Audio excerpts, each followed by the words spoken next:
Johnny Dollar. Pat McCracken, Johnny, Universal Adjustment Bureau. Hi, Pat. What's on your mind? Ever heard of A, B, and C? Well, yeah, back in the first grade. Oh, look, I'm not talking about the alphabet. I'm talking about an advertising agency. Oh, well, what about it? Well, the A stands for Appleton. Alfred Appleton, 55 years old, and Eastern Trust has his life insured for $100,000. So? It's annuity. It starts paying off at the age of 65, and we'd like to see him collect it. Looks like somebody else has different ideas. What do you mean? He thinks somebody's trying to kill him. I see. You want me to run down to New York and talk to him? Well, he's up at his weekend place now, about 100 miles up the coast, overlooking the sea at Skeleton Point. You can talk to him there. Skeleton Point? Now, that's a cheerful name. I know. Johnny, make sure it stays just a name.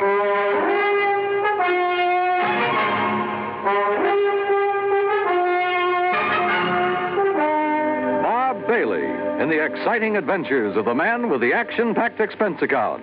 America's fabulous freelance insurance investigator. Yours truly, Johnny Dollar.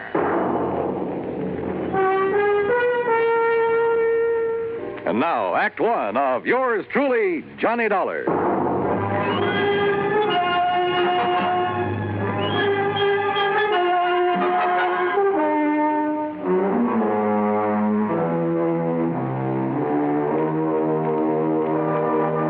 Expense account submitted by Special Investigator Johnny Dollar to the Eastern Trust and Insurance Company, Hartford, Connecticut. Following is an account of expenses incurred during my investigation of the 11 o'clock matter.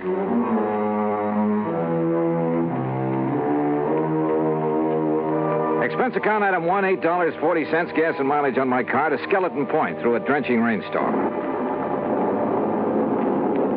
The Appleton home, perched high on a cliff at the edge of the sea, was an old weather-beaten affair, but right now it looked mighty good to me.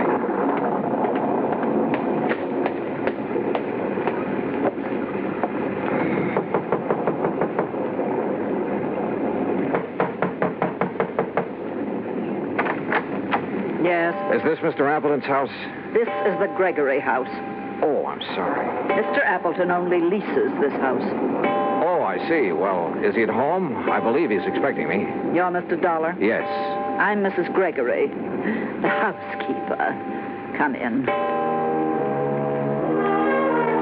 Mrs. Gregory had a strong, determined face and dark, metallic, piercing eyes. She took my coat and pointed to a door across the entry hall.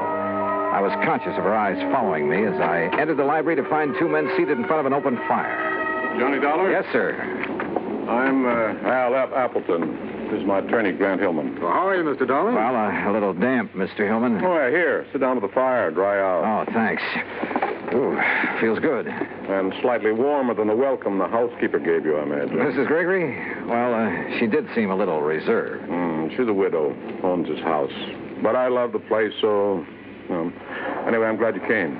I understand there's been some sort of attempt on your life, Mr. Appleton. Well... Mr. Appleton has received several, crank notes lately. We thought it wise to take what precautions we could. Have you notified the police, Mr. Hillman? No, I vetoed the idea, Johnny. Oh, why, Mr. Appleton? I didn't want that kind of publicity right now. My advertising agency's right in the middle of landing a fat new account. Your agency is A, B, and C. That's right. Who are B and C? C is nobody. Tom Baker and I liked the idea of ABC, but we didn't have any other partners, so C just stands for company. Oh, this Tom Baker is your only partner, then? He was. There's some question as to whether he still is. I don't follow you. Al, I don't think there's any need to go into that now. I guess you're right, Grant. Anyway, I don't want to accuse Tom of anything until I've had a chance to go over the books this weekend. Al, did I hear someone at the door a moment? This is Johnny Dollar, Laura. Mr. Dollar, my wife. Oh, I see. How do you do, Mr. Dollar? Mrs. Appleton? Dollar, the crank letters Al has been getting are up in my room. I'll bring them down. Okay, Mr. Hillman. You'll stay overnight with us, won't you, Johnny? Now, haven't you imposed on Mr. Dollar enough, dear? Perhaps he has business back in the city. Nonsense. And with that storm out there, I'll have Mrs. Gregory make a room for him. Well, would you like a drink, Mr. Dollar? No, thanks. Mrs. Appleton, you seemed rather surprised when you saw me here. Oh, did I? Almost as though you were expecting someone else. Someone else? Why, no, I wasn't expecting anyone in particular. Well, perhaps I just... Wait, hold it. What's the matter? That flash of lightning, there's someone outside that window. Oh, no, you must be wrong. Stay right here. I grabbed my coat and went out into the storm. Because of the prowler, sure. But also because of Laura Appleton. Because she'd been staring at that same window, shaking her head quickly as though warning someone. But outside in the downpour, in the mud, I could see no one, no footprints. Finally, I went back inside, to the phone in the entry hall to call the local police. But the phone was dead.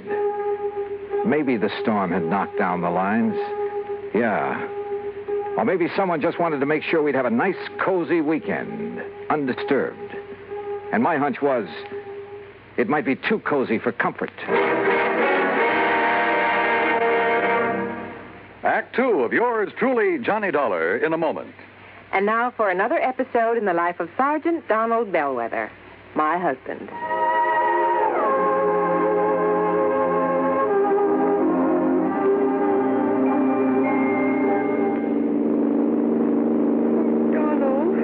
Yes, dear? How much farther is it? Oh, about 100 miles. You're not getting sleepy, are you? No. I'm all right. Now, you just close your eyes, honey, and take another nap. We'll be home soon. Okay. You stay awake now. Yeah, I will. Oh, I still think we should have stopped in the hotel.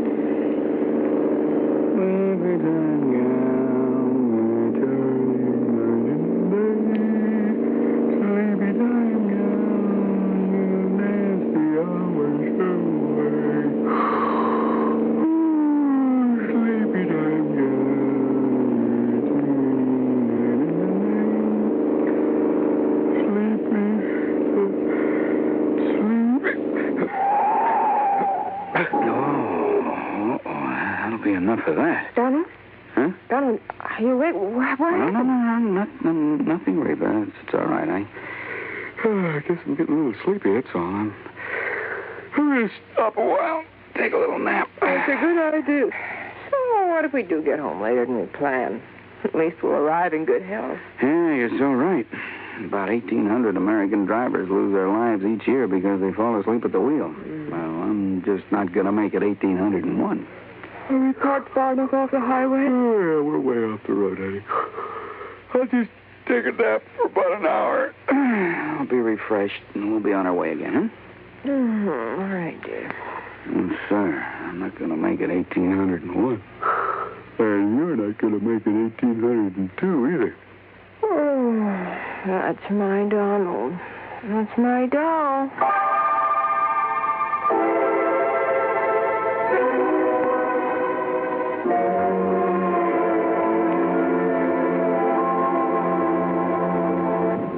And now, Act two of yours truly, Johnny Dollar, and the 11 o'clock matter.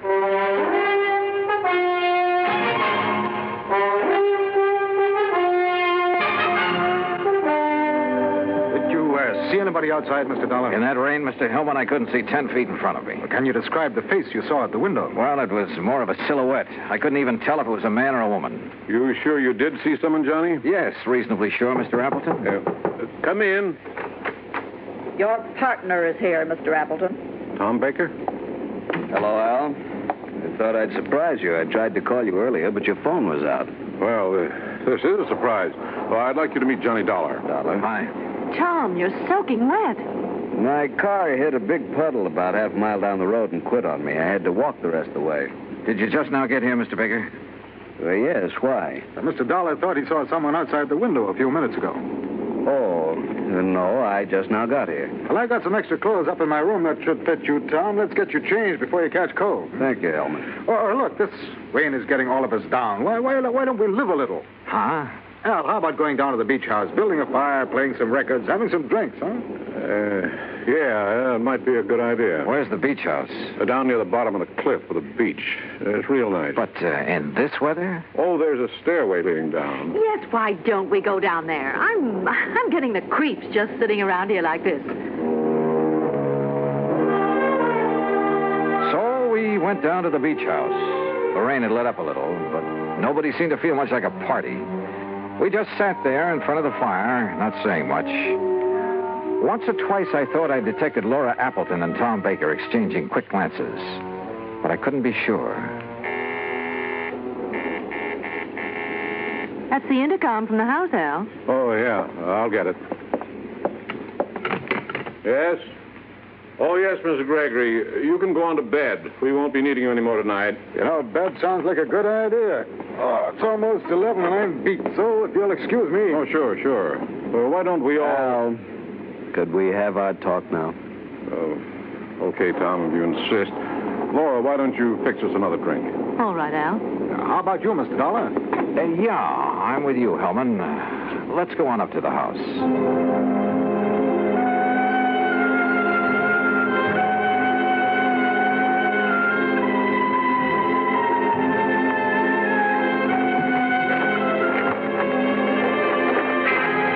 Well, I'm glad the rain has let up. Yeah. Mr. Hillman, I didn't come with you because I was tired. I wanted to talk to you. I thought as much. Earlier this evening, Appleton said something about not wanting to accuse Baker of anything until he'd gone over the books this weekend. What did he mean? Well, I'm not really sure, Mr. Dollar.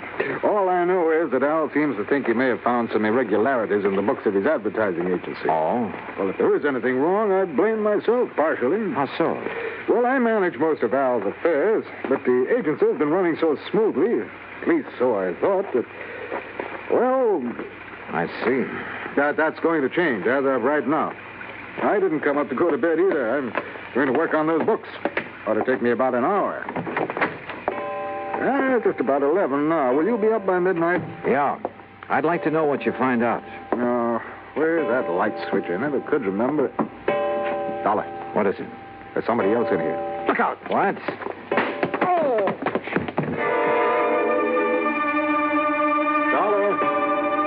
Dollar! I guess I was out only a few seconds because the clock was still striking when Hillman brought me to. Dollar, are you all right? What? Yeah, I guess so. I grabbed at him, whoever he was, but he knocked me loose. By the time they got the lights on, he was gone. Oh. Lucky for you, he only stunned you momentarily. Oh, brother. Hillman, did you see where he went? Well, he didn't leave by this front door here, I'm sure of that. Then he must be still in the house.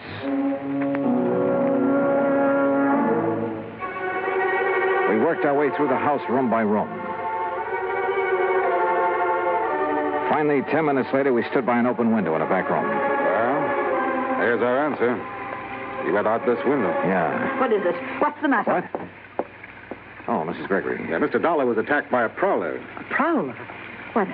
That's terrible. Where's the intercom to the beach house? We'd better tell Mr. Appleton. Right there on the wall. Ah. This button here? Yes.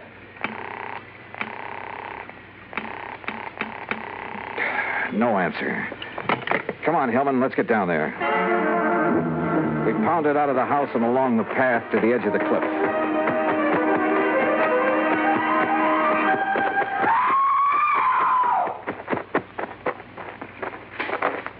Then we found her, Laura, standing at the top of the wooden stairway. One section of the railing was broken away. We looked over the cliff. There was a body lying on the rocks down below. It was Al Appleton.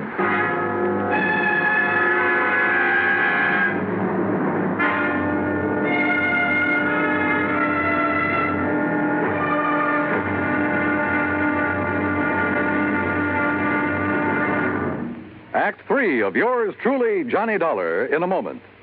Do you know who said, democracy is based upon the conviction that there are extraordinary possibilities in ordinary people? Those words came from the American religious leader, Harry Emerson Fosdick. From the earliest days of the United States of America, there has been the sentiment that the average person can achieve an important goal if he is given an environment in which he can develop his capabilities to the fullest extent. An environment in which the individual is given the rights and privileges that he needs for development. It is the duty of every American to protect and stimulate this environment. Remember the words of Harry Emerson Fosdick. They are part of your American heritage. The extraordinary possibilities of ordinary people are inherent in American democracy. And now, Act 3 of yours truly, Johnny Dollar, and the 11 o'clock matter. We stood on the stairway at the top of the cliff looking down at Appleton's body on the rocks below. That is, Hillman and I did. Laura Appleton was in a state of shock, and we couldn't get much sense out of her. We had Mrs. Gregory take her back to the house, then Hillman and I got a flashlight and climbed down the rocks to Appleton's body. Dead, Mr. Dollar. We'd better not move that body until the police get here. Yeah. Let's see. His wristwatch stopped at 10 after 11. It's 11:30 now. Right. And because the clock was just striking 11 when I got hit over the head in the entry hall. Yeah, so then we must have spent 10 or 15 minutes searching the house for that prowler. Meantime, he or somebody else was shoving Appleton over the cliff. Somebody else? There were a couple of people with Appleton down at the beach house. Laura and Tom Baker. I'd forgotten about Tom. Where is he? Right now, Hillman, that's a very good question. We went back to the house. The phone was working now, so I put in a call to the local sheriff's office. But all the units were out on call. They'd send somebody as soon as they could. I started for Laura Appleton's room. Grant Hillman overtook me in the hall. Dollar, I made a preliminary check of the agency records Appleton brought up here with him this weekend. Did you find a shortage? Yes, possibly as much as $50,000. I see. Thanks, Hillman. Yeah, I'll see you later. Come in. Oh, Mr. Dollar. I'm feeling better now. I'm sorry to bother you with questions, Mrs. Appleton, but I'm afraid I have no choice. Yes, I understand. I want you to tell me exactly what happened. Well, I'll try. After you and Grant Hillman left the beach house, my husband and Tom Baker and I sat there a few minutes, and then Tom left. I see. Then, a couple of minutes later, somebody from the house called my husband on the intercom, so he left me. What time was that? Oh, a few minutes after 11, I guess. Uh-huh. What happened then? I sat there a few minutes longer. Then I just didn't feel like sitting there alone, so I started up the stairway. When I got to the top, I saw that the rail had been broken away. I looked over the edge. Okay. Mrs. Appleton, why did Tom Baker come here this evening? Why, I don't know. I think you do. What? You tried to warn him when I saw his face at the window earlier. His face? And the two of you kept exchanging glances all evening. Why, no, you're wrong. Listen, Grant Hillman's in a position to know something about your husband's business affairs, isn't he? Well, of course. Why? Your husband suspected a shortage. Hillman confirmed it a few minutes ago after going over the records. Oh, but surely you don't think that Tom Baker Baker was your husband's partner. Maybe he came up here to try to square things with him. Was that it? No. Oh, all right. Tom did come up here to talk to my husband. What about? I was going to ask for a divorce. To marry Tom Baker? Oh, I know it sounds sordid now after what's happened, but it wasn't that way at all. Tom and I wanted everything in the open. We wanted to tell Al. But I didn't realize that you and Grant were going to be here this weekend. That's why I tried to signal Tom not to come in. Go on. Down at the beach house, he wanted to talk to Al, but, well, I guess he couldn't bring himself to it. That's why he went for a walk. And you haven't seen him since? No. Oh, Mr. Dollar, I know my story doesn't sound very convincing, but if you're trying to suggest that either Tom or I killed my husband... Yeah? Dollar, could I see you a minute? Oh, sure. I'll talk with you later, Mrs. Appleton. What is it, Hellman? Tom Baker just walked in. Baker? Yes, I thought you'd want to talk to him. I sure do. Well, look, Mrs. Appleton claims somebody called her husband at the beach house on the intercom a few minutes after 11. If so, that's what lured him up to the top of the stairway. A few minutes after 11. Well, that's when you and I were searching the house. We ended up at the intercom last, though. Somebody could have had time to make that call. Now, wait a minute. Mrs. Gregory was near that room when we got to it. Yeah, I know.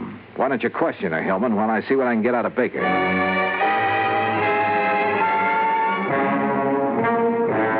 For the fifth time, Dollar, I didn't have anything to do with it.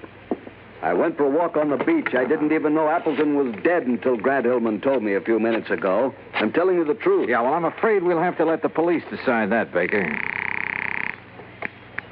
Sheriff Station, Maloney. Hello, Johnny Dollar at the Appleton place. I'm still waiting for one of your units. Oh, yeah, we're sorry, Mr. Dollar. We've had a lot of calls on account of the storm. Well, you're not the man I talked to when I called before. No, that was Harris. He went off duty at 1. He left me a message about your call, and we'll have somebody up there within 15 minutes. Okay, thanks. That's funny. Well, Mrs. Gregory denies making that call on the intercom, Dollar. Huh?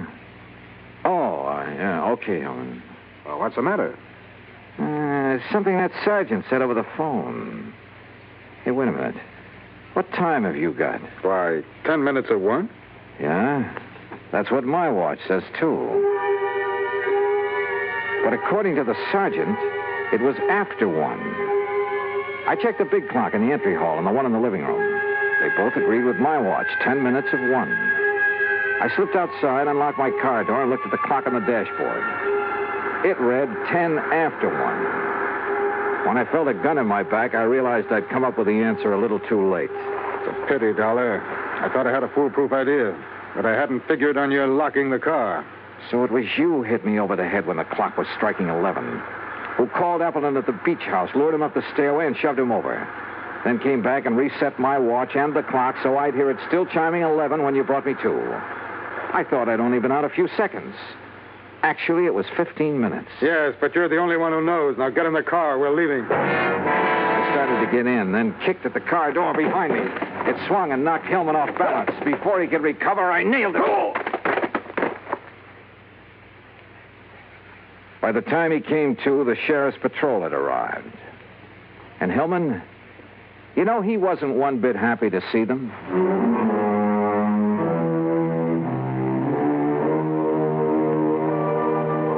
Expense account item 2, $13 even. Transportation back home. Total expenses, $21.40. And a real bargain, if I do say so myself.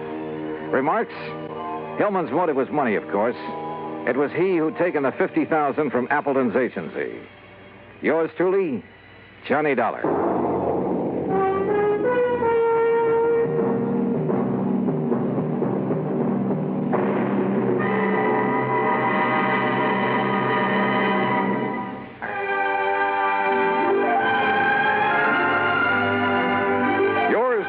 Johnny Dollar, starring Bob Bailey, originates in Hollywood and is produced and directed by Jack Johnstone. Today's story was written by Robert Wright. Heard in our cast were Eleanor Audley, Paula Winslow, Larry Dobkin, Will Wright, Ben Wright, and Harry Bartell. Be sure to join us next week, same time and station, for another exciting story of yours truly, Johnny Dollar. This is Dan Cubberly speaking.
Johnny Dollar has come to you through the worldwide facilities of the United States Armed Forces Radio and Television Service.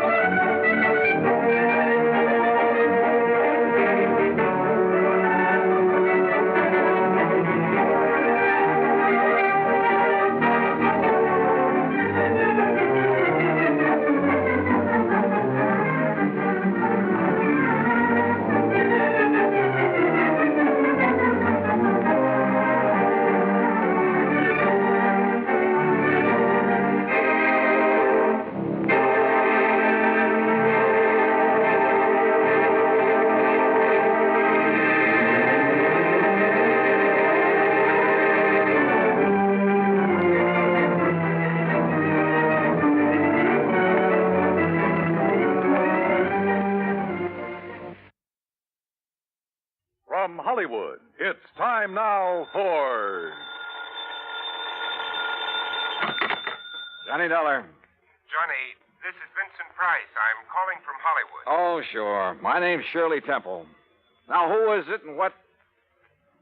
Really Vincent Price? Do I sound like Mickey Rooney? Well, no. But now, tell me, Mr. Price. Now, look, the name is Vincent. Okay, Vincent.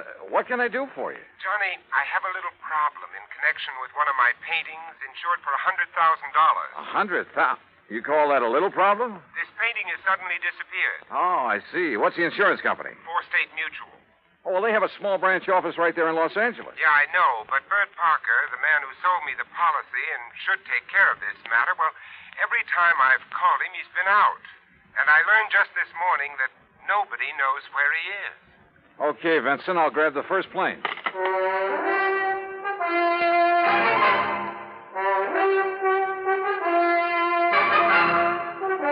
Bob Bailey in the exciting adventures of the man with the action-packed expense account. America's fabulous freelance insurance investigator. Yours truly, Johnny Dollar. And now, Act One of yours truly, Johnny Dollar.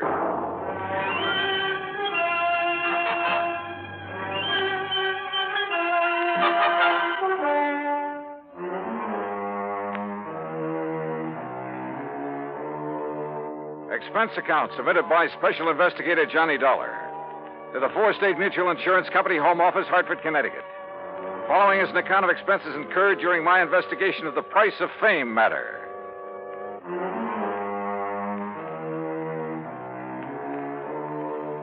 Expense account item 1, $178.50, plane fare and incidentals, Hartford to Los Angeles.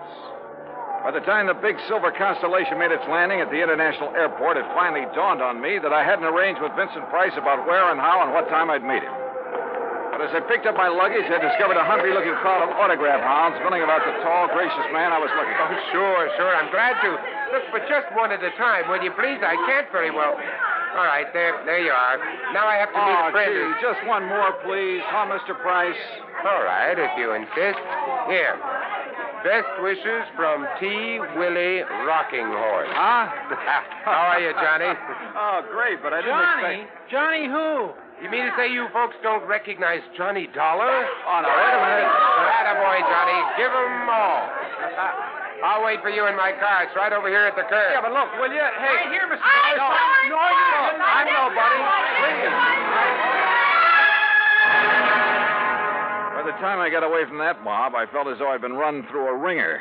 But we finally took off in Vincent's car and drove to his beautiful home up in one of the canyons west of Beverly Hills. Nestled among the trees with spacious lawns and well-kept gardens, it's furnished in the most excellent taste. I'm no expert, but to say that I was impressed by the extraordinary works of art in that home would be the understatement of the week. Engravings, prints, fine sculptures, but most of all, paintings. And even to my unpracticed eye, all of them were, well, magnificent. Here's a little thing I picked up in London, Johnny. It's called The Old Man in Red by Goya. Wow. Yeah, I thought original oils by him were found only in the big museums. Well, I've been pretty lucky in getting hold of some of these. Yeah, you've known what you were doing, too. You like this one? It's called Fright. It was painted by Kenneth McManus. Beautiful. Beautiful. Like all the rest of them. Thanks. How about this one here at the end? Night Wind by, I'm sorry, Vincent, I can't make out that name. You don't have this one lighted like the rest. No, that's to maintain its somber mood, Johnny. Oh. And that's what made it possible for the substitution of this copy to go undetected. That's a copy? Yeah, and that's my problem. The $100,000 Night Wind by Jean-Baptiste has been stolen. This was left in its place. Oh, I see. It's not a bad copy, probably worth a couple of $100, but it's hardly a genuine Baptiste. Well, when did you discover this substitution, Vincent? When I returned from a lecture tour early last week. Oh, that's right. You've been traveling all over the country lecturing on art, Now, let's you? call it talking about art, huh? Tell me, have you notified the police about this? I suppose I should have. Well, I felt that was Bert Parker's job. And you haven't been able to reach him over at State Mutual? As I told you on the phone, he hasn't been in his office for some time. Vincent, have you any theories about who might have done this? Yes, I'm afraid I have. Why do you say it that way? Very few people knew I'd gotten hold of this Baptiste, only some close friends and a couple of art experts. So? And the place was not broken into during the time I was away. Of that, I'm sure. Well, go on. The family and servants kept very close track of anyone who entered the house while I was gone. You have a list? Yes, I do have a list. Here. Good. Alfred R. Hawkinson. That's an electrician who came to do some wiring. He wouldn't know a Rembrandt from a Mickey Mouse. Ann M. A Schumann. music teacher, loves music, hates paintings. What about delivery boys, people like that? They never get beyond the back door. Go on, read on. That next one is Ben, the gardener. You can forget about him. And Bert Huh? Yeah, Bert Parker. He was here twice. What for? Well, ostensibly to check on some of the paintings he'd insured. The first time, on the 11th, Mrs. Price was with him while he poked around. On the 15th, she had to leave to keep an appointment. And just when he left the house, nobody seems to know. Oh, brother. Are you thinking the same thing I am? Now, look, Johnny, I haven't known Bert very long, and, well, he seemed like such a harmless little old fuddy-duddy. As for his knowledge of art... Yeah, I wondered about that. Well, he was perfectly satisfied to take my evaluation on the 2 or 3 things he'd insured. So, well, Johnny, I may be all wrong. Vincent, a thing like this may only happen once in 1,000 years. In any event, the company will certainly make good your loss. Well, with a work of art, it isn't really the money that counts. And, Johnny, listen. Look, I may have jumped to a completely unjustified conclusion about Bert Parker. Oh, yeah? Sure. Well, let's go down to his office and see. We'll return to Johnny Dollar and the Price of Fame matter. That's Vincent Price in just a moment. And now, Act 2 of yours truly, Johnny Dollar and the Price of Fame matter.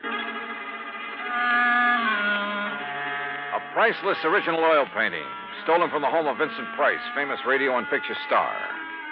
One of the few people who'd had the opportunity was the man who'd sold him the insurance on it, Bert Parker.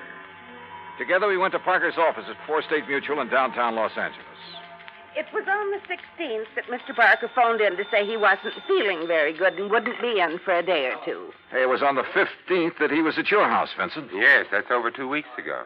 And you haven't heard from him since, Miss Pritt? No, Mr. Dollar. We've tried calling his apartment, but since there hasn't been anything really pressing here at the office... What's the address of his apartment, please? Well, it's out in Westwood, 1308 Pandora Avenue. Look, Vincent, I'm going out there. I'll call you if I find... You're going to need transportation, aren't you, Johnny? By the highest price chauffeur in the country? Sure, why not? Oh, before you go, Mr. Price, I wonder if... if I could have your autograph. Well, why didn't you get Johnny Dollars, Miss Britt? He loves to give them. Oh, yes. Oh, no. No, you don't, Vincent. Let's go.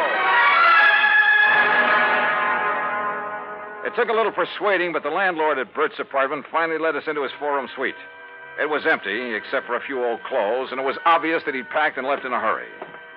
I rummaged around in the closets, tables, bureau, for a clue as to where he might have gone, and came up with nothing. You give up, Johnny? Yeah, Vincent, I'm afraid so. I poked around that desk some more after you'd finished with it and found this wedged in behind a drawer. Oh? Travel folder. Paris. Yeah, it looks real fresh, too. Minor Travel Agency, Beverly Hills. Well, what do you think? Pretty much of a long shot, Vincent. But they do pay off sometimes, don't they?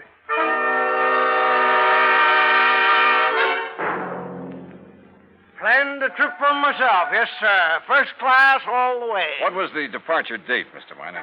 16th, first class, straight to Paris. Oh, brother. Paris is a pretty big place. Did you make any arrangements for him for after he got there? Only for when he arrived. Reservation at the Louvois.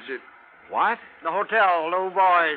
The Louvois, perhaps. That's what I said. First class, too. Said he wanted something not too far from the Montmartre. Montmartre, if you don't mind. That's what I said, yes. Now, can I fix you gentlemen up with some plane reservations, too? Well, suppose you give me the same flight he took, and I'll stop at the same hotel when I get there. Hey, wait a minute, Johnny. You're not going to leave me out of this. Well, look, I'm still playing a long shot, Vincent, a very long one. What's the difference? Also, I don't know if my expense account will get by the home office. Expense account, forget it. I'm having a ball. Mr. Miner, start making those reservations. Expense account item 2, $984 for the plane to Paris. Well, it turned out to be the most interesting flight I've ever made because of the company of Vincent Price. An amazing conversationalist. He could talk about anything, including art. And he has a tremendous sense of humor. So, as he put it, we had a ball from the time we took off in L.A. till the time we sat down in Le Bourget. Item 3, 5:20 American, taxi into the Hotel Louvois, where the manager was, somewhat helpful. Oh, mais oui. The Monsieur Parker leave us but only 2 days ago, after some slight misunderstanding about l'addition, the bill. Yeah, you mean he was running out of money? Monsieur, I did not say that. But that's what you meant, isn't it? You know where he spent his time around here? But of course, his business, he say, took him constantly to Montmartre. Where in Montmartre? Who is to know? That's like saying somewhere in Brooklyn. Brooklyn? Perhaps you know my cousin. Johnny, He was... Johnny, I just got an idea. Shoot. Works of art, even very good ones, are sometimes sold in rather unorthodox ways. They go through some rather strange hands. They're not always sold over the counter, so to speak, by reputable dealers. You know what I mean? Yeah, but how to contact the kind of people who might... You got any ideas? Why don't you just go on up to our suite and sit tight for a while, I'll see what I can dig up. You are keeping something from me, Vincent. Mm-hmm. But, Johnny, there are some things even funk keeps from Wagnalls. I'll see you later.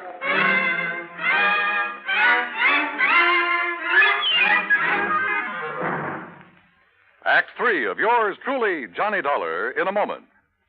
And now, Act 3 of yours truly, Johnny Dollar, and the Price of Fame Matter. All of gay, romantic Paris just outside the door, and time on my hands. So what did I do? Took Vincent Price's advice, went back to my room at the Hotel du Bois, and waited.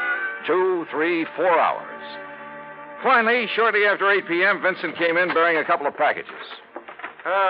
Sorry to have made you wait, Johnny, but I think I'm on the trail of something. Looks to me like you've been on a shopping spree. Props, Johnny, for you. Have you found out where Bert Parker is? No, but I think you will.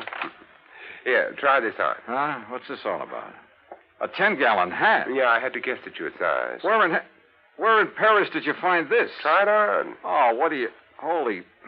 What am I supposed to be, a refugee from Texas? Exactly. You made it in oil wells. Your name is Matthew. Huh? You're over here to see the sights, all the wild nightlife you've heard about, the Folie Bergère, Rue Blondel, Place Pigalle. Here, try on this shirt. Oh, brother. Look, I don't know what this is all about, but hadn't we better get something to eat? Try it on. If you don't take me to one of the world-famous restaurants in this town... Maybe tomorrow. Huh?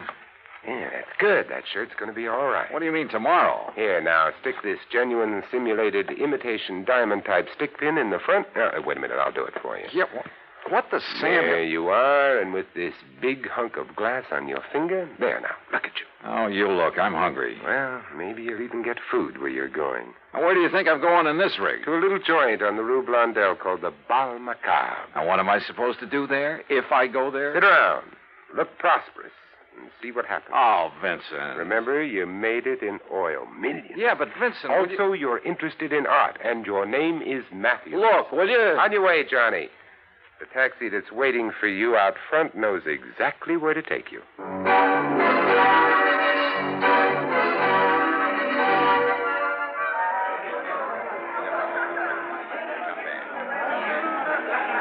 Bal Macabre was really a joint. It was dirty, and the people packed like sardines in it were dirty, too.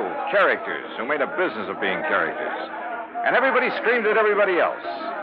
Except, that is, for the wormy little man who sidled up to the postage stamp-sized table on which my glass and a bottle of wine were balanced. Pardon. You are Mr. Matthews, are you not? That's right. From Texas, no? Oh, yes, sir, partner. The great and glorious state of Texas. Sit down and pour yourself a glass of this here red ale. Who are you? They call me La Chagrin. What's that mean? Well, they're what you call the gray cat. Hey, that's cuter than the name of my old friend Coyote Bill. Well, do you enjoy the Paris nightlife? You know something? I'm getting fed up with it. Yeah, I think I'll just buy me a couple of nice pictures and go on back home. What kind of pictures, monsieur? Well, good ones. Oil pictures. Like that Mona Lisa I seen at the Louvre. You know, good ones, I mean. Or like a Jean-Baptiste, perhaps? You mean you know where a man could get a hold of a genuine one of them? Well, for a price, of course. Well, listen, I got money and I'll spend it. Well, I offered them $500,000 for that Mona Lisa, but they turned me down. But if I could get a hold of a genuine Baptiste, well, partner, you just name the price. Oh, well, I'll make no promises, mon ami. But I do have a friend. And for a slight consideration... Name your price and take me to it. I will be waiting for you at the corner with the taxi. That is what you call okay? Okay. I shall be waiting. I'll be there, partner. You bet I will. And I'd certainly like to know how Vincent set this up.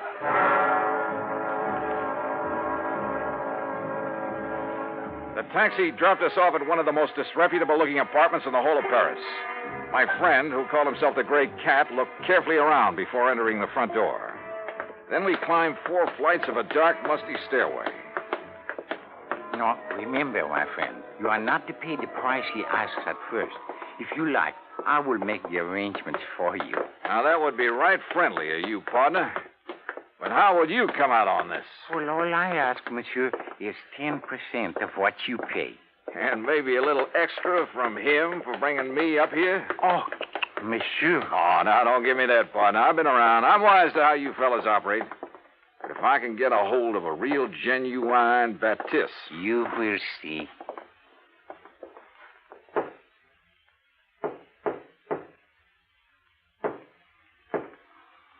Yes? Who is it? I have brought a friend, Monsieur Matthews from Texas. Yes? Yes, he would like to buy The Night Wind by Baptiste. That is, if it's genuine. Genuine? Of course it's genuine. There, on the table. Can't you see for yourself that it's the original? Oh, no. Well, Bert Parker. Johnny Dollar. That's right.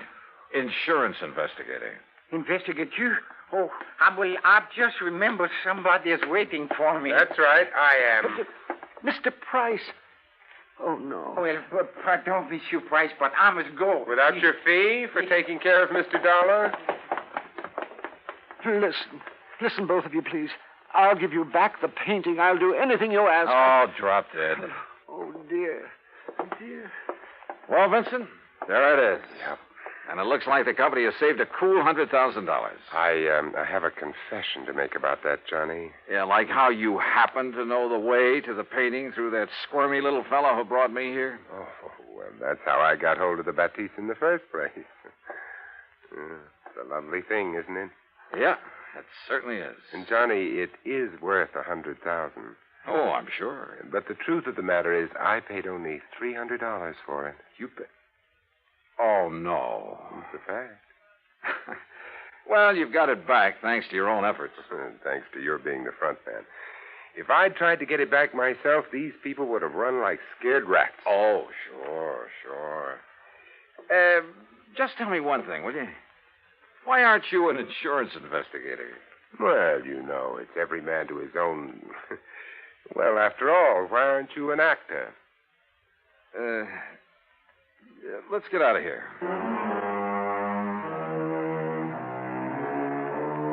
Disposition of Bert Parker? Well, that's entirely up to the company. Vincent, now that he has the painting back, doesn't care one way or the other. However, from the company's standpoint, well, it's not the kind of black eye that's good for you. Expense account total, including incidentals and transportation back to the States, $2,341. Remarks? Well, to Vincent Price, my eternal thanks. Not only for the help on this case, but most of all because it's given me a chance to really know him. Yours truly, Johnny Dollar.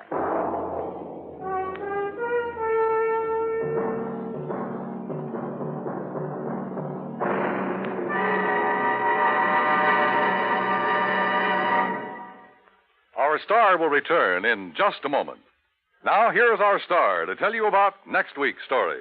Next week, the heart of sunny southern Jersey, and a case that took a very sudden, very strange twist. Join us, won't you? Yours truly, Johnny Dollar.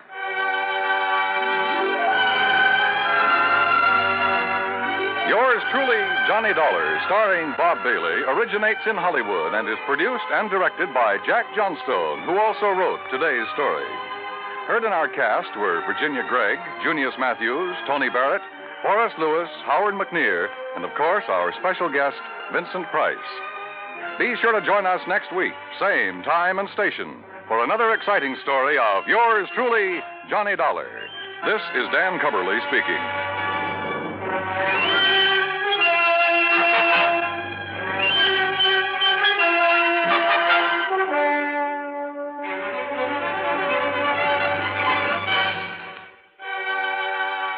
This is the United States Armed Forces Radio and Television Service.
From Hollywood, it's time now for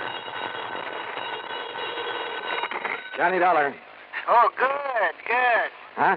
Johnny, this is Ben Pringle. Ben, how are you? Still selling insurance for Star Mutual? No, not anymore. Oh, that's right. You were talking about retiring. And I have retired.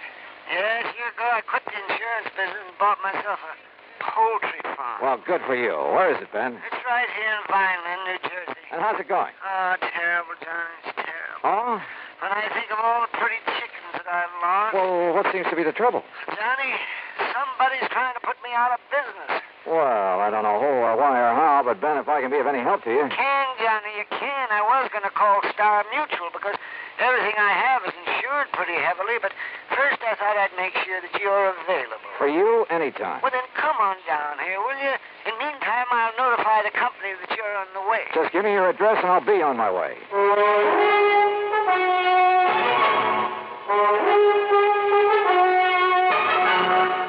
Bob Bailey in the exciting adventures of the man with the action-packed expense account. America's fabulous freelance insurance investigator. Yours truly, Johnny Dollar. Now, Act One of yours truly, Johnny Dollar.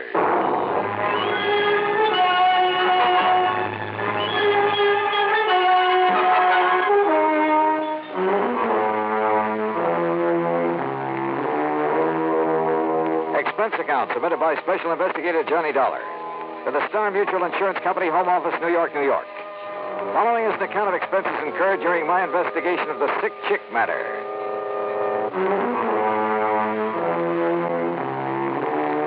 Item 1, 1050, train fare and incidentals, Hartford to Philadelphia. There, to be sure of adequate transportation, I rented a car. That's item 2, $50 deposit. The 35-mile drive south on Route 47 was uneventful, and I finally turned left onto Vineland's main street, Landis Avenue. Vineland, the heart of sunny southern Jersey. At least that's what the sign said. It's a busy little city. Landis Avenue, a busy street. Finally, I stopped at a mobile gas station on the far edge of town to ask about the address Ben Pringle had given me. Just keep going straight out Landis Avenue for about 5-6 miles till you come to East Vineland. East Vineland, huh? Yeah, then you turn right, go about a mile and a half. You can't miss it. If you can pick it out from the rest of the poultry farm. A lot of them, huh? Vineland's the egg basket of the world. Where do you suppose Philadelphia, New York, and the rest get all their eggs and chicken? Yeah, well, I'd better get underway. Thanks a lot. Anytime, mister. The gas attendant was right. There were enough chicken ranches in the outlying sections to supply half a dozen cities. And trying to pick out the one belonging to Ben Pringle was a problem. Finally, to ask further directions, I pulled up at the nearest farmhouse.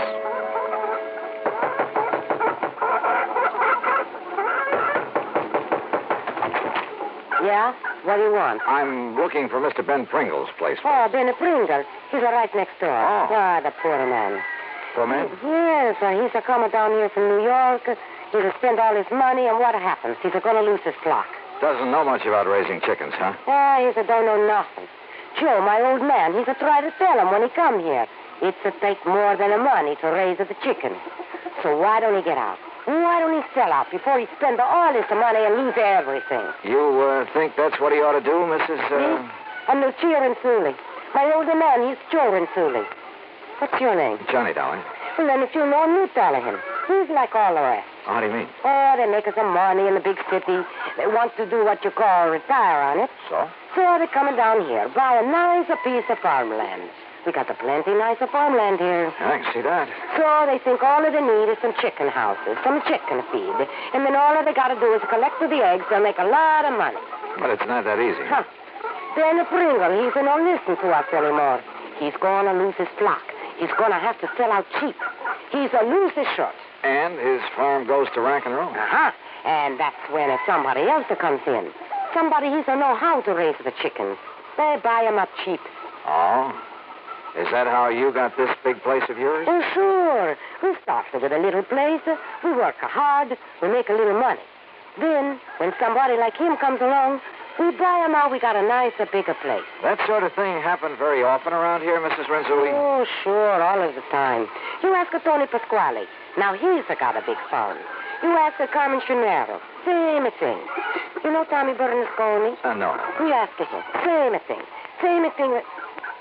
What's the matter, huh? Oh, I was just thinking, Mrs. Renzulli, it's pretty much to your advantage to see these people go broke, isn't it? No, you're just the one man. Frank, though, isn't it? Look, I don't know who you are, what you want. What's your business? My business is finding out why Ben Pringle's having trouble. Maybe who is causing it. You get out of here. I don't like it the way you talk. Sure. I don't think I like you. Yeah? Maybe you'll like me even less after I've talked to Ben Pringle. How about that? Get out.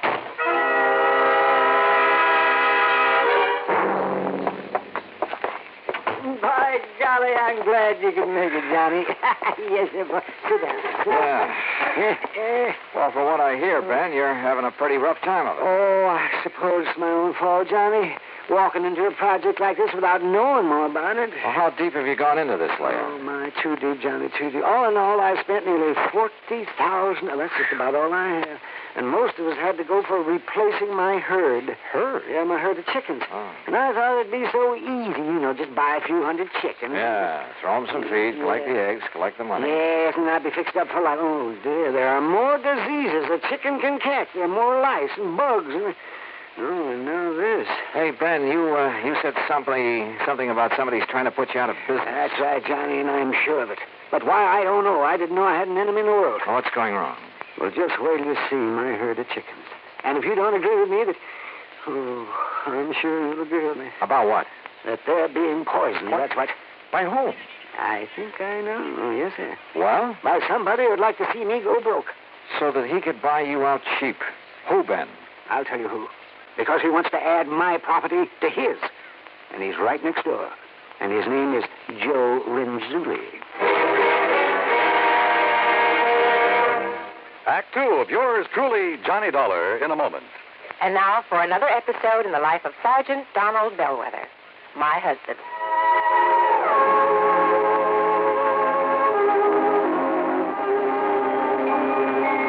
Reba! Reba! What is it, Donald? Confound it, Reba, I can't find the fountain pen. I've looked all through this desk. Here it is, dear. Here it is. You must have used it as a marker when you were reading this book. Let's see, this great literary classic, Six Gun Showdown at Powder River Gulch. All right, never mind about my reading habits. Just look at the coverage we're going to get with this new auto accident policy. Let's see. Yes, collision. $50 deductible. Fire, theft, public liability, property damage, medical benefits.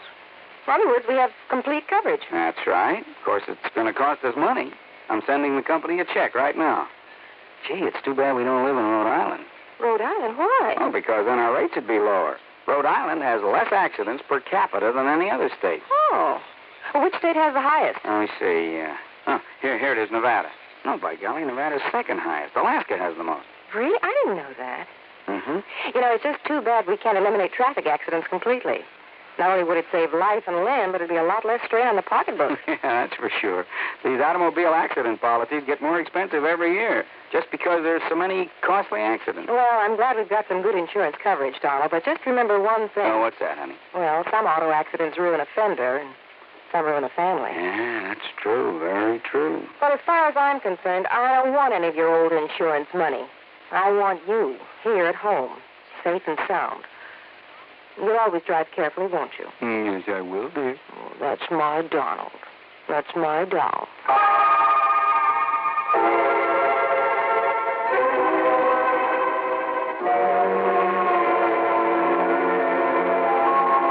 And now, Act 2 of yours truly, Johnny Dollar, and the Sick Chick Matter.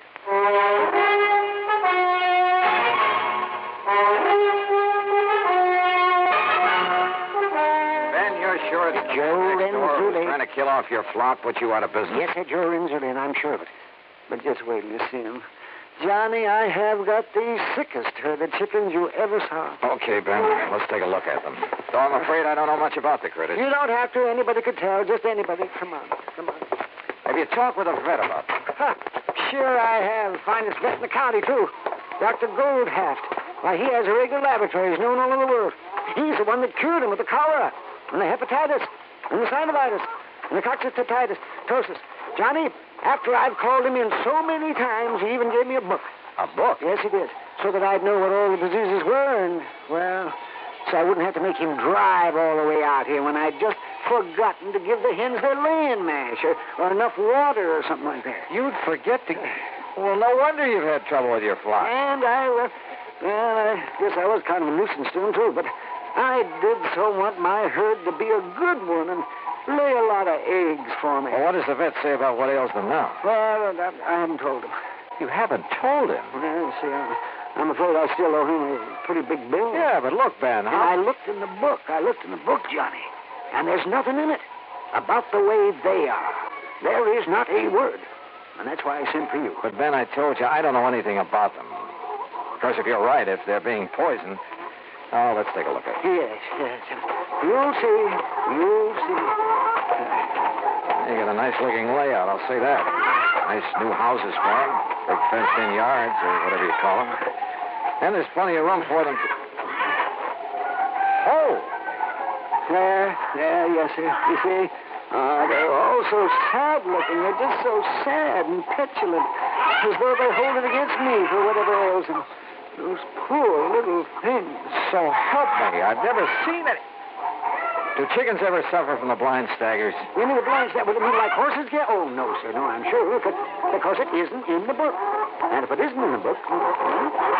Ben, you're sure you haven't been spiking their drinking water with some of your private stock? Oh, why, of course not, Johnny. You know, you were my one insurance contact that always suggested the nip of that bottle you kept in your desk. Oh, now, Johnny. Boy, these chickens sure look... Hey, you said you feed them a laying mash. It's right here in the shed. Here, come along. But, what are you thinking of? Well, if any of that stuff should get good and wet and ferment. Oh, no. It's as sweet and dry as the day I bought it from Jake Rubinoff. There. See that? You see what I mean? Who's Jake Rubinoff? He's the biggest feed dealer in town. Yeah, certainly smells all right. Yeah, it is all right. Oh, no, Sir Johnny. My herd has been poisoned. And you suspect Joe Renzulli on the next farm? Of course I do. Wasn't he one of the people who tried to help you get started when you first came down Oh, here? sure. Yes, he pretended to.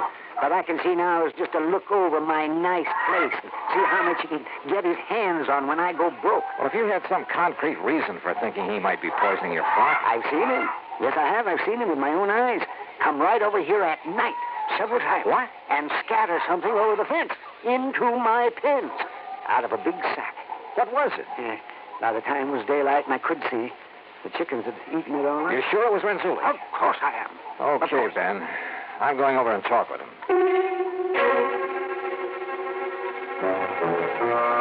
I went back to the farm next door. I found Joe Renzulli in one of his sheds. Tall, husky, and well-tanned. He was hard at work building some kind of an affair with a large wooden frame.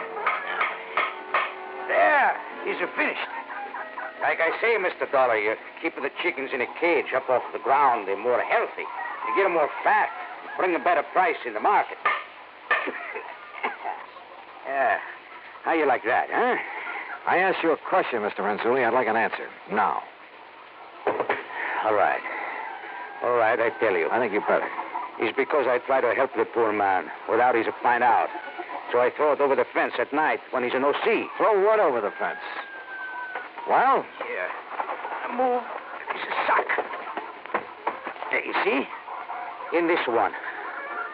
XLNC Vitagrow supplement. That's right. The vitamins. Vitamins? These are chickens. They're sick. He don't know what to do. He's a waste all his money. He's a nice fella, so I help him. You sure that bag doesn't contain some kind of poison? Poison? Yeah. No. Where'd you get that stuff? Jake Rubinoff feed store. What are you trying to accuse me of? Nothing. Yet. I'm going to try to help the poor man, that's all. You don't like that? I want a sample of that stuff. Sure. Take all you want. So what are you going to do? Well, it's too late now, but in the morning I'm going to take it into town to the feed place and check on it. You go ahead. And believe me, if there's anything wrong with it, I'm coming back here with the police in tow. Police? You better talk, Renzulli. You don't understand. You don't know. A smaller place like this, you got to stay friends with everybody. Huh? You make trouble for people, it's no good. What are you talking about?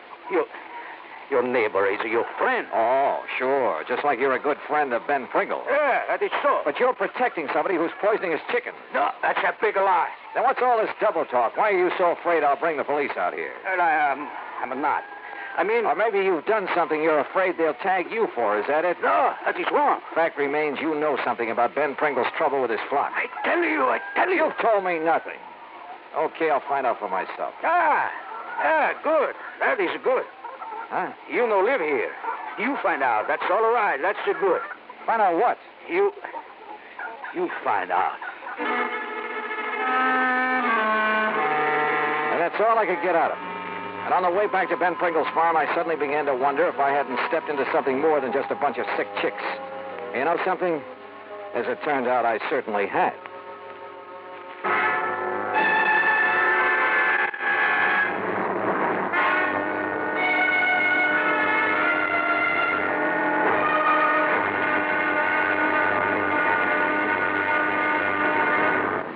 Act 3 of yours truly, Johnny Dollar, in a moment.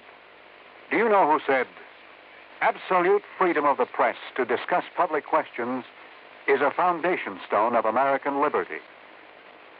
Those words were said by former President Herbert Hoover. Mr. Hoover was well aware of the important role that freedom of the press had played in the creation and growth of the United States of America. He realized that without freedom of the press, no democratic form of government could exist. One of the first steps in the path toward totalitarianism is the creation of a controlled press. A free press hampers the work of a potential dictator. When the press is free, the people of a country are free. When the press is not free, the people of a country are in danger of slavery. Remember the words of Herbert Hoover. They are part of your American heritage. Freedom of the press is a foundation stone of American liberty. And now, Act 3 of yours truly, Johnny Dollar and the Sick Chick Matter.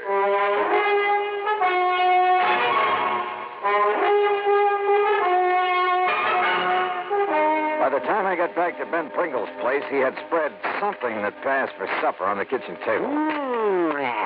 Just help yourself there, Johnny. There's plenty more in the stove. If I don't cook the best canned beans you ever ate. Yeah. Yes, aren't they delicious? Have some ketchup. Hey, look, Ben, as I told you, I got nothing out of Joe Renzulli, except a powerful feeling that he's protecting one of your neighbors around here. Well, you know how it is out in the country this way, Johnny. A man who tells on his neighbors, well, he's an outcast. Hey, maybe that's why Renzulli didn't mind if I could find out what's going on here for myself. I still think he's doing it. Yes, sir. Whose place is that on the other side? I noticed a brand new Lincoln out front. Oh, all right, yes. Well, he's a nice young man. Oh, he's real nice. Yeah, what's his name? John Culpepper. He came up here from the South. I can tell that by the way he talks. Well, what's he do? Oh, he just lives there, yes. He has some of the gayest parties, though. Young men, young women, all he wants to drink. Oh, no wonder you like him. If you can scrounge drinks from him. Oh, well, I have tried to drop him now and then, but he's always just shoved a bottle in my hand and told me to come back here and enjoy it by myself. And who am I to refuse a nice gesture like that? That barn in back of this place. Horses? Cows? Oh, no animals of any kind. It's a funny thing, though. Yeah? Well, I'm a very sound sleeper, you know, Johnny, very. But I'm sure that I've heard some big trucks pulling in there at night, and I've often wondered about it. But then I just went right back to sleep. Ben, have you got a flashlight I can use? Well, sure, Johnny, I have. I'll get it for you, too. Why? What are you going to do? Let's, call it a little exploring. The night was warm, and some of Ben's chickens were still out in the yard. They were gathered by a section of the fence right next to the neighbor, Mr. Culpepper's barn. And I noticed something else, a well-worn path from that barn to the fence. Funny. quietly as possible, I climbed over the fence and worked my way to the barn. There was a light on somewhere inside of it. And then I caught it. A faint, piercing odor that I hadn't smelled, so help me, since I'd worked on a case down in the hillbilly country of Kentucky. I sneaked over to a crack in one of the barn doors. Inside, I could see cases and cases of bottles and the outline of a huge copper still. Moonshine. Stand still, mister. Huh? Don't you move, sir. I'll blow your head off. Revenue, huh? Revenue? I've seen you poking around Renzuli's and Pringles today, and I figured you might be dropping in. No, keep your hands up. Oh, now look, Culpepper. No, you look. If you'll reach inside the pocket of my jacket, you'll find a card case that'll show you who and what I am. You know, I might just do that now. But don't you try to think funny. Keep 'em right up over your head. If you'd like this flashlight. Don't move. There's enough light coming through the crack in this door. Now, you stand still while I... Johnny Dollar. Insurance investigator? That's right. Well, then what are you doing here? Culpepper, the only interest I have in your still is what it's doing to Ben Pringle's chickens. What's that? Yeah, and in getting this gun away. No, I'll shoot you. No, you don't. Look, I'll make a deal with you. Say, a couple of $1,000 to keep your mouth shut about my still? I told you, I don't care about your still. Then I don't get it. That's out of my bailiwick. All I care about it... Wait a minute. You make whiskey out of mash. Have you been dumping sour mash over Pringle's fence? Oh, sure, to destroy the evidence. Holy smoke. Then all that's wrong with Ben's chickens is that they're drunk. Boiled to the gills. You mean to say that old used... Yeah, I mean to say. Now, come on. I think you and Ben had better have a little talk.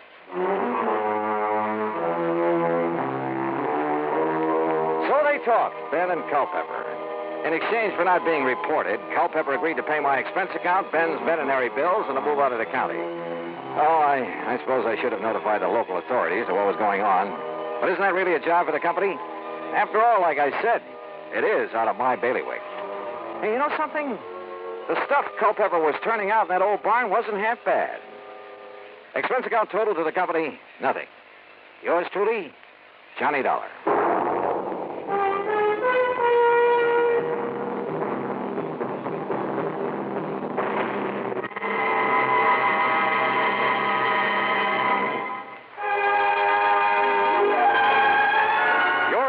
Johnny Dollar, starring Bob Bailey, originates in Hollywood and is produced and directed by Jack Johnstone, who also wrote today's story. Heard in our cast were Lucille Meredith, Howard McNear, Gil Stratton, Jack Moyles, and Sam Edwards. Be sure to join us next week, same time and station, for another exciting story of yours truly, Johnny Dollar. This is Dan Cubberly speaking.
Johnny Dollar has been a presentation of the United States Armed Forces Radio and Television Service.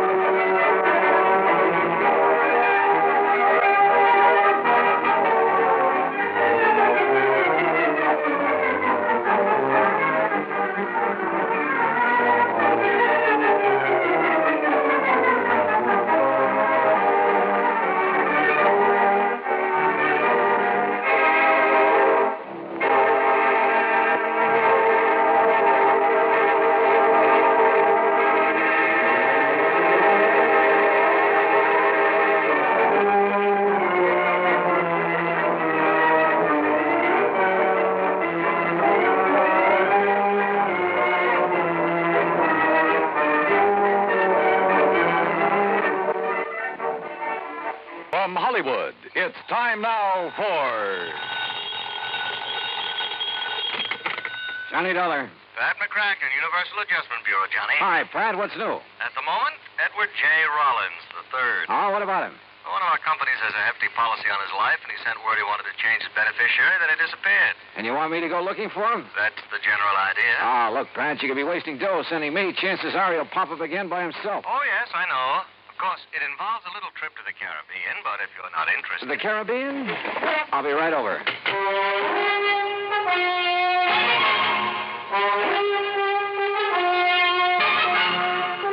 Bob Bailey in the exciting adventures of the man with the action-packed expense account. America's fabulous freelance insurance investigator. Yours truly, Johnny Dollar. And now, Act One of yours truly, Johnny Dollar.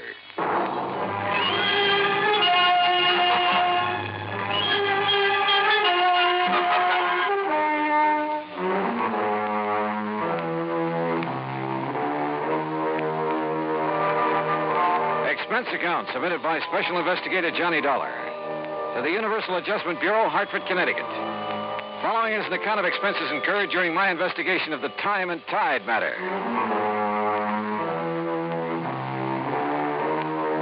Expense account item 1, $1.20 cab fare from my apartment to the offices of Universal Adjustment Bureau and Pat McCracken. The mention of the Caribbean did the trick. Sit down. Yeah, thanks. Now, what's the deal? Well, about 6 months ago, Johnny, Ed Rollins decided to marry a girl named Virginia Blake. And he took out a large policy on himself from one of our companies, naming her as beneficiary. Last week, he apparently changed his mind. Oh? Called from Nassau, said he wanted to remove Virginia Blake as beneficiary, and he was supposed to come to Miami to sign the papers. We had an agent waiting there for him. But he didn't show. What was he doing in Nassau? He had his cabin cruiser down there with 3 of his friends. Among them, Virginia Blake. Did you check Nassau to see if he's still there? Oh, we checked. His boat is gone. Now, the trail just starts in Nassau, Johnny. Where it'll lead is anybody's guess. Expense account item 2, $140 even, air transportation and incidentals to Nassau in the Bahamas. There, I found a man who remembered fueling up Rollins' boat a few days before. He'd heard them talking about working their way down through the Bahamas, skin diving, and then cutting over to Jamaica. They'd mentioned one place in particular, Crooked Island. Item 3, $50, transportation via chartered seaplane to Crooked Island. I spotted Rollins' cruiser in one of the coves, and the pilot set me down nearby. A dinghy with an outboard motor came over from the boat. It was Ed Rollins. You say you're an insurance investigator, Dollar? Yeah, that's right, Mr. Rollins. Well, what are you doing here? Well, I came to see if you were okay. Me? Why shouldn't I be? You were supposed to meet an agent from the company in Miami last week. You didn't show up. Oh, well, I changed my mind. You mean you came all the way down here because I didn't show up in Miami? Well, when a man with a hefty policy in his life disappears, the insurance company starts worrying. Yes, so it seems. Hey, mind slowing down a bit? I'd like to talk to you before we get on board. Sure. Now, what's on your mind? As I understand it, you took out a policy about 6 months ago and named a Virginia Blake as beneficiary. Yes, that's right. We're going to be married. Then a week ago, you apparently changed your mind. Well, I decided to think it over some more. That's why I brought the boat down here. What's the trouble? Oh, it's just... Well, I might as well tell you. I began to suspect Virginia's been two-timing me. Oh? With whom? That I don't know. Have you asked her about it? No, not yet. Why not? Because I'm afraid she might tell me the truth. Maybe I don't really want to hear it. Ah, I see. Look, Mr. Dollar, we're going to do a little more skin diving here in the cove this afternoon and then shove off for Jamaica around dark. Why not come along? You can catch a plane back to the States from there. Okay. Who all's on board your boat? Let's see. Virginia, you know about. Then there's Bill Winslow. Winslow? Yes, kind of a beachcomber at heart. I bring him along mainly to handle the boat. He's real good at it. Anybody else? Oh, Tony Atherton. A worthless sort of guy, but rather amusing company once in a while. Besides, he introduced me to Virginia, so I owe him something for that. I guess. Well, look, you mind introducing me as just an old friend of yours? Yes, that's just what I had in mind. Oh, say, there they are waiting for us on deck.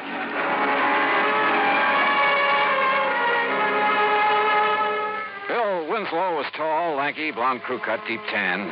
The kind who looked at home on a boat. Tony Atherton, on the other hand, was the kind who was at home nowhere, or maybe anywhere, as long as he had a drink in his hand. And Virginia, well, one look at her and you forgot where home was. Rollins and Bill Winslow strapped on aqualungs and went over the side to do some skin diving. Tony Atherton, Virginia, and I sat around on deck for a while. I noticed that Virginia didn't seem to be at ease. Atherton noticed it, too. Use a drink, Virginia? No, thanks. What's the matter, darling? You bored? No. You see, darling, Virginia didn't really want to come on this trip, did you, dear? Just skip it, Tony, will you? Seems like Ed and Bill have been underwater a long while. Yeah, I was wondering about that. How long do they usually... Don't worry. Ed likes to live dangerously. Besides, he's got Bill Winslow, all-American boy, to take care of. Will you lay off it, Tony? Hey, there they are.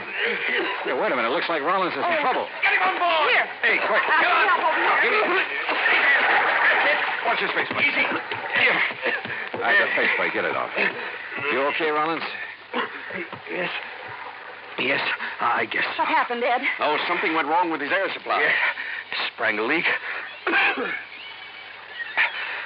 Thanks, Bill. If it hadn't been for you... Oh, skip it. Just lucky I was close to you. Look at this rubber tubing. It's frayed through. Yeah, I guess I must have scraped it against some coral. Sure. Yeah. Yeah, that's probably it.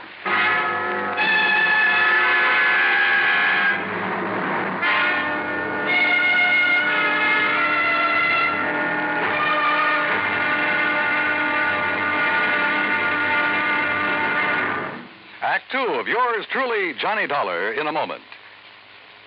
And now for another episode in the life of Sergeant Donald Bellwether, my husband.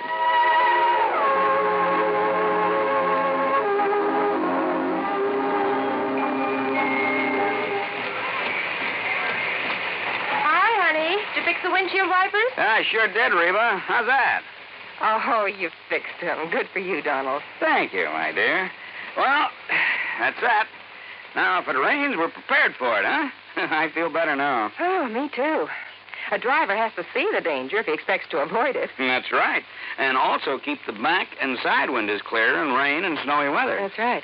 Oh, how about the horn? The horn? The horn doesn't work, Sergeant. Aren't you going to fix it? No, I don't think so. Frankly, Reba, I hate horns. Whenever there's a traffic jam, the first thing some guys do is blow their horn. Which does absolutely no good. Of course not. All it does is jar everyone's nerves. No, I don't think I'll fix the horn. Oh, but now wait a minute, Don. Look, supposing we're driving along and suddenly we see a youngster on his bicycle headed right out into the street. Sounding that horn will warn him and possibly avoid a tragic accident. Yes, that's true, but... Or supposing we're driving on the highway, and just as we're about to pass a car, that car decides to pull out into our lane and pass the car ahead of him. He obviously doesn't see us, and he won't hear us shout. But one little beep on that horn, and he'll automatically scoot back and avoid a collision. Reba, you've convinced me. Even though it can be a nuisance, the automobile horn is a necessity. Then you'll repair it? Immediately. Oh, that's my Donald. That's my doll.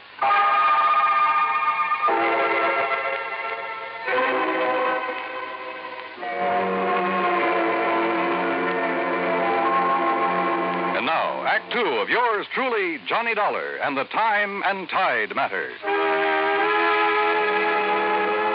Ed Rollins seemed to regard his close shave underwater as an accident, so I decided to play it that way. But I wasn't convinced. Somebody could have tampered with his air hose. We got underway around dark and headed for Jamaica. About 10, I went up on deck for a cigarette. It was a dark night, but from the stern I could see two figures up in the cockpit. One was Virginia. The other at the wheel, I figured, was Ed Rollins. There was a long kiss. Then they lit cigarettes. In the light from the match, I could see it wasn't Ed Rollins at all. It was Bill Winslow. Dollar? That you? Ed Rollins. I guess he'd just come topside. But I didn't know if he'd seen what I'd just seen. If he had, he gave no sign of it. Johnny. You know that stuff I was telling you about? Maybe cutting Virginia out as beneficiary? Yeah, what about it, Ed? I think you better forget it. I've decided to go ahead and marry her. Well, I don't think I could get along without her. Oh, I see. Look, Rollins, it's probably none of my business, but there's something I feel... There's Virginia now up in the cockpit with Bill. Yeah, that's right. I thought she was below. Well, she must be doing some navigating. Yeah. Virginia? Virginia, honey, come on back. Oh, okay. Watch your footing. We're rolling a little. Yeah, pretty heavy swell. How's Bill getting along up there? Okay, why? It's about time I relieved him at the wheel. Well, I'll take over if you like. Oh, thanks, Johnny. But I enjoy handling the boat at night. Virginia, honey, you look sort of tired. Maybe you ought to turn in. I will as soon as I finish my cigarette. Well, I'll take over now. Enjoying the cruise, Mr. Dollar? Sure. How about you? Why not? According to Tony Atherton, you didn't want to make this trip. Tony's very good at remarks like that. Oh, I thought you and he were old friends. Let's just say I've known him a long time. How you doing, Dollar? Fine, Winslow. How's the boat doing? On course. We should reach Jamaica tomorrow night. Virginia. I think I'll go below now. I'll see you in the morning. Good night. Night, Virginia. Well, you seem pretty much at home aboard a boat, Winslow. It's where I belong. You and Rollins seem to do all the boat handling. How about Atherton? He ever give you a hand? No, he's just the passenger type. Well, how about Virginia? Does she handle a boat? She can handle anything. Oh. She's a nice girl, Mr. Dollar. She deserves the best. Maybe that's what Rollins can give her. Maybe. You don't sound convinced. Good night, Dollar. When we reached Jamaica the next night, I decided to do some checking. I went ashore and called Pat McCracken back in the States, asked him to find out what he could about any of them. He was to call me at a restaurant where we were having dinner. Winslow went back to the boat right after the meal, and Atherton drifted out to inspect a few bars. Rollins, Virginia, and I stayed at the table over coffee, but Virginia was restless and edgy. Finally, she told Rollins she wanted to talk to him. They went out on the terrace. And just then, my call from the States came through. Johnny, Pat McCracken. Hi. Did you find out anything? Yeah. Ran a check on Virginia Blake. I found out she's apparently been paying off for something. What do you mean? She's been issuing checks regularly, a couple of $100 apiece, and always to the same guy. You know his name? Yeah. Tony Atherton.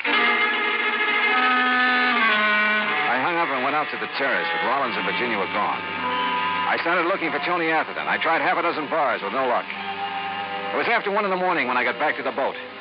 Atherton was in his bunk. I woke him up. Oh, what do you want, Dollar? Don't you realize what time it is? Yeah, I want to know why you've been blackmailing Virginia. Wait a minute. It's a pretty ugly word. You're so right. Now, look, Atherton. Hello? Anybody aboard? Yeah. Who is it? Inspector Hastings, Jamaica Police. Is this Mr. Edwin Rollins' boat? Yes, that's right. I'm afraid I have some bad news for you. Mr. Rollins has been slugged and robbed. What? Good Lord. Was he hurt bad? I'm afraid so. Touch and go whether or not he'll live. Act 3 of yours truly, Johnny Dollar, in a moment. And now for another episode in the life of Sergeant Donald Bellwether, my husband.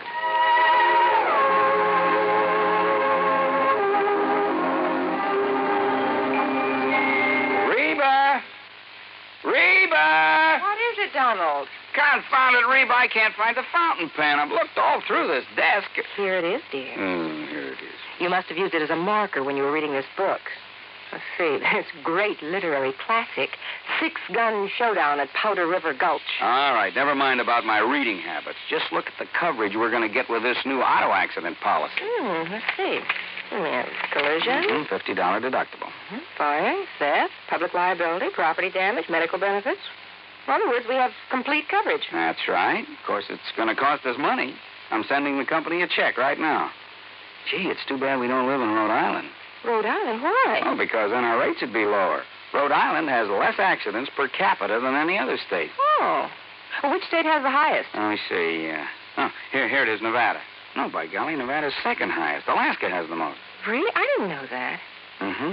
You know, it's just too bad we can't eliminate traffic accidents completely. Not only would it save life and limb, but it'd be a lot less strain on the pocketbook. Yeah, that's for sure. These automobile accident policies get more expensive every year just because there's so many costly accidents. Well, I'm glad we've got some good insurance coverage, Donald, but just remember one thing. Oh, what's that, honey? Well, some auto accidents ruin a fender, and some ruin a family. Yeah, that's true. Very true. But as far as I'm concerned, I don't want any of your old insurance money. I want you here at home, safe and sound. You'll always drive carefully, won't you? Yes, I will, dear. Oh, that's my Donald. That's my doll.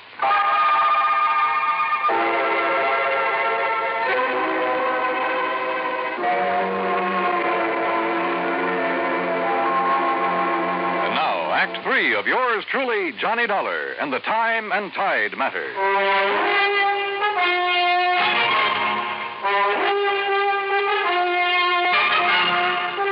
Inspector Hastings led me down the pier and around the corner of a warehouse about 100 yards from the boat. This is where one of my men discovered Rollins, Mr. Dollar. He'd been slugged, huh? With a length of pipe we found nearby. No fingerprints on it, Holmes. Rollins is in the hospital in a coma. Apparently he hasn't more than a 50-50 chance. You said something about robbery, Inspector. His wallet and valuables are gone. I'm afraid we've had quite a bit of that sort of thing around the waterfront lately. Robbery, huh? Maybe. Maybe not. I poked around the pier for a while, but didn't turn up a thing. It was about 7 in the morning when I finally got back to the boat in Atherton's stateroom. I told Virginia what happened, Dollar. She went to the hospital immediately. Okay, I can talk to her later, Atherton. I still want to know why you've been blackmailing her. Oh, look, you got proof, Dollar. Virginia's been issuing checks to you pretty regularly. Look, what's wrong with that? She and I are old friends. I've had bad luck with some of my investments. She's been kind enough to help me out. Now, look, Dollar, if you're trying to tie me in with what happened to Rollins, you're just wasting time. Am I? Of course you are. You stop this nonsense, I can probably help you. Oh? Look. Take a look out this porthole. Go on. What do you see, huh? A stretch of pier? A warehouse? Exactly. Well, what about it? Well, just as I was turning in last night, I heard footsteps on the pier. I looked out the porthole. Somebody was walking along it. As he turned the corner, I could see who he was by the warehouse light. It was Ed Rollins. Oh? A moment later, somebody stepped out of the shadows and followed him around the corner. Dollar, that was Bill Winslow. I tell you, I'm not the one who slugged Ed Rollins. But you admit taking a walk last night late. Well, sure. So what? All right, where'd you go? Oh, along the waterfront. I don't remember just where, and I don't remember what time it was. Along that pier out there, around that warehouse, maybe. Maybe. Look, I wasn't paying much attention where I was going, but I didn't see Rollins at all. What reason would I have to do a thing like that to him? I can maybe think of one. Like what? Like you in Virginia. Me? Oh, now, just a minute. That has nothing to do with it. I think it has, Winslow. Get this straight, Dollar. I didn't slug Rollins. I kept hammering away at him, but I couldn't get anywhere. Finally, I left him and went up on deck. Virginia had just come back from the hospital. He's still unconscious, Johnny. They say they don't know whether he'll make it. Virginia, what happened last night? When I got through with my phone call at the restaurant, you and Rollins had left. Yes. We walked around town a while talking. Then Ed said he had something to take care of, so he sent me back to the boat in a cab. I came back here and went to bed. I didn't know what had happened until Tony Atherton told me this morning. Mind telling me what you and Rollins were talking about last night? He told me about the doubts he'd been having about me. That he realized he still wanted to marry me. Oh? And I told him there were a couple of things he should know about me first. Like Bill Winslow, for instance? Not that it matters now, Johnny, but that was a goodbye kiss. Oh. A couple of months ago, I became very attracted to Bill, but it was no good. You give Bill a boat or a beach, and... Well, his thinking doesn't go much beyond that. And I began to realize that what I really wanted was Ed. What was his reaction when you told him about Winslow? Well, he's a pretty wonderful guy, Johnny. That's why if anything happens that he doesn't pull through, I don't know what I'd do. And what was the other thing you told him last night? That Tony Atherton had been blackmailing me. I figured. You see, I roomed with a girl once I thought was okay, but she wasn't. Some stolen things were found in our apartment. I thought they were hers. I couldn't prove I wasn't involved. You did time for it? Yes. I wish I'd told Ed right at the start. Well, at least you did tell him last night. Johnny, who could have done this to Ed? You don't think it could have been Bill Winslow? Oh, what I think doesn't matter, Virginia. It's what I can prove that counts. And right now, that's nothing. I walked off the boat and along the waterfront. There was a swirl in the channel. The tide was going out. It was almost low. I glanced over at Rollins' boat. It was resting lower against the pier now. Suddenly, a couple of ideas started pecking away at me. I went back aboard the boat and found a tide table. According to my watch and the table, it was low tide. Then I looked up the time of the previous roll. Yeah. I headed for Tony Atherton's stateroom. All right. So Virginia was buying a little silence from me about her past. So what? When Virginia told Rollins you'd been blackmailing her, he probably didn't like it much. He told her he had some business to take care of. It could have been with you. Now, look. So he went out looking for you around the town. He found you. Now, wait a minute. What'd he do? Threatened to have you prosecuted? Was that it? So you followed him down to the waterfront, sneaked up behind him and slugged him. No. You figured you'd killed him. But even if you hadn't, you were safe because he couldn't have seen who slugged him. Look, Dolly, you're talking nonsense. Told you I saw Bill Winslow following Rollins. I saw it right through this porthole. And that's where you hung yourself. What? Take a look out that porthole. What do you see? What? Yeah. The pilings of the pier. It's low tide. Well, so what? And it was low tide at the time of the attack. You couldn't have seen over the top of the pier then. You were lying. Oh, now, look, I tell you, I won't try it. Get away from me!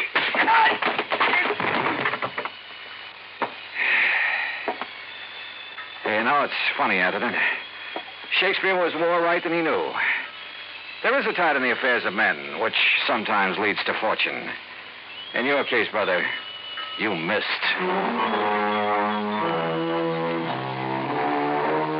Expense account total, including transportation and incidentals home, $403.50. Remarks?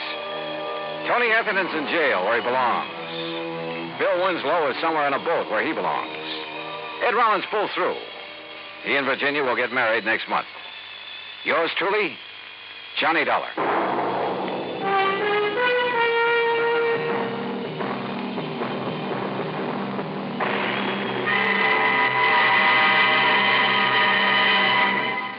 Now, here's our star to tell you about next week's story. Next week, the plot revolves around Ong's hat. And if you want to know what that means, well, join us, won't you? Yours truly, Johnny Dollar.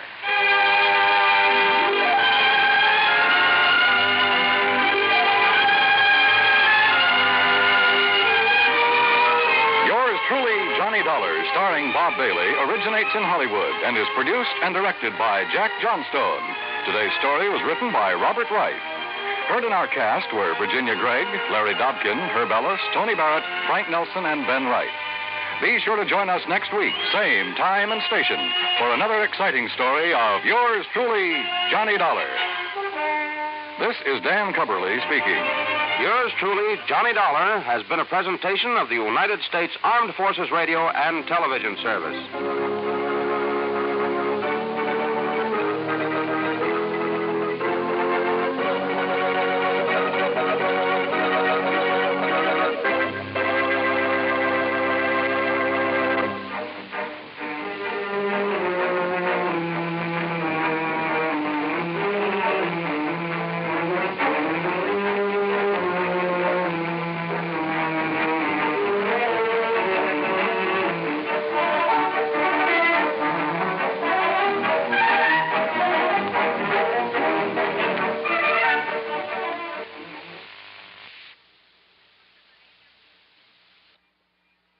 Time now for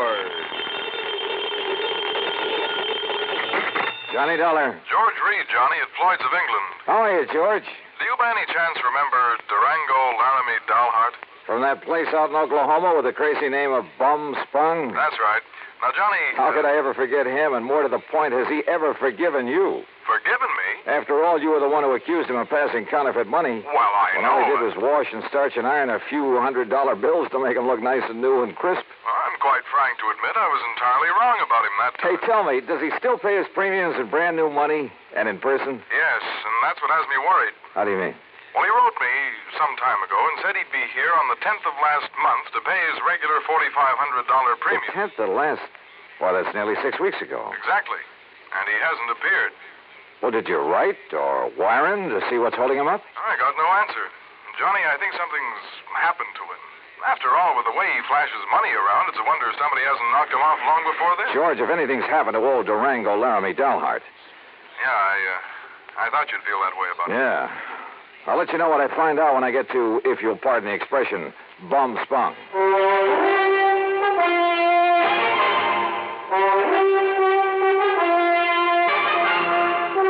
Bob Bailey in the exciting adventures of the man with the action-packed expense account.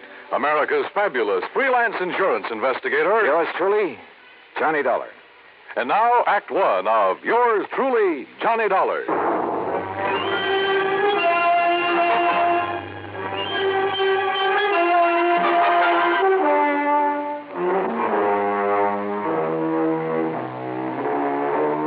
Expense account submitted by Special Investigator Johnny Dollar to Floyd's of England, American Office, Hartford, Connecticut. Following is the account of expenses incurred during my investigation of the Durango Laramie matter. George Reed has quite a penchant for handing me really offbeat cases. But for once, this looked like serious business. Expense account item 1, 9420, transportation. I arrived in Enid, Oklahoma shortly after 4 a.m. Item 2, $1.85 for breakfast. Item 3, $50 deposit on a rental car. I headed due north on Highway 81 across some of the flattest plains country I've ever seen that I hadn't expected to see again so soon. About 26 or 7 miles further on, after crossing what remains of the Salt Fork of the Arkansas, I spotted the familiar weather-beaten sign indicating that Bum Spung was somewhere up a rough dirt road to the left. Bum Spung, named by the Indians. It means bad water. And finally, there it was, the same old broken wooden fence surrounding a couple of acres of poor sandy ground. The same ramshackle house, the broken-down barn, propped up in spots with timbers. And in the yard were the same 2 sad-looking cows I'd seen on my previous visit. The swayback horse and the friendly, mangy, toothless hound, some decrepit-looking chickens. Bum Spung, so-called ranch of Durango Laramie Dalhart, who'd made it in oil and who chose to settle down in this lonely, desolate spot. And standing there looking at it, it was hard to believe that the inside of the huge, unpainted house was clean, modern, well-furnished. Thanks to his niece Carol, who occasionally came up to see the old man. As I swung aside the sagging wire gate, I wondered if she was here now. I wondered if anyone was here, but not for long. Durango! Durango, it's Johnny Dollar. Stay outside that fence, you meddling young varmint. This here now is private property. Wait a minute. You're not Durango. I came here to see Durango Laramie Dalhart. Oh, you did, eh? Well, Durango ain't here. Now, look, you. Oh, you shut up that gate and drive away from here. You see this here now, 30-30? Drive away? After you've blown a hole in one of my tires? I did, eh? Well, I guess that wasn't very sociable, now was it? Hey, look, lower that gun for a minute, will you? Oh, no, you don't. No, you don't. You try anything funny and I'll let you have it. Only, I guess it is up to me to fix that there tire for you, ain't it? Huh? After all, as long as I done it. Now, let me take a look and make sure you just ain't up to some trick here. Yeah, but I am. Hey! Just give me that gun now. Oh, no, you don't. No, you... Okay. Now, who are you and what are you doing here and where's Durango? By Hofford, sonny. You sure pack a punch. Start talking, mister. Who are you? Who am I?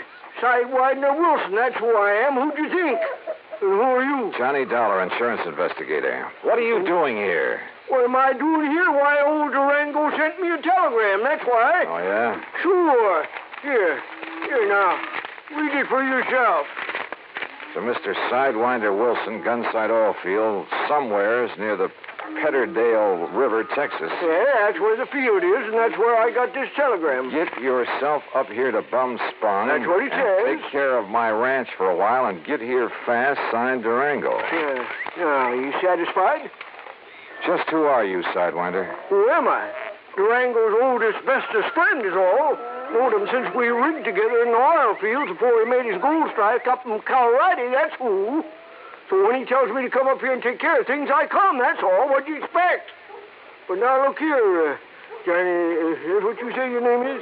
Johnny Dollar. Yeah, well, there's something I don't like about Durango's going away this time. What do you mean? What I mean? Well, I mean the way he must have left in a powerful hurry, that's what. You know Durango pretty good? Pretty good. Well, can you see him leaving this nice house of his'n with all the doors and windows unlocked? He wasn't here when you arrived? No, sir. He'd already went away.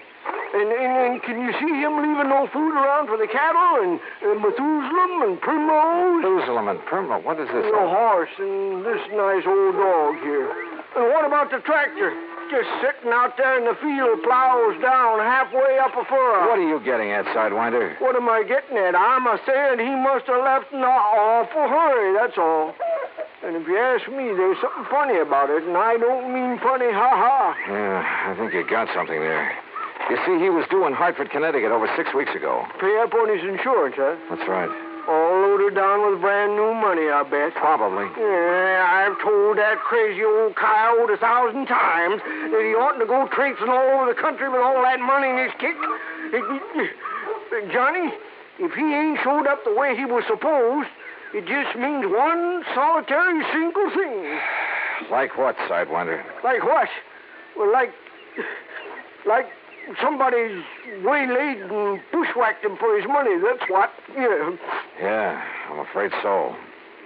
But, Sidewinder, I sure hope you're wrong. Johnny, I sure hope I'm wrong. Act 2 of yours truly, Johnny Dollar, in a moment.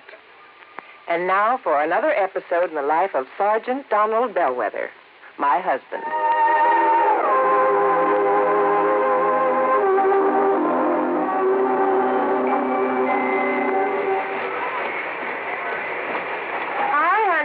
Fix the windshield wipers? I sure did, Reba. How's that? Oh, you fixed them. Good for you, Donald. Thank you, my dear. Well, that's that. Now, if it rains, we're prepared for it, huh? I feel better now. Oh, me too. A driver has to see the danger if he expects to avoid it. That's right. And also keep the back and side windows clear in rain and snowy weather. That's right. Oh, how about the horn? The horn? The horn doesn't work, Sergeant. Aren't you going to fix it?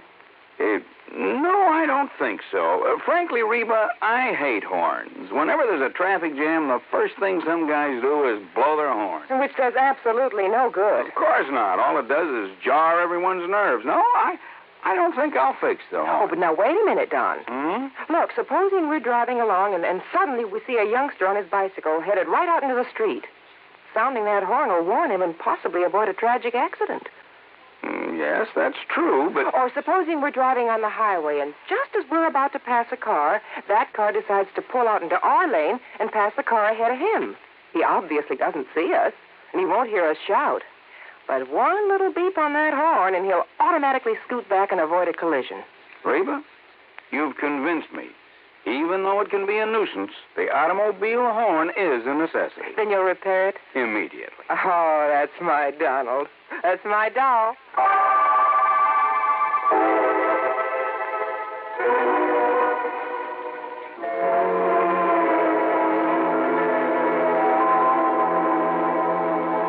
And now, Act 2 of yours truly, Johnny Dollar, and the Durango Laramie matter. Durango Laramie Delharts, cradle character from Bumspung, Oklahoma, gone, disappeared. His pal, Sidewinder Wilson, a bit of a character himself, had no idea what might have happened to him, but feared the worst. And I had to agree that his fears were justified. But tell me this, Sidewinder, have you heard anything from Durango's niece, Carol? You mean that pretty little gal fixed up this place for him so nice, kind of looks after him? That's the one. Well, say, don't she live down to Enid? Enid, yes, runs a gas station. That's right, sign of the Flying Red Horse. Come on, help me fix this tire. We'll drive back to Enid. Well, I'll help you fix the tire, but I'm staying right here. Oh, why? Why? Because Durango's trusting me to take care of the place. And if he does turn up, God willing, I'll be here to have him get in touch with you. Okay, now let's get this tire fixed. No, wait. Look. Huh? See that fancy convertible coming up the road? I not only saw the convertible, but more important, who was in it, who pulled up alongside the fence and stepped out. She was 23 or 4, a tall, slim brunette wearing a neatly tailored skirt, a tight-fitting silk blouse. Neat, trim. She looked like she'd just stepped out of Charles of the Ritz. Well, how's these dog-breasted Johnny? Carol, how are you? You couldn't resist my fatal charms. I couldn't stay away. Just with that. Oh, now, wait a minute. What's the matter with you? You don't like that? Oh, no, come here, gal. Now, Johnny, Yeah? Carol? Oh, Johnny. Gee, I've missed you. Oh, you shut up, Sidewinder. Johnny. Mm-hmm. By coming, by Gory, Durango could see Durango. Oh, yeah. Carol, listen to me. You gonna propose, Johnny? Where's Durango? Have you heard anything from him since he left here 6 weeks ago? He went to Hartford. But he hasn't arrived there. Oh, now don't you start worrying none about old Uncle Durango or anything. You sure, Johnny? I'm sure. That crazy old goot setting out across the country with over $50,000 in money in his pants. He ought to know better than to... Oh, Johnny, do you think something's happened to him? You ask me, I think somebody's killed him for that money. Oh, no. You haven't heard from him since he left? Only a postcard from Chicago where he stayed overnight at some fancy hotel. And, Johnny, that wasn't like him. What do you mean? Oh, it was before he went straight to Hartford. That real estate man was from Chicago, Carol. What real estate man? Oh, he used to come out here looking for people with oil money. Tried to get Durango to invest in real estate, Florida, New England. Well, what did his postcard say? Nothing, really. Just that he was staying overnight. And before he'd come back, he was going to look at Ong's hat. Who is Ong? Oh, he was always writing silly stuff like that. I don't know. Ong. Oh, Johnny, what'll we do? Where's the nearest phone? Back in Enid. Then come on, that's where we're going.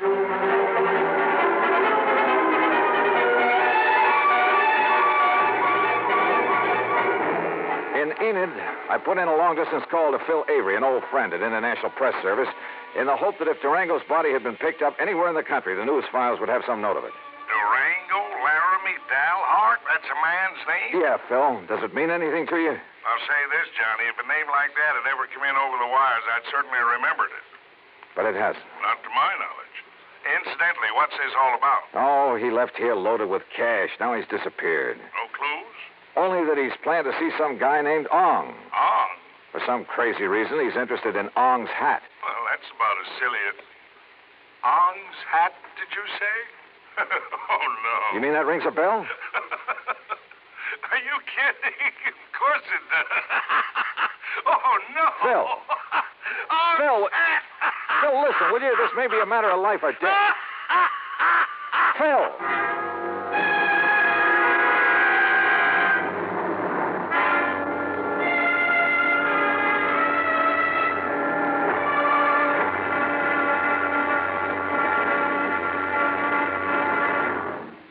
Act 3 of yours truly, Johnny Dollar, in a moment. And now for another episode in the life of Sergeant Donald Bellwether, my husband.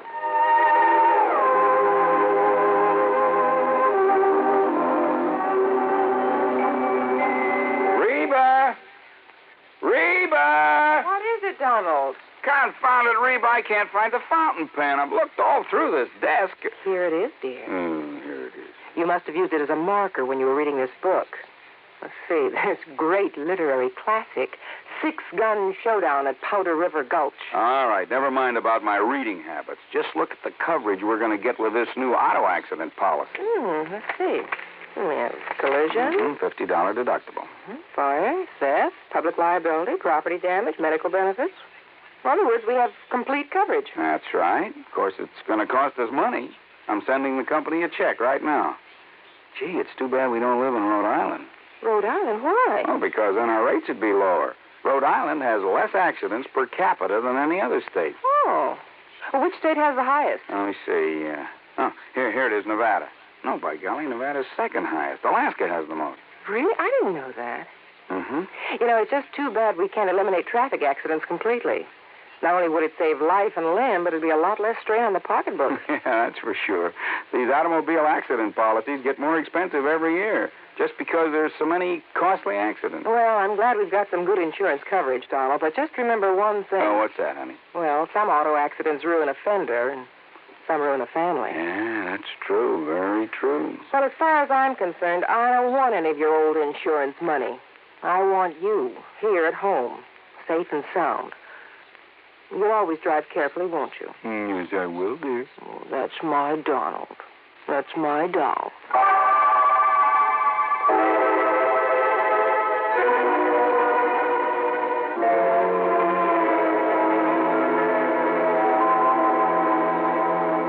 And now, Act 3 of yours truly, Johnny Dollar, and the Durango Laramie Matter.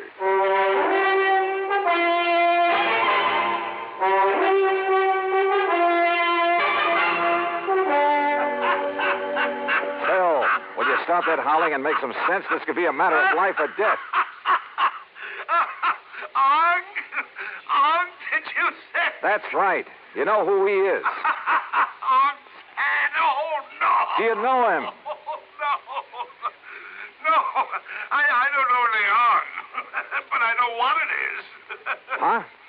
Ong San, New Jersey. What? Sure. And down in the pine and cranberry bog country.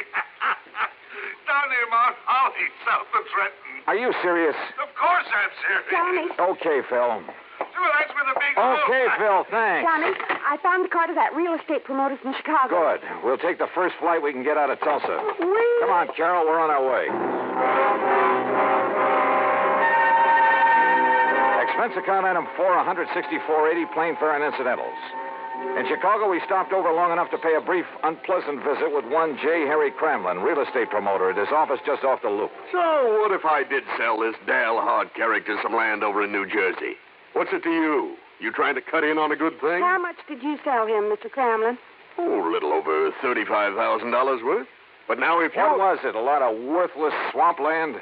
He didn't seem to think so, after the glowing report I gave him. But why did he buy it? Because the old fool thinks there's oil on it. Cramlin, if you've taken Durango... Now, ain't that a name? Durango Laramie Dalhart. If he's been chipped in this deal, well, you better duck the next time you see me coming. You threatening me? About a cash, perfectly legal deal? Oh, I'm sure it was legal. But oil in South Jersey. Cramlin, my warning still goes. The next leg of our flight took us to Philadelphia. There I rented another car. That's $50 deposit, item 5. We drove across the Delaware River and picked up Route 537 to Mount Holly. There we stopped for a sandwich and a Coke. That's item 6. And there a passing glance at a newspaper headline stopped me in my tracks. Something about a big oil development at, yeah, you guessed it, at Ong's Hat. We burned up Highway 530 to Pemberton, then hit a sandy back road that led deep into the pine and scrub oak. Finally, suddenly, we came to a clearing. And there, well, there must have been 100 cars, expensive ones, some of them chauffeured limousines, and people milling about, haranguing each other, shouting each other down. And right in the middle of the crowd, a tall, angular man in blue jeans and a 10-gallon hat. Durango. Johnny, there he is. Durango! And then I saw something else on the edge of the clearing. 2 brand-new towering oil derricks. Come on, Johnny, let's get him away from that mob. Not only was he cheated by that shyster real estate operator into thinking he was buying oil land, but he's thrown more money away building those derricks. Oh, Johnny. Oh, that mob is probably trying to sell him enough rigging and pumps and equipment to fleece him royally. 10 to 1, somebody in that crowd's offered him the Brooklyn Bridge to boot. But then we gotta stop him. If only I'd run the shooting Hey, look, iron. Durango's seen us.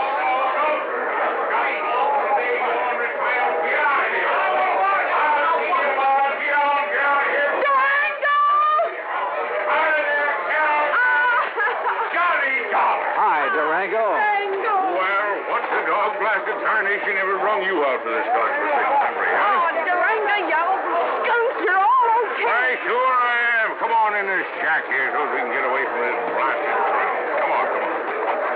You look here, Johnny. What are you doing with my little Carol, huh? I'll tell you, Durango. You sneak out to Enid behind my back and hitch up with her? All right, get on in there now where we can have some peace. Just sit down where you can. All right, now, you young rascals. Is that what you done? Go on and Got married?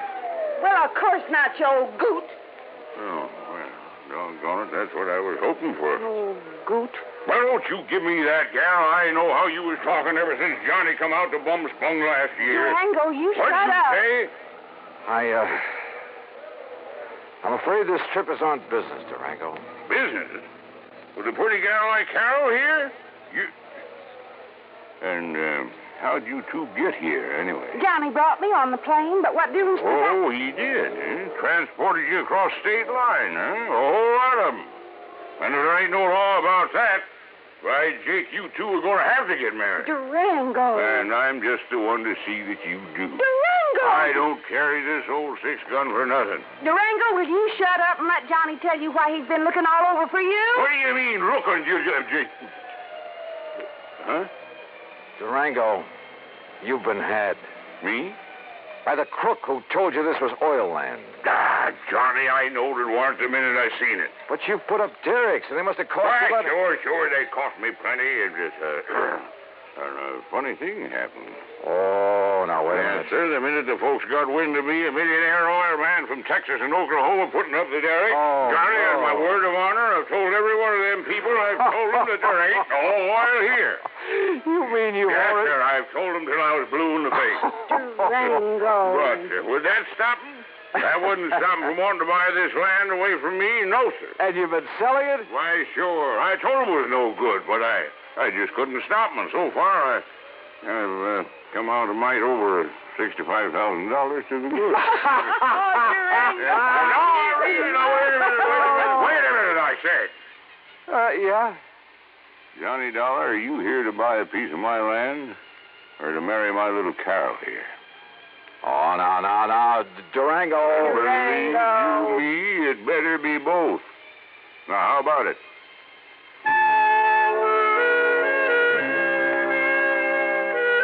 Expense account item 7, $1,000 even. The company now owns a small hunk of land in Ong's Hat, New Jersey.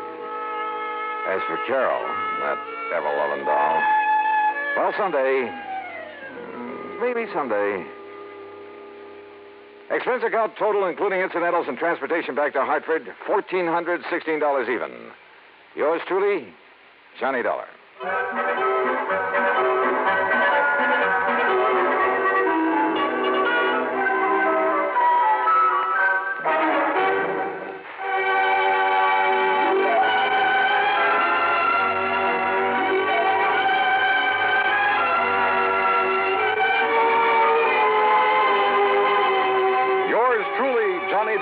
Starring Bob Bailey, originates in Hollywood and is produced and directed by Jack Johnstone, who also wrote today's story.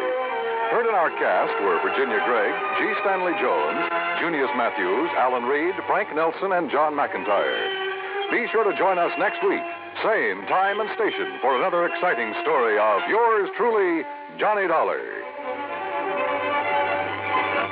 This is Dan Cumberly speaking.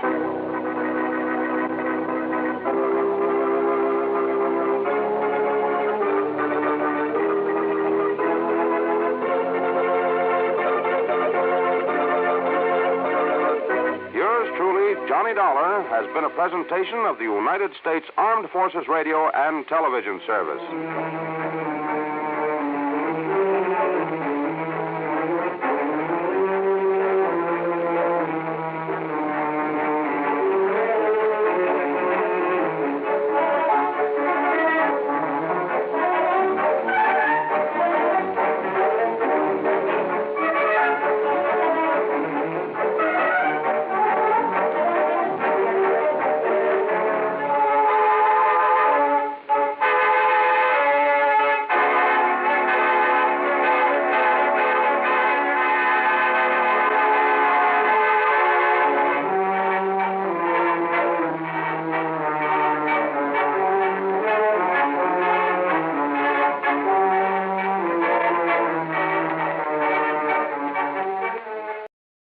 From Hollywood, it's time now for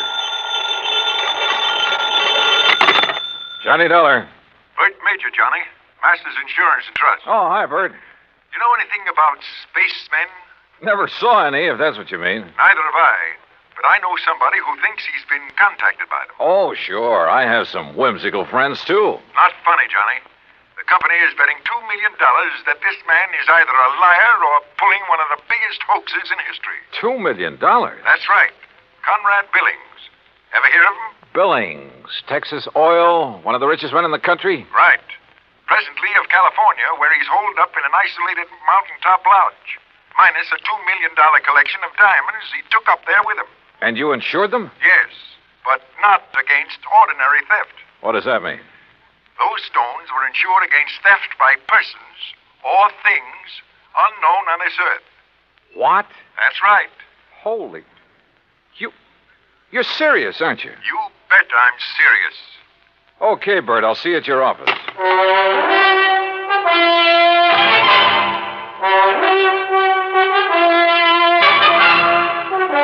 Bob Bailey in the exciting adventures of the man with the action-packed expense account. America's fabulous freelance insurance investigator. Yours truly, Johnny Dollar. And now, Act One of yours truly, Johnny Dollar.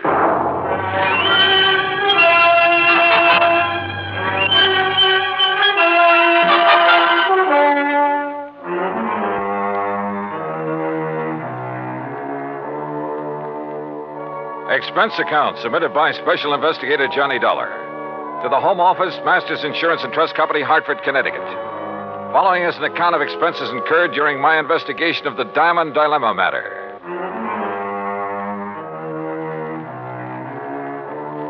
Expense account item 1, $3.20 for a taxi to the office of Bert Major. I've known Bert a long time, and he's been in and out of too many deals, big and little, to get excited over nothing. But he was excited now. This whole thing is incredible, Johnny. Fantastic. It's utterly impossible for $2 million worth of diamonds to simply vanish into thin air. So it's impossible. But it's happened. The police out there in California state positively that no man on earth could possibly have gotten to those stones. Then, Bertram, tell me all. All right. 2 weeks ago, Conrad Billings called me from his lodge up in Northern California. Said he wanted to insure the diamonds immediately. Over the phone? Over the phone. You're sure it was really he? I'm not that naive. I had the call traced. How come he called you? We've done some business with a wealthy friend of his in Dallas. Recommended. Uh-huh. And he had the stones with him there at the lodge? Yes. And, Johnny, it's one of the most isolated spots on Earth. You're sure he had them there?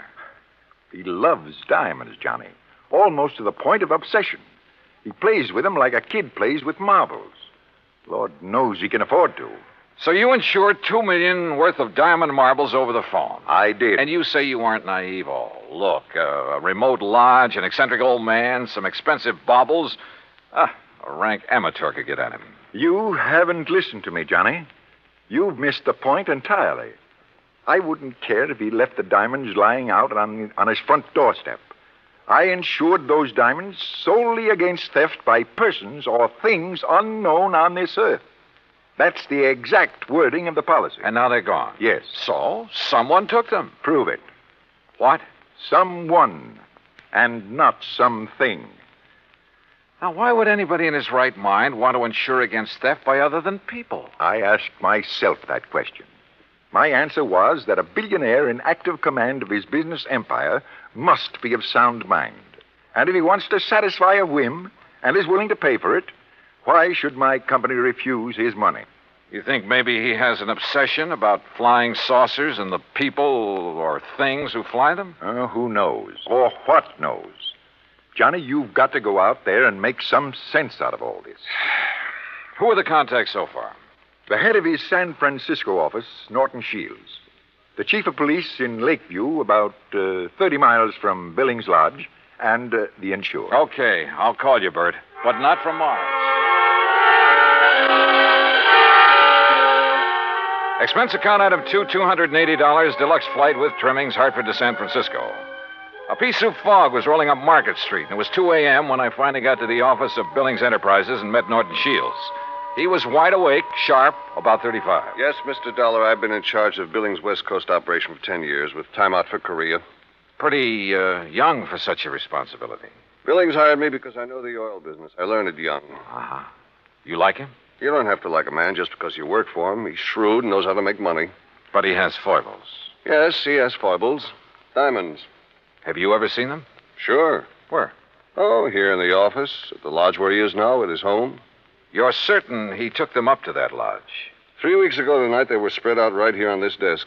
He put them one by one in a chamois bag, put the bag in his pocket. I walked him to his car, and he was driven straight to the lodge. All right. What about the flying saucers, the spacemen, or whatever it is? No, that's a new one. I learned of it when Mr. Major called, disclosed the terms of the insurance, and the fact that the diamonds had been, that they were gone. You haven't talked this over with Billings himself? No, I haven't. Don't you think you should? Why? If he wants me, he'll call me. How do I get to this lodge? I have a company plane and pilot ready to fly you to Clear Lake in the morning. You'll be met there by a car and driver. Anything else you want, call me. Why all the cooperation when you're not even supposed to know what's going on? A good lieutenant knows when to follow orders before they're issued. You're registered at the Mark Hopkins. You better get some sleep. Yeah, I may need it.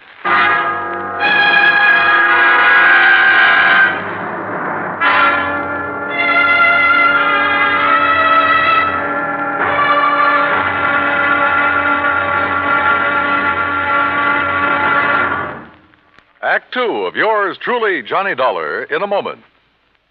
And now, Act Two of yours truly, Johnny Dollar, and the Diamond Dilemma Matter.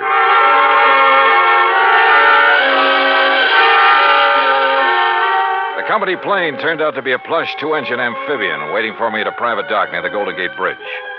The pilot introduced himself, and we headed due north up San Pablo Bay and then northwest past the Valley of the Moon. Then, a few minutes later, we glided in for a landing on Clear Lake, the largest body of water in the state of California. There, I was met by a car and a driver as promised.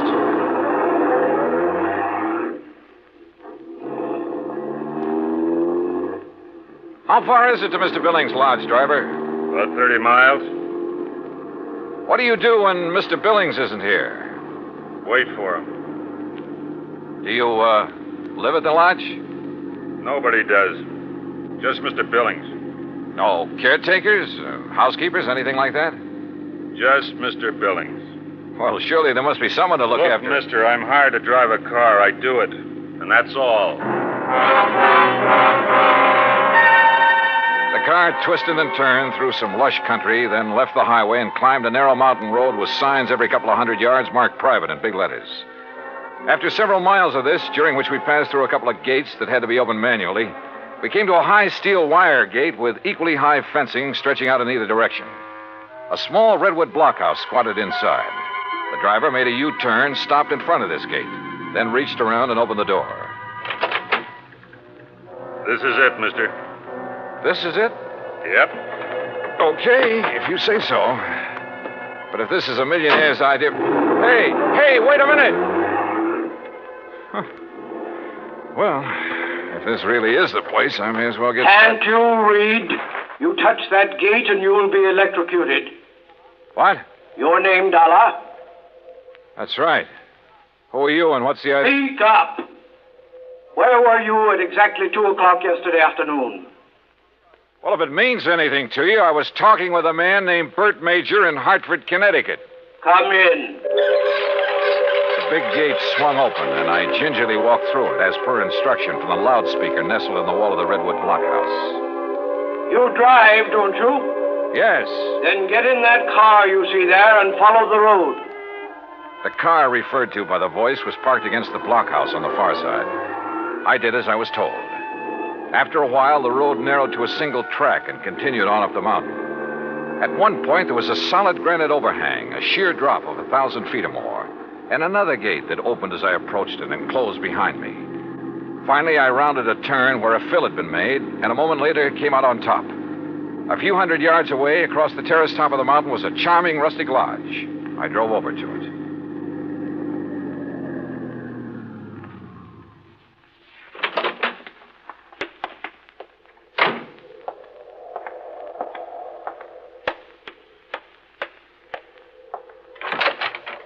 Good morning, Mr. Dollar. Mr. Billings? Come in. Hearing about this man was strange enough. Seeing him was even more of a shock. About 5'2", flashing gray eyes, bullet bald.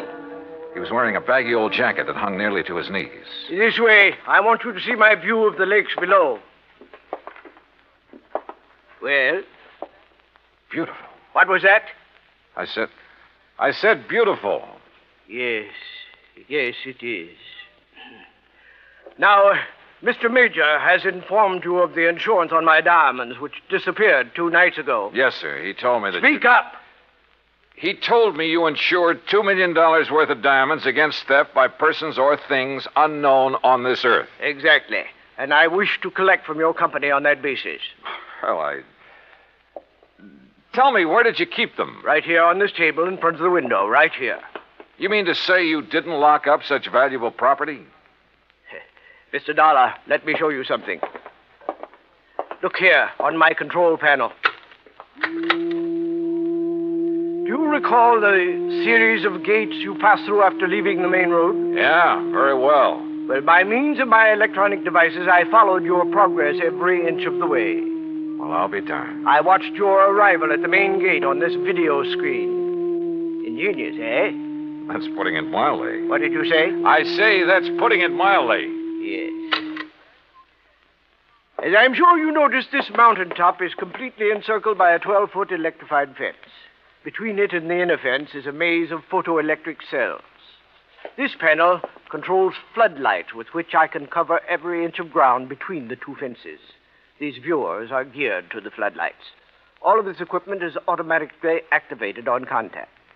In short, Mr. Dollar, I can detect and follow any person or thing which moves through or between these 2 fences.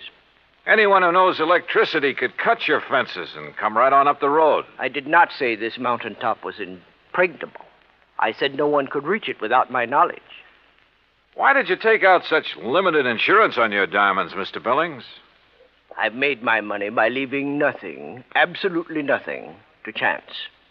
Now that man has projected objects into outer space, it is reasonable to assume that other planets may be ahead of us in technical endeavors. Diamonds would be of tremendous value to an unknown civilization. Well, look, how do I know this is not just an elaborate scheme to collect $2 million? A fair question, Mr. Dollar. What would prevent you from hiding those diamonds somewhere on this mountain? I should consider that question an affront to my integrity, but under the circumstances, I do not. I simply defy you to find them. Then what's your explanation of their disappearance? I have none. And unless you find one, I intend to collect from your company under the terms of the policy. Mr. Major mentioned the chief of police in Lakeview. Do you mind if I talk to him? Andy Prentice? Not at all. I have a direct phone to his office and he's home. Would you care to talk to him now? No, thanks. But I would like to use your car. By all means. I'll open the gates for you on your way down. Just one point. There must be no publicity on this matter. Understood? Mr. Billings, if I can't prove that your diamonds were taken by a person, those space cats are going to get a lot of publicity. Act 3 of yours truly, Johnny Dollar, in a moment. And now, Act 3 of yours truly, Johnny Dollar, and the Diamond Dilemma matter. While I drove down the mountain with gates electronically opening and closing behind me, I did some thinking. Billings had bought and paid for his privacy at tremendous cost. I couldn't see any loopholes in the setup. Yet, the diamonds had disappeared. 45 minutes later, I pulled up in front of the police station in Lakeview. Obviously, I was expected by the chief of police, Andy Prentice. Hello, Mr. Dollar. My name's Prentice. Mind if I join you? No, hop in. Just cruise down by the lake. I'm sure you want this to be a private conversation, too. Good idea. Well, what's your opinion on the diamonds? Well, I don't know who took them, but I'll tell you one thing. I don't believe it was some thing or somebody from outer space. Well, how would you get through all those electrified fences, photoelectric cells, floodlights, and closed-circuit viewers? Yeah. Well, what's your opinion? I'm as practical and logical as the next fella. If a human being couldn't get to Mr. Billings without his knowledge, and he'd call me the moment somebody tried, well... Oh, sure. Spaceman. Well, what else? I noticed one thing, Chief. He's a little hard of hearing and doesn't wear a hearing aid. He doesn't need one. Just turns up the volume on all that electronic stuff he has around him. Well, suppose someone parachuted onto the top of that mountain. How would he get out? Man could dig under those fences. That would leave evidence, and I've been over every inch of the ground. I've even thought of the expert pole vaulter idea. No sign. Nothing makes any sense. Yeah, I see what you mean. How about a ride in Billings' private plane? I'd like to take a look at that mountain from the air. I don't know what good it'll do you, but I'll go along. Well, maybe there are spacemen. But I still don't believe it.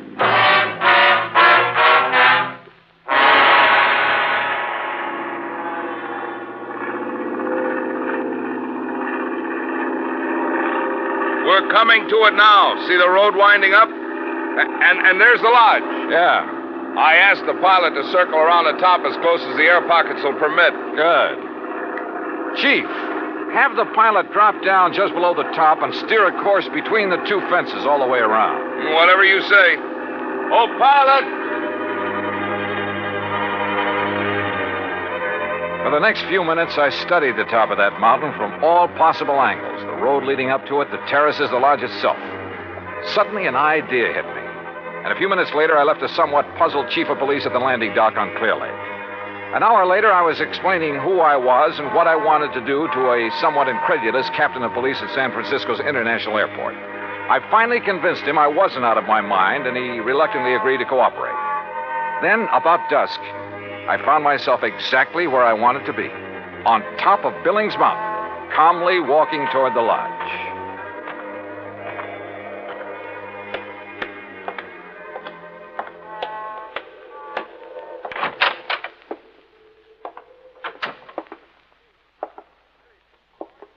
Good evening, Mr. Billings. What? I said good evening, sir. Mr. Dollar. Why, I don't understand. See? No spacesuit. Why, I can't believe it. How did you do it? How did you get here? The same way as the man who stole your diamonds. But this is impossible. Impossible. My electric system gave me no warning. That's because you have it located in the wrong place. What? It's in the two fences and between them halfway down the mountain. Above them, there is one level spot, 50 yards across, that isn't covered by your automatic whistles and bells. But it isn't it's not necessary. Wrong. It's just big enough for a helicopter, which is waiting for me out there right now. A helicopter? You didn't see us because we came in and landed below your line of sight. You didn't hear us because you don't wear a hearing aid. I can't believe it. But you must be right. And you'll have to agree that your diamonds were not stolen by persons or things unknown on this earth. The terms of the policy. Of course, I disallow all claim, but Good. Now, it's none of my business, Mr. Billings, but was your San Francisco manager, Norton Shields, a pilot during the time he was in Korea? Why, yes, he flew rescue missions in a helicopter. Yeah. The company that insured your diamonds against ordinary theft might be interested to learn that. Good night, Mr. Billings. Yes. Good night, Mr. Dollar.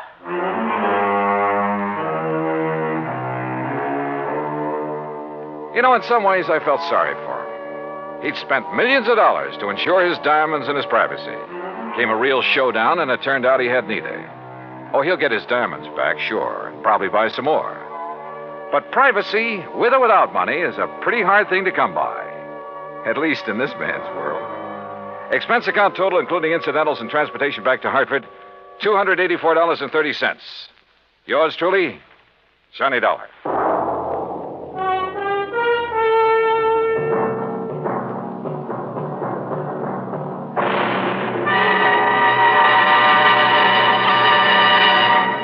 Our star will return in just a moment. Now, here is our star to tell you about next week's story. Next week, a moth, a tiny moth, solves a case involving our national security. Join us, won't you? Yours truly, Johnny Dollar.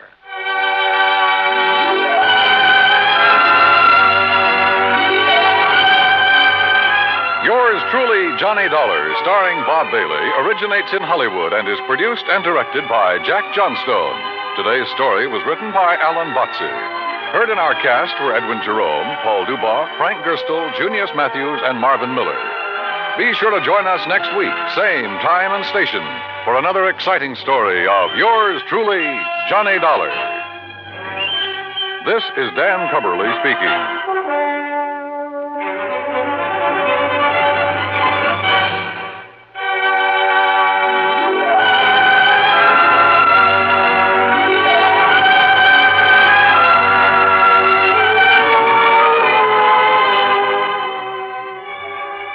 This is the United States Armed Forces Radio and Television Service.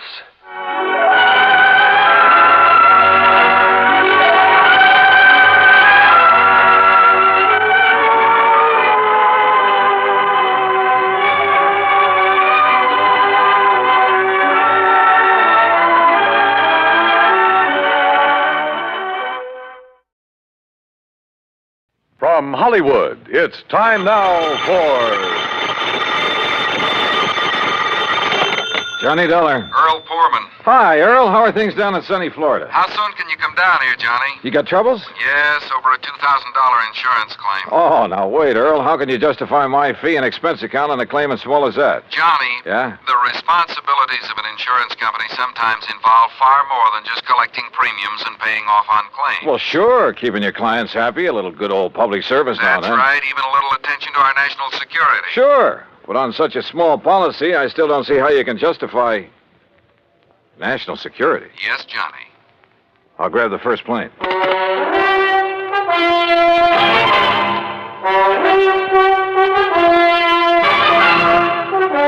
Bob Bailey in the exciting adventures of the man with the action-packed expense account, America's fabulous freelance insurance investigator. Yours truly, Johnny Dollar. And now, Act One of yours truly, Johnny Dollar.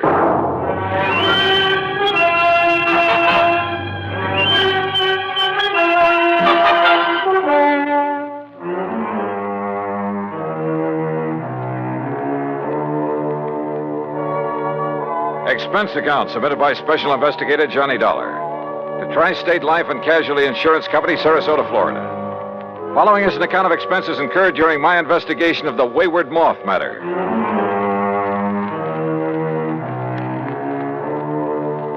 Expense account item 1, 9620, plane fare and incidentals, Hartford, Connecticut to Sarasota, Florida. There I was met at the airport by my old friend and fishing pal, Earl Poorman, and we drove on into town. You, like my new car, Johnny? When aren't you driving a new car? Well, now let's get down to Electric cases. windows, power seat, air conditioning? Yeah, sure. Look, you said something about national security in connection with this insurance claim. Yes, Johnny, I did. Well, explain yourself. Well, that's the trouble. I can't. You mean to say you had me fly all the way down here? Now, wait, Johnny. Or was it just some trick to inveigle me into fishing, huh? Is that it? A crack at some of the great Florida fishing you've been promising me all these years? Well, who knows? Maybe while you're here, we will be able to get in some fishing, too. Two? In addition to what? Sure, Johnny. I just had my boat repainted, the engine overhauled. We'll go out in the Gulf for kings and bluefish. Earl. And in the bay and the bayou back of the house, I promise you redfish and sea trout until you get tired reeling them in. All right. Just tell me why you've had me come all the way down here to investigate a lousy $2,000 claim. I told you I don't really know. All right, Earl. National security is involved. Yes. Well? Okay, Johnny. I issued a policy covering the chemical plant of Dr. John C. Allworth. What kind of chemicals? Well, you see, I don't know. Huh? I issued the policy at the specific request of Todd Swamp. Who's he? Chamber of Commerce. Knows more about this whole area and its people than anyone else.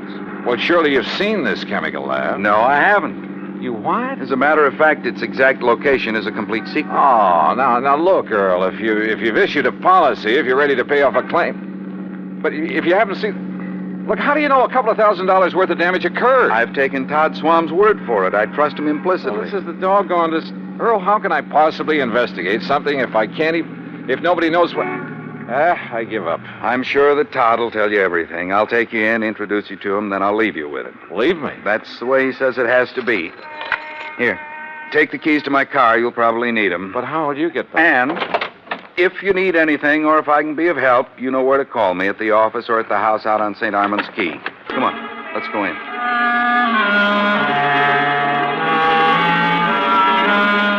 Todd Swam is a young, pleasant, aggressive sort of chap. Serious, alert, perceptive. He thanked Earl for bringing me, then led me alone into his private office.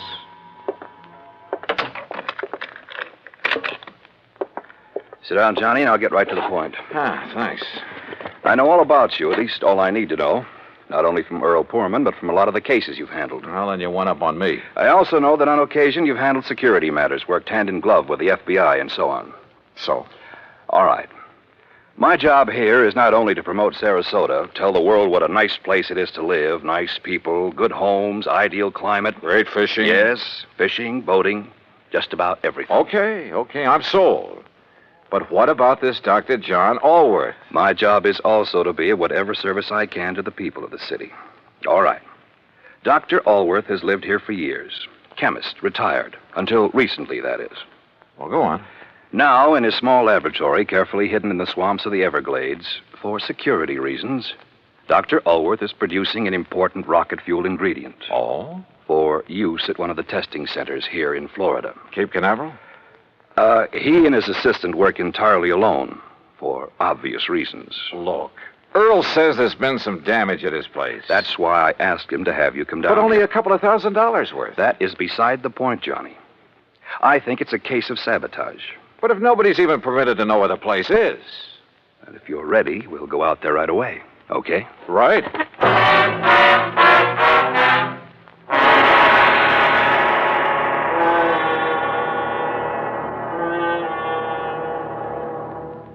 Act Two of yours truly, Johnny Dollar, in a moment. And now, Act Two of yours truly, Johnny Dollar and the Wayward Moth Matter.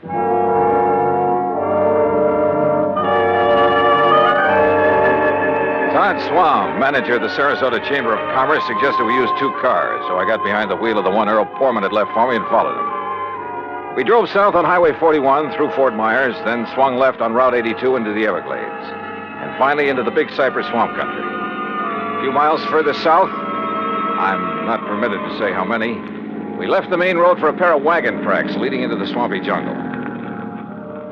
We stopped in a little clearing. From a small shack on the edge of a bayou, a tall, husky Indian emerged. He lowered his high-powered rifle as he recognized Todd Swam and walked over to where we'd parked. You bring a man, Mr. Todd. Ben Osceola, this is Mr. Johnny Dollar. Hi, Ben. How do you do, Mr. Johnny? Ben, he's to be let through here anytime he wants. Very well, Mr. Todd. Have you the airboat ready for us? All ready. Back of my house. Good. Come on, Johnny.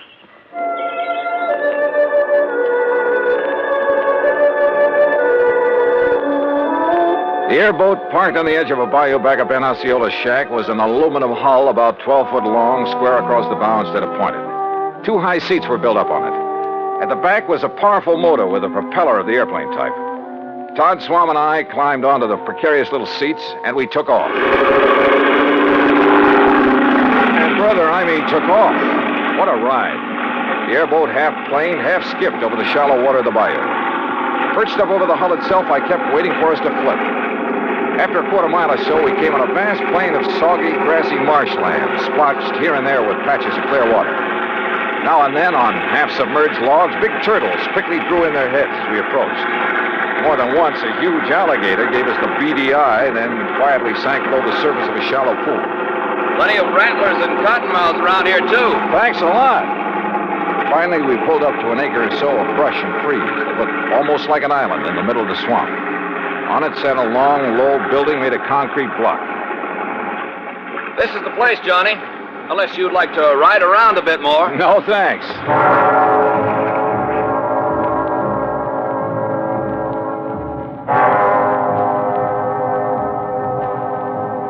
Todd Swam got the introductions over in a hurry. Dr. Allworth, a short, wiry old man with sharp features and a shock of white hair, led us into the laboratory building.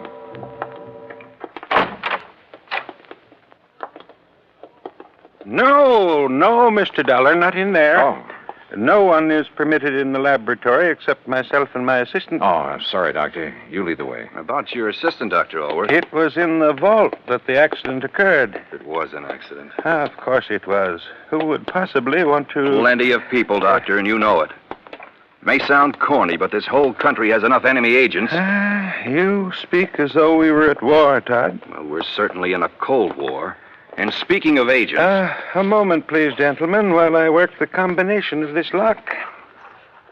This vault looks big enough for a bank. In it, I keep two things, Mr. Dollar. The finished rocket fuel component. Yeah? And the delicate apparatus with which I complete the final secret stage of its production. Apparatus no one but myself has ever seen. And you're letting us see it? Well, the accident has rendered it completely unrecognizable. I still haven't learned what happened here, you know. Matter of fact, I haven't either, Johnny. But I certainly have my suspicions. Doctor. There we are. No, don't go in. Well, The substance on the floor is so corrosive that, well, look. You can see how the legs of that heavy metal table have completely corroded, left nothing but a pile of splintered metal and rust. The rocket fuel did that? Now, there, in the corner at your left, are the rotting, tangled remains of the apparatus I mentioned. The apparatus the insurance money will replace so I can make up for valuable time lost. Doctor, I tell you, it was no accident. What happened, Mr. Dollar, is that the heavy glass flagon containing the finished rocket fuel additive... Glass, Doctor? A very special glass, over an inch thick. The flagon containing about 5 liters of it was on that marble slab there in the middle of the floor, ready to be crated and shipped to its destination. I see. I had completed processing it night before last. Early yesterday morning, for some reason I have not been able to determine, the flagon exploded. Well, I'll bet I can find a reason. Where's that assistant of yours? Leon? Yes, Leon Salkoff. Salkoff? Yes, Johnny. A man doing secret work for the rocket missile project hires an assistant with a name like that. No, Todd. Leon Salkoff. Doctor, there was a famous, well, I should say infamous character by the name of Salkoff during the last war, a young chemist. Yes, Mr. Dollar. Mixed up in a couple of industrial bomb plots. And if this is the same man... It is the same man. Well, then, good heavens... Exactly what I think. No. You're both wrong. This man was cleared in the war trials. Well, what difference does that make? I say a leopard can't change his spots. But don't you see that not even he knows the combination to this vault? Some other way to get in? Those little windows up there? 8 inches square and 2 inches thick. And you're sure there's nothing in your process that would cause the bottle to explode? Oh, I have checked and rechecked it. Where was Leon Salkoff when it happened, and where is he now? Well, he went to Fort Myers for supplies early this morning. He should be back. My guess is that he kept right on going. Yeah, Todd, I'm inclined to agree with you. Because, Doctor, if what you've told us is true, well, somehow, someone must have got to this stuff. How high are those little windows above the ground outside? Oh, about 5 feet. Then a gun, perhaps, aimed in through a window. But they are all in place and unbroken. Well, any reason why one of them couldn't be removed from the outside, then replaced? Well, I don't know. I'm going to see. I'll be right back.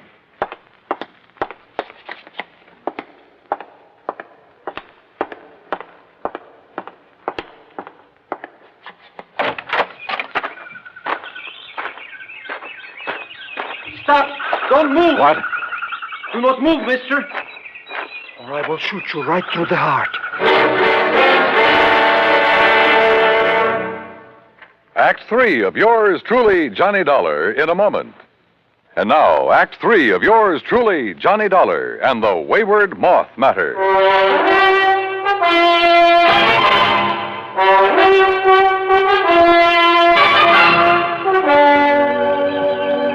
Put your hands above your head, mister. Now, wait.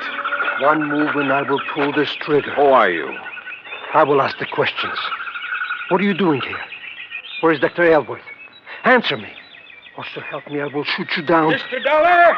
Mr. Dollar, did you find anything? Doctor! Stay there, Doctor. There's a man out here with a gun. What's that? No, don't come out here. Leon, no, that's Mr. Dollar. What? Johnny Dollar, insurance investigator, to arrange the payment of our claim. You're sure, Doctor? Of course I'm sure. Well, I recognized Mr. Swan's car at the shack of the Indian. But when I saw the other car, well, I was worried about you. No, it's all right. He's here to help us. Salkoff. So you finally decided to come back. Mr. Sloan. What took you so long, Leon? All the way into Fort Myers this morning, I puzzled over how the flagon could possibly have exploded in the vault. You found the answer? Or have you known it all along, Salkoff? I do not understand, Mr. Dollar. I think I do, Johnny. I thought so from the first. I've heard about you, Salkoff, about some of your activities during the last war. I pray that heaven will forgive me for what I have forced to do in that conflict, Mr. Dollar. Forced? It is my hope that by serving this wonderful country that has given me refuge, in some way I can make up for the terrible things I was compelled to do for the men who sought to rule the world. Now, that's a very pretty speech. Oh, it's true, Mr. Dollar. You've only to consult the records of the war trials. I may take a look at those records before I'm through with this case. I humbly beg you to do so. You still haven't told us where you've been all day, Leon. I tried to figure out how the explosion could possibly have occurred. So I telephoned one of our contacts. Contacts? The glass company that has furnished us with the heavy flagons. But there is no way the additive could have caused them to disintegrate. Disintegrate? No, Doctor. Where the flagon had stood, we found a pile of granulated glass. The flagon had completely crystallized. Oh, but even so, Wait. Of course. Of course. By some means, a critical... Exactly. A critical... The formula for the glass that I obtained from the glassworks indicated the possibility. Would you gentlemen mind telling us what this is all about? Mr. Dollar, I believe Leon has found the answer. Well, if he has, I'll take back a lot of the things I've said and thought about him. Of course, we can't be sure until we proved it. It means waiting until morning. Oh, great. Meantime, we have a lot of work to do.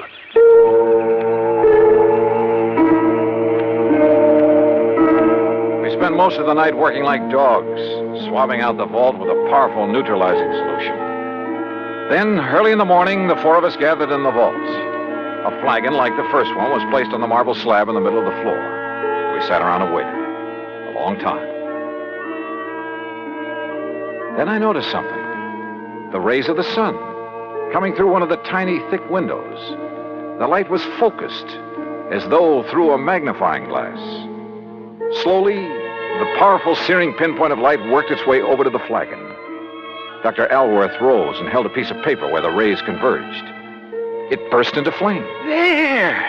Now you can see the tremendous heat generated at this point. Yes, and on the flagon itself. Exactly.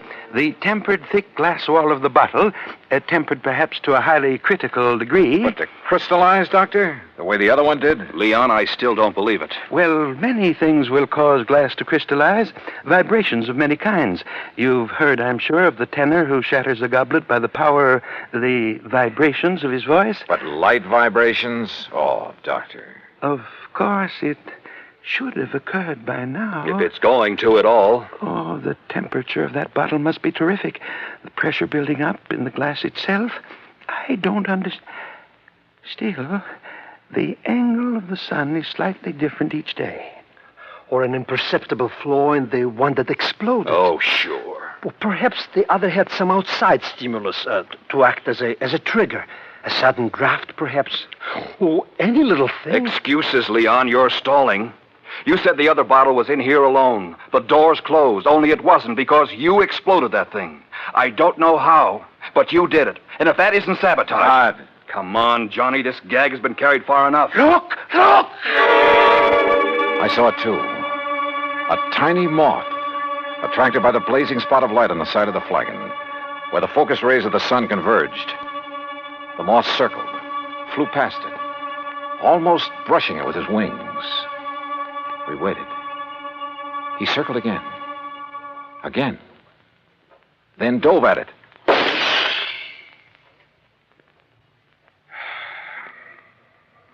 Well, Todd. Yes. Leon, I apologize.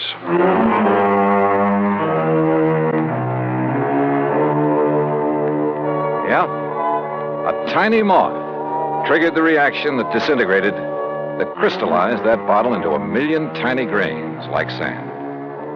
And simply because of the difference in temperature of his little body. Seems impossible, but it happened. Expense account total, including the trip back to Hartford, $204 even. Remarks? Pay up this claim in a hurry, will you? The more help we can give to people like Dr. Alworth and Leon Salkoff, the better. Yours truly, Johnny Dollar.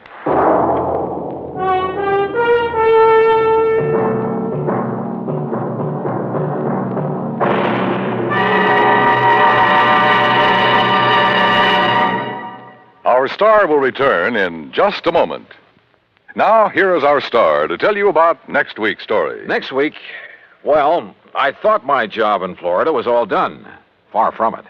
It had just begun. Join us, won't you? Yours truly, Johnny Dollar.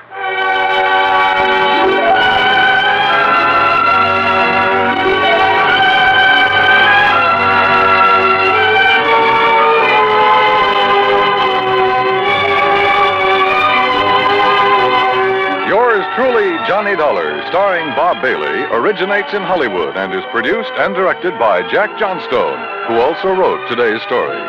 Heard in our cast were Vic Perrin, Herb Ellis, Paul Richards, Lou Merrill, and Leon Velasco. Be sure to join us next week, same time and station, for another exciting story of yours truly, Johnny Dollar.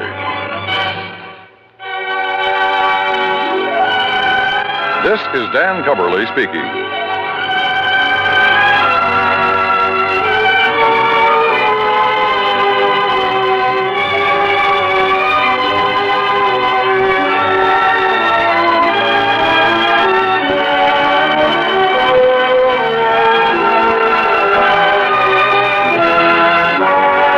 This is the United States Armed Forces Radio and Television Service.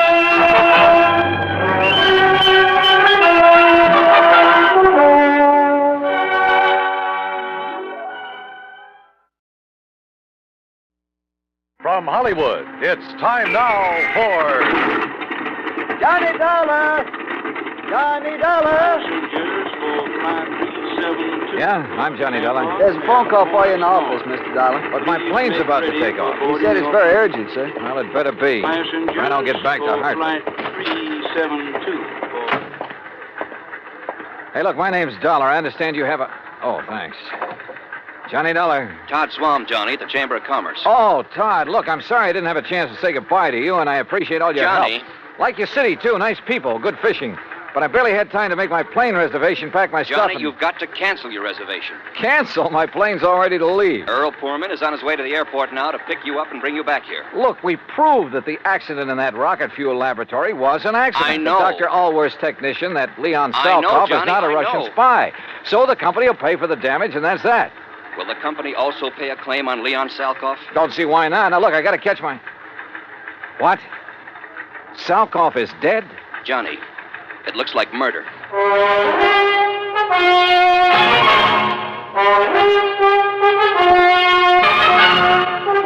Bob Bailey in the exciting adventures of the man with the action-packed expense account, America's fabulous freelance insurance investigator. Yours truly, Johnny Dollar. And now, Act One of yours truly, Johnny Dollar.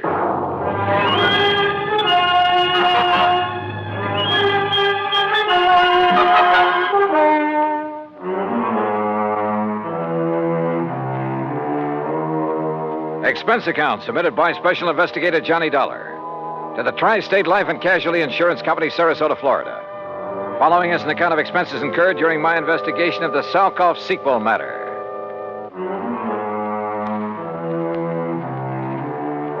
Expense account item 1, $3, no show penalty for canceling the flight back to Hartford.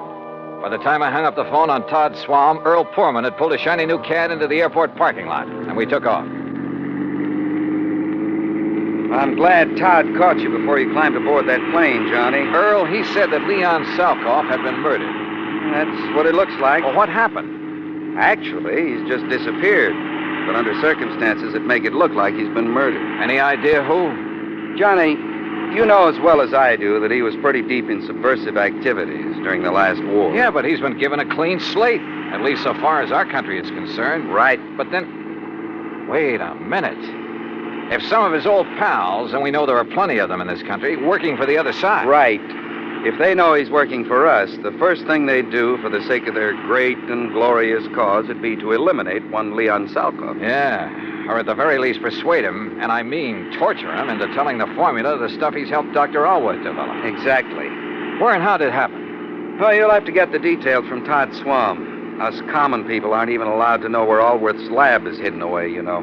That's why I'm taking you to see Todd. Then drive on.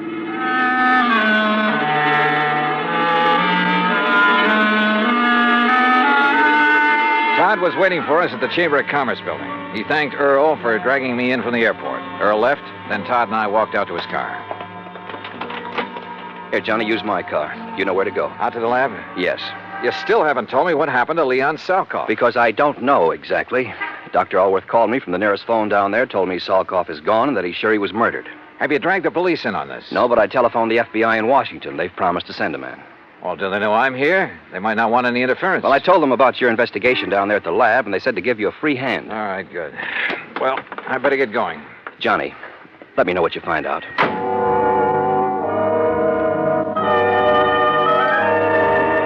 Once again, I headed south on Route 41, down through Fort Myers, where I swung left on 82 and on into the heart of the Everglades. I found the old wagon trail leading into the swampy jungle, and finally came to the shack of the Indian, Ben Osceola. There, I hopped aboard one of his airboats, one of those strange little contraptions driven by an airplane-type propeller. 50 minutes later, I pulled up at the brush-covered island in the middle of that vast, wet, soggy swamp. Dr. Allworth was standing in front of the well-hidden laboratory. Mr. Dollar! Mr. Dollar, I'm so glad you haven't left yet. Oh, what's happened out here, Doctor? Oh, it's been terrible. A terrible thing, like a nightmare. Here, come inside. I'll show you and tell you everything I know. Oh. Our living quarters are down this corridor. Yeah, I remember. After you and Mr. Swam left us yesterday, Leon and I went to work immediately to replace the rocket fuel additive we had lost in the accident you investigated. Yes? Oh, if only I'd paid attention when he told me about the man he'd seen in Fort Myers the day before. But we were so busy. Wait a minute. What man? Someone he'd known in Europe during the war. A man he suspected of now working for, well, for those who'd like to sabotage our...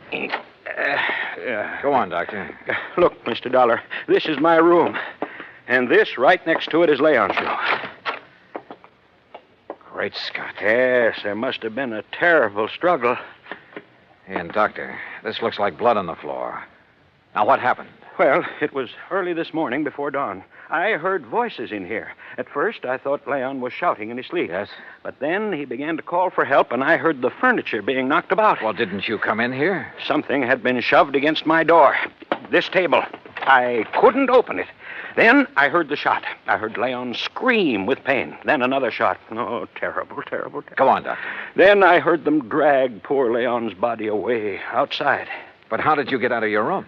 By placing my bed as you see it now, I was able to brace my feet against it, force the table away from my door. Now, come, Mr. Dollar. All right. I pursued them down this hall, but by the time I reached the outside door, they were gone. But unless they had an airboat. They must have, hidden somewhere on the edge of this little island. Oh, there are 1,000 places in the brush and trees where it could have been hidden. Do you see? Look, 1,000 places. I don't see Leon's airboat out here, only yours. They took it. That's why I think there was more than one of them. And now I must leave you. You what? I must go into a telephone. I'll be back as soon as possible. Well, now, look, wait a minute. Dr. Allworth. Now that you're here in charge, I must telephone the FBI. No, wait. They've already been notified by... Well, I'll be darned if I'm going to chase him. What's more, I doubt if I could have caught him in the old airboat that I had. So, all right, it would give me a chance to look around alone. Sometimes that's the best way.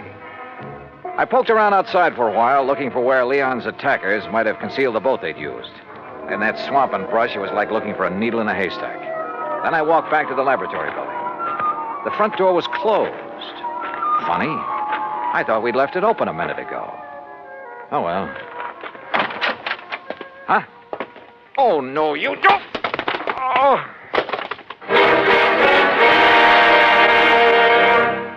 Act Two of yours truly, Johnny Dollar, in a moment. And now, Act Two of yours truly, Johnny Dollar, and the Salkov sequel matter. I don't know how long I was out after the attack on me at the hidden laboratory in the Everglades. But when I came to, I was lying in Alwa's bed. Across the room at a desk sat a well-dressed man going through files of papers and folders. I played possum because I wanted time to think. If Leon Salkoff had been murdered by subversives, then this man must be one of them. But how had he got here without Alworth knowing? Or did Alworth know? After all, now that I had time to think about it, his explanation of what had happened to Salkoff had been pretty glib. And the doctor's sudden departure a while ago to phone the FBI, he'd said. Didn't he know that Todd Swam had called him? In any event, he'd run off to leave me alone like a sitting duck. Who was the man sitting here? And why hadn't he killed me when he had the chance? I rolled over and groaned. My head felt like it was split down the middle. Oh. Well, Mr. Dollar, you finally come around. Yeah, I guess so. Brother. We were quite concerned about you. We? I'm terribly sorry about what we did to you, but until we frisked you and discovered your identity... Who are you? Walter Brenman, FBI. Oh. When we found you prowling around, we thought you might be one of the people we hoped to trap here. The killer of Leon Salkoff? Salkoff is not dead, Mr. Dollar. What? Have you forgotten a case here in Florida that you handled last year? Parley Barron. Yes, another scientist who apparently disappeared. Actually, we had arranged the whole thing so that his whereabouts would not be known while he continued with his nuclear research. Yeah, I remember. The report of his death and disappearance was to throw off our pals behind the Iron Curtain. Precisely. So now you've done the same thing? Ouch. Again, I'm sorry, Dollar. But we didn't know who you were. We didn't want to take any chances. You say we, Mr. Brenman. My colleague, Mike Crucian, who's in searching the laboratory. Oh, for what? There are two groups. Agents from behind the Iron Curtain who would like to get to Leon Salkoff, either to gain the secrets he's learned in this laboratory or to get rid of him because of his help to this country's defense and missile programs. So if he's reported dead, each will think the other did it and they'll stop chasing him. Exactly. We had to act fast because Leon has already spotted some of his ex-pals, as you call them, in this general area. Does Dr. Alworth know this whole thing was rigged? No, and you mustn't tell him. He's a great scientist, but... well, he might let the cat out of the bag. Stall him, Dollar. Stall for time. Drag out your pretended investigation. It'll delay Alworth bringing in the police, that sort of thing, until we can take care of Salkoff. That is, install him in his new place. Well, maybe I'm a little muddled because of this wallop on the head, but I should think you'd tell everybody you can. You know, to make sure his so-called death is publicized. Make sure these people who are after him will get the word. Don't worry, they know. I'd stake my life on it. And needless to say, if any of them come out here, we'll be ready for them. Oh, Michael, what did you find? Nothing. Not a single song. Oh, see, Mr. Dollar's come too. Yeah, almost. Say, I'm sorry about the way I slugged you, Dollar. Yeah, me too. I'm sure Walter told you why. You find anything in here, Walt? No. I'm afraid we'll have to go back. Oh, Dollar. Yeah? I take it Dr. Alworth is in on one of his usual all-day trips for supplies? Yeah, something like that. We've got to leave you for a while. You have your gun. You know what to do if anyone suspicious comes around. Well, now, look, when the doctor comes back, I'll have to tell him you've been here. Fine, and that we'll be back. Well, yes. We'll be back. Oh, sure, yeah. Well, Dollar, we'll see you later, huh? Now, you rest. You need it. You're not kidding. Come along, Mike.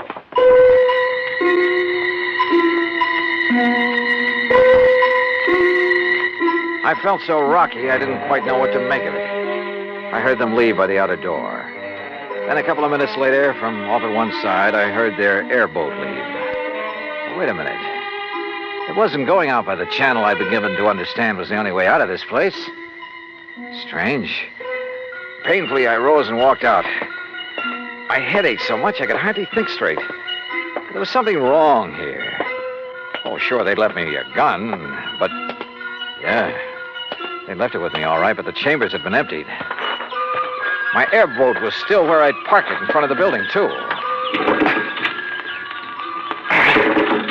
Yeah, but it wouldn't start. Tamper with, maybe.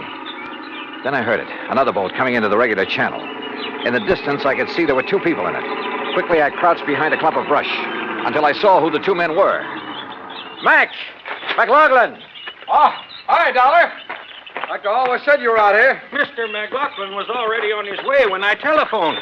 Why didn't you tell me the FBI had already been sent for, Mr. Dollar? I tried to, but you Good took off Lord, in such a Johnny, hurry. what happened to you? Oh, a couple of your own boys did this, Mac. What? Men from the Bureau? That's what they said. And I was so addled from this knock on the head. Johnny, that that's impossible. What do they look like, Walt? What are their names? Walter Brenman, for one. Brenman, 5'11", sparse gray hair, blue eyes, about 150 pounds, mark of spectacles on his nose. Perfect description. And the other? Michael Crucian. Heavy set, maybe 5'6", about 200 pounds. Right. Small scar above the right eye, heavy, almost gravelly voice. Yeah. Brenman and Crucian, huh? So they said. We're in trouble, Johnny. What? Unless I'm completely cockeyed, those are the boys who kidnapped and probably killed Leon Salkoff. Mac. We've been waiting a long time to catch up with them. Their real names are Brenmanoff and Krushinsky, spies and killers from, well, you know where.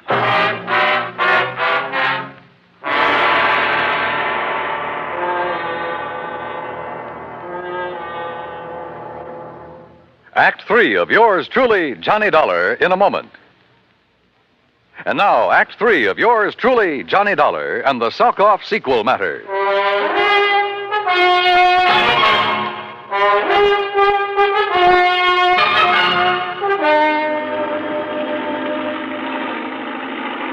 McLaughlin, my old friend of the FBI, gave Dr. Allworth a gun with instructions to lock himself into his lab and shoot on sight anybody who set foot on the island before we got back. Then we took off in the airboat. Briefly as possible, I told Mac what had happened to me at the laboratory there in the middle of the Everglades. Only a pair like Brenmanoff and Krushinsky would have the guts to impersonate FBI agents. After that beating, I was too muddled to even ask for their credentials. What I don't understand, Mac, is why they didn't kill me. They haven't yet learned the formula, that missile fuel. So? They've got to leave every possible door open, Johnny. With you convinced that they're from the Bureau... So they think. Yeah. Well, it meant they could go back to the lab. After the doctor returned, maybe even get your help in obtaining the formula from him. What? Sure. The abduction of Leon Salkoff would indicate the doctor himself is in danger. Well, that's true. But if he wanted his work carried on, if anything should happen to him, well, who better to give the formula to than agents of the FBI? On the way out to the lab, he was ready to give it to me. Hey, Mac, B&K's little visit, they're prowling through the lab and Allworth's papers. It means they didn't get the formula from Leon Salkoff. Which probably explains their sudden departure. They couldn't find the formula at the lab, so they'll go back and put the pressure on Leon again. Makes sense, Mac. And I sure hope he's still alive. But where? Well, let's hope an all-points bulletin will help us catch up with them when they leave this swamp. Got to come out of it somewhere. They've had a big head start on us. Yeah, but this channel we're taking is the most direct route to the highway. Any highway. They carried off their pose pretty well. They even knew about that Farley Barron matter I handled with you boys. Well, why not? You broadcast the whole thing on your radio show. You gave me clearance. Sure. But just keep mum about this affair, huh? Until after the boys on the East Coast launch a space satellite successfully. Don't worry.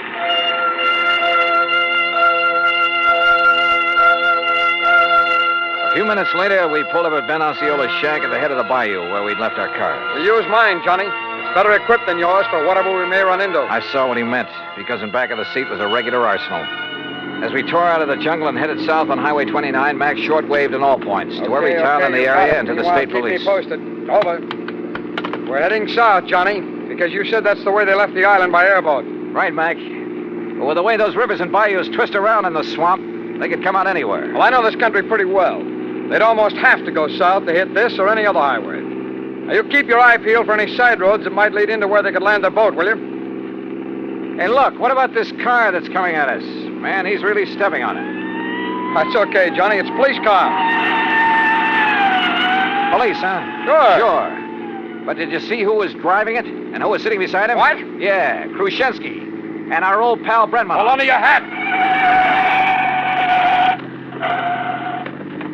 They must have heard the all points. Well, if they didn't, they're hearing it now in that car. And if that thing is souped up like most police Don't cars... worry, boy. They won't get away from this old boiler.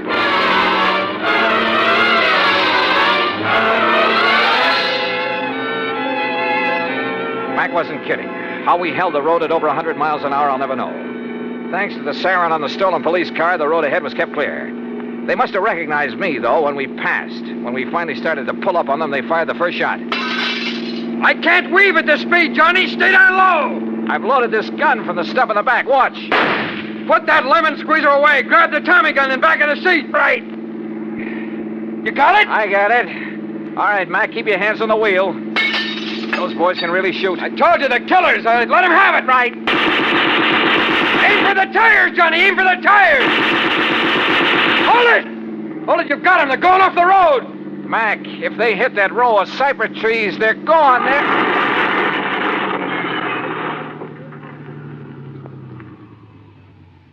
Yeah, they are.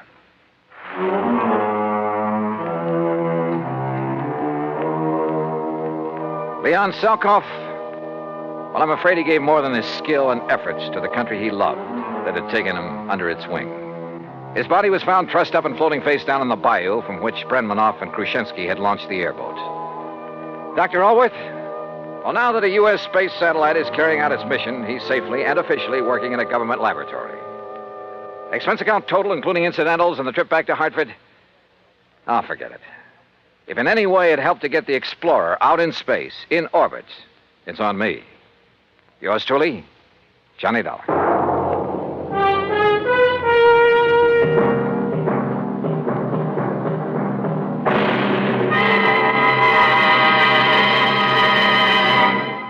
Our star will return in just a moment. Now, here is our star to tell you about next week's story. Next week, a trip to a mining town out near Denver, Colorado. And for me, it's a little too close to the wild, wild west. Join us, won't you? Yours truly, Johnny Dollar.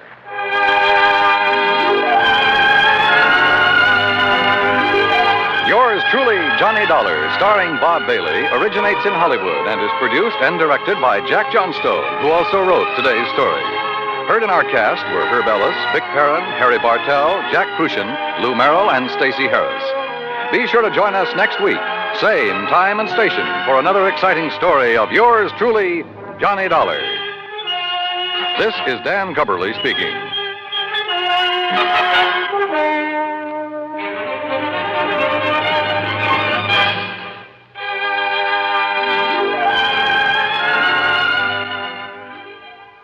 This is the United States Armed Forces Radio and Television Service.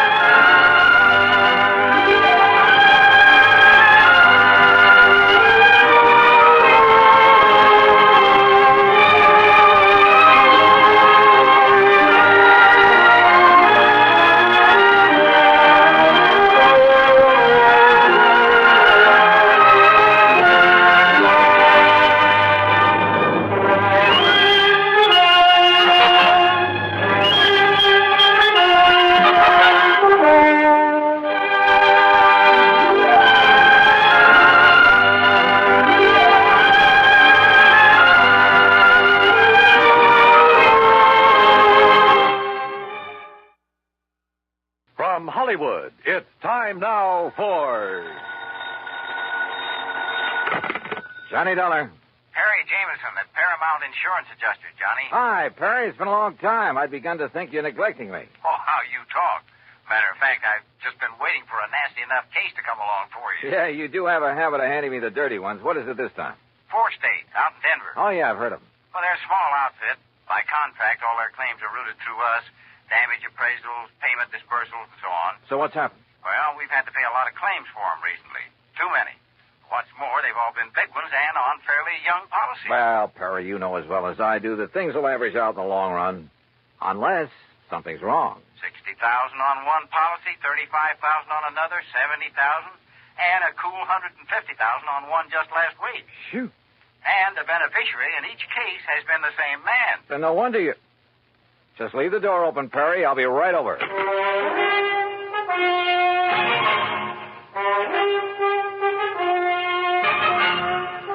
Bob Bailey in the exciting adventures of the man with the action-packed expense account. America's fabulous freelance insurance investigator. Yours truly, Johnny Dollar.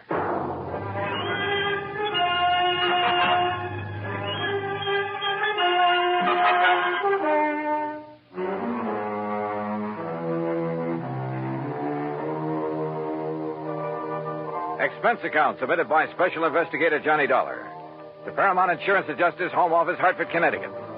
Following is an account of expenses incurred during my investigation of the Denver dispersal matter.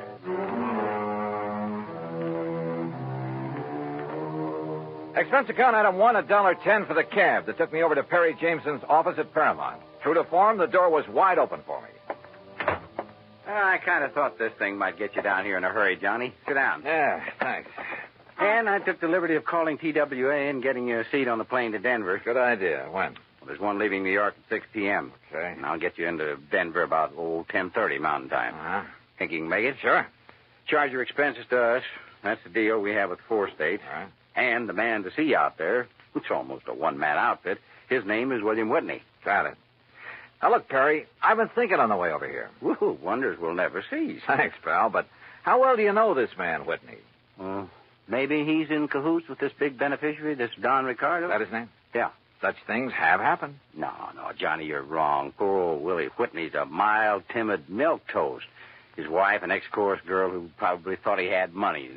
Well, you can be sure she's the one who wears the pants in the family. Well, Willie would cringe at the thought of hurting a fly.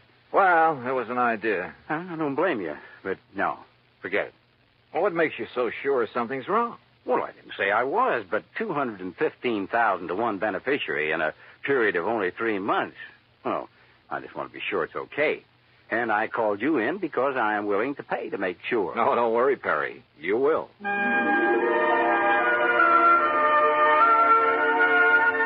Expense account item 2, $141 even, plane fare and incidentals, Hartford to New York to Denver.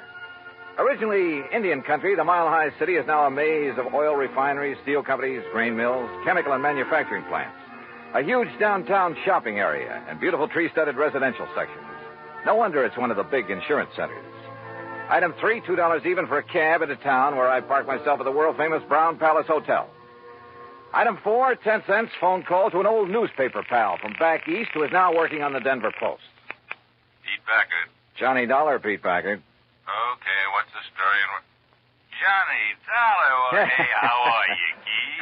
Great. You gonna be here long? We gotta get together. Where you staying? The Brown Palace. Now, look, you want us to dig up a couple of dates? We'll go out on the town. Remember the last time we tied one on together? Ooh, are you kidding? I had such a headache the next morning, it hasn't left me yet. Well, hey, look, listen. Keith, I get away from the desk at 2 a.m. No, you look. Huh? I'm out here on a job, insurance investigation. Did you ever hear of a man named Don Ricardo? You know Don Ricardo? No. What do you know about him? Well, they say, now mind you, I don't know for sure, Keith, but don't forget I did a hitch on the Chicago Sun-Times a few years back. What's that got to do with Don Ricardo? It was back in the days of the Capone mob. Oh. And Don Ricardo, well, mind you, nobody was ever able to pin anything on him. Yeah, I see what you mean. Where does he live, Pete? 20, 30 miles east, the other side of Golden, a little place called Millville. Uh-huh. Now, mind you, Keith, I don't want to really say anything against him. I mean, if I don't seem to be really telling you anything about him... Pete, I think you've told me plenty. Well, now listen, Keith. Thanks, and I'll be talking to you. It was late, and I was tired, but I went downstairs to the cocktail bar, and with the help of a big fat tip for a nightcap, got some more lowdown on Don Ricardo. The bartender talked plenty. Yeah, it seems Ricardo was living the life of Riley in the little town of Millville. Lovely home, expensive cars, threw a lot of big, gaudy parties. And always for people from out of town, mostly Chicago or Miami Beach. Yeah, the bartender talked plenty. Until he spotted a lean, well-dressed, rather too well-dressed man sitting alone at one of the tables watching him. A man who'd somehow forgotten to take off the light gray hat that shaded his features and slightly narrowed eyes. The bartender clammed up. I paid for my drink, that's item 5, and was conscious of being watched closely as I casually sorted out and took the elevator up to my room. First thing in the morning, I looked up the address of 4th State. Instead of the striking new mile-high center as I'd expected, it was a dingy old office building on South Broadway. William Whitney looked a little old and dingy himself. Johnny Dollar, the special investigator? That's right, Mr. Whitney. Oh, well, sit down, won't you? All right, thanks. Just here on a visit? I'm here because the insurance adjusters are concerned about some recent claims they've had to pay on policies issued by you. We've been very unfortunate lately, Mr. Dollar. Yeah. $215,000, unfortunate. On only 4 policies. Yes, and all paid to the same beneficiary by some odd coincidence. You sure it was coincidence? Who were the policyholders? Why, some old miners living over near Golden. Old miners insuring for those amounts? Yes, sir. They were all able to pay the premium. Give me their names. Yes, sir. Unless I'm cockeyed, there's something wrong with this whole thing, and I intend to find out what it is. The policies were issued in good faith, and the premiums paid. But I agree with you, sir, and I'm terribly concerned. I'm glad you're here, sir. It will not only save the company a lot of money, but it will take a great load off my mind. Here's the list. Yeah. Do you know the beneficiary, this Don Ricardo? Only through seeing him when I've given him the checks. Barno, Mulligan, R. Smith, and J. Smith. Did any of these insured have families? Well, I don't know. You see, the beneficiary in each case... Yeah, I know. Better let me see those policies. Whitney left me alone while I plowed through his files. Satisfied, at least, that the policies themselves were okay, I finally left him, hailed a taxi, and told the driver to head for the town of Golden. As we pulled away from the curve, a small black foreign car in the next block swung around and appeared to follow us, and I wondered. But then it cut off at an intersection, and I decided I was imagining things. Until we pulled up at one of the addresses Whitney had given me in Golden, a ramshackle, unpainted old frame house on the edge of town. I told the driver to wait for me and walk up to the front door.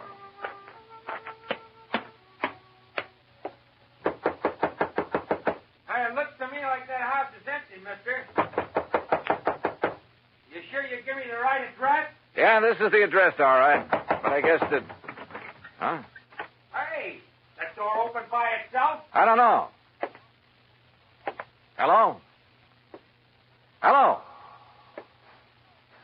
Anybody? No!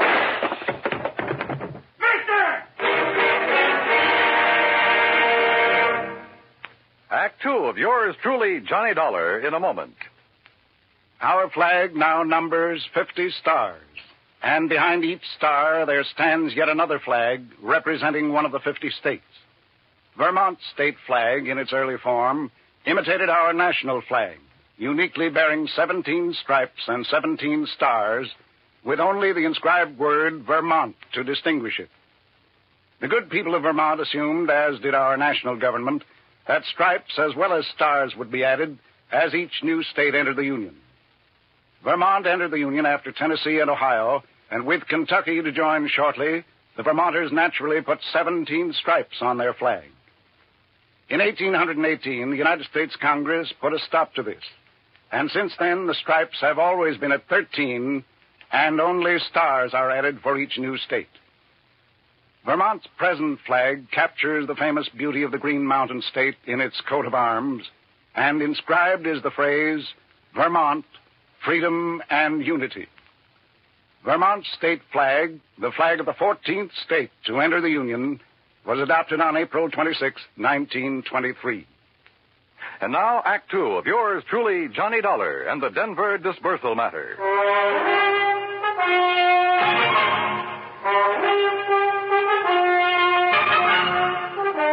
The old house at the edge of Golden, Colorado looked empty, but I knocked anyway. You sure you give me the right address, mister? Yeah, driver, this is the address, all right. But I guess that... Huh? Hey, that door open by itself? I don't know. Hello? Hello? Anybody? Oh! Mister! Mister! Go back. Get away from this open door. But you're hurt. Your neck, you're bleeding to death. Stay down. Barely nicked me. I'm all right. Holy cow. I thought you was a goner. Here, let me help you. You'll need help if you don't stay out of his line of fire. Well, who was it? You see anybody? Hey, listen. Yeah, that's a car pulling away from the back. Get a look at it. Well? I can't tell. That dusty side road back there. Looks like a little one, though. Foreign car? Too far away now. I can't tell. But it's black. All right, come on. We're getting back into your cab. Yeah, I'll get you to a doctor. No, I'm okay. You know where Millville is? Sure, a few miles east. It's an old mining... Come on. You know where Don Ricardo lives? For sure. You want to go there? Does he own a small black foreign car? Yeah, real expensive job. I've seen him in town. But, mister, Come on, because I'll lay odds he's the one who fired those shots. You mind if I drop you off a few blocks away from his place?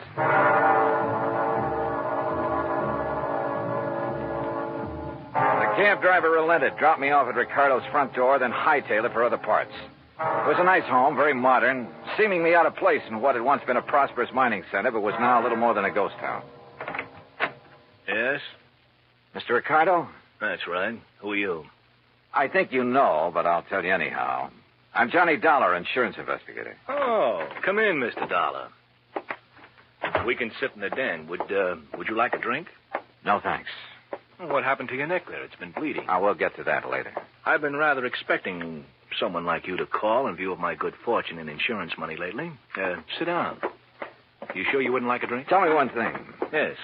Who paid the premiums on those 4 policies that netted you a couple of $100,000? Why, the policyholders, of course. At least, to the best of my knowledge. 4 old broken-down miners? They were still quite active, Mr. Dollar, hoping to find a new vein in some of the old workings in this region. Then maybe you grub-staked them, huh? Well, as a matter of fact, I did. And they promised me a share of whatever they might find. In return, they named me in their insurance policy. Oh, you must have given them plenty. More than a worked-out mine could ever yield. How do you mean? To afford the premiums on those hefty policies. Now, look, Dollar, it was all perfectly legal on the up and up. How old were they? Barno? Barno? About 68, I believe. Mulligan and Smith and the other Smith? About the same. So what? Oh, the company was crazy. How did they die, Ricardo? By some strange coincidence, the poor old fellows all went the same way. Accidents there in the mine they were working. Did the police investigate those accidents? I imagine so. Now, look, Ricardo, as you know very well, I was shot at a few minutes ago. Shot at? At a little isolated house on the edge of Golden. You were a lousy shot. Aye. Now, look here. Also, you should have known better than to park that little foreign job of yours in the driveway, at least without washing it down. What are you talking about? That kind of purplish dust it's covered with. Dust? Yeah, I'm talking about the side road back of that house where you tried to plug me. Well?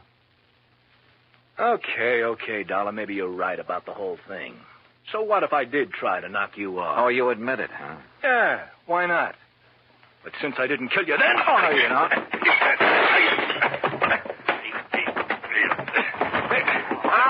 All right. Put him up. Face the wall, Ricardo. Hands off of me. Come on, get your hands Officer, off. I've never seen a prettier uniform in my life. What is this? We've been waiting a long time to nail you, Ricardo. Get him out of here, boys. All right, take it easy. Pete! So help me, Keith, I knew if anybody would bring Ricardo out in the open, you would. You mean to say that... Yeah, I figured better bring these state police out here. Oh, Pete, you're a doll. Now let you and me go out and tear the town apart, huh? Later. After I finish this job.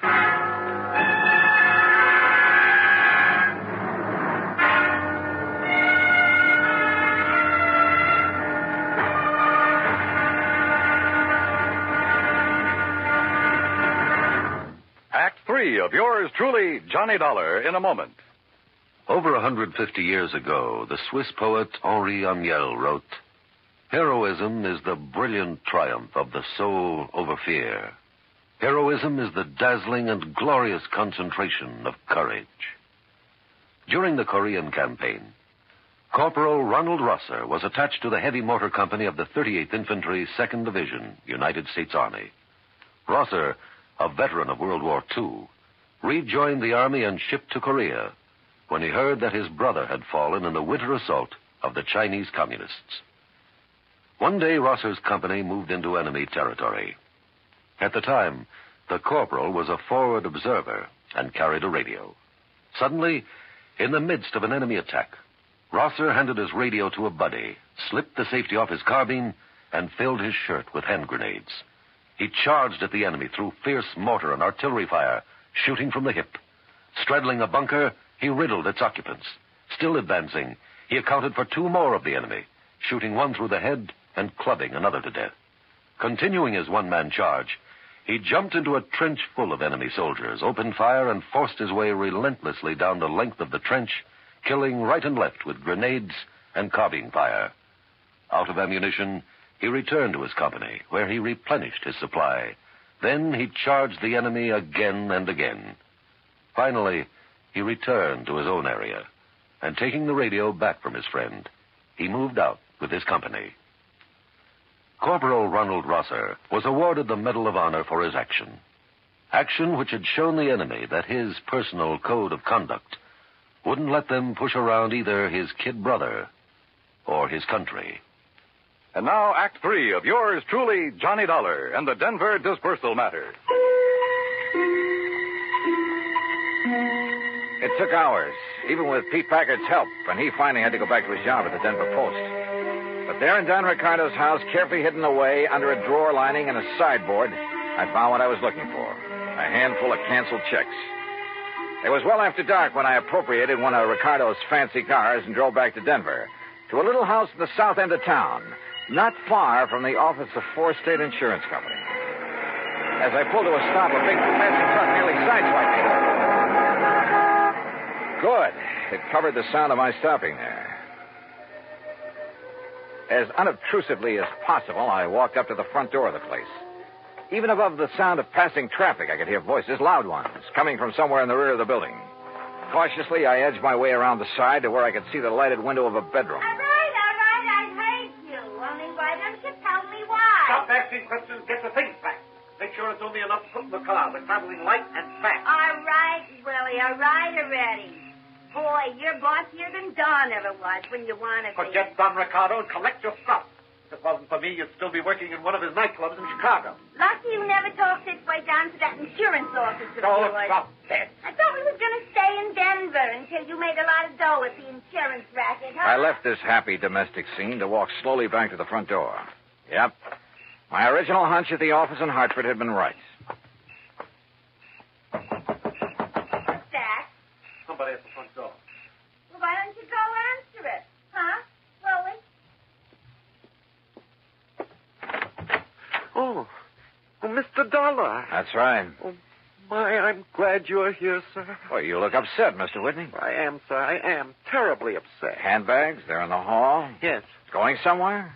It's that Don Ricardo. Oh? I thought you didn't really know him. I didn't. Oh, if only I'd done it before. I'd never have issued those policies naming him as beneficiary. Done what, Mr. Whitney? Investigated that Ricardo. But I did. After you left me this morning. He's a gangster. An ex-gangster, Mr. Dollar. No. Yes. I suddenly realized that in your investigation, you'd investigate him, and he'd think I'd had you investigate him. He'd think I was trying to make trouble for him. Frightened me terribly. And that's why you decided to leave town, huh? Yes, of course. Until this whole thing blows over. He's a dangerous man. He'd stop at nothing. He might even try to kill me. I must leave here immediately. Oh, I wouldn't be too sure of that. Where did you plan to go? Far away, anywhere where he couldn't find me. And where maybe I couldn't find you. Of course. What? Why did you say that? Well, I was just thinking. This morning while I was going through the files at your office, you left me alone for a while. Yes, I recall that I did. Why? To make a phone call, maybe? To Don Ricardo? What? Is that why he just happened to be waiting in his little foreign car a block or so up the street about the time I left your office in a cab? Oh, Mr. Dollar. Pretty good theory, isn't it? Especially when I have these little scraps of paper to back it up. What are those? Some of Don Ricardo's canceled checks. Made out to you. 20% of the take on those big, fat insurance payments. Where did you get those? Funny, too. They're all dated one day after you paid off on each of those big claims. Give me those? No, you don't. We're going to need these in No, I'll kill you. Mr. Milktoast, huh? You dirty. I'll kill you. Okay, baby. All right. Okay, Willie, get up on your feet. Yes, sir. Anything you say, Mr. Dollar. But please, you must believe me. Oh, I'm cut an it. innocent That man. timid soul pose of yours may have sold insurance to a handful of suckers, Whitney. But it hasn't sold me a thing.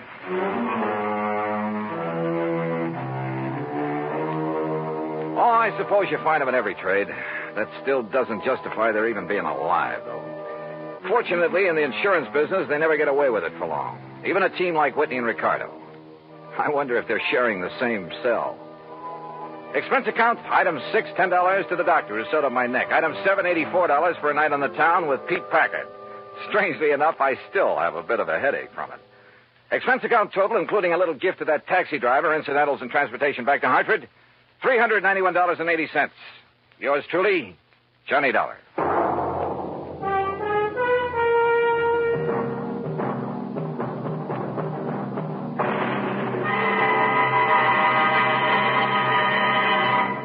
Our star will return in just a moment.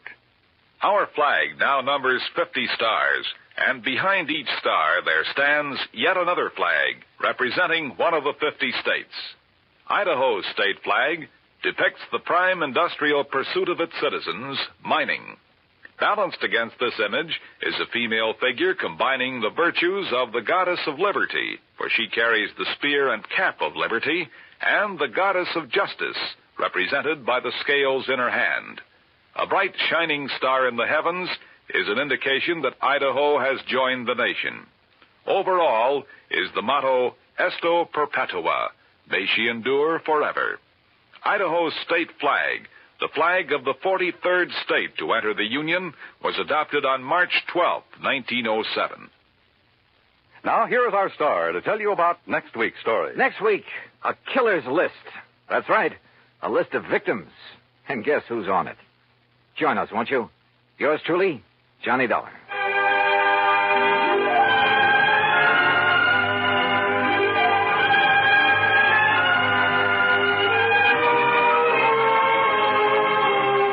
Yours truly, Johnny Dollar, starring Bob Bailey, originates in Hollywood and is produced and directed by Jack Johnstone, who also wrote today's story. Heard in our cast were Virginia Gregg, Forrest Lewis, Barney Phillips, Edgar Beria, Frank Gerstle, and Peter Leeds. Be sure to join us next week, same time and station, for another exciting story of yours truly, Johnny Dollar. This is Dan Cubberly speaking.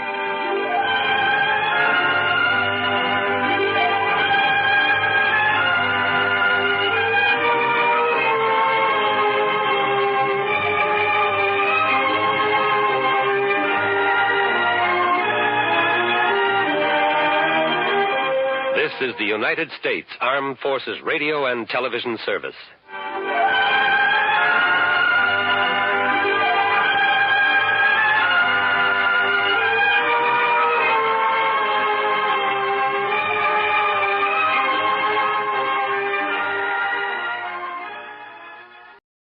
From Hollywood, it's time now for Johnny Dollar. Pat Cummings, Inter-Allied Life. Hi, Pat. What's new with you? Johnny, ever hear of Everett Benton? No, I'm afraid not. Investment firm down in New York. Real estate, oil, mining, this and that. What about him? We're carrying a $100,000 life policy on him. So? So last night he fell out of a 14-story window. Oh, that's too bad. Accident, Pat, or was it suicide? Maybe neither. I think he got pushed. I'll be right over.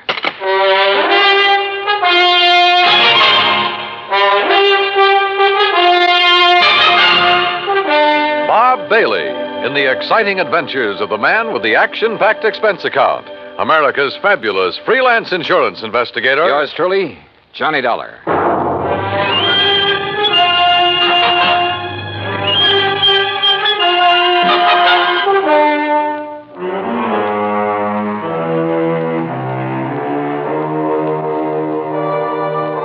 Expense account submitted by Special Investigator Johnny Dollar to the Inter-Allied Life Insurance Company, Hartford, Connecticut. Following is an account of expenses incurred during my investigation of the killer's list matter.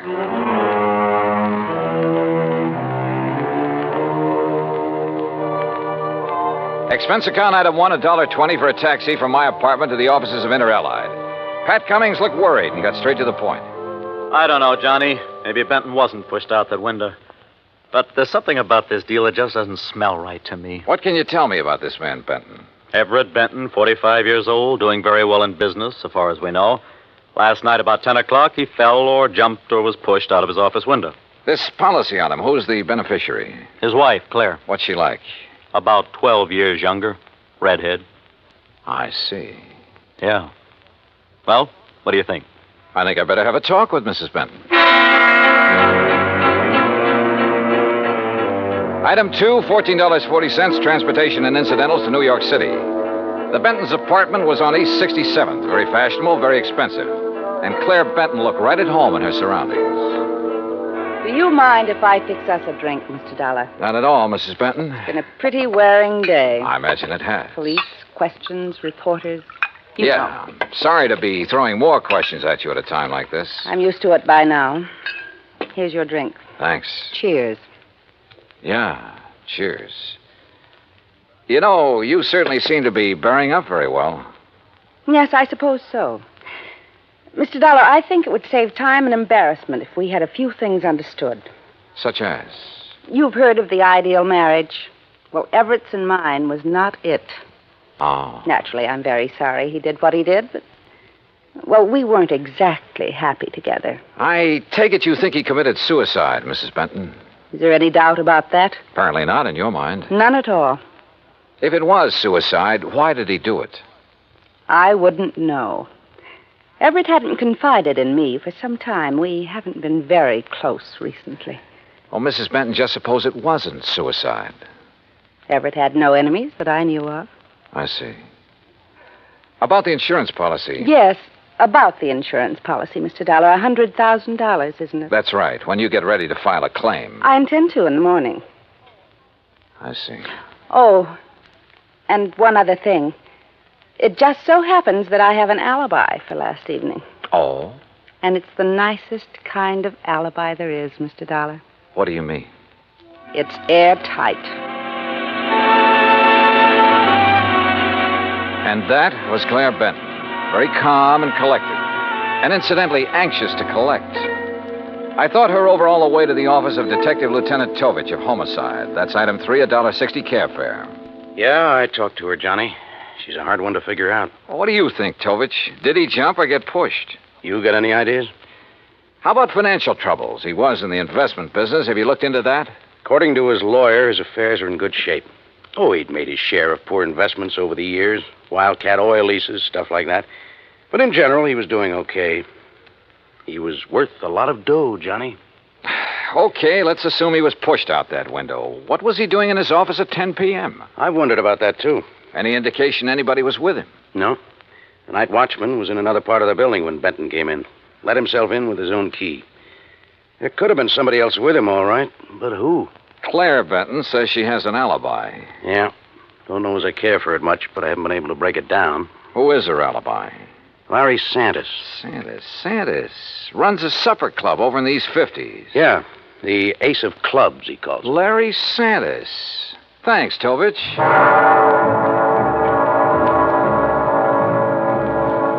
So I went calling again. But this time it was different from my visit to Claire Benton.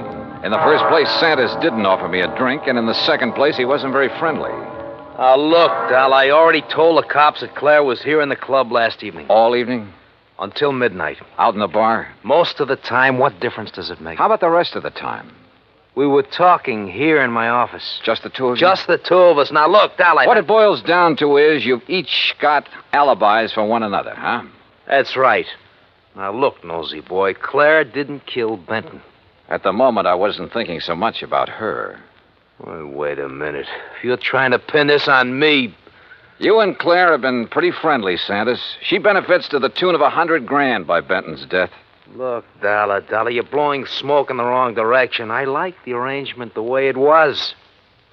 Why should I try to change it? Well, that's a good question. So just let it drop. You get me?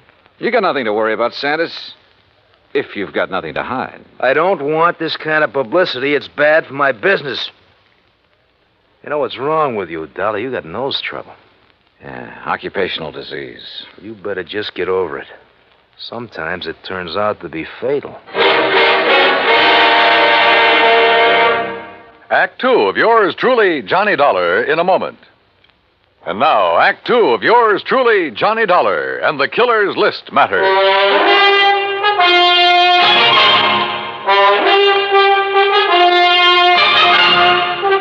Well, looks like you didn't get any further with Larry Santis than I did, Johnny. Look, Tovich, both Santis and Claire Benton had a motive for killing her husband. Matter of fact, two motives. Money and getting Benton out of their way. Johnny, I'm with you. But we're not even sure yet it was murder.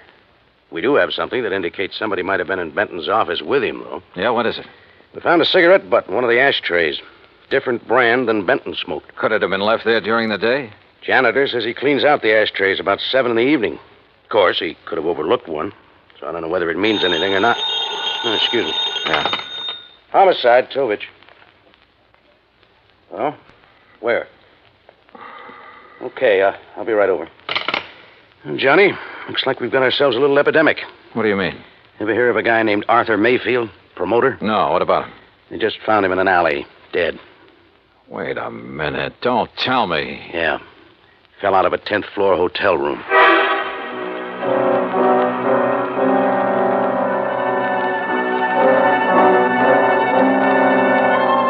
Lieutenant Tovich and I went over to the West Side Hotel where Mayfield's body had been discovered.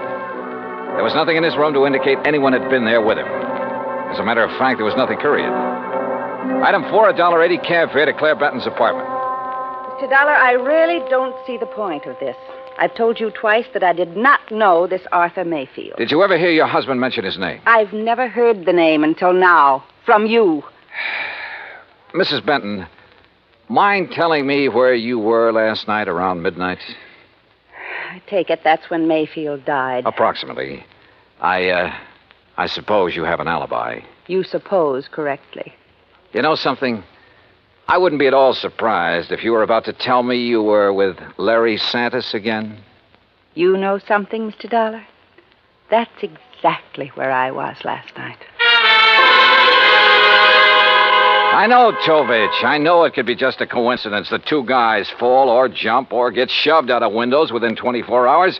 But I got a hunch there's some kind of connection between them. Could be, Johnny, but so far we haven't been able to find it. Well, how about their past? The armed forces, maybe. I've already checked that out. The answer's no. Could they have been involved in any sort of business deal? I asked Benton's attorney about that. He's checking through all of his papers. He's promised to call me. And you haven't been able to find any organization they both belong to, any situation in which they could have been thrown together? Not so far. Unless they served on a jury together, something like that. Well, don't laugh. That could be it. And they might have convicted somebody who took this way of getting revenge. Yeah, I'll check it out and call you if we find a connection. But don't count on it, Johnny. Don't count on anything.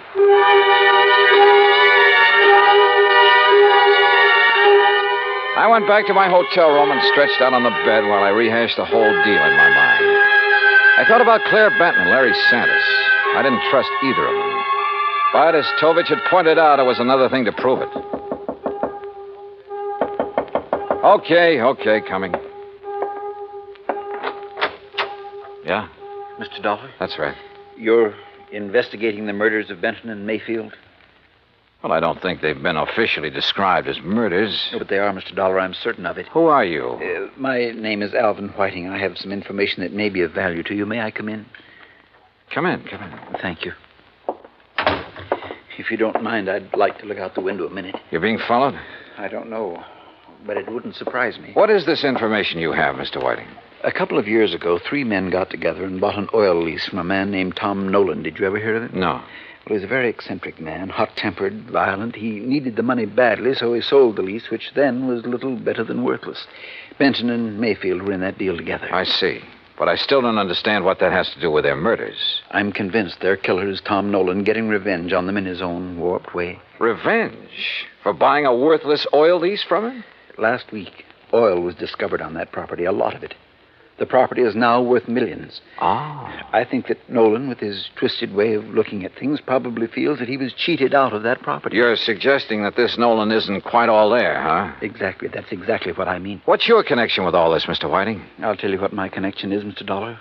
I was in on the deal with Benton and Mayfield. I was the third man. Ah. So, you see, if my suspicions are correct, if Nolan is the killer, then I'm the next man on his list.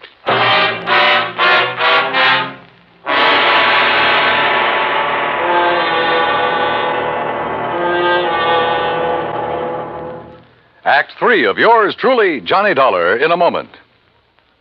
And now, Act 3 of yours truly, Johnny Dollar, and the Killer's List matter. I took Alvin Whiting down to Lieutenant Tovich's office, and he told his story again. I could see that Tovich felt the same way I did, that at last we were getting someplace. Matter of fact, Johnny, I was about to call you. Benton's lawyer just turned up the lease agreement linking Benton, Mayfield, and Mr. Whiting here. Question is, where's Tom Nolan? I don't think I'll draw an easy breath until he's been found and arrested. We have a bulletin out on him, Mr. Whiting. One thing we found out, about a year ago, he served time for assault and battery. Oh? Mr. Whiting, I'd suggest you take every precaution until we pick up Nolan. Don't worry, Lieutenant. I propose to remain in my apartment until you apprehend him. I'll post a man in the building to look after you. Thank you, sir. Homicide, Tovich. Oh, what's the address? Right. Thank you. We've located the little hotel where Nolan's been staying. Come on, Johnny.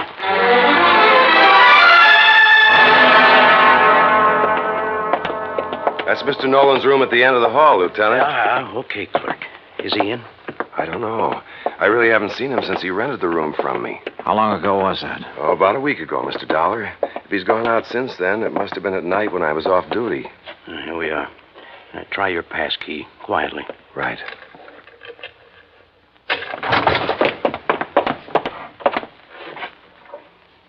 Well, gone.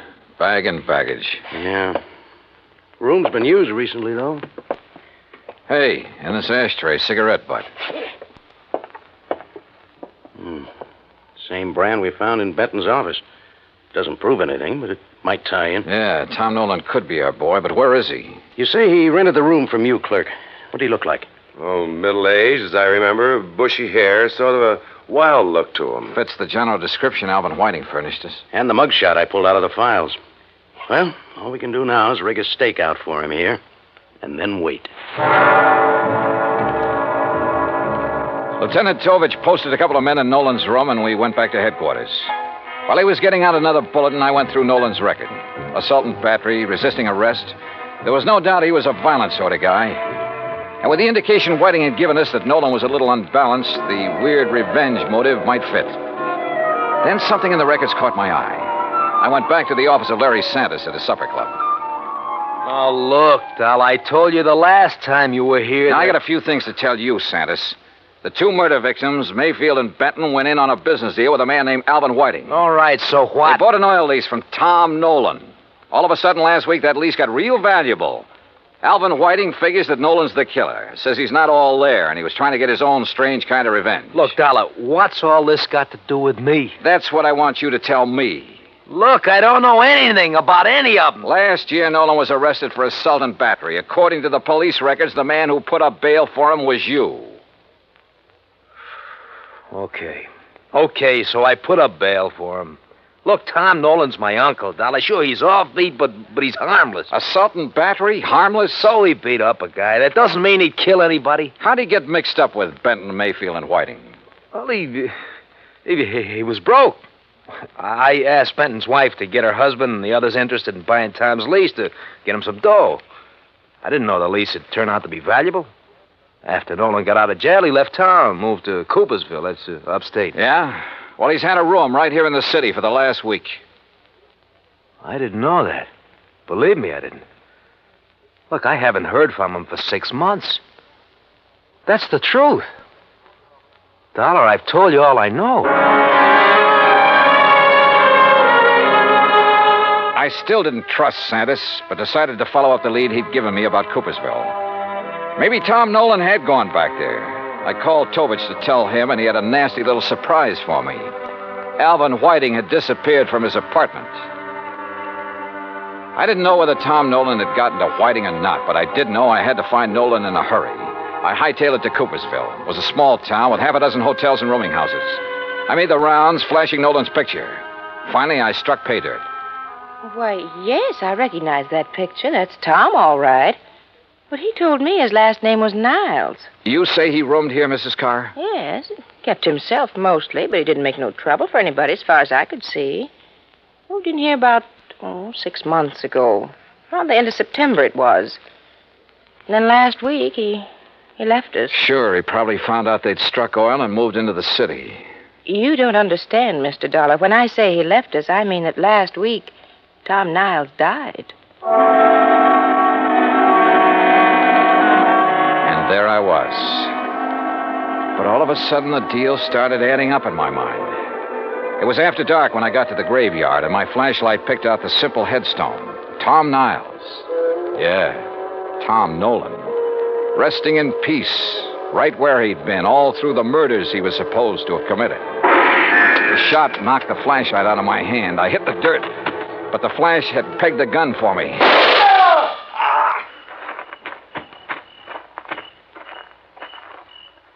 Well, Alvin Whiting.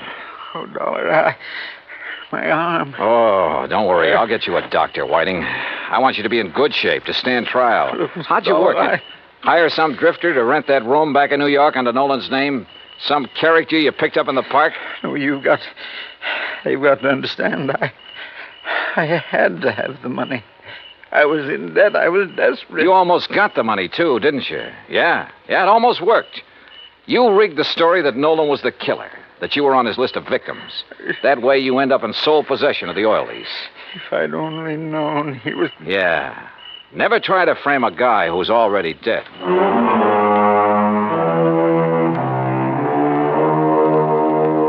Expense account total $146.50. Remarks? I turned Whiting over to the police and he made a full statement. Yeah, his motive was money. He was in the hole, gambling debts and bills, high cost of living, you might say. But I guess he knows now it's still a real bargain compared to the high cost of dying. Yours truly, Johnny Dollar.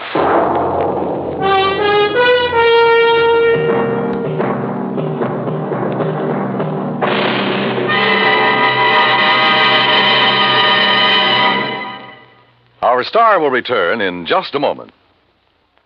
Now, here is our star to tell you about next week's story. Next week, Dame Nature takes a hand and helps me solve a crime. Join us, won't you? Yours truly, Johnny Dollar.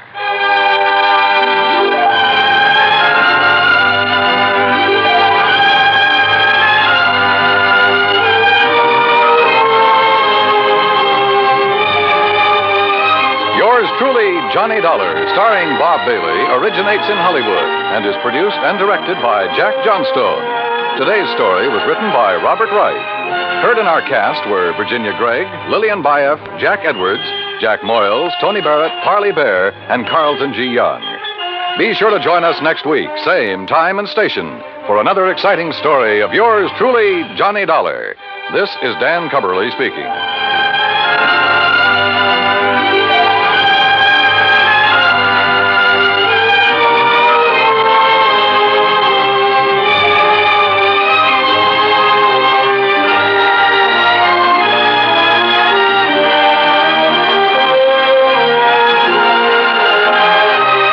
This is the United States Armed Forces Radio and Television Service.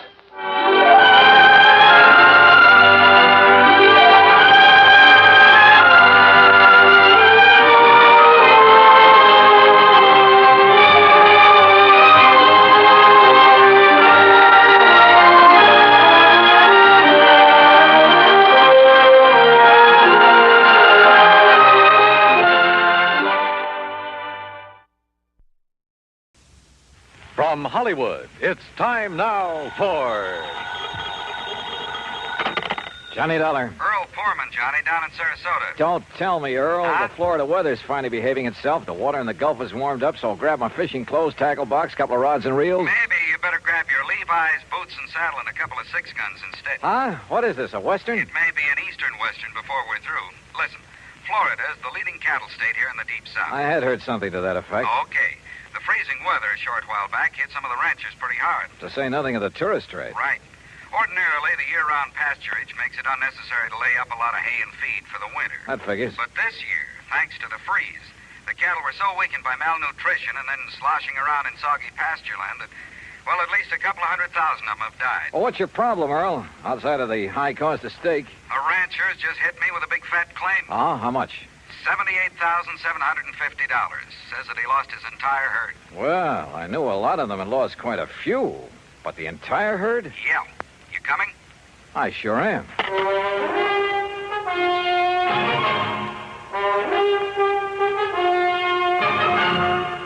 Bob Bailey in the exciting adventures of the man with the action-packed expense account.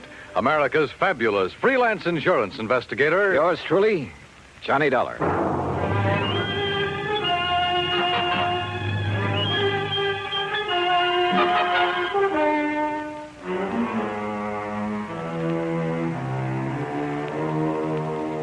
Expense account submitted by Special Investigator Johnny Dollar to the Tri-State Life and Casualty Company, Sarasota, Florida office.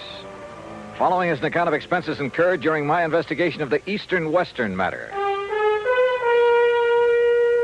Expense account item 1, 9480, plane fare and incidentals, Hartford, Connecticut to Sarasota. As I expected, Earl Foreman met me at the airport. We headed north on Route 41. 13 miles later at Bradenton, we turned east on 64 after grabbing a late lunch. That's item 2, 575. Then, still traveling eastward, we crossed the Kissimmee River onto a narrow, unimproved road into the swampland. And it struck me that what should have been lush green vegetation in this low, damp country was brown and lifeless. That's what the cold weather did, Johnny. All that grass, that good pasture froze and rotted away. No wonder the cattle haven't been eating well. But didn't I read somewhere they were fed the ruined orange crops? Yes, but that still didn't save a lot of the herds. Losses have been pretty heavy, huh? Yeah, but as I told you over the phone, Trimble is the only one I know of who lost all his steers. That the one who's made the insurance claim? Yeah, Bart Trimble. His fence starts at the next turn in the road. Have you had many claims, Earl? Oh, a few, a month or so ago. Small ones. Not many of these people insure their herds. There. That's where Trimble's place starts. You see it? I saw it all right. Hundreds of acres of wet, brown, dead-looking pasture land. I also saw the steers, hundreds of them, their carcasses lying there rotting in the sun. Or what was left of them. The buzzards had done well.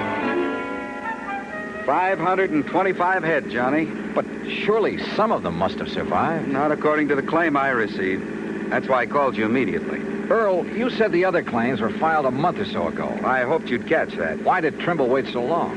That's another reason I called you. Yeah, I see what you mean. Here's his gate. Let's see what he has to say.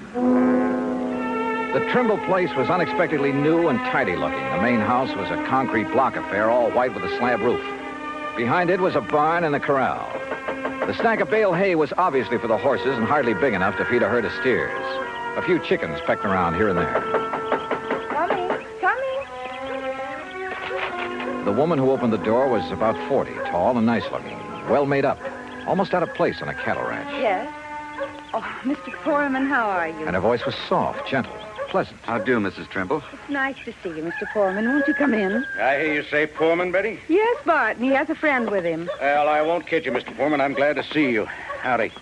I hope you brought me a nice big insurance check. This is Johnny Dollar, Mr. and Mrs. Trimble. He's with our company. Well, how do you do, Mr. Dollar? Won't you please come in? Thank you. Dollar.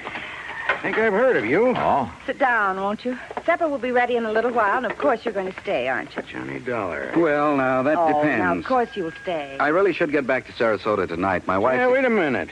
How I know you're the insurance investigator. That's right. And what's he doing here, Pullman? What's there to investigate? Are you maybe trying to say I killed off the herd myself to collect the insurance money? I said nothing of the sort. Then what's to investigate? I told you. I don't like this, and I'm telling you right to your face. Now, Bart, you shouldn't talk like that. Well, it's the truth. Just what do you think you're going to do around here, Dollar? Bart, please. Well, that depends, Mr. Trimble. Does he have to say it's okay, Pullman, before you can pay my claim? Yes, he does. Well, believe me, if I'd known this was the kind of outfit I was dealing with, paying premiums to... Okay. All right, poke around as much as you want. Stay around as long as you like. We'll bed you down. We'll feed you. We'll show you what kind of people we are. Just don't get in my way. I've got a lot of work to do. And don't tell me I'm a crook. Now, let's be reasonable about this. Me? I'm being reasonable. You're the one that... what do you want, Shorty? Well, you told me to tell you, boss. Tell me what? A truck has come to pick up them hides. And help them load them on the truck. Go ahead.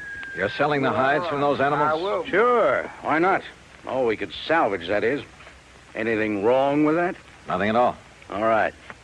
You want horses to snoop around, help yourself. Saddles are in the barn, but just stay out of my way. Come on, Shorty, let's get out where the air's nice and clean. Sure, boss. I'm sorry. But Bart's been so upset over losing all those steers. Well, of course, we can't blame him for that. He's been working so hard, trying to save some of the hides and sell the carcasses for fertilizer. Yes, I know. But with so many ranchers trying to do the same thing. Why did he wait so long before filing his claim, Mrs. Trimble? Well, because he's been so busy and because he hoped he could salvage something from the herd, I guess. Or because this lapse of time has given the bodies a chance to decompose? What? Has given the buzzards and other scavengers a chance to remove any evidence that maybe those steers were deliberately... Oh, no. Oh, surely you don't think for a minute that my husband would... Where can I find the nearest veterinarian? Well, the vet we use is up in Kissimmee, Okay. But Mr. Dollar, you don't... Well, you can't possibly think... I'll let you know what I think. After a good cow doctor has a look at those animals.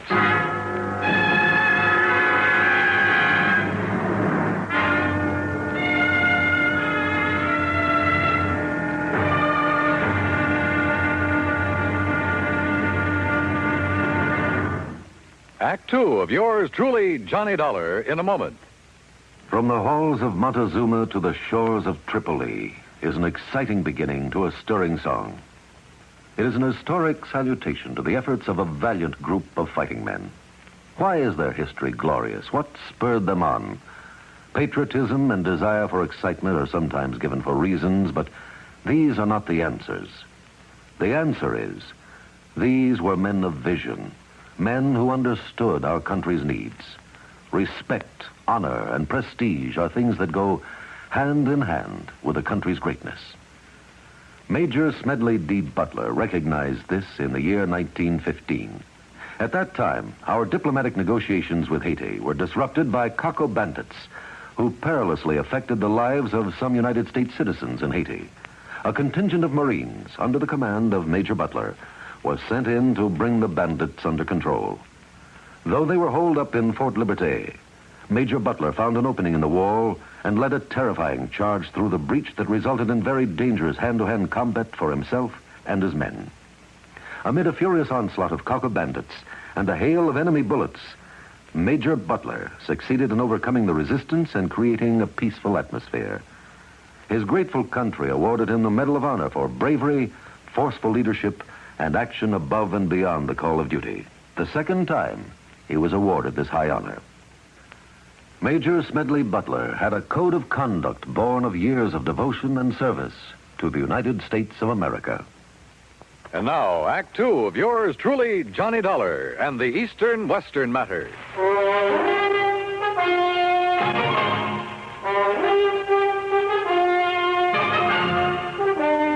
At dinner that night, Bert Trimble had changed his tune, was very apologetic. Almost too much so, and too nice. I didn't mean it, Mr. Dollar, what I said before. At least, not the way I said it. But this whole thing has hit me pretty hard. Losing over 500 steers, and a handful of calves. I told you, Bart, when they all went so quickly that night, you should have been suspicious. What night, Mrs. Trimble? Well, it was the last big freeze. Yes. I got back here late. I'd been up to Lake Wales trying to beg some feed. No luck. Then it blew up cold. By the time I got back here, got the hands rounded up. How many, Mr. Trimble? Well, there were 5 of us, including Shorty Skinner. I've seen that Shorty somewhere before. Oh? Well, anyhow, when we got to them, the cattle were all bunched up at the north fence. We thought we'd drive the strong ones back here, where they'd have some shelter, and we could give them the hay we keep for the horses. But they wouldn't move. Most of them couldn't move. And it was dark, and the freezing wind was cutting across the swamp. So all we could do was come back here and pray. Next morning, they were dead. All of them. I've put everything I had into this ranch.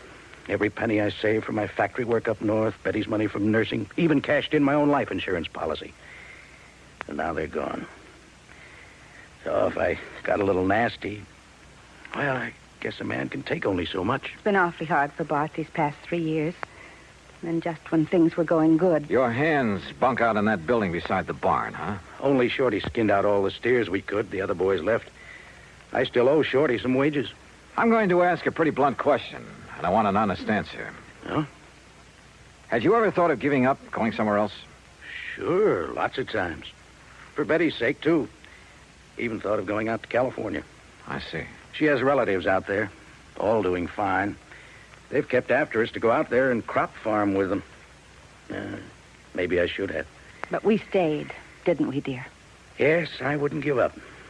Even Betty reconciled herself to sticking it out. If only we'd known that this was going to happen. Yeah.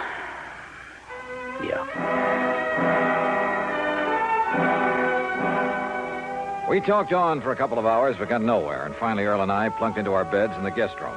Mine was beside the open window. Now, when Earl Poorman sleeps, he's dead to the world, but he snores mightily.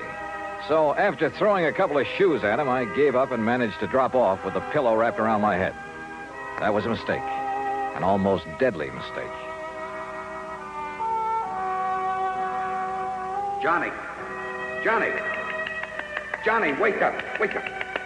Johnny, you hear me? Johnny! What? Wake up! Oh, my head. Now stand up. I'll help you. Breathe deeply. Can't you smell it? What are you talking? Deep breath. Come on. What are the... It's chloroform. Yeah, on your pillow. Holy hell. I threw it out the window, your pillow. It was saturated with chloroform. Give me a hand, Earl. I'm dizzy.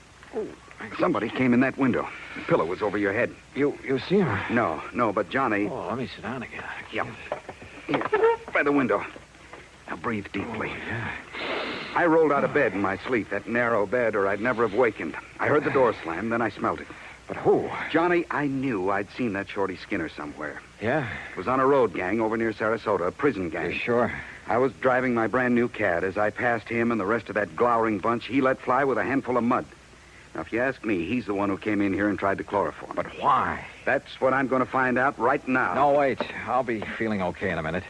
Let me handle it.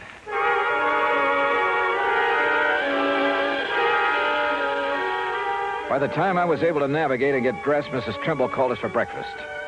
To say the Trimbles were upset over what had happened to me would be an understatement. Breakfast waited while we all went out to the bunkhouse. Shorty was gone. Took what little he owned with him, too. Has either of you any idea why he'd attacked me? Good heavens, no. But I never did really trust that man. He was such a sneaky-looking, like a little rat. Yet he was the only one who stayed when I couldn't keep their wages up to date. Where would he ever get hold of chloroform? That's the part I don't understand. From the locker, dear, back in the barn. Huh? You know, the stuff we got to put that old sick mare out of the way. Oh, yes, of course. I think why Shorty did this is pretty obvious, Johnny. Yeah? He was afraid you'd find out what and who killed off this herd. Bart, look. Here, Betty. The note on top of this bunk. Here, let me see it. What's it say, Johnny? I'm tired working for no pay. I will leave you know where to send my pay when you collect on that there insurance. Shorty. Shorty Skinner. The crazy fool. Wanted his money. He knew I had none, but I could collect plenty on the insurance if he poisoned my herd. Oh, was it poison, Trimble? What? You didn't seem to think so before, but now that you have somebody to depend it on... No. Now you seem pretty sure of it. Mr. Dollar. No, Johnny, it must have been Shorty. Maybe not. When the vet arrives, if he decides the herd was poisoned, okay, we'll take it from there. Act 3 of yours truly, Johnny Dollar, in a moment. Our flag now numbers 50 stars, and behind each star there stands yet another flag representing one of the 50 states. Wyoming's state flag pays homage to the monarch of the Great Plains, the bison, or buffalo as we call him. Set over the bison is the Great Seal of Wyoming, almost as a brand. The red on the flag's border represents the Indians who knew and loved the country long before white settlers arrived. It also represents the red blood of the pioneers who gave their lives in reclaiming the soil. The red, white, and blue border of the flag indicates Wyoming's oneness with the Union. Wyoming's state flag, the flag of the 44th state to enter the Union, was adopted on January 31st, 1917. And now, Act 3 of yours truly, Johnny Dollar, and the Eastern-Western matter. The veterinarian arrived from Kissimmee. He, Bart Trimble, Earl Poorman, and I rode out on horseback to inspect the dead cattle.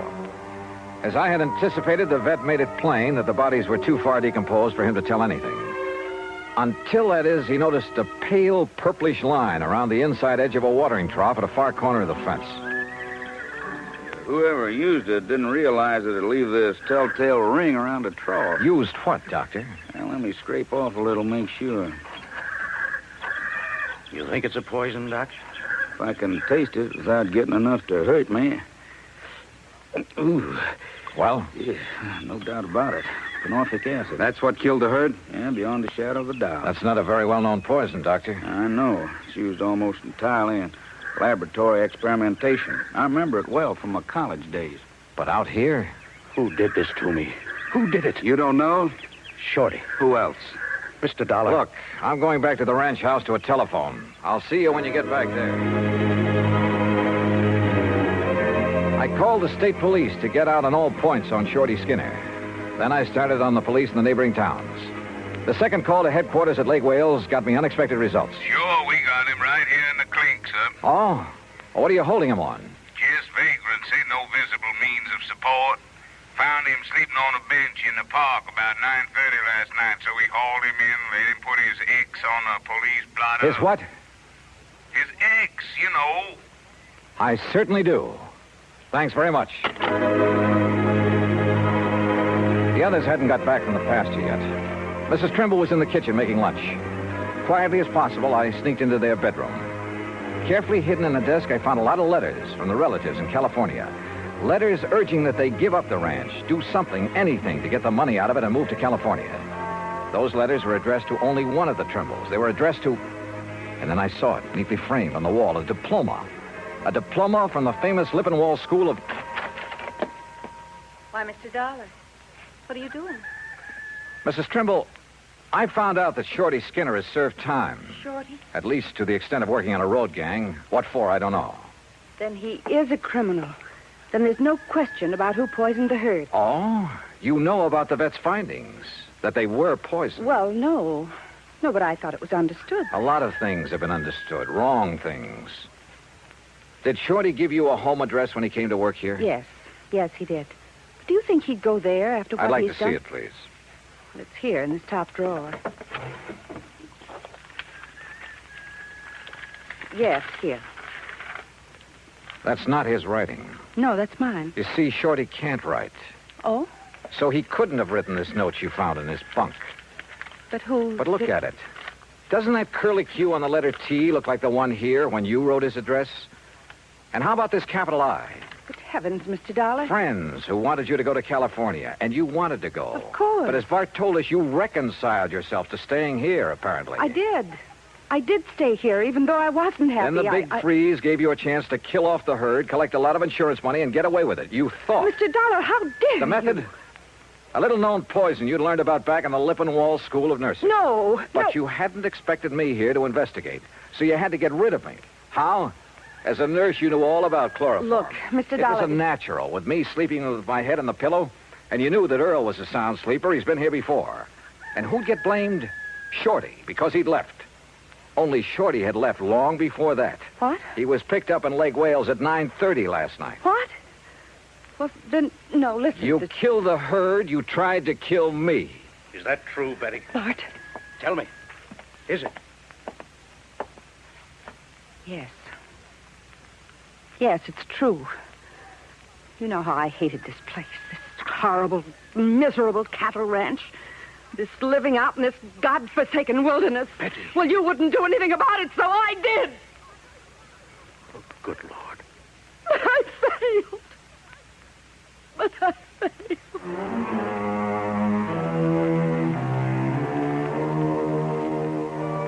Item 3, $50 to a lawyer at the county seat who took my deposition. It'll be used in the trial of Betty Trimble. As for Bart Trimble, well, I'm sorry for him. Expense account total, including transportation back to Hartford, $207 even. Yours truly, Johnny Dollar.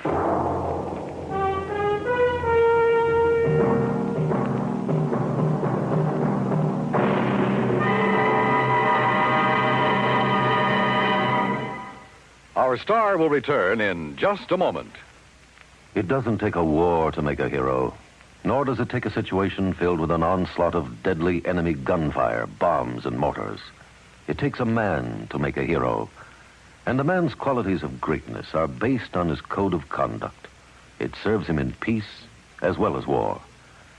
In August 1916, when the United States was still at peace with the rest of the world, part of our fleet was anchored off Santo Domingo City. The USS Memphis was in danger of total destruction from a hurricane. Only the efficient operation of the engines and boilers could get her out of the critical area. Lieutenant Claude A. Jones was senior engineering officer aboard. In rapid succession, boilers and steam pipes began bursting about him, scalding him with clouds of steam. Thousands of tons of water came down on him. In complete darkness, Lieutenant Jones nobly remained at his post as long as the engines would turn over. His supreme, unselfish heroism inspired the men with him. When the boilers exploded, Jones, with 2 men, rushed into the fire rooms and rescued the men trapped there.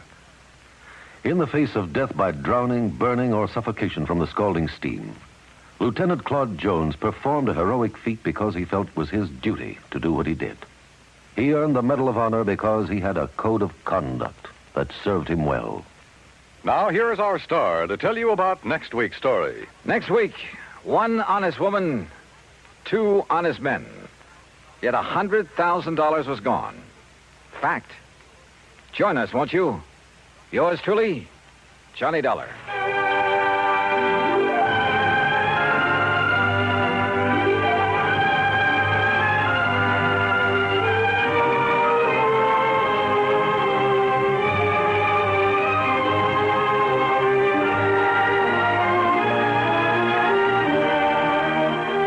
Yours truly, Johnny Dollar, starring Bob Bob Bailey originates in Hollywood and is produced and directed by Jack Johnstone, who also wrote today's story. Heard in our cast were Virginia Gregg, Vic Perrin, Jack Moyles, Marvin Miller, and Herb Vigran. Be sure to join us next week, same time and station, for another exciting story of yours truly, Johnny Dollar.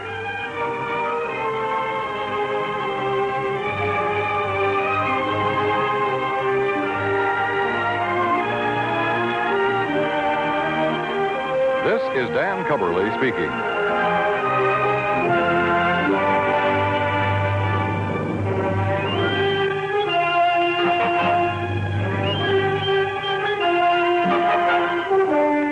This is the United States Armed Forces Radio and Television Service.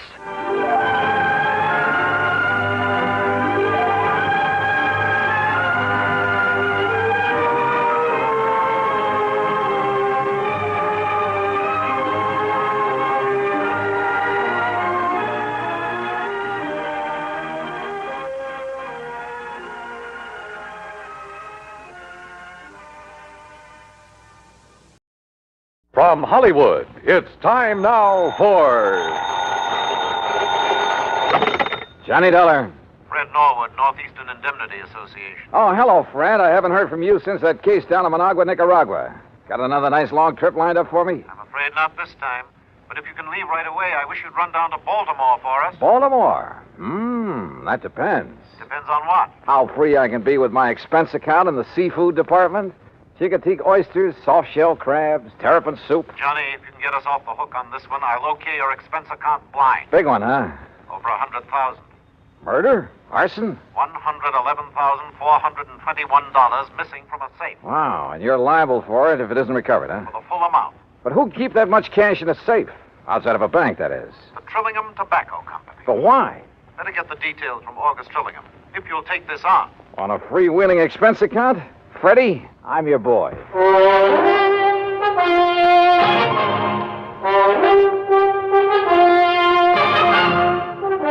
Bob Bailey in the exciting adventures of the man with the action-packed expense account, America's fabulous freelance insurance investigator. Yours truly, Johnny Dollar.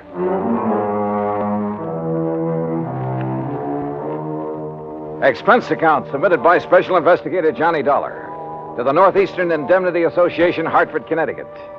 Following is an account of expenses incurred during my investigation of the wayward money matter. Expense account item 1, 2630, plane fare and incidentals, Hartford to New York to Baltimore, and a cab to the Sheraton Belvedere. After all, I could afford the best. Item 2, a 10-cent phone call to Mr. August Trillingham. He'd be glad to see me. Somewhere that name rang a bell. Item 3, $1.20 for a cab to the Trillingham Tobacco Company on Conway near Charles Street. It was a huge old brick building with what I guess you'd call a vaulted roof. Offices at one end of it, and the rest looked like a kind of warehouse. I'm glad you could get here so quickly, Mr. Dollar. The loss only occurred last night, you know. Well, I left Hartford the minute the insurance company called me. So, somebody blew your safe and walked off with a lot of... Opened the safe, Mr. Dollar, and took over $104,000. You always keep that much cash on hand? Yes, because of the nature of our business. What do you mean? Well, the tobacco was grown by the farmers hereabouts, barn cured for a month or 2 or 3, and then brought here. We graded according to quality and color and tie it into hands. Hands? Bunches of 20 or 30 leaves, depending on size.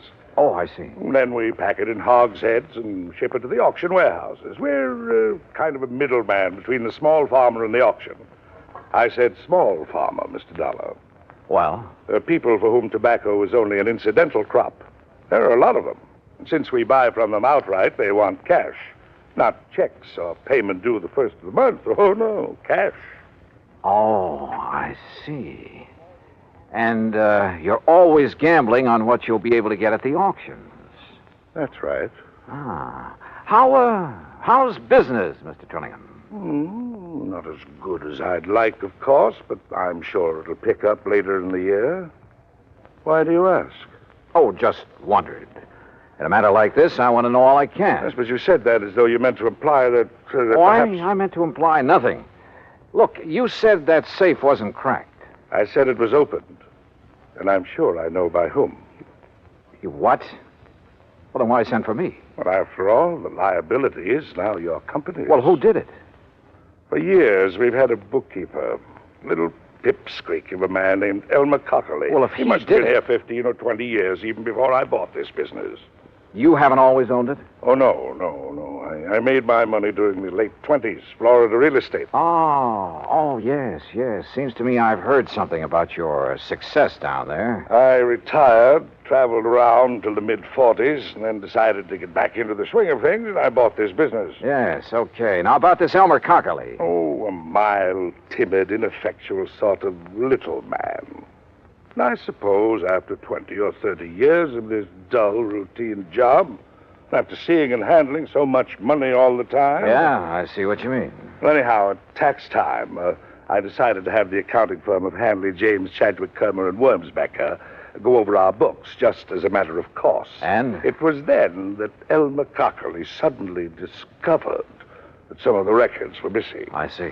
Things balanced out at the end of the year, mind you, but those 3 or 4 months were missing.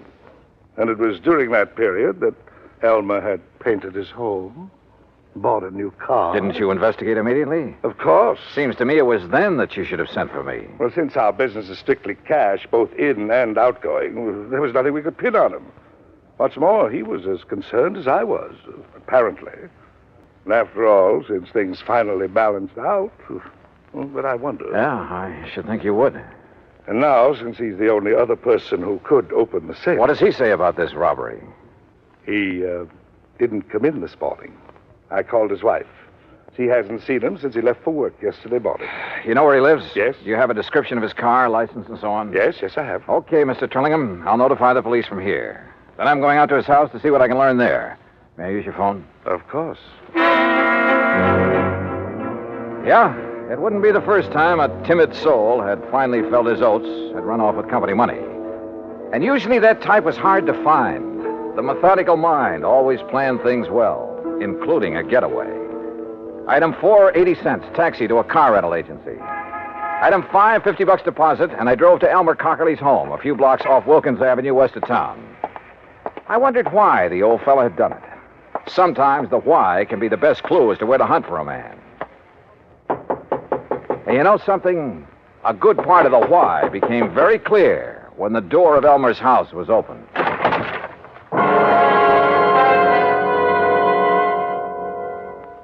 Act 2 of yours truly, Johnny Dollar, in a moment. And now, Act 2 of yours truly, Johnny Dollar, and the Wayward Money Matter.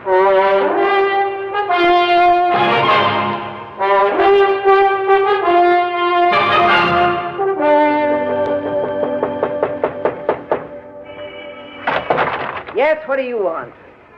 Mrs. Cockerly? I'm Mrs. Cockerly. Who are you? Johnny Dollar, insurance investigator. Insurance investigator? I haven't even filed a claim on Elmer yet. Oh, you think your husband is dead, Mrs. Cockerly? Of course he is. You think for a minute he'd walk out on me? That's why you think he's dead? Ain't that enough? You've talked with Mr. Trillingham this morning. Of course I have. He wanted to know where Elmer was. I wanted to know where Elmer was. Neither of us knowed, so that was that. So when they find his body, I'll collect his insurance, and that'll be that. And I won't have that helpless little worm around underfoot no more. No more having to baby and nurse him and tie his tie and feed him. Mrs. Cockerly. No, sir. The only reason that little shrimp would dare not to come home is if somebody done him in. And when you find him, you can come around and pay me his insurance, and that's that. Now, if that's all you've Just a come to minute. talk... Just a minute. Did Mr. Trillingham tell you that over $100,000 was taken from the safe at the office? No. Elmer didn't do it. I know he didn't. Do you? Working his fingers to the bone year after year, handling all that money, and him and me just scraping along. Why, if it wasn't for beneficial finance helping us along now and then, I don't know what we'd have done. Yeah, well, I look. told him more than once if he wasn't such a spineless little mouse, he'd help himself to some of that money. They'd never miss it, being a cash business like it is, and Lord knows he deserves some of it. Oh, what'd he say to that? Scared him, made him angry, so I'd keep rubbing it in. Great marriage you two had. Sometimes he'd scream and yell like a baby. He dared to scream at you? I'd let him. I got so sick of him, it did me good to see him blow his top. Believe me, I told him more than once, if I was in his place, I wouldn't hesitate. Well, go ahead, he says, go ahead. And he give me Go ahead, he says. He gave you what, Mrs. Cockerly? The combination to the safe? Yes. Yes, he did. So what of it? So maybe I went down there and robbed it last night. Well, how did you know it was last night? I didn't tell you that. All right. All right, maybe I did. I'd like to see you put it on me. Maybe I will. You think I can't use that kind of money? You think I don't deserve it after struggling all these years, caring for him for nothing because he didn't have the gumption to get what he should have? You know something, Mrs. Cockerly? I doubt if you ever gave him a chance to show any gumption. Huh? Do you know Elmer? Did you ever see him? No. Then look. Look at his picture here on the hall table. All right. A baby, that's all he is. All or right. was. You've made with a lot of big, noisy talk. Now, just Probably most of it's a lie. I don't believe you'd live 10 minutes with a man if you really felt that way about him. Look, mister. But there must be some reason for it. Some reason for trying to make me suspect you. I told you. Maybe I did do it. Did you? But I'd like to see you prove it. Well, I don't think you did. I'd like to see you prove that. I think all you're trying to do is cover up for him, protect him. And I'll say this, you're taking a mighty offbeat way to do it. Now listen. Where is he? You really think little Elmer could have... No. No, he really didn't have the gumption. All right, who else? He couldn't have, Mr. Dollar. Outside of his books and figures at that office, he could hardly take care of himself. That's why he needed me, to tell him what to do and feed him and take care of him. Well, this is quite a change of pace, Mrs. Cockerly. So maybe I did make him toe the line. So what about it? He liked it. Some people are that way, just like me. I gotta have somebody I can lord it over him. Anything wrong with that? Well... I don't believe a thing you said. Oh, you don't? Now, where is he? Where is Elmer? I don't know. And if he didn't rob that safe, who did? He couldn't. How should I know? Why don't you ask that August Trillingham, his fancy boss that's kept him and me starving all these years? Did you think of him? Everybody's a suspect at a time like this. Dear August. Including his you. Friend, the boss. Used to go catfishing together up the creek. Great privilege for poor little Elmer to go fishing with the boss who made all the money. That's where I thought he was last night when he didn't come home to supper. When he wasn't home all night, poor dear. All right, Mrs. Cockerly, just quit acting. Acting? Somebody stole that Now, money, and listen. apparently only 3 people knew the combination of that safe. Trillingham, your husband, and you. I tell you, go ask that Trillingham. But only one of the 3 has run out, disappeared. No. No, I'll never believe that Elmer did it. He could. Sure he could. Anybody could. Now, where is he? I don't know. I think you do. No. And you're trying to protect him. Or are you waiting to hear from him so you can join him and the money? That isn't true. Then why isn't he here if half of what you told me is true? Because go answer the phone. Hello. Yes, I'm her. Who? Oh, just a minute. Sergeant Macklin, he says. Oh, the man I talked to at police headquarters. Here. Thanks. Johnny Dollar. This is Macklin, Mr. Dollar. Yeah, Mac. Looks like it's all sewed up. Yeah, who? Elmer Cockerly. Driver's license, identification You found the card. money? Well, what's left of it.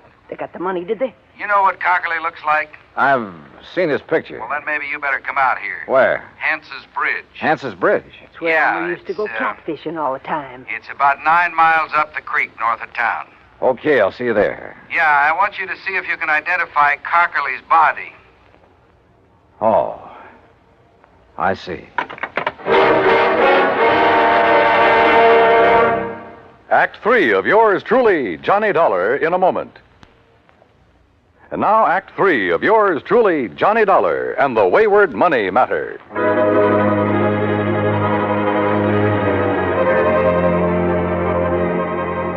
Without telling Mrs. Cockerly what I'd learned over the phone, I took off in my rental car for the creek north of town for Hance's Bridge. Yeah, this was a crazy case if ever there was one. Elmer Cockerly, bookkeeper for the tobacco company, was the only real suspect in the $104,000 robbery. And where there's only one suspect, I always begin to wonder. But who else was there? His wife? Maybe. She'd done everything she could to confuse me. The owner of the company, Trillingham? Yeah, I thought of him too. Until I got the word from the police that they'd found Elmer Cockerly, or what was left of him. They'd found the money, too, or what was left of it. What's left of it is right, Dollar. I'm afraid most of that 100,000 went floating down the creek when Cockerly and his car rolled over into it. Well, we'll see how much of the dough is still inside when we get the car up on the bank. How do you figure it happened, Sergeant? Well, the old boy was making his getaway, is all. Going too fast when he hit the turn onto the bridge and plop-o into the creek. Wouldn't there be skid marks, Mac? Well, he wouldn't have to be going very fast. Now, look. Car's up on the bank now. Come on. Yeah. How do you know it's Elmer Cockley inside of it? License number. And one of the boys dove in, brought up his wallet. Well, here she is, Sergeant. High and wet. Okay, Les. We'll have a look. Only a few small bills in there. Rest of the dough must be out in Chesapeake Bay by now. All right, boys. Take a look, Dollar. Is that Cockley in there? Yeah? Yeah, that's Elmer. Do you think he drowned? Yeah, or banged around so hard when the car plunged in that... Look. See the bruises on his face and chest? Yeah. Not pretty. And Mac. Well, that's that. Just one more who tried and didn't get away with it. I wonder when they'll learn that it just doesn't... Huh? What's that? A little scrap of paper out of his pocket. Huh? Torn. Only part of it, see? Night. Pants. Cat. And Mac, look here. Yeah, what? This bruise, this mark on the back of his head. Yeah, you really got banged around. Show me one thing in this car that could leave a mark like this. Well, most anything. Door handle, top of the steering post. No, sir. All the other bruises are on his face, his chest. And there's only one thing I know that leaves a mark like this. Better get the coroner out here before you touch anything. See you later. But look, where are you going? I'll see you later. Now, what under the... Yes, I heard it from the police department, Mr. Dollar, and well, in spite of what I told you earlier, it's hard to believe. Yeah, it is. He'd been such a loyal soul all those years. But I suppose all that cash, and it was a bit more than we usually kept in the safe, I suppose it was just too much of a temptation for him. Or for any other man. Huh? Even you, for instance. What? Are you joking? So it's not funny. So, business has been pretty bad lately. I didn't say that, Mr. Dollar. I merely said that... I know what you said, Trillingham. And I remember now what I'd heard about your big success in Florida real estate back in the 20s. Well, I don't see what... You were one of those guys who sold a lot of swamp and jungle, some of it underwater, to suckers from up north. I was young, an opportunist in those You were days. a crook. You're a crook now. And a killer. Mr. And Dollar... what a natural to hang it on. Poor, timid little Elmer Cockley. Sure, why not? He'd be the natural suspect in anybody's book. Do you realize what you're Let's accusing me go of? fishing. Catfishing. Tonight at Hance's Bridge. Only you shouldn't have put it into a note to him. What note? The one I found on his body. So you met him there. You slugged him, put him behind the wheel of his car, then ran it down the embankment into the creek.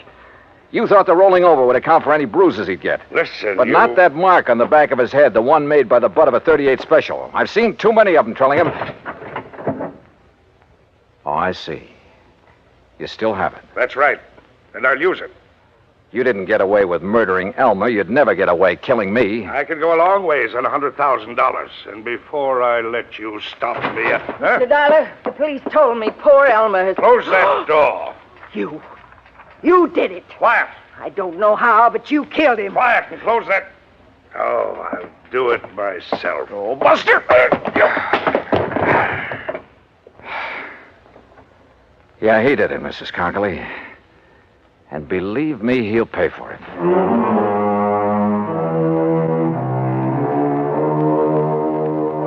Well, so ends another dirty chapter in the history of crime. I hope the insurance on Elmer makes up in some small way for Mrs. Cockley's loss of her... Well, I was going to say husband, but I guess Elmer was kind of a baby to her. To manage, to browbeat, and to love. Expense account total, including transportation back to Hartford, $104.70. Yours truly, Johnny Dollar.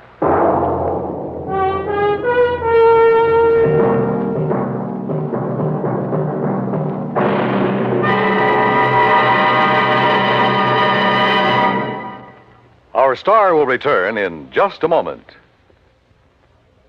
Now, here is our star to tell you about next week's story. Next week, a fishing trip to Lake Mojave Resort. Fishing, that is, for a thief. Join us, won't you? Yours truly, Johnny Dollar.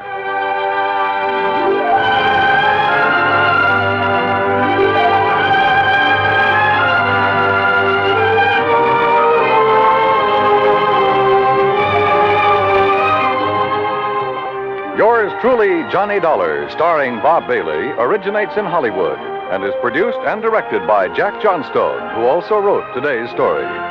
Heard in our cast were Virginia Gregg, Edgar Barrier, Alan Reed, Vic Perrin, and Frank Nelson. Be sure to join us next week, same time and station, for another exciting story of yours truly, Johnny Dollar. This is Dan Cubberly speaking.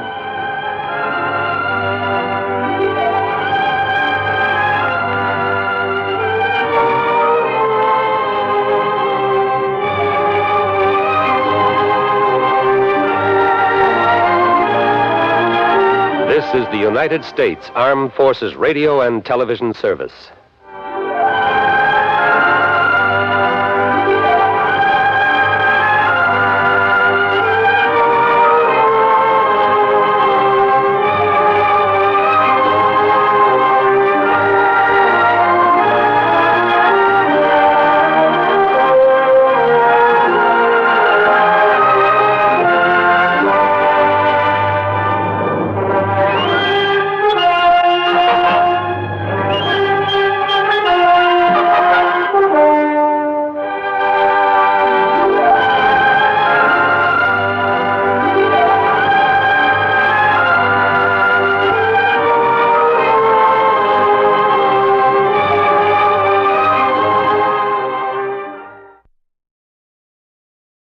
From Hollywood, it's time now for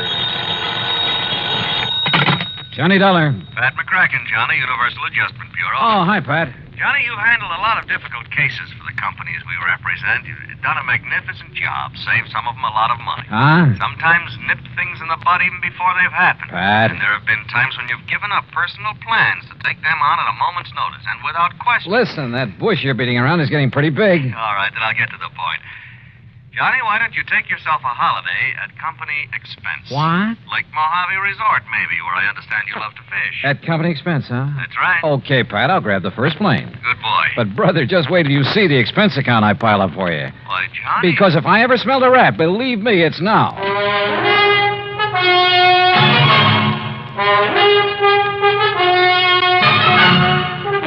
Bob Bailey in the exciting adventures of the man with the action-packed expense account, America's fabulous freelance insurance investigator. Yours truly, Johnny Dollar. And now, Act One of yours truly, Johnny Dollar.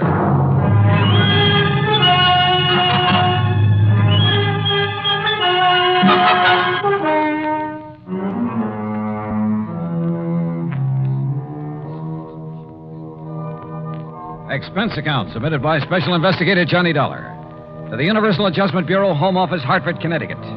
Following is an account of expenses incurred during my investigation of the Wayward Trout matter.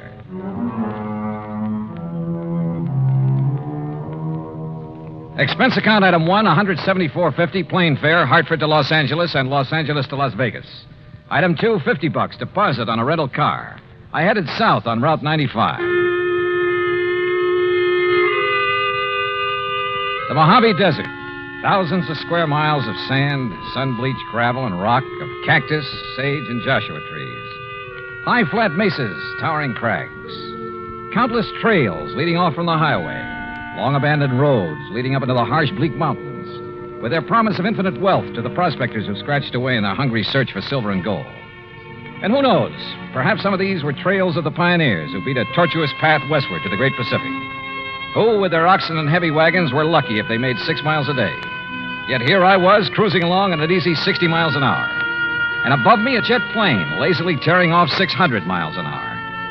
Yeah, it made me think about the men who lived and struggled here, the men who died of hunger and thirst following the same path I was taking, never knowing that only a few miles away beyond the mountains was the mighty Colorado.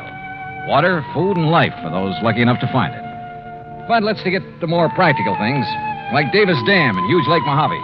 On the east bank at the lower end, Lake Mojave Resort, with its clean, modern cabins, boathouse, dock, and harbor. Everything for a fisherman. It was after 9 p.m. when I pulled in. My old friend Buster Faber was waiting for me. By golly, Johnny, I'm glad to see you. Yeah, same here, Buster. How are you? Before you start on why I'm here, how's the fishing? You remember Ham Pratt, the general manager? Sure do. How is he? Went out 3 days in a row, got 3 limits, 5, 6, 7-pounders. Oh, and I have to come here on business. Yeah, but as soon as you clear it up, you and I are going to do some fishing. Believe me, we'd better. But now, what's the problem? Oh, well, here, let me take your bags. You're in number 8. Okay. I'll put you right next to Mr. Hatch. Hatch? Old-time confidence man, Johnny, and just plain big-time thief. Oh, Gordon Hatch? That's the one. Used to operate up in San Francisco, over in Reno? Tried Las Vegas, too, but they ran him out. Sure. He served a couple of short stretches for petty theft, things like that. But they could never nail him for anything big. That's right. Sit down. Yeah. Well, what's he doing here? Oh, ordinarily, we'd give a man like that some excuse about being full up, something like that. I should think so. But Ham and I decided if we let him stay, and with somebody like you here, well, maybe we could do a kind of public service. Keep talking, Buster. Well, Tuesday morning, I got a call from some wealthy folks in Los Angeles. They wanted accommodations for themselves and their wives beginning tonight. They're doing now. So? Well, Tuesday afternoon, this Gordon Hatch came barreling in. My wife, Marilyn, not knowing who he was, put him in number 7. What are you getting at, Buster? Well, those folks from L.A. have been here before, Johnny, and the women always come with enough furs and jewelry To a fishing resort? Well, you see, every night they drive up to Vegas to gamble and take in the fancy night spots. Ah, but what makes you think Hatch would come here just because of them? One of them's a lawyer that got him sent up for embezzlement once, and Hatch always swore that someday he'd get even. Oh, well, now, Buster... I don't think he'd try any rough stuff, anything like that. He isn't the type, but... Well, that's why I called Hartford. Well, what's the insurance angle? There isn't any. Unless a lot of heavily insured jewelry suddenly disappears from around here. And your man in Hartford was willing to play along with that. Yeah, I see. Well, so do I. Hmm? I see we have another guest, Buster. How do you do? My name is Gordon Hatch. Mr. Hatch, this is Johnny Dollar. He's come for a few days fishing, the same as you. Excellent. We must go out together, Mr. Dollar. I found a couple of wonderful spots. Yeah, I understand you had pretty good luck, sir. Oh, didn't Ham Pratt tell you about the big one I got over near Sculpture Rock? Nearly 10 pounds. I'm keeping him in a live box so I can take him back to Los Angeles and have him stuffed.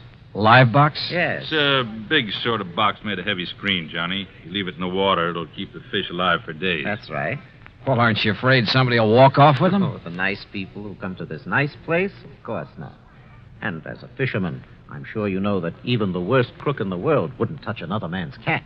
Yeah. Look, excuse me, I hear some cars coming down the road. Must be the folks I'm expecting. Why, of course, Buster. I'll see you later. Right. Any plans for the evening, Mr. Dollar?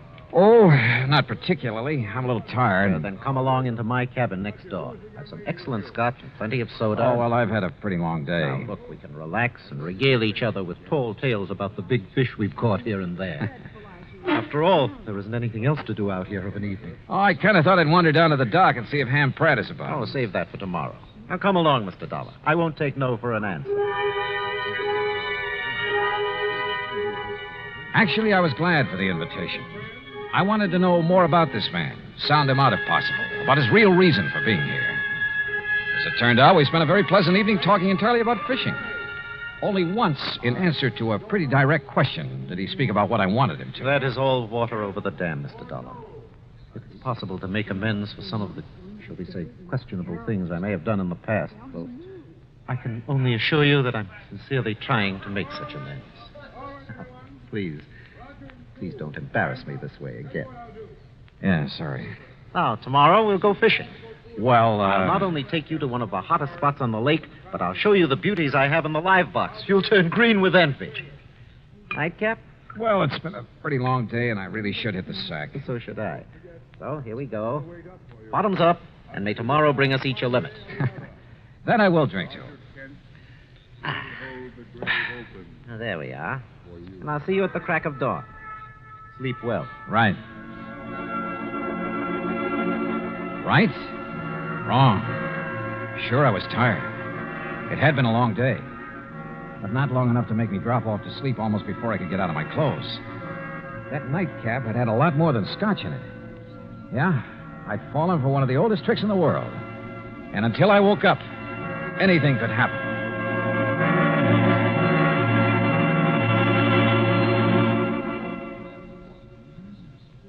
Act two of yours truly, Johnny Dollar, in a moment. And now for another episode in the life of Sergeant Donald Bellwether, my husband.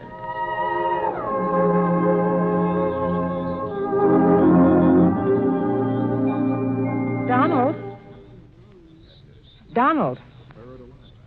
Sergeant Donald Bellwether.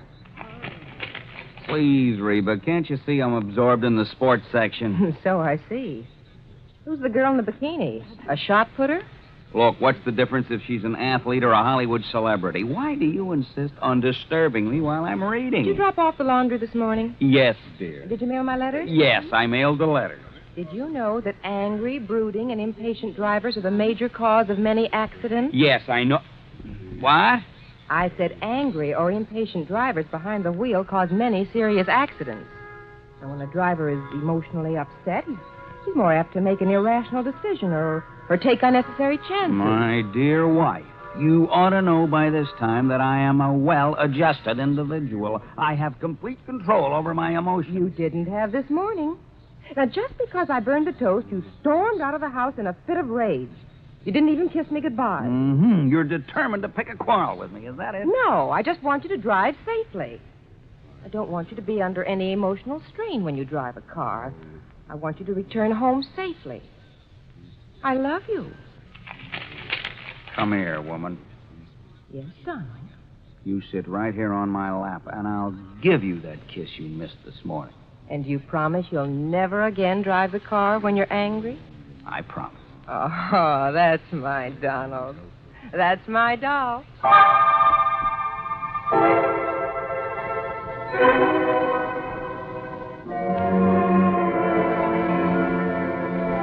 And now, Act two of yours truly, Johnny Dollar, and the Wayward Trout Matter.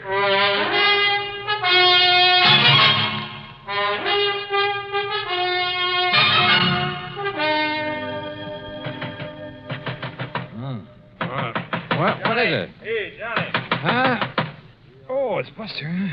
You all right in there, Johnny? Oh, sure, I'm all right. Here, look. Holy, what time is it anyway? Almost 9 o'clock. Oh, look at those big red eyes. You weren't kidding. I feel as though Where's Gordon Hatch? Went out fishing at the crack of dawn. Said you'd promised to go with him, but he pounded on your door and finally gave up. Johnny, you look like you... Hey, Buster, the folks you were expecting in from Los Angeles. Yeah, they came right after I left you and Mr. Hatch last night. 6 of them. I figured you wanted to be alone with Hatch to sort of feel him out. Yeah, I did. But is everything all right? Yes, so far as I know. The point is, did you learn anything from Mr. Hatch last night?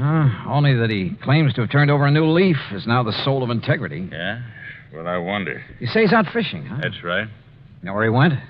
Well, one of his favorite holes, the one I told him about, is in the big basin about 10 miles up the lake. What about the folks from L.A.? They're still asleep in their cabins.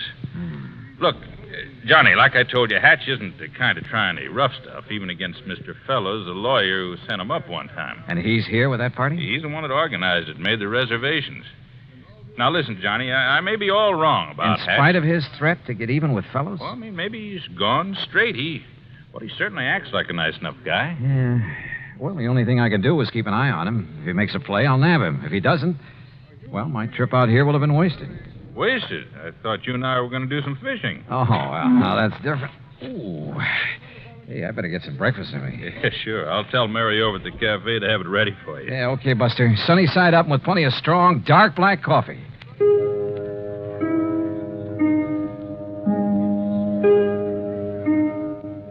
My head felt like it might split open any second, and I was more sure than ever that Hatch had poured me a Mickey last night. Yet he had expected me to go out on the lake with him this morning.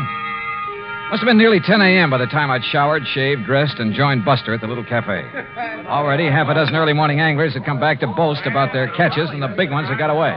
Now, don't you tell us all, Buster, but that big one, Buster, he must have been 8.5 pounds. Yeah, I'm sure it was, Mr. Hector. Well, the place I lost him was in the second cove this side of the dam by the big square rock. Second cove this side of the dam, did you say? That's right next to the big square rock. Hey, Jim, I know a great spot for us to try this afternoon. Yeah, I heard that, too. Now, don't you tell us all about that spot, Buster. Cross my heart, Mr. Hector. Good. Say, Henry, I want to tell you about a place I found this morning. Feeling any better, Johnny? Yeah, much. Now listen, if Gordon Hatch is up here after the money and jewelry of Mr. Fellows and his party, or for any reason at all connected with them, Yeah? I think you and I had better hop into a boat and get... Mr. Faber. Oh, yes, Miss Fellows. Good morning. Please come outside quickly. Come on, Johnny. Right. Miss Fellows, this is Johnny Dollar, friend of mine, special investigator. Oh, thank goodness you're here, Mr. Dollar. Buster, we'd been robbed. What? When, Mrs. Fellows? Sometime during the night. All our jewelry, Mrs. Harkins and Mrs. Peterson's and mine. Why, it must be hundreds of thousands of dollars worth. My diamond brooch alone I is see worth... you found him, Martha. Yes, Ralph. Oh, this is Mr. Dollar, and he's some kind of an investigator. Good. I've heard of you, Dollar. I've told them, Ralph, about the jewelry. Yeah, well, whoever did it got our money, too. With all we brought along to gamble in Vegas, it must be over $20,000. And how he managed to sneak into our cabins... And without waking us, too. Of course, we were pretty tired last night. Well, good Oh, morning. Mr. Pratt. Oh, what seems to be... Johnny, glad to see you. How are you, Ham? I got some bad news for you. Yeah, Ham, it looks like he's done it. Oh? Gordon Hatch? Yeah.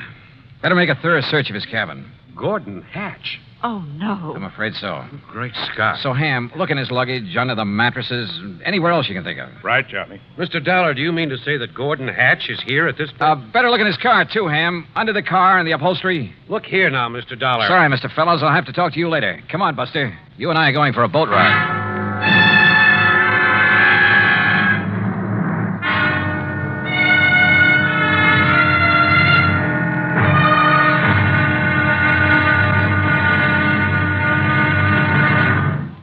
Act 3 of yours truly, Johnny Dollar, in a moment. Do you know who Uncle Sam's lawyer is? If your answer is the Attorney General, you're absolutely right. But being legal advisor to the President and other governmental agencies is only part of his job. His main task is running the Department of Justice, which makes sure that the laws passed by Congress are carried out and that lawyers are available when the government must be represented in court. Let me give you an example. Suppose there is some question concerning the amount or kind of tax you should pay, or suppose you and the government don't agree as to which of you owns certain land. That's when the Department of Justice steps in to represent the government side of the case.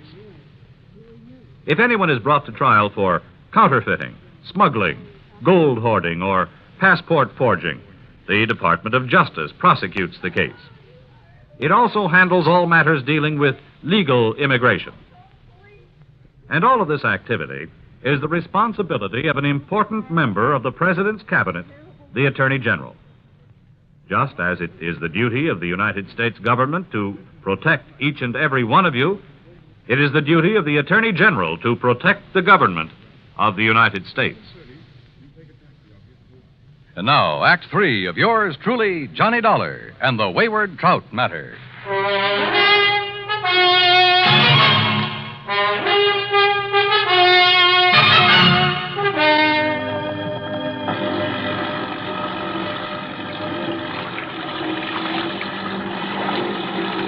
Lake Mojave was calm as a mill pond, and Buster made the spray fly as we headed almost due north up toward the big basin.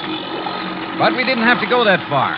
Buster, with the sharpest eyes I've ever known, spotted the ripples from the wake of a boat that had pulled into a deep, winding cove on the Arizona side. Hang on, Johnny. Looks to me like Hatch's boat went in that cove. You mean to say you can tell what boat made that wake? Plain as a pair of footprints in the sand when the lake is calm like this. First thing I want to do is inspect that boat of his. You think he might have the jewelry and money on board? He's too smart to have left them around the cabin or his car. Look, that's his boat in there, all right. Tied up to that low, rocky ledge that sticks out. What under the sun is he doing there, between his boat and that ledge? Well, it looks to me like he's trying to hide something there in the water. But we'll soon find out. Well, Buster, Mr. Dollar, it looks like you've caught me in the act. Yeah, it kind of looks that way, doesn't it, Hatch? What were you so busy shoving down in the water between your boat and that ledge when we pulled out? Well, I figured no one would find it here, Mr. Dollar. Yeah, I'll bet. But I decided to move the live box into this hidden cove when I first came out this morning. The live box? Well, after all, it was you who warned me someone might try to steal some of these beautiful fish I've caught and I'm keeping alive in it. But as long as you found me out, well, here, take a look at it. Not a thing here on his boat, Johnny. Here, look at them. Ever see such a nice mess of bass in your life? Yeah, they're beauties. And that trout on the bottom. I got him way up the lake yesterday morning. Must be 10 pounds. That the one you plan to have stuffed? That's the one. Well, you better have it done pretty soon. He looks dead to me. Yes, he was this way when I came out this morning. So, when I'm through fishing today, I'll head back to L.A. with him to a taxidermist. Hatch, there's something I want to talk to you about. I know, Dollar. But it's your own fault. Huh? I pounded on your door till I thought I'd wake the dead. Oh, no, that isn't what However, since you're here now, well, why not keep our fishing date now? Mr. Hatch, will you Darn please... it, though, I don't have an extra rod in my boat. Well, come on, Johnny. I'll give you one out of my boat, rod and reel. Oh, yeah, sure, okay. Dollar, I'll take you to fishing spots even Buster doesn't know about. Not a sign of the jewels and stuff on his boat, Johnny. He even went through his tackle box. Well, maybe he's hidden the stuff somewhere along the shore. If he's the one who took it. He looks and talks as innocent as a baby. So the only thing I can do is keep an eye on him, try to feel him out. Come on, boys. Time's a wasting. Oh, here, Johnny, you try this rod on for size. Well, that looks good to me. And here, take along a couple of these fast strike minnow hooks. If anything, they'll get you big bass. They sure will. Yeah, or maybe a trout like the one that Mr... What's the matter, Johnny? Come on, Buster. What? What's the matter? Well, it's about time. What were you two gabbing about over there? Say, Hatch, I want another look in the live box at that big trout. I don't blame you a bit. Step into the boat, and I'll raise the top so you can really see it. No, I think I'll pull the whole contraption up here on the ledge. That'll take the fish out of the water. Well, you said that trout was dead early this morning. Well, that's right. Then why is he on the bottom of this thing? Why isn't he floating belly up? Here now. I don't know, but I don't see what... Now, wait, what are you doing? Oh, those beautiful fish in there will die like the trout. Oh, I just want a real close look at that trout. Oh, just a minute. These live ones will hold still long enough for me to... Dollar, put them back in the water. Here we are. Ooh, 10 pounds? Look here now. Why, this fish weighs 20 pounds if he weighs an ounce. Dollar? And no wonder the way you've got him stuffed full of... Oh, how about this? A beautiful diamond brooch. No wonder you decided to get back to L.A. And not to stuff this trout, but to unstuff him. And how about this bracelet? Emeralds, aren't they? And look at these nice new $100 bills. A bit wet, perhaps? You're holding more than money and jewels in your hand, Dollar. Oh, now, put that thing away. I'm talking about your life. And I won't hesitate to pull this trigger unless you toss that money and those jewels into this boat. While I toss this over at you, Mr. Hatch? Put it down, Buster, or I'll shoot you, too. Toss me the jewels, Dollar. Toss them. And Buster, stay where you are. How about the whole trout, Mr. Hatch? All right, drop that. Boy, Johnny, you really clobbered him. Yeah, but... Oh, Buster, if you hadn't thrown that oar... And if you hadn't hit him in the face with that wet fish, Johnny, he would have plugged you. Yeah, Buster. I always did like trout.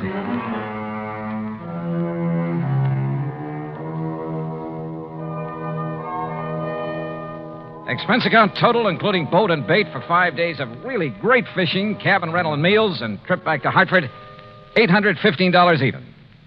Yours truly, Johnny Dollar.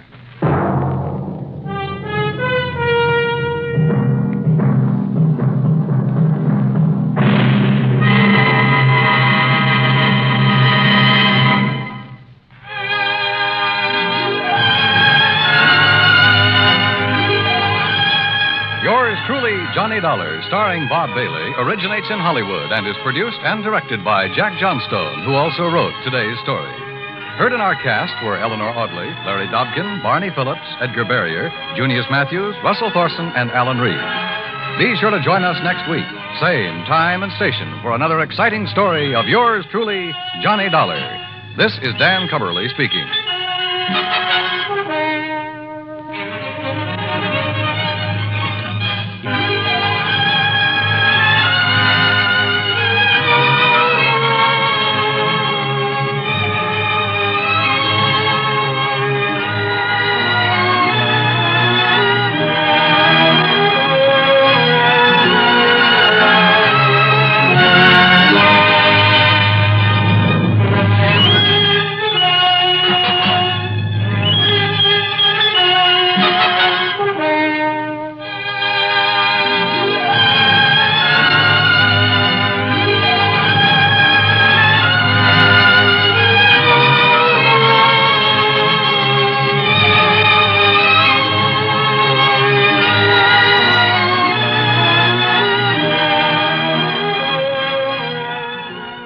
Yours truly, Johnny Dollar, has been a presentation of the United States Armed Forces Radio and Television Service.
From Hollywood, it's time now for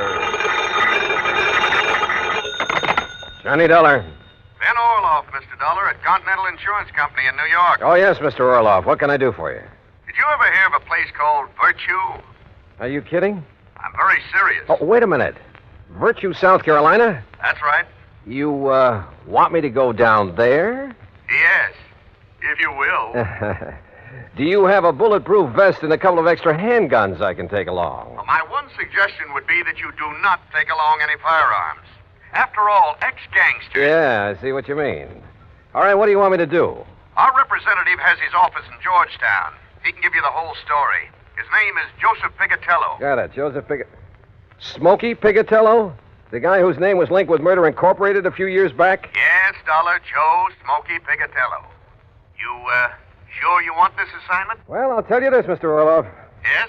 If you don't have to pay off on my insurance policy before I'm through, well, mister, this is going to cost you a whopping big expense account.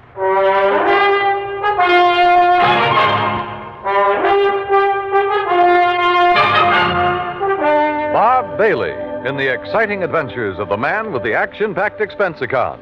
America's fabulous freelance insurance investigator. Yours truly, Johnny Dollar.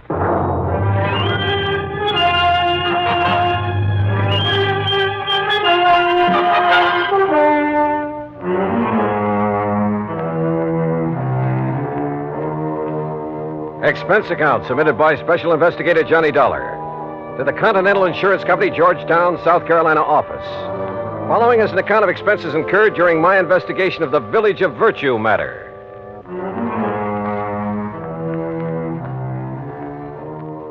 Expense account item 1, $47 even, transportation and all the incidentals I could think of, Hartford, Connecticut to Georgetown, South Carolina. Item 2, $1 for a cab to Continental's office on Screven Street. Hi, Dollar. I'm Joe Pigatello. Glad to see you. Sit down. Thanks. Now, look, Joe, before we go into this matter, there's something I'd like to know. Sure, pal. Ask it. Just what are you doing in the insurance business? Look, you remember back in New York just before Tom Dewey took over as DA? The great holy racket buster? Yeah, and I'm sure you do. Okay. Well, I was just a young punk then, but I was a bright one. Ambitious, you know. Finished up my high school, started taking law. You studied law? Why not? I could have cleaned up. You know, mouthpiece for some of the mob, some of the boys I knocked around with. But then Dewey came along, broke up the racket, so I gave it up. To do what, Joe? Oh, you know, this and that. Chicago for a while with some of the boys Al Capone left behind. And down near the border at San Diego for a while. Smuggling narcotics across from Mexico? Then some of us tried Las Vegas, but we didn't get any. What was that crack? Well? Listen, I'm clean. You make a crack like that, you can prove it, okay. If you can't, don't say it. You were telling me how you got into the insurance business. All right. When I'm taking you on this case, don't talk like that. The gents I deal with don't like it. And don't forget, whatever you think about them, you could also be wrong. Okay, Joe. Two kinds of wrong, Dollar. Just plain wrong and dead wrong. You see what I mean? All right, as I was saying, how I got in this insurance racket. As you were saying. Well, some of the boys from New York and Chicago and around did pretty good. Instead of blowing all their dough on booze and dames and big times, they were smart. They leased an old plantation up in the valley north of here on the PD River. The old Caraway plantation. It's right next to the town of Virtue. Great name for a hideout, I'll say that. I didn't say hideout, Dollar. It was just a nice, quiet place where they could live it up in a nice, quiet way. And at the same time, they wouldn't have any cops around their neck. No police in Virtue? Nobody but old Polly Caraway. Anyhow, after 8 months of taking it easy, mint juleps and hunting and fishing instead of being on the lam all the time, well, Johnny, you wouldn't believe it. What do you mean? Well, they all settled down there to spend the rest of their life. They all went respectable. Every last one of them. You sure of that? Well, it's been 20 years now. Can you be any more sure than that? I don't know. But go on with what you were saying. All right. I got an idea. I signed up with this little insurance company. Then I went up to Virtue and made the pitch. They're all respectable now, and they got to make like respectable people and cover themselves with a lot of insurance. And it worked? You remember Lefty Stemper? The old-time numbers king from Chicago? Right. Bookies, slot machines, everything. Old pal of mine. So when he told the rest he was buying insurance, well, Johnny, I got policies on every one of them. The rest of the town, too. On their life, their homes, everything. Okay, now let's get to the point. What's happened up there in Virtue? Trouble, Johnny. Old man Caraway phoned me. What kind of trouble? Well, 20 years now, the boys and the people in Virtue have been getting along fine. The boys have been behaving themselves, and the people in town are all nice people. Until a couple of weeks ago. What happened? Bully Magoon had himself a nice little fishing boat. Had it ever since he went straight and moved in up there. 20 years ago. Now somebody stole it. Well, why don't you just pay off his claim and forget it? Listen, a couple of days after that, Mr. Avery, that runs the general store in Virtue, had his boat stolen. So you'll have to pay another claim. But small ones, Joe. Look, will you listen? Ever since then, not a day has gone by that somebody hasn't had something stolen from him. Mostly the people in Virtue. Boats, cars, money, furniture, anything you can think of. The people blame the boys, and the boys blame the people. And, Johnny, there's going to be a civil war in Virtue unless somebody finds out who's doing this. And if that happens, there's going to be a lot of killing, and, well, with all the insurance I've sold, me and the company are going to be in trouble. Well, can't you get the state police to come in? State police? In Virtue? You said it's a real respectable community now. Yeah, sure it is, but, well, dragging them in might really start things off. That's why I had to send for you. Look, why don't we go up there so I can see for myself? Sure, Johnny, sure, but, hey, open your coat. What? I mean, if you're going to take along that lemon squeezer, well, take my advice and don't. You've a pretty sharp eye, Joe. Johnny, boy, I can spot a shoulder holster a mile away. But so can some of the boys up in the valley on the plantation. And I don't want you to end up with a slug between your eyes. Real respectable people. Well, shall we go? My car's outside. Into the Valley of Death rode the 600. Huh? At least a couple of them. What are you talking about? Nothing, Joe. Let's go. Act 2 of yours truly, Johnny Dollar, in a moment. Our flag now numbers 50 stars, and behind each star there stands yet another flag representing one of the 50 states. Florida's state flag bears the Red Cross of St. Andrew in sympathy with the flag of the Confederacy on a field of white. Centered over the cross is the state seal. Within a golden circle, the sun, an emblem of glory and splendor representing absolute authority, peers over a highland in the distance. Flowers, a symbol of hope and joy, are scattered by an Indian maiden, indicative of the Indian influence within the state.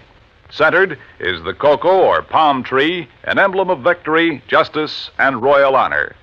Florida's state flag, the flag of the 27th state to enter the Union, was adopted in 1900. And now, Act 2 of yours truly, Johnny Dollar and the Village of Virtue Matter. Joe Pigatello, erstwhile gangster turned insurance agent, led me out to his car, and we headed north out of Georgetown, South Carolina.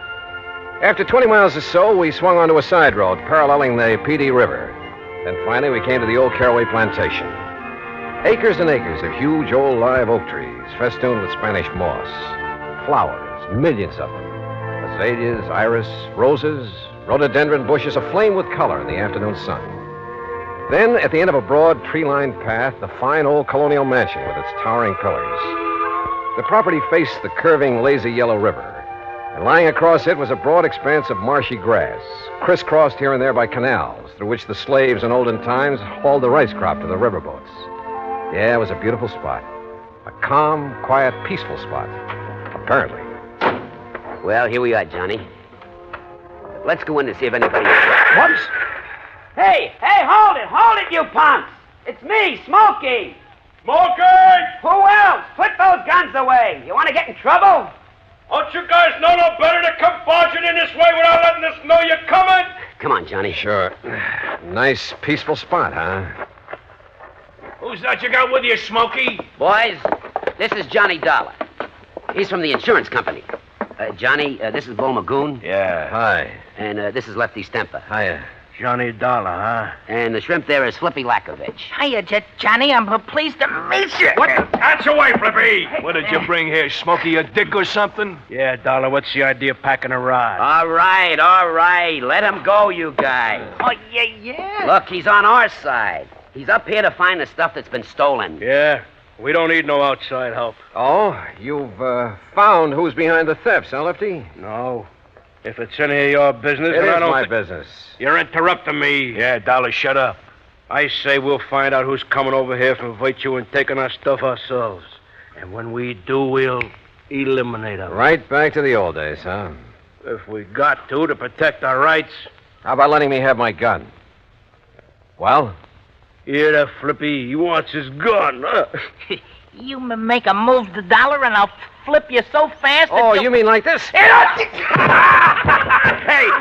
it's Flippy got flipped. Attaboy, Johnny. Yeah, the shrimp finally got it. Hey, Johnny Dollar, you're okay. Anybody else want to get smart? He caught me off of the guard. Expert, huh, Flippy? Well, you ain't any more. Now, Lefty, I'll take my gun. Oh, sure, yeah. Yeah, you're okay, Johnny. All right, now let's get things straight. I'm not the cops, but I'll drag him in if necessary. Oh, no, listen. You listen. I'm going to try to stop what's going on around here, and if any one of you interferes, I'll have you locked up so fast you won't know what's happened to you. No, wait a minute. Now listen to me, will you, Dollar? Well? Look, I guess we're all kind of shaky. You know, we're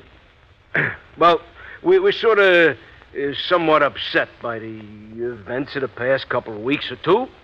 You know what I mean? Lefty, Joe told me that if the burglaries, robberies, whatever they are, go on much longer, there's liable to be a war between you and the people of the town. We ain't worried, no. We got enough guns and ammo stashed away around to shut up. Bull. Oh, yeah, sure, Lefty, sure. I'm sure you have. But if you ever expect to make peace again with the townspeople, if you expect to stay on here... We got at least 15 years to go. Shut up. Okay. All right, look. All we got here is our hunting rifles and we're shotguns and a couple of pistols in case of a snake, you know, while we're hunting or fishing here in the swamps.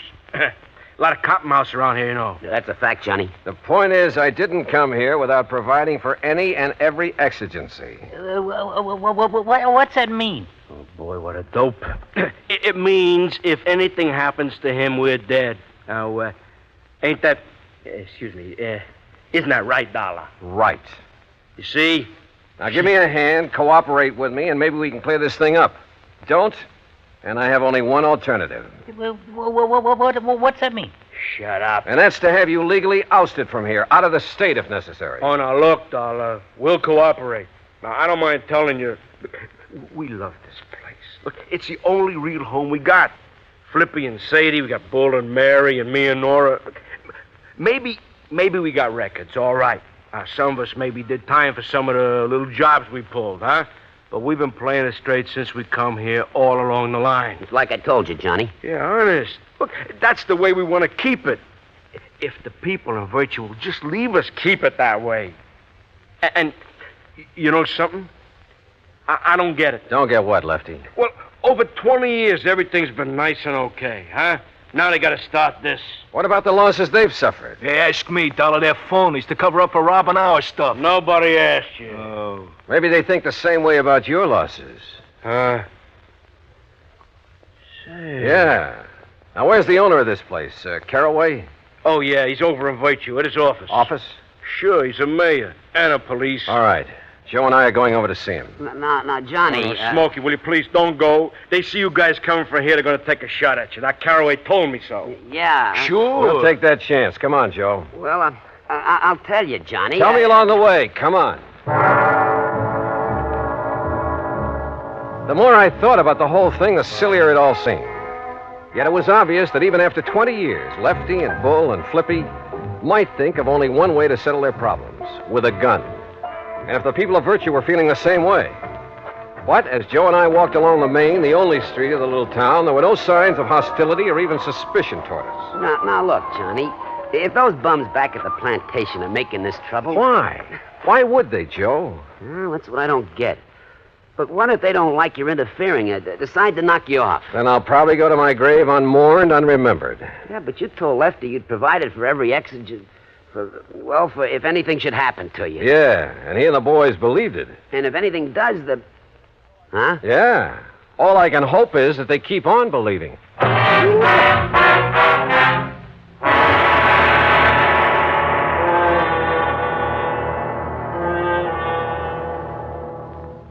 Act 3 of yours truly, Johnny Dollar, in a moment. Sometimes a quotation is a helpful thing because it points out some wisdom that helps us to lead better lives. Here's one that struck me as being very wise and true.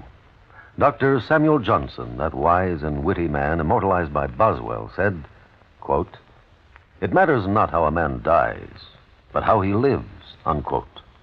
A man's life may be long or short, but the way he lives it is the important thing.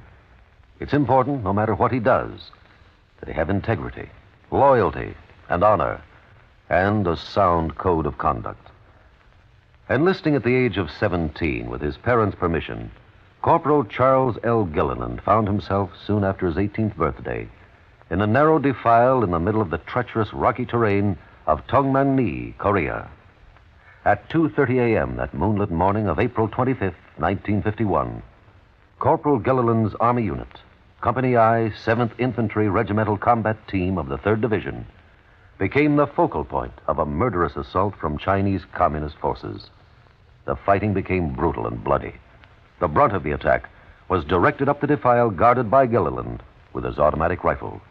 The slashing barrage of small arms, automatic weapons, mortar, and artillery fire was dropping the men all around him. Gilliland faced the full force of the assault and, advancing against tremendous odds, poured a steady fire into the attacking forces and eventually halted them. For valiant and heroic conduct, Corporal Charles Gilliland was awarded the Medal of Honor. Although in age, he still may have been considered a boy. He had lived and died like a man. And now, Act 3 of yours truly, Johnny Dollar, and the Village of Virtue matters.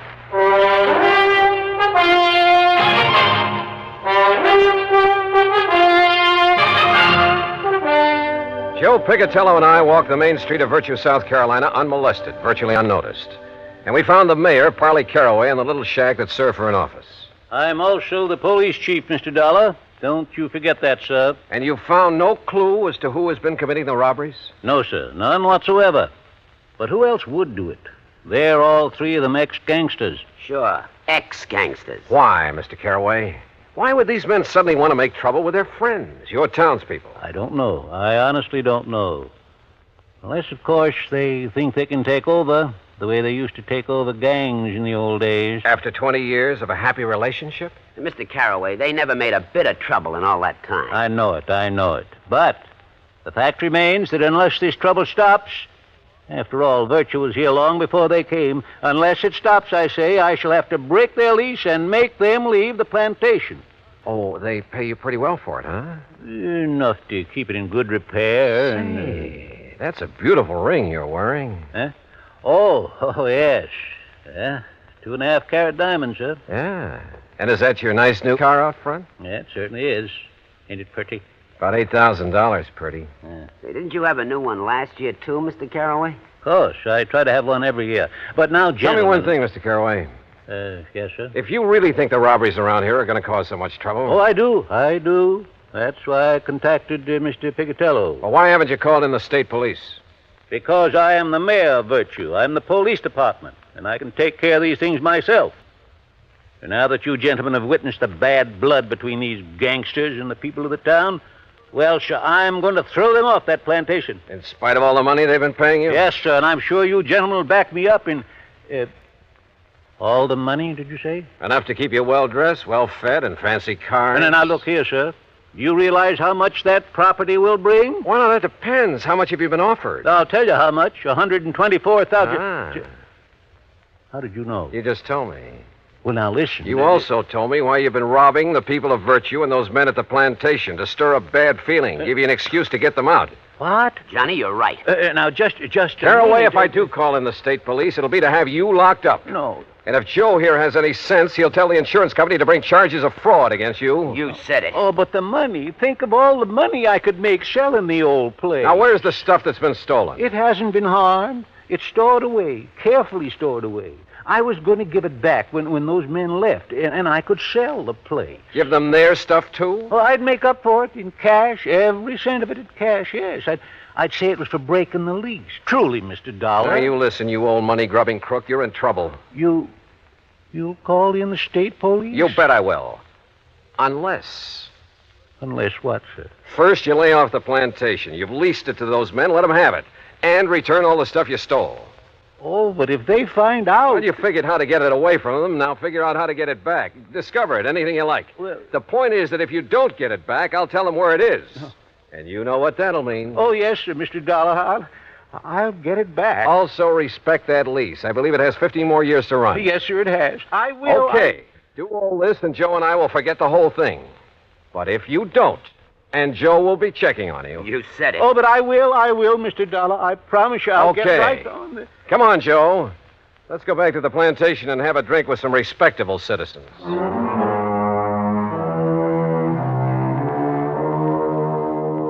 Yeah, this insurance business really has some funny ones. And I guess it's the funny ones that balance out the bad, the tragic cases.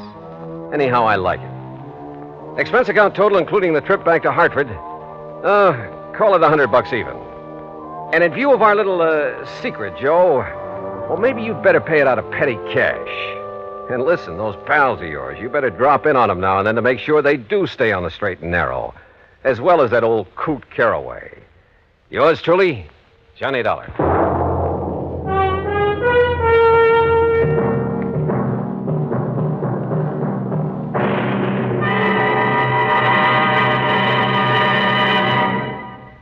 Our star will return in just a moment. Our flag now numbers 50 stars, and behind each star there stands yet another flag representing one of the 50 states. Michigan's state flag was born on February 22nd, 1837. Because of the strategic role played by Michigan in the War of 1812, the word "to a bore, I will defend" is prominent on the blue flag of Michigan. Beneath it, a rising sun casts its rays over a lake, and a man standing on a peninsula with his right hand raised, symbolizing peace, while in his left hand he holds a gun, indicating that although they love peace, the people of Michigan are ready to defend their state and nation. Another motto, the state's official one, is at the base of the flag: Si queris peninsulam emonam circumspice. If you seek a pleasant peninsula, look about you. Thus does Michigan's flag carry its own invitation to visit one of America's scenic areas. Michigan's state flag, the flag of the 26th state to enter the Union, was adopted on August 1st, 1911. Now, here's our star to tell you about next week's story. Next week, a strange series of fires. And believe me, the reason for them is a strange one, too. Join us, won't you? Yours truly, Johnny Dollar.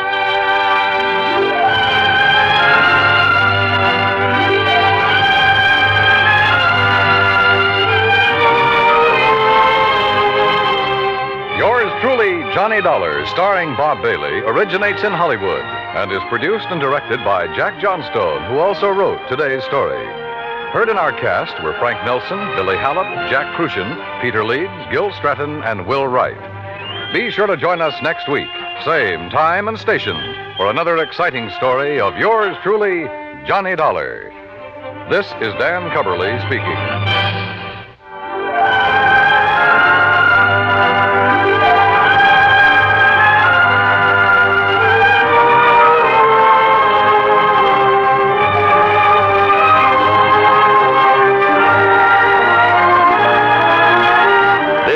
United States Armed Forces Radio and Television Service.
From Hollywood, it's time now for Johnny Dollar. This is Jim Paris at Worldwide Mutual. Don't tell me, Jim. Let me guess. Huh? What are you talking about? The reason you called me, I can smell the smoke all the way over here at my apartment. Oh, Also, I heard something about the fire on a news broadcast a few minutes ago. Yes. Somewhere out on Albany Avenue, he said. Yes, it's the cash and save market over the other side of town. And since your company insured it, you want me to go over and take a look. A good look, Johnny. You thinking of possible arson? I am. Okay, why? That store is just one of a chain. Hartford, Boston, Providence, Springfield, Lowell. Yeah, I see. But how does that make it arson? This is the fourth one to go up in as many weeks. Oh. The outfit that owns them having financial troubles? The outfit that owns them is one man. Oh. John Wakefield Carson. Then I repeat my question. Johnny, if he is burning up his own markets, if you can prove it, you can save our company a lot of money. That might cost you a lot of money, Jim. What do you mean? Wait till you see my expense account.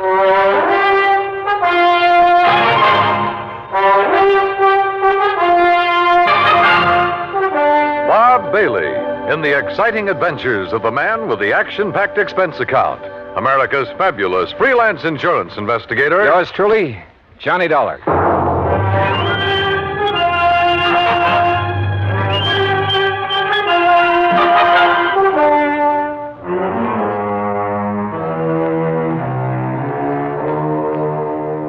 Expense account submitted by Special Investigator Johnny Dollar to the Worldwide Mutual Insurance Company, Home Office, Hartford, Connecticut.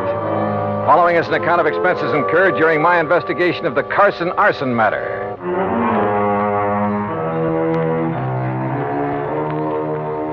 Expense account item 1, $1.25 for a taxi from my apartment to the offices of Worldwide, where I hoped Jim Paris could give me a little more to go on. He did. Very little. First loss 4.5 weeks ago was the market up in Thompsonville. How much? Loss in Thompsonville, $41,204. That was the smallest one in the chain. Uh-huh. The following week, the one over in Fall River burned to the ground. And the claim on that?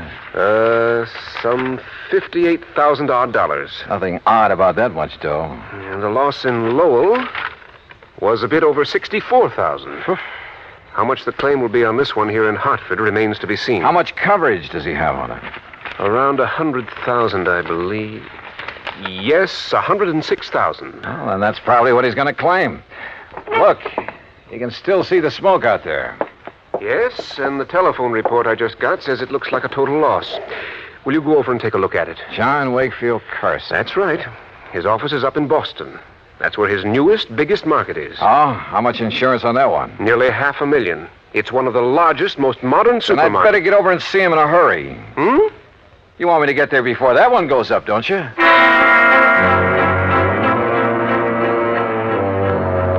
Expense account item 2, $450 for a cab to the scene of the fire way out on Albany Road.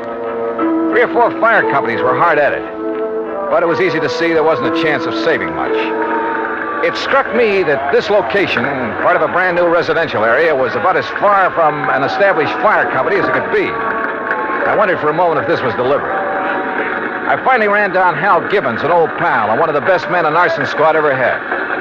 Stick your nose up in the air and take a deep one, Johnny. You smell it? Well, it's not kerosene, Hal. I don't think it's gasoline either. No, but it's something highly inflammable. The boys of that chemical truck could get it out. Might learn something. Of course, these stores always stock a lot of cleaning fluid, stuff like that. Most of them are not inflammable. Well, how about... Johnny, look out!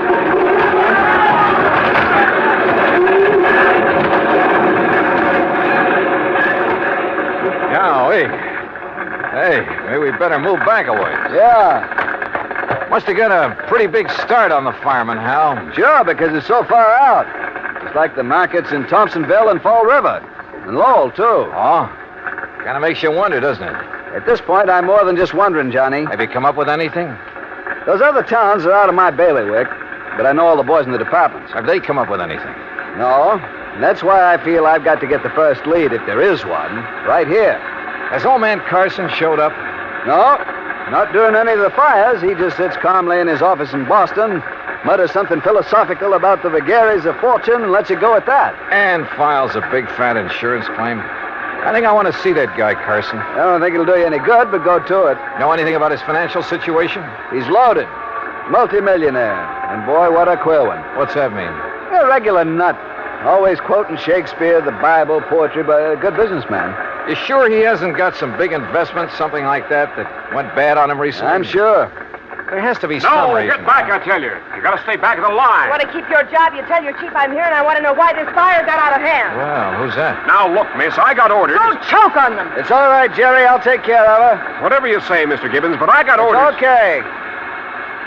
Well, Miss Carson, it looks like you're losing another market. This is the fourth one. The fourth one and a little over a... Say, don't I know you? I'm afraid I haven't had the pleasure. Miss Margaret Carson, this is Johnny Dollar. The insurance investigator. Good. Now maybe we'll get somewhere. Oh, this is...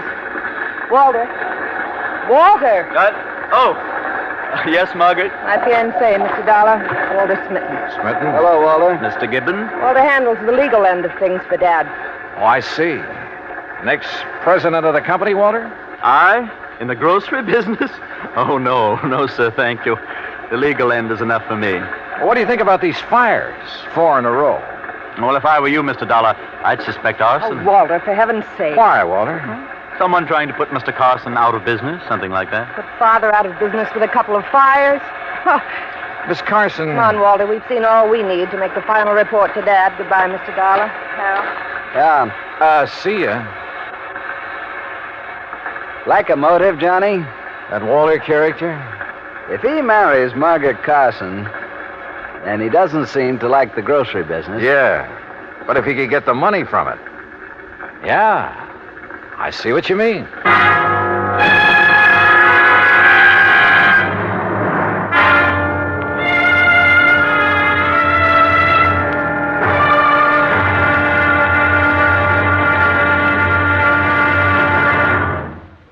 Act 2 of yours truly, Johnny Dollar, in a moment. Our flag now numbers 50 stars, and behind each star there stands yet another flag representing one of the 50 states.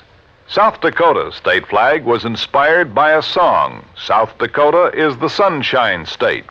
A stenographer named Ida Anding designed the flag with a sky blue background and a blazing sun in the center, and the words, South Dakota, the Sunshine State, in gold around the sun. Later, the state seal was inserted over the sun, a seal representing mining and agriculture, the prime pursuits of the state. The state's banner also carries the motto, Under God, the people rule. South Dakota's state flag, the flag of the 40th state to enter the Union, was adopted on March 8, 1909.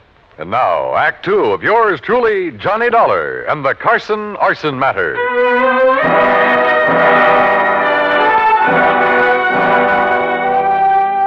Expense account item 3, 20 cents, phone call from a booth near the scene of the fire. I wanted more information from Jim Paris at Worldwide Mutual. Information about the policies covering the 13 cash and save markets, 4 of which had recently gone up in flames. I waited in the phone booth until Jim called me back. Johnny Dollar. Jim here. Oh, good. All right, here's the list of markets, Johnny, in the order of insurance coverage, starting with the smallest amount. Go ahead. Thompsonville, Fall River, Lowell, Hartford. That's the same order in which they burned. Exactly. Okay. Which remaining store has the next biggest coverage? Salem. Okay, I'll start with Salem. What are you thinking of, Johnny? It's just a hunch, Jim, but... Well, I'll call you later.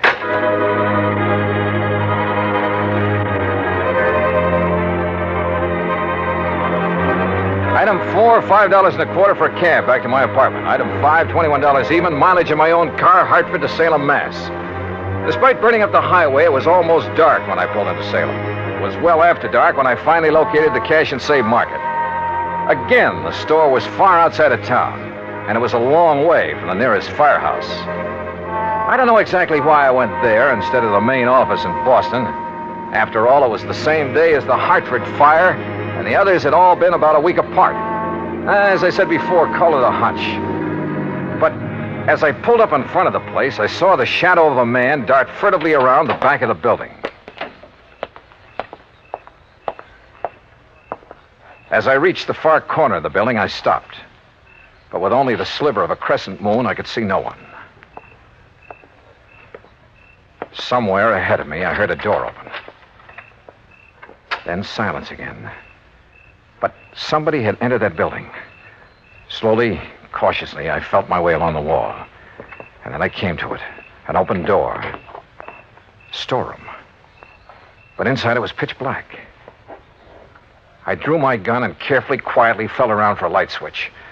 After stumbling gently against a big packing case, I found it. I hunched down behind the case and flicked it on. All right, where are you? I heard you. I saw you come in here. Now, look, I got a gun, so don't try anything funny. You hear me? Where are you? Right Huh? over your head! Oh! I must have been out a long time. I came to lying on a cot in the back room of Salem Police Headquarters. A couple of gallon jars. Can you hear me? Yeah. Yeah, I can hear you. Yeah. Well, it was a couple of big gallon jars of kosher pickles that he dropped on top of your head.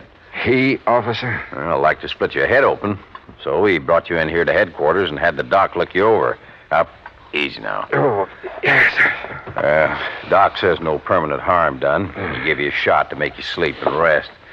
Now, how about this cup of hot coffee? Yeah, sure. And about a dozen aspirins. My head feels like... Here you are. Thanks. But you said he. Well, according to him, you left yourself wide open when you sneaked in there after him. And then to turn on the lights. Son, you've got a lot to learn. Okay, so I pulled a boo-boo. But do you know who it was that slugged me? Of course, son. He brought you here. Who? Owner of the market. What? Mr. John Wakefield Carson. Item 6, $2 more mileage on my car. This time down to Boston and the main office of Cash and Save Markets. To the private office of John Wakefield Carson. Please be calm of mind, all passion spent, Mr. Dollar. What? That's from Milton. Please sit down. Now look, Mr. Carson, about last night. Vadok plays tricks upon us all. He did so in bringing us together last night. How did you know I was going to investigate that market of yours up in Salem? Well, I didn't know. But look, you young man. Yeah? The fires which destroyed those 4 markets did so in order their value to me. So I found out. Well, possibly then the next to go would be the store in Salem. For that indeed is next in order of value. It figures. Or perhaps 'twas mere coincidence those accidents occurred in that order. Accidents? Remember, coincidence breeds further coincidence. That's a quotation from Brescoff. Now listen to me, Mr. Carson. For that reason, I decided to inspect the Salem store myself. Inspect it, huh? To make sure there'd be no possibility of spontaneous combustion there. Let's get one thing straight right now, Mr. Carson. Yes? I think those fires were set. And if you'll come down to earth. Possible, I suppose. It was Shakespeare who said, fire answers fire. Through their paly flames, each sees the other's umbered face. Listen to me, will you? Of course. I think you set those fires, or had them set. By Mr. I think you were going to burn down the store in Salem until I came along. When I saw you there, I thought that was your intent. Oh, sure. All right, tell me this. What do you plan to do with the insurance money, if you get it? Rebuild? Bigger and better stores where the old ones stood? Why, no. Or did you find out you hadn't made them big and modern enough for those real estate developments where they were located and decided the cheapest way for you to do? No. To build again where tragic dealt the fate. Forget the fancy quotes and answer my question. Shakespeare said, "You tread upon my patience, sir." Look. It's most enough to make a deacon swear. Answer by James Russell. Mr. Carson. What disposition of the funds I choose to make is mine alone to settle. And from my heart. Carson? Enough. I've had enough of this. Now be on your way. No, wait a minute. Be gone, Dollar. And irk me now no more. No, you wait. From your heart, you said. Now I have said enough. Henceforth, my lips are sealed. Okay. But you know something? I think you've told me who might have set those fires. And if you'll answer me just one more question. No? Okay, we'll see.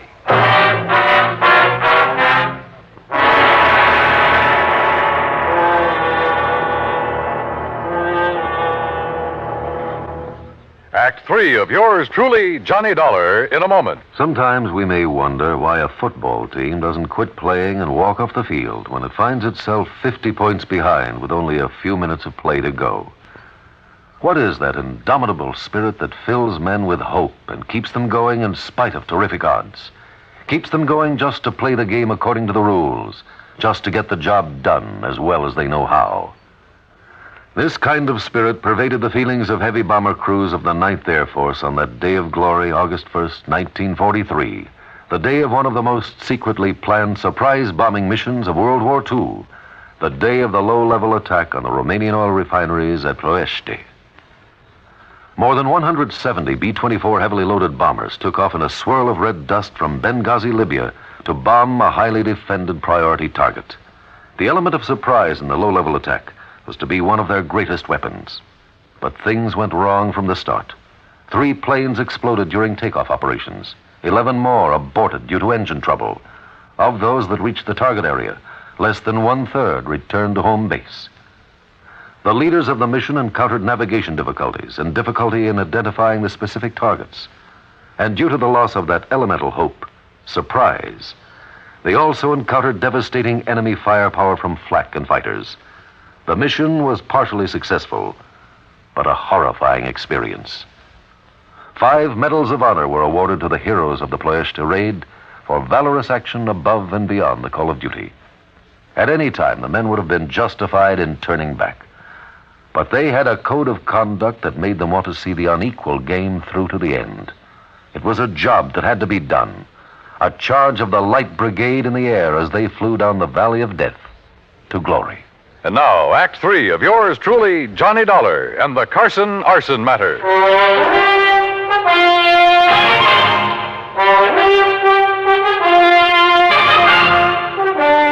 Expense account item 780 cents, phone call to Hal Gibbons and the arson squad back in Hartford. Yeah, Johnny, I finally found plenty in the remains of that fire. Then it was arson. By some rank amateur. That's why it was hard to spot. What do you mean? When a pro sets ablaze, we know what to look for. I see. And what about the other 3 fires? I called the boys in those cities immediately. Heard back from them this morning. Same story. All right. Have you checked on Walter, what's his name, the fiancé of Carson's daughter? You mean stepdaughter? Stepdaughter? I have, and that's what stops me. Alibis, huh? Perfect. Walter Smitten couldn't possibly have started those fires. I didn't think so. Huh? Now, that boy may call himself a lawyer, Hal, but he just hasn't the nerve, the gumption. But who else? He stands to benefit if he marries Margaret Carson. And surely you don't think Carson himself... Johnny? Call the Boston police, will you? Have them meet me at Carson's office. What for? Maybe to make an arrest. Do that for me, will you?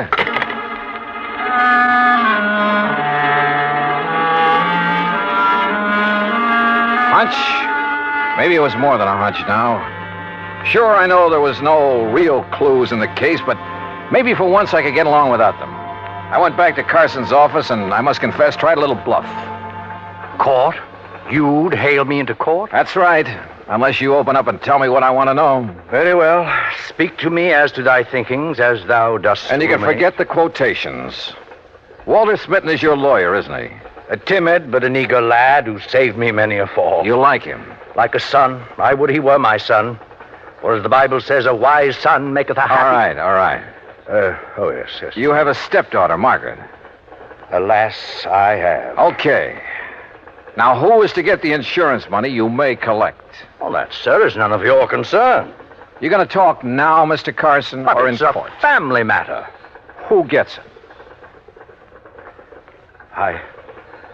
I pledged to my wife before she died that Margaret would have all monies from any profit, any monetary gain of any kind, of any of my ventures. That would include the insurance money. I see. That, Mr. Dollar, was my pledge, and oh, how I have rued it. Why do you say that?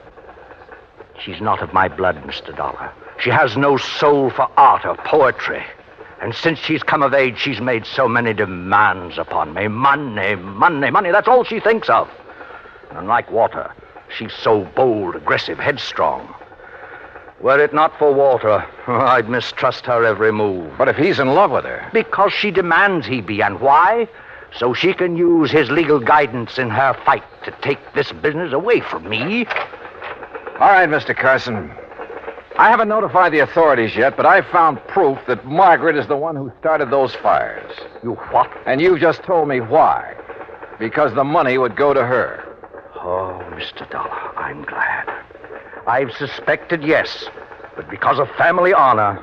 No, I'm glad you have proof.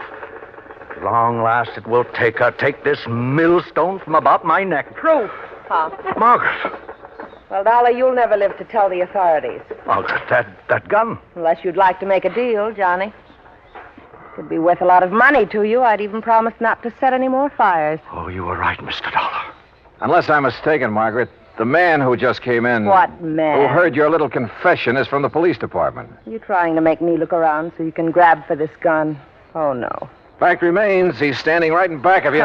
That's right, Margaret. What? No! Oh, my hand! My hand! Oh, my hand! How sharper than a serpent's tooth is an ungrateful child.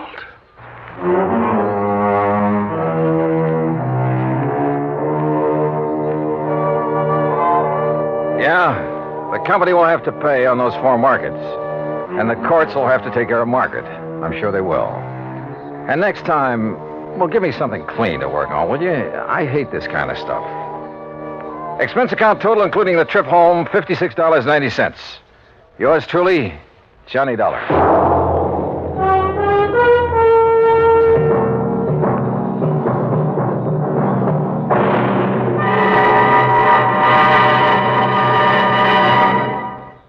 Our star will return in just a moment. Our flag now numbers 50 stars, and behind each star there stands yet another flag representing one of the 50 states. Oklahoma's state flag depicts an Osage warrior's circular buckskin shield from which hang 7 eagle feathers. Across the shield is the Indian's calumet, or pipe of peace, crossed with the white man's peace symbol, the olive branch. On the shield are small crosses, the Indian's graphic sign for stars, indicating lofty ideals or a purpose for high endeavor. The background of the flag is a field of blue, the blue of the Oklahoma sky, signifying loyalty and devotion. The important symbols, however, are the calumet and the olive branch. These override the shield, the symbol of war, and bespeak a predominant love of peace by a united people. Oklahoma's state flag, the flag of the 46th state to enter the Union, was adopted on April 2nd, 1925. Now, here's our star to tell you about next week's story. Next week, the Rolling Stone matter. Remember that old saying about a rolling stone? Well, it applies here, with a vengeance. Join us, won't you? Yours truly, Johnny Dollar.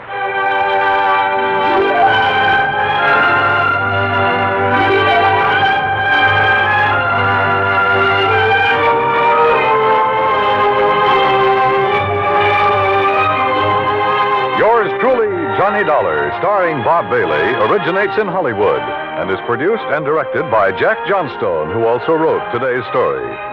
Heard in our cast were Virginia Gregg, Byron Kane, Harry Bartell, Jack Edwards, Joe Kearns, and Forrest Lewis. Be sure to join us next week, Same time and station for another exciting story of yours truly, Johnny Dollar.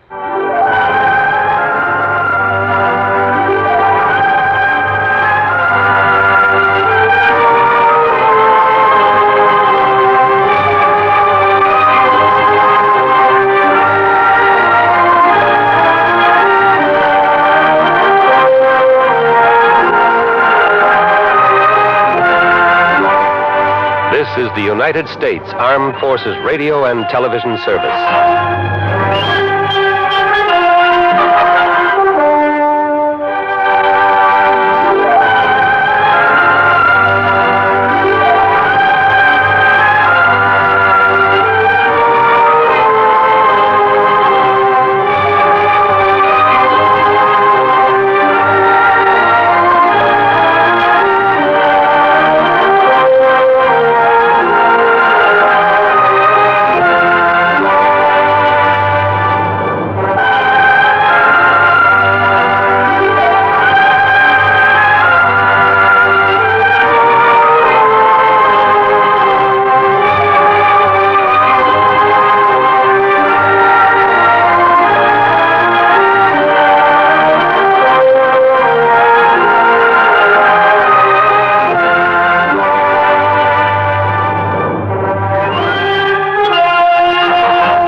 From Hollywood, it's time now for Johnny Dollar. Pat McCracken, Johnny, Universal Adjustment Bureau. Hi, Pat. What's on your mind? $75,000. Yours or somebody else's? Johnny, ever hear of the Subala diamond? Sabala. Yeah, matter of fact, I have. It's a pink diamond, isn't it? That's right. One of the companies we represent wrote a $75,000 policy on it. The owner of the stone, a jeweler named Joseph Wentworth, was trying to sell it. So? So last night, the Subala diamond was stolen. I'll be right over.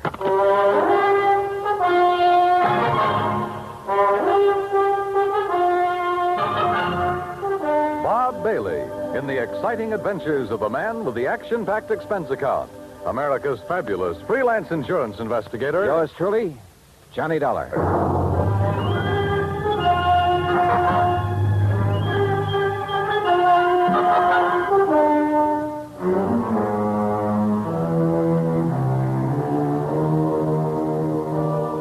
Expense account submitted by Special Investigator Johnny Dollar to the Universal Adjustment Bureau, Hartford, Connecticut. Following is an account of expenses incurred during my investigation of the Rolling Stone matter. Expense account item 1, $1.20 cab fare from my apartment to the office of Universal Adjustment Bureau. Pat McCracken gave me what additional dope he had, which wasn't much, and I headed for New York. That's item 2, $26.40, and the apartment of Joseph Wentworth.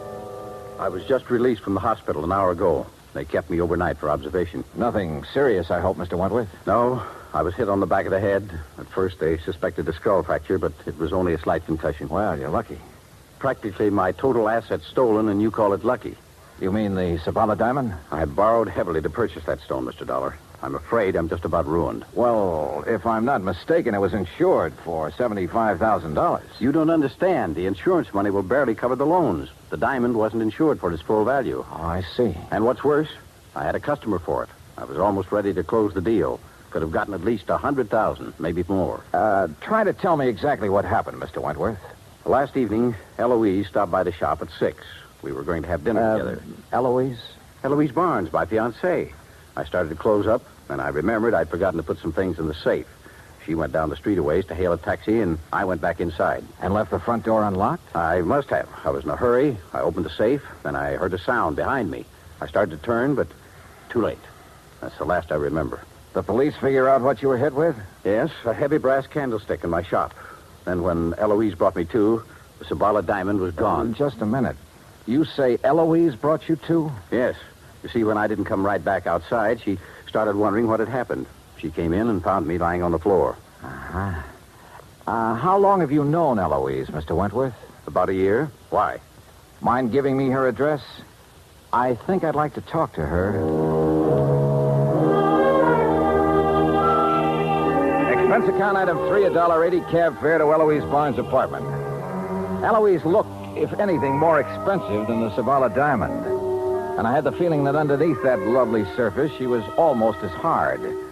Her gray eyes never left my face as we talked, and I got the impression she had neatly weighed me, cataloged me, and put a price tag on me. Afraid I can't help you much, Johnny. Joe Wentworth apparently told you all there is to tell about it. You were out looking for a taxi at the time Wentworth got slugged. That's right. I feel sorry for Joe. That was a lot of diamond to lose. Must be quite a stone. If you go for those things. I don't know. I guess some people really have a thing about diamonds. But not you, huh? All right. Just happens there are a couple of things I prefer. Like what? Like money and mink. Huh?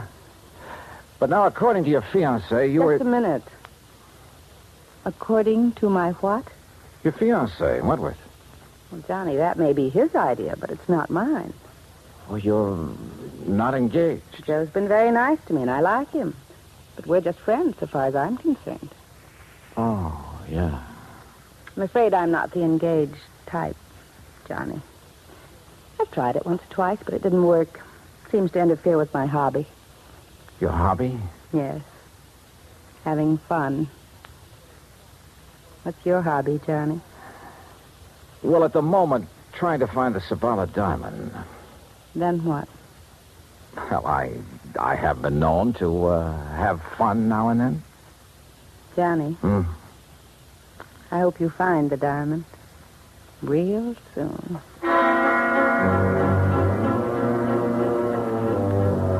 The invitation was printed in large type, but this was no time for an RSVP, especially since I remembered Wentworth mentioning a customer who had been anxious to buy the diamond just before it was stolen. I called Wentworth and got the man's name, Gerald Mantell, who had an apartment just off Fifth Avenue in the East 70s. Ah, yes, Mr. Dollar, the Zavala diamond. An exquisite stone.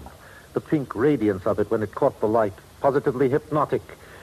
Such a pity it was stolen. Mr. Wentworth tells me he was negotiating with you for the sale of that diamond. That is correct. Unfortunately, we had reached a stalemate yesterday. You see, he wanted more than the diamond is worth. Well, maybe that's a matter of opinion. Mr. Dollar, I am a collector and a connoisseur. I know what such things are worth. Oh, yes. I only hope it'll be recovered before Friday. It would make things so much more enjoyable for me. What happens Friday? I am leaving for Europe. Oh? Business trip? Not really. As a matter of fact, more of an impulse than anything else. Uh-huh. Anything wrong with that? Well, Mr. Mantell, that's a good question.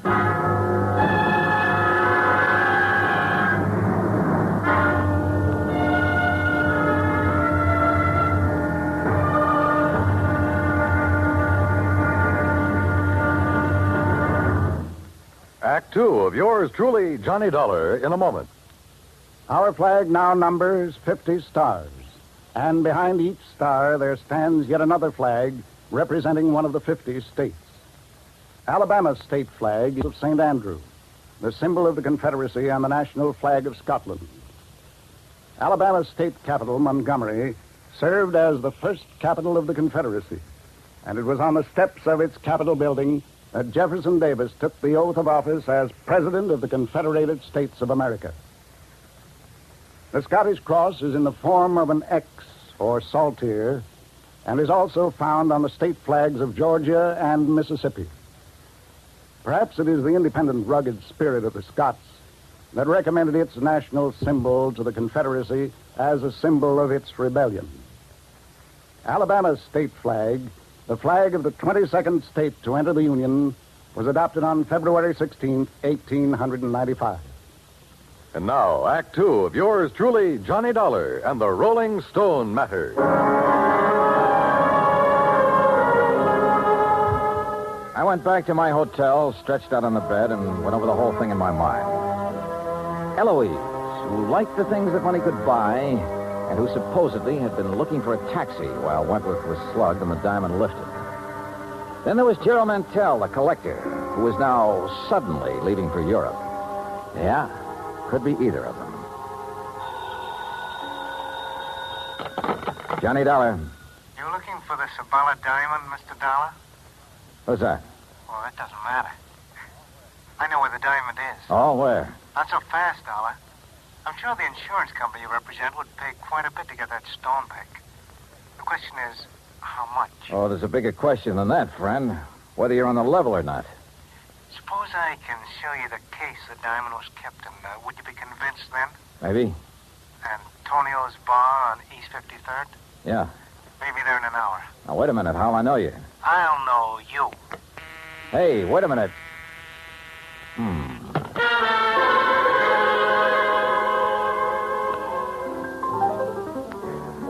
Item 4, $2 even drinks at Antonio's while I waited for my telephone buddy to contact me. A half hour went by. Nothing happened. Then somebody came in and went to a corner booth. Not the person I'd been expecting, but just as interesting. So I went over. Hello, Eloise. Johnny. Sit down. Oh, thanks. Expecting someone? All sorts of people. But this is a pleasant surprise. What brings you around here? Business, I thought. You know, Johnny, you've got a one-track mind. Always business. With that attitude, you miss a lot. I don't doubt it. Oh, here you are, Eloise. Oh, why, it's Mr. Dollar. Well, Mr. Mantell. Sit down, Gerald. I didn't know you two knew each other. Oh, yes, we've been friends for years. As a matter of fact, it was Eloise who told me about the Sabala diamond. Oh? You didn't tell me that, Eloise. You didn't ask me, Johnny. Oh, Gerald, the head waiter seems to be signaling to you. So I see. I'll be right back. Well, look, Eloise, I think I better be getting along. Don't leave, Johnny. Well, you've got a date with Mantell. Oh, he just wanted to have a drink with me before he left for Europe. I told him I was meeting Joe Wentworth here, so he said he'd stop by for a minute. Did Wentworth know that you and Mantell are old friends? I saw no reason to tell him, Johnny. Joe's very tiresome about things like that. You mean he's jealous? I wonder what happened to Gerald. This trip he's taking to Europe, I gather he got the idea rather suddenly. Gerald's very impulsive that way. Yeah. Well, I'll be getting along, Eloise. Looks like the man I came here to meet isn't going to show. I can't imagine what's keeping Joe. I'd say we've both been stood up, Johnny. Maybe we should do something about it, Well, as I told you right now, the only thing I have on my mind is... I know. That diamond. A girl could get tired of waiting, Johnny. Eloise, I don't think you've ever waited very long for anything. See you later. I'll count on it, Johnny. Dollar? What? Oh, Wentworth. We were wondering what had happened to you. Mr. Dollar, I'm certain you're a very efficient investigator, but it seems to me that you've questioned Eloise all you need to. Oh? Or have your conversations with her now reached the unofficial stage? Oh, now look, if Wentworth. that is the case, and I suspect it is, I'd better remind you that Eloise... Maybe I'd better remind you of a couple of things, Wentworth. In the first place, you... Mr. Johnny Dollar? Yeah, over here, waiter. Dollar? Oh. Mr. Dollar, it's a note and a package for you, sir. Gentleman just left it with me. Did he give his name? Oh, no, sir, no. But he was a short man, stocky, and he wore a gray suit. Okay, thanks. Here you go. Oh, thank you. As I started to say, Hold Dollar... on, will you, Wentworth? Couldn't take a chance contacting you. Somebody was following me. Contents of the package will show you I know what I'm talking about. We'll contact you later. What's this all about, Dollar? It's from a man who phoned me a couple of hours ago. If it's what I think is, then his package... Yeah. Empty jewel case. Your name on it, Wentworth. What? That's the case I kept the Sabala diamond in. Yeah. See you later, Wentworth. Where are you going, Dollar? Back to my hotel room and wait to hear from him. I went outside and started for the corner to grab a cab. As I passed the alley, I spotted something sprawled on the ground. A body. It was Gerald Mantell.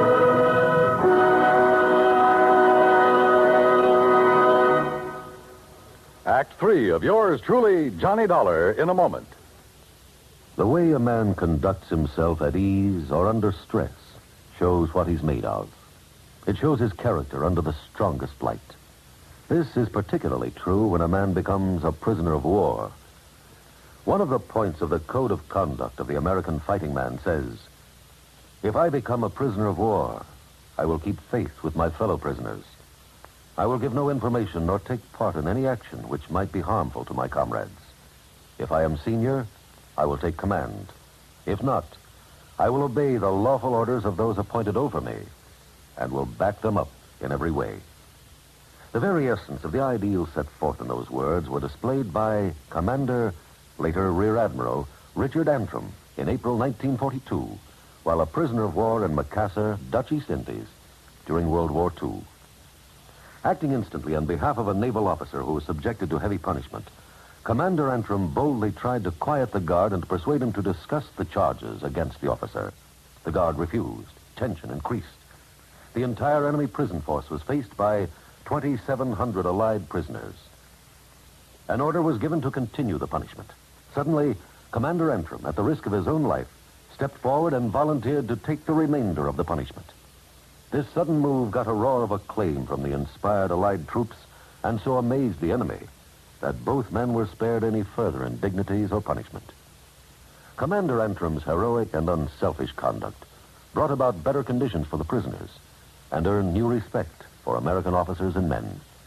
Commander Richard Antrim upheld the highest ideals of an officer and earned for himself the Medal of Honor.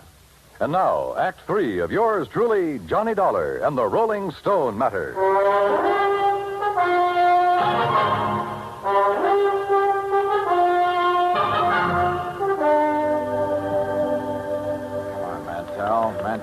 Mantell, come out of it. Come on. My head. Here, I'll help you. All right, easy now. Are you okay? Yes. So, who did it? I don't know, Dollar. The head waiter told me a taxi driver wanted to see me outside. I came out, but there was no cab in sight. I thought he might be at the corner, so I started walking. Past the alley here? Yes. Mr. Dollar, why would anyone want to beat me up? I can think of one possibility, Mantell. Yes? You wanted the Sabala diamond pretty badly, but Wentworth wouldn't sell at your price. Are you suggesting... I'm suggesting you lifted the diamond and somebody was trying to get it back from you just now. But I don't have the diamond. I never did. Maybe you know where it is. No, I swear I don't. As for getting beaten up just now, I'm every bit as much in the dark as you are. I didn't know whether he was telling the truth or not, but I had no proof he was lying. Item 5, $1 even, a pot of coffee in my hotel room while I tried to pull some threads together, but they didn't pull. If Mantell had the stone, who'd phoned me and sent the empty jewel case to convince me he had information? How did he fit? Yeah, coming. Oh, Wentworth, come in. Hey, Mr. Dollar, I have some information that will interest you. Yeah? Yes, first, though, I owe you an apology for, flying off the handle when I saw you with Eloise at Antonio's. Okay, so you're touchy about Eloise. Now, what's the information? Well, just a few minutes ago, a man telephoned me at my apartment. Huh? Yes, I think he was the same one who phoned you and sent the empty jewel case. Well, what'd he say? That he knew where the diamond was, and for a price would furnish the information. Ah. Now, I wonder why he suddenly switched negotiations from me to you. Well, perhaps he thought it too dangerous to continue with you. Yeah, maybe. Speaking of danger, I wish I could locate this character before something happens to him. That's the point, Mr. Dollar. I think I know where he is. How? Well, he must have placed his call to me through a switchboard, because I heard an operator in the background saying, Hotel Maysfield. Hotel Maysfield, huh? Thanks for the lead, Wentworth. I'll check with you later. I headed for the Maysfield and described the man I was looking for to the desk clerk. The clerk said his name was Krause, that he'd checked out that morning. This I didn't get because he'd called Wentworth from the hotel shortly before. I had the clerk let me into Krause's room, hoping I could find some lead on where he'd gone. I did. A scratch pad with the imprint of a pencil still visible. A phone number and a name, Cathcart Hotel. I headed there fast and was referred to room 413.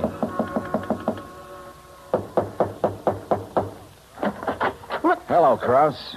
There must be a mistake. My name is Collins. Don't give me that. Your name's Krause, and you're the guy who phoned me and said he had information about that diamond. Oh, no. That's wrong. Oh, come on. Let's quit playing games. When you called Wentworth a while ago, he found out the name of the hotel. It's a lie. I haven't talked to him since... Yeah.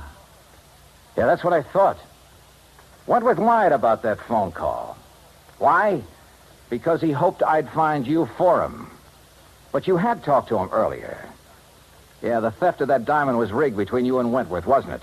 And you slugged him to make it look legitimate. Well? Yeah. Yeah. But now you're hiding from Wentworth. Why? What happened to your cozy little partnership? It was blackmail, Dollar. Wentworth. Don't move, either of you. Well, Wentworth, it looks as though I figured you right. You thought I might have better luck finding Krause than you had, so you gave me his last known address and followed me. Now, what's this about blackmail? I thought I could trust you, Krause. Look, I wasn't really going to blackmail you. You got to believe that. I think I get it now. Krause was supposed to turn the stone over to you after a decent time had elapsed. Instead, he held on to it and tried to blackmail you about your being involved in the fake robbery. That's why he pretended to open negotiations with me, to scare you into buying. Yes, but you made a big mistake, Krause, trying to blackmail a desperate man. I had no money to pay you. I needed every cent from the insurance and from what we'd get for the stone when it was cut and sold. Why, Wentworth? Why'd you need the money? For Eloise? For Eloise. Does she know about all this? No, she knows nothing about this. But she wants so many things, and I want to give them to her. I've got to hold on to her. Brother. No, you wouldn't understand. You don't know what it's like when a girl like that gets into your blood. You're willing to do anything. Like a couple of murders, Wentworth? You willing to add them to your list, too? Yes. Yes, I am. Oh, now, look, put that thing down. Why don't you stop kidding yourself about Eloise? She loves me, Dollar. I tell you, she loves me. Are you kidding? She told me what she loves. Mink and money. How long do you think she'd stick with you after the money ran out? Get back. Stay where you are. You're a thief and a fool, Wentworth, but you're not a killer. Stay away. So you just better give me that gun right now. Oh. Thanks.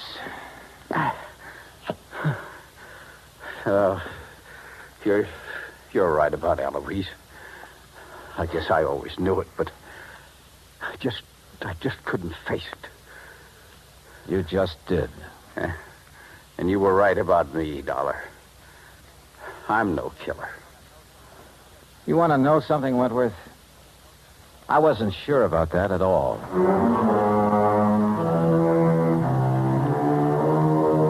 Expense account total, including the trip home, $146 even. Remarks? Krause handed over the diamond. He and Wentworth are both in custody. It was Wentworth who beat up Mantell for hanging around Eloise. And Eloise, last I heard, she was going her merry way, having fun, as she calls it. I never did accept her invitation to join her after the diamond had been recovered. And I'm not about to. Yours truly, Johnny Dollar.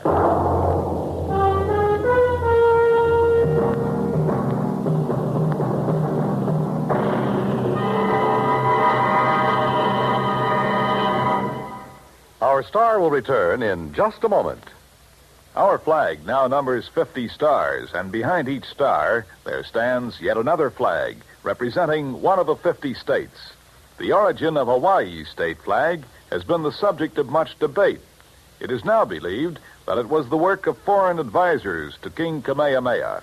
Legend also has it that it was designed at the request of King Kamehameha by George Beckley, an English sea captain. The flag consists of 8 horizontal and alternating stripes of white, red, and blue, representing the 8 major islands in the chain.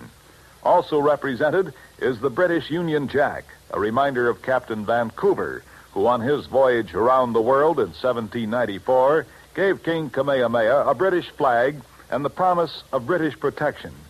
The Union Jack is also a reminder of Captain James Cook, who discovered the Hawaiian Islands in 1778. Hawaii's state flag, the flag of the 50th state to enter the Union, was adopted in 1845. Now, here's our star to tell you about next week's story. Next week, well, the title of the yarn is The Ghost to Ghost Matter, and the story lives up to it. So join us, won't you? Yours truly, Johnny Dollar.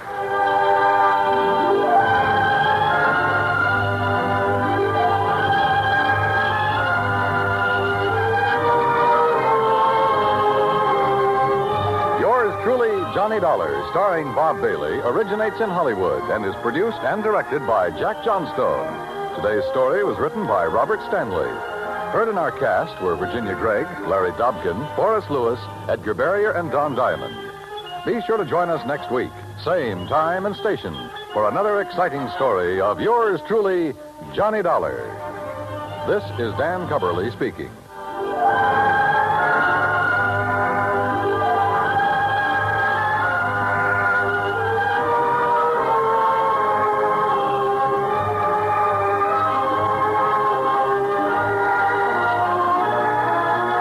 This is the United States Armed Forces Radio and Television Service.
It's time now for...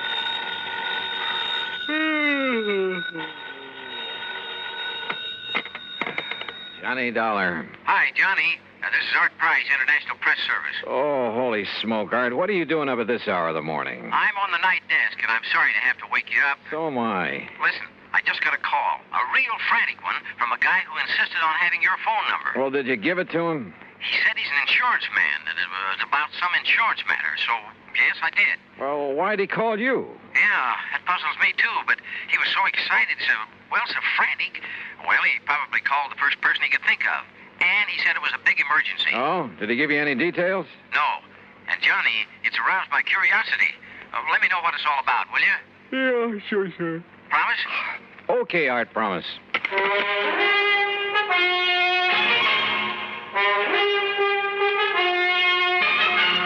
Bob Bailey in the exciting adventures of the man with the action-packed expense account, America's fabulous freelance insurance investigator. Yours truly, Johnny Dollar.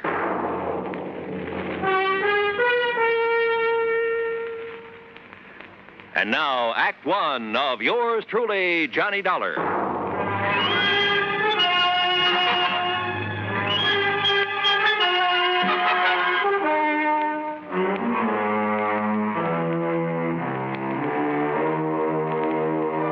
Expense account submitted by Special Investigator Johnny Dollar. The State Unity Life Insurance Company, Home Office, Hartford, Connecticut. Following is an account of expenses incurred during my investigation of the ghost-to-ghost matter.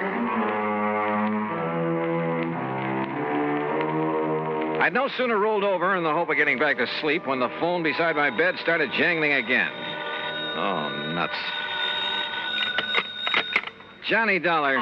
This is Oscar H. Trimley, Mr. Dollar. Trimley? I represent State Unity Life here in Lake City, New Jersey. Oh, look, are you the man who called Art Price over at International Press Service? Yes, I did get your phone number. I knew he'd have it, you're being such a famous investigator and all that. Yeah, well, you could also have got it from Universal Adjustment Bureau, your insurance directory, the long-distance operator. Oh, dear, I guess I've been so upset over this whole thing that it never occurred to me, but can you come down here to Lake City, Mr. Dollar, right away? Well, it depends. What's this all about? Ian McAndrews. Who's Ian McAndrews? Oh, don't you know? He's the man who founded Lake City.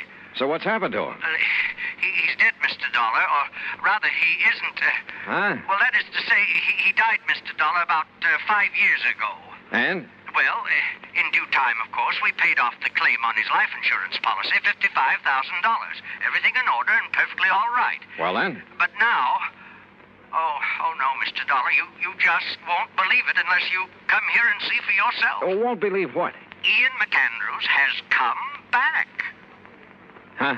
Either he or his ghost has come back here. Oh, now, wait a minute. No, it's true. It's absolutely true, sir. Ian McAndrews is haunting Lake City. So please come as quickly as you can.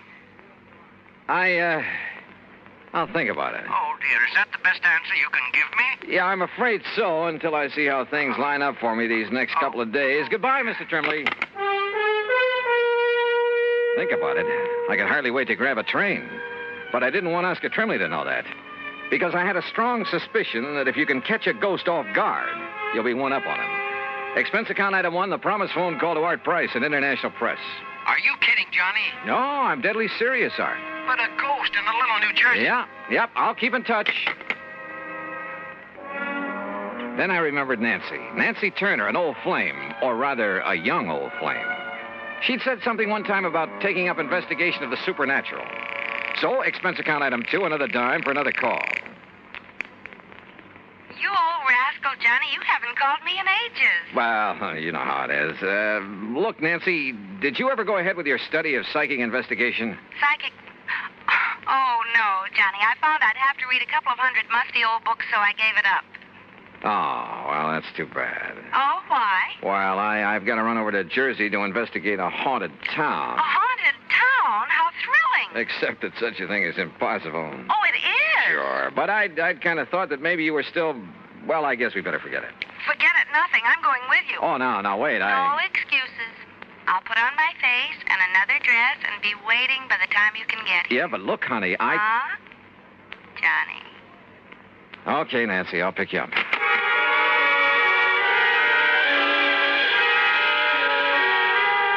Item 3, 1085, taxi and train for 2 to New York. Item 4, $50 deposit on a rental car when we got into Grand Central Station. We crossed over into Jersey and hit Route 22 for Somerville and points west. And every mile of the way, Nancy chattered away like a magpie. She kept quoting some of the stuff she had read on the subject. A lot of authorities who decided that some of the reports on haunted towns and houses and people, things like that, had decided there was something really supernatural about them. And you know, after a while, I began to wonder. Yep, I began to wonder.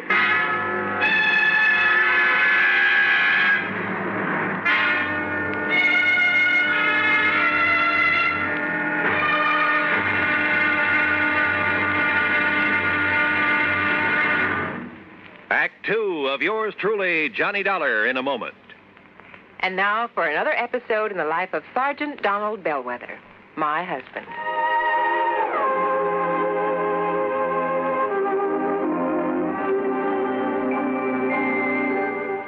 Donald! Donald! I'm out here on the back porch, honey. Oh, there you are. Honey, why on earth did you choose a time like this to clean your hunting rifle? We're due at the Jamesons at 7. I'm ready, honey. All I have to do is wash my hands. I'll finish this tomorrow. Be with you in a jiffy. Donald, come back here. Oh, now, what's the matter, Reba? Are you going to leave this hunting rifle right out here in plain sight? Nobody's going to bother it. The kids are asleep and we'll be gone. I don't think our babysitter will bother anything. She's got her homework to do. Those are famous last words if I ever heard them. Donald, don't you realize that accidental death by firearms ranks second only to deaths from fall, fire, and poison? Yeah, but the kids are in bed. Well, sure they are. But what if our 6-year-old Marshall Dillon should wander out to the kitchen for a drink of water? You know, he'd love to play with his gun. Yeah, I suppose so. Well, please put it away under lock and key. Yes, dear, yes, right away. And for heaven's sakes, take those shells, too. You know, many accidents happen when bullets are thrown into a fire or hit with a hammer. Those things are dangerous. You ought to know that. I know, honey. I guess I just wasn't thinking. The unloaded gun and ammunition lying around the house is even more dangerous than itchy-fingered hunters. Statistics prove that. Okay, there. Everything is safe under lock and key. Now, you still angry with me? Oh, Donald, I don't want to sound like a nagging wife, but... My dear, you have every right to reprimand me. Me, a non-commissioned officer. I should know better. But that's the way it goes. We forget. That's why there are accidents in the field, out hunting, and in the home. We all know better. We just forget or get careless with firearms. Well, come on along. Let's get over to the Jamesons. Okay, dear. Now, this won't happen again, believe me. You know, I wouldn't have started to clean that rifle if you hadn't taken so long to get dressed. But you sure did a good job. Oh, you look beautiful. That's my Donald. That's my doll.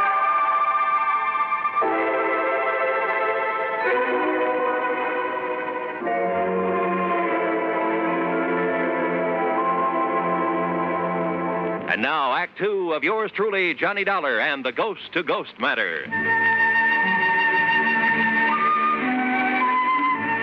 Lake City, nestled in among the soft, rolling North Jersey hills. But a kind of has-been town.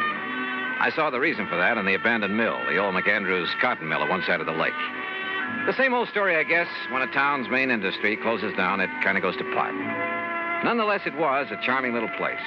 Population, maybe 400 or 500. When we finally located Oscar Trimley's insurance office, we found a bit of a gathering there. And Mr. Dollar, that is Miss Turner and Mr. Dollar. This is Charlie Reed. Hi, very happy to know you. Foster and Bill. Tony Gray. Bill. We're sort of local businessmen's club, Johnny, you know. Okay, then let's get to the point. Sit down. Thank you. Johnny, I thought over the phone that you were turning us down. Well, I changed my mind, and when I thought of Nancy and her knowledge of the supernatural... Good. That's what we need. Yes, you're right. Well, I am interested in the subject. We're all a little worried about it. Tony isn't kidding. I think we're a pretty level-headed bunch, but, well, this thing has us scared. That's putting it mildly. If it really is his ghost that's plaguing us... Oh, now, you don't seriously believe in ghosts. I'll tell you this. I never did before, but now, well, wait and you'll see. Gee, Johnny. Well, suppose you tell me what's going on. Well... No, Johnny. You'll have to see for yourself. And here. Yes, Charlie, and here. And that means waiting until midnight. Midnight? Sure, Mr. Dollar. Well, just why, Bill? You'll see. Yes, and meantime, you can look around. Say, aren't you quite a fisherman, Johnny? Oh, I'd rather fish than eat, but now look, if you... Oh, I love to fish, too. Good. The lake's full of nice bass. Charlie, you can fix them up with a boat, can't you? Sure can. Yes, but if I'm going to investigate... Tony, you arrange for a place for Miss Turner to stay overnight. Be glad to. Well, now... And Johnny, you'll stay at my home, all right? Fine, but now at least tell me... No, I want you to see for yourself at midnight. Now, meantime, good fishing. Right. Now, I've got to get back to the shop before Mrs. Bixley starts screaming about her high five. See you later. Yeah, and I'll come back to the office and arrange somewhere for Miss Turner to stay. See you later. See you, Tony. Now, if you folks will come over to the print shop with me, we'll pick up the keys to my boat and some tackle, and you can be on your way. Look, can't you at least give me some idea? Nope, not a thing until midnight.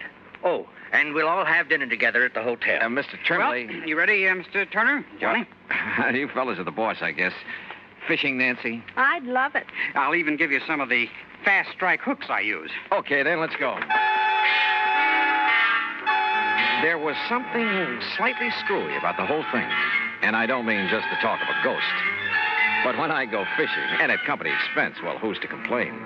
So Nancy and I spent the rest of the day on the lake. Matter of fact, she caught the big one. By dinner time, we were starved, and the little hotel served us not only excellent cocktails, but a regular banquet, complete with champagne. You enjoying it, Miss Turner? I love it. Only why don't you call me Nancy? Sure, why not? Charlie, I'll tell your wife. Now, Tony, you stay out of this.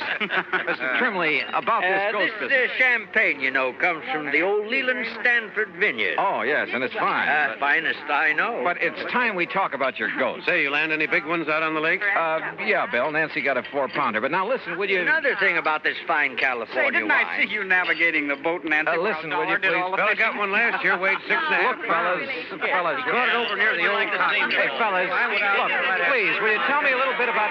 All I want to know is...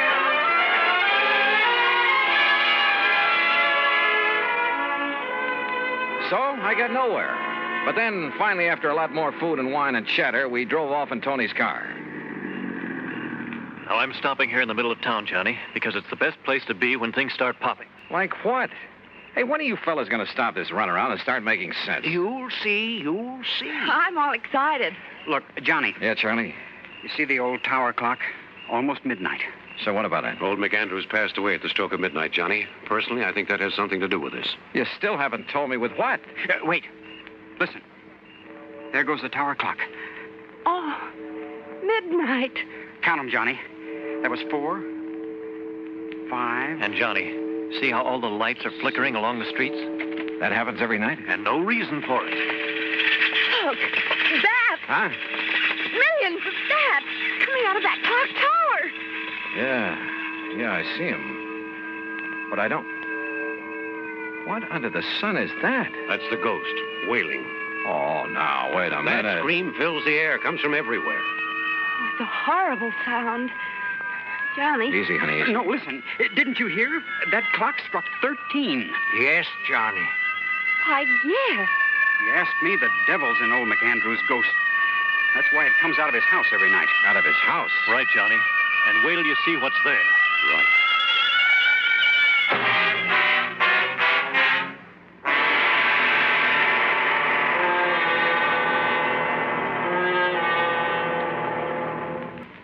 Act 3 of yours truly, Johnny Dollar, in a moment.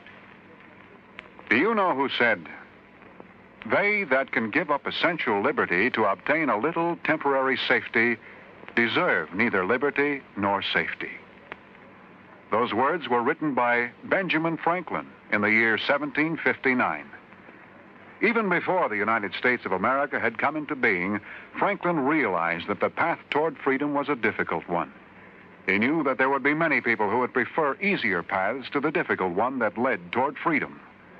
These people, he felt, did not deserve to enjoy freedom. Just as there were in Ben Franklin's time, there are people today who would choose what looks like the safe and easy way to protect American freedom. They would be willing to sacrifice some of their liberties in order to be comfortable. But the surrender of a little freedom soon leads to the surrender of all freedom. Liberty can be protected only by constant vigilance and the willingness to fight to protect it, if necessary. Remember the words of Benjamin Franklin. They are part of your American heritage. Temporary safety must never be purchased at the price of liberty. And now, Act 3 of yours truly, Johnny Dollar, and the Ghost to Ghost Matter.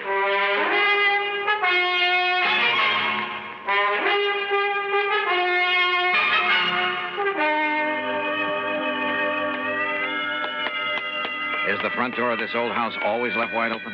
Yeah, Johnny. Sure you want to go in? Sure. Come along, Nancy. I'm coming. If only there was more light around. Oh! Well, that's nice. Slammed right in our faces. I knew it. Unlocked, though. Let me have that flashlight, Tony. Here. No sign of wires or strings on it. Come on. Okay. Come on, fellas. Now, Johnny. Yeah, Bill? As you can see, there's just one big room downstairs here. Johnny. Easy, Nancy, easy. Don't you see that? Look, I admit this is all pretty strange, but a ghost. Well, what else? We've been over this house with a fine-tooth comb. Hey, listen. You hear that? Somebody's walking on the ceiling. Listen. Oh. Yeah, that's the kind of stuff you hear. Poltergeist, noisy spirits. You can hear them, but you can't see them. Don't you see, Johnny? It can't be anything normal or natural. Is that the end? No, sir. The old ghost has a regular... See? Hear those shutters banging? There's no wind out there. Why didn't you tell me it'd be like this, Johnny? Let's... Look. Yeah, lights moving around somewhere outside. You can see the reflection in the trees. But they're green. Ghost lights. Oh! Johnny, look. There's a rocking chair. It's rocking. In front of the window, where old McAndrews used to sit and look out on the town before he died. Give me the flashlight. Here. There's no strings or wires on this either.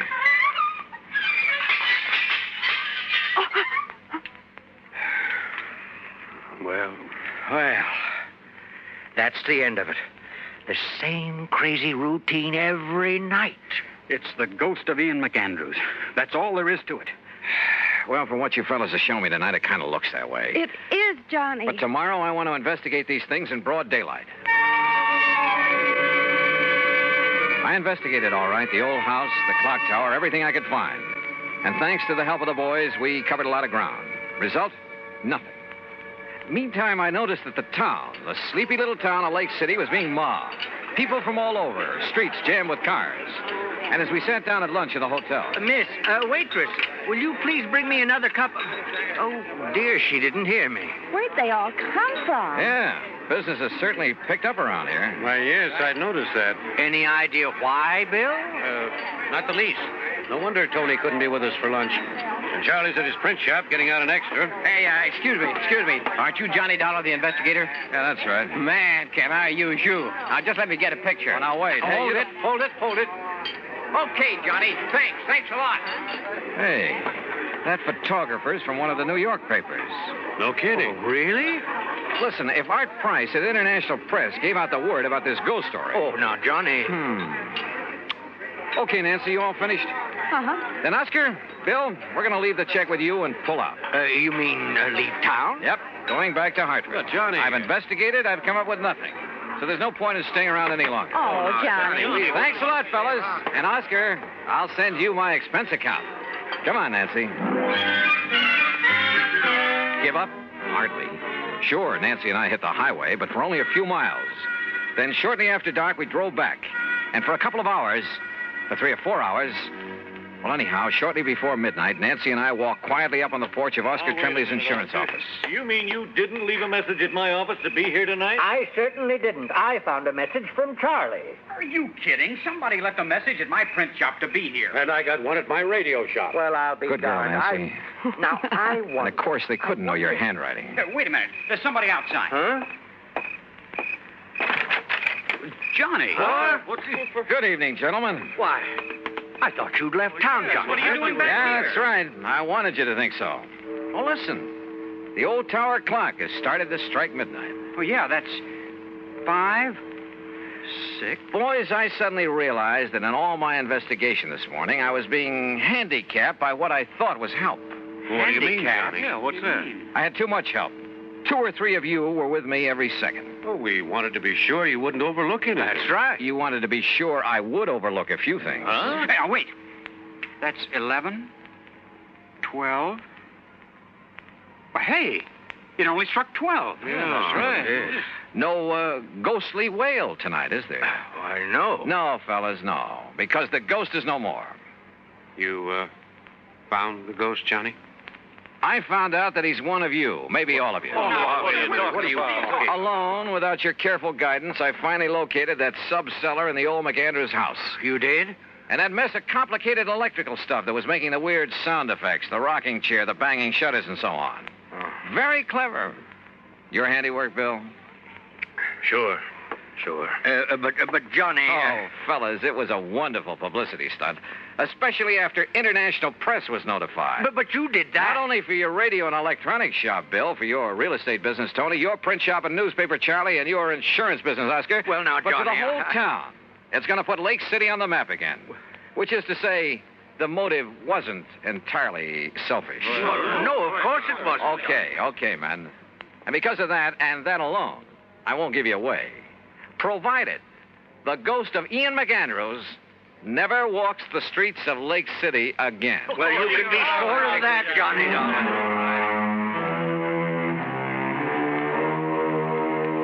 I don't know. I suppose I ought to really hit you over the head with this expense account. But after all, the cause was a kind of worthy one. So I'll be honest with it for a change. And it was fun to have Nancy Turner along. Expense account total, including mileage on the rental car, less deposit, $31.50. Yours truly, Johnny Dollar.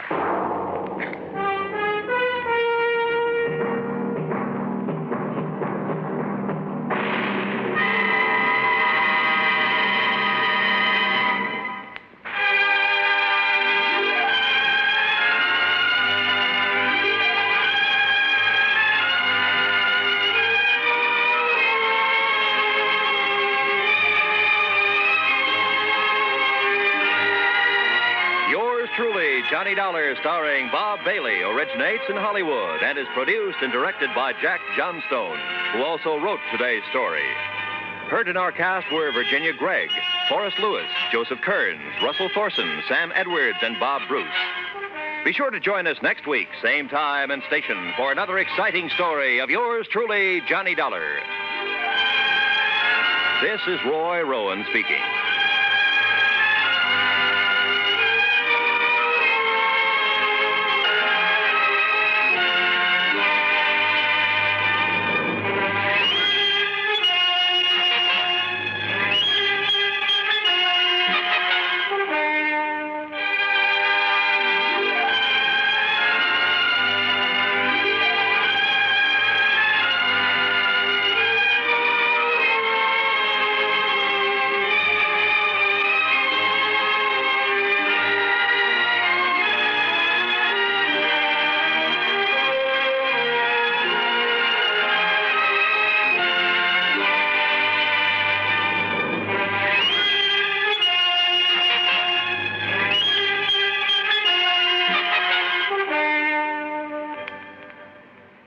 Johnny Dollar has come to you through the worldwide facilities of the United States Armed Forces Radio and Television Service.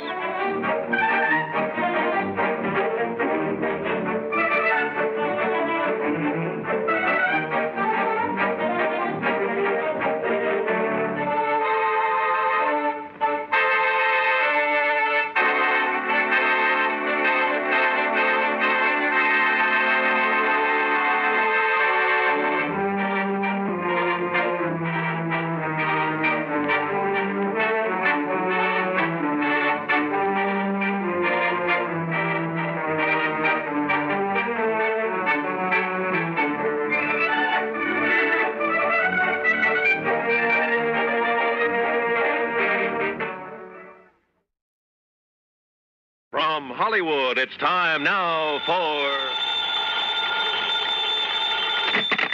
Johnny Dollar. This is Bill Chadwick, Northwest Surety Company. Howdy, Bill. How are things in Seattle? Oh, not bad, Johnny, not bad. You tell me, have you ever fallen for the spell of the Yukon?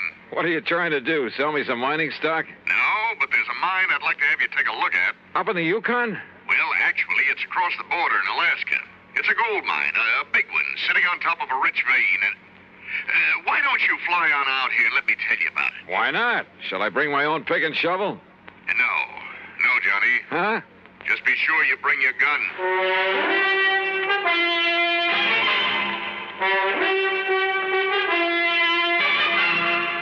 Bob Bailey in the exciting adventures of the man with the action-packed expense account, America's fabulous freelance insurance investigator. Yours truly, Johnny Dollar.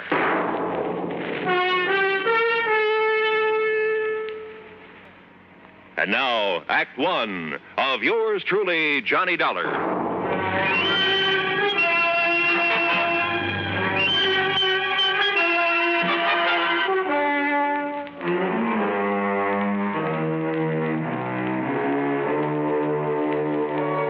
Expense account submitted by Special Investigator Johnny Dollar to the Northwest Surety Company, Seattle, Washington office. Following is an account of expenses incurred during my investigation of the Midnight Sun matter.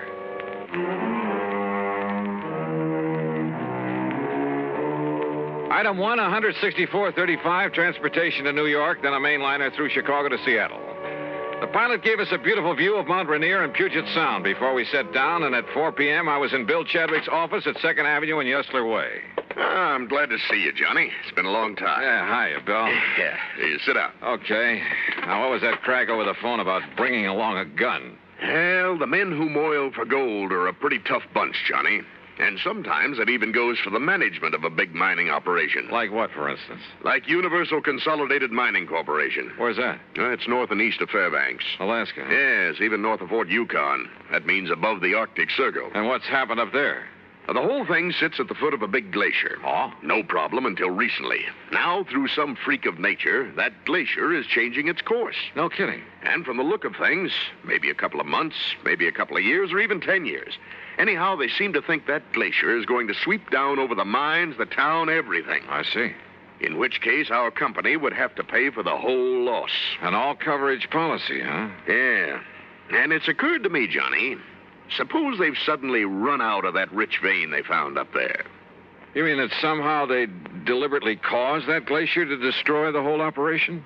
It's a possibility, isn't it? Well, a pretty far-fetched one, if you ask me. Change the course of a glacier? A few sticks of dynamite carefully placed. Oh, come off it, Bill. Did you ever see a glacier? Well, why should one that's been following the same path for thousands of years suddenly decide to head for a few $1 million worth of well-insured property? Look, go up there and take a look, will you? Okay, how do I get there? One of the company's planes is taking off from here tomorrow morning. They have their own airplanes? Oh, sure, a lot of them. Big 2-engine speedcraft transports. How else do you think they'd get men and supplies up there? Anyway, you can go along with him. Okay? Okay, why not? Who knows? Maybe I'll strike it rich, come back loaded with nuggets.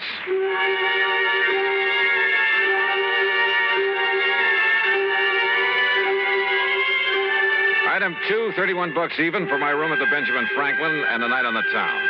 The following morning, well, I suppose I should have wondered why a big cargo plane should take off from a tiny airport far out of town with only the pilot and me on board. Yep, I should have wondered.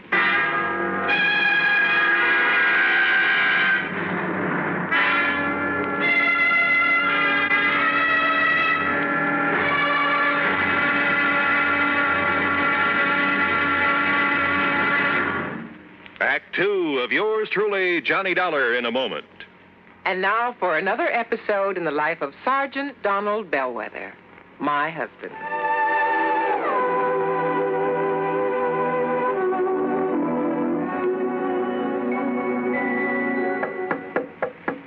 Good morning, Mrs. Bellwether. Would milady prefer to have her breakfast in bed this morning? Oh, what a perfect husband. Thank you, darling. Here's the tray with the coffee, the toast, and the orange. Oh, fine. I forgot the orange juice. Hold the tray, honey. I'll be right back. Oh, darling, what happened? I stubbed my toe in the corner of the dresser. The National Safety Council was right. The what? Last night I read something in a National Safety Council pamphlet. Oh, Reba, how can you sit there talking about a pamphlet when I'm dying a slow, tortuous death? Oh, come over here, darling. I'm sorry. All right. Now, what's this about the National Safety Council? Did they predict I would stub my toe this morning? No, silly. It's just a coincidence. Only last night I read the statistics that prove that more home accidents occur in the bedroom of all places. Yeah? Not the bathroom or the kitchen or the home workshop. The bedroom. Okay. From now on, when I walk around the bedroom, I'm going to wear my combat boots instead of these open-toed huaraches. Well, that might help, dear. But what everyone should be most careful of is taking medicine in the dark. Okay, my living safety encyclopedia. I will now fetch your orange. Oh, you're sweet. And it's just too bad that you nice men are so prone to accidents in the home. And the reason is because you brave men usually tackle the hazardous jobs around the house. Hey, I'll remember those kind words as I slowly limp back to the kitchen. One thing in your favor, though, Sarge. Married men stand a better chance of avoiding fatal accidents in the home. Is that a fact? Mm-hmm. You know, in one state, 75% of the men involved in home mishaps were unmarried. Well, I'm sure glad I'm married. Because the accident odds are better? No, because I like my wife. Even when she first wakes up in the morning. That's my Donald. That's my doll.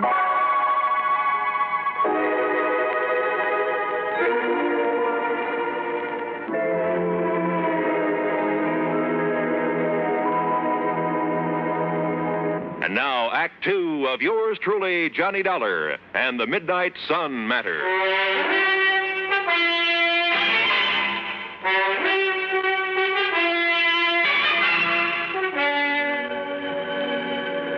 Within a few minutes after I met him at the airport far east of town the next morning, Cliff Murray had the big twin-engine Speedcraft airborne, and we were heading north to Alaska.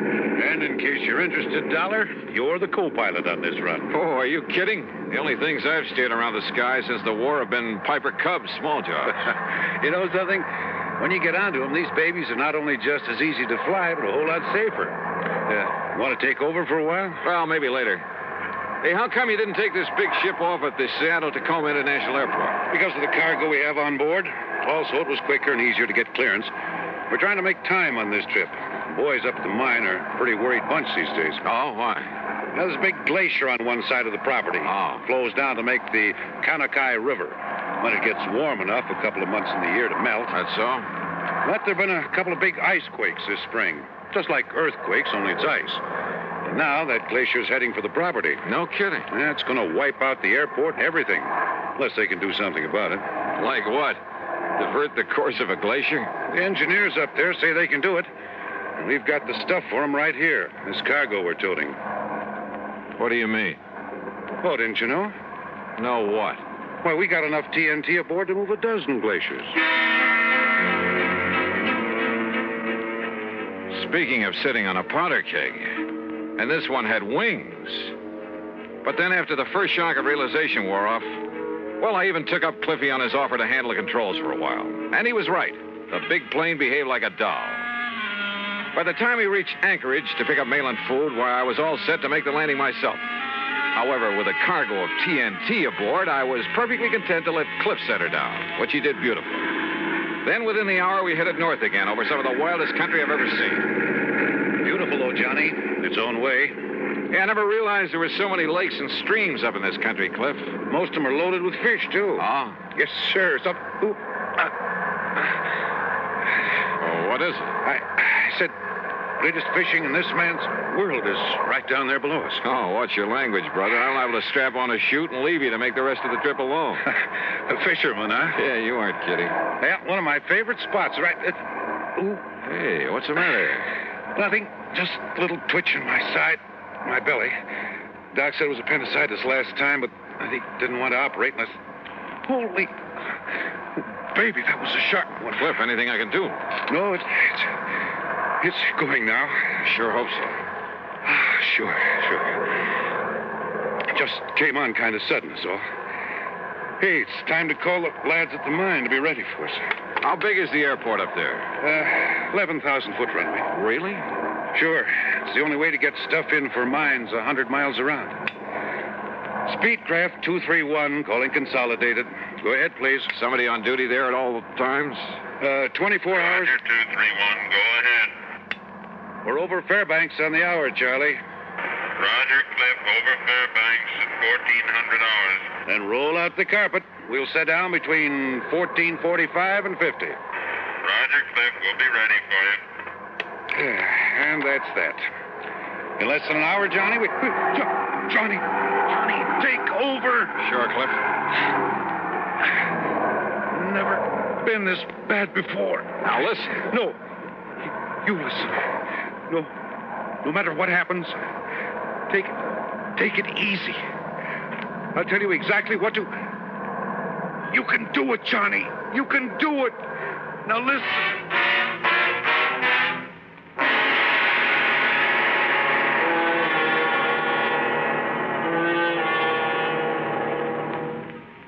Act 3 of yours truly, Johnny Dollar, in a moment. With your permission, there's something I'd like to talk about for a minute.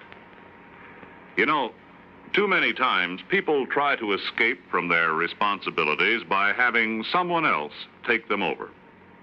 There was Miles Standish, for example. He was much too busy to ask Priscilla to marry him, so he sent John Alden to pop the question for him. You know what happened. John ended up marrying the girl himself.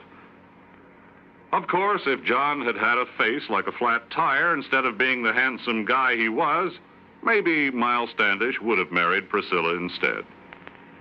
Well, actually, I don't know what got me started on this subject, and unless it was my thinking about people who represent somebody else. Take our State Department, for example. Being a representative is one of its biggest jobs. Through the Foreign Service, it helps the Justice and Treasury Departments handle immigration, narcotic, and quarantine problems. And the Secretaries of Agriculture and Commerce look to the Secretary of State to help keep their fingers on the pulse of foreign markets so they can keep the business firms and farmers of America informed on matters of import and exports. I guess the only connection between these facts and the courtship of Miles Standish is that, like John Alden, our State Department speaks for itself. And now, Act 3 of yours truly, Johnny Dollar, and the Midnight Sun Matter.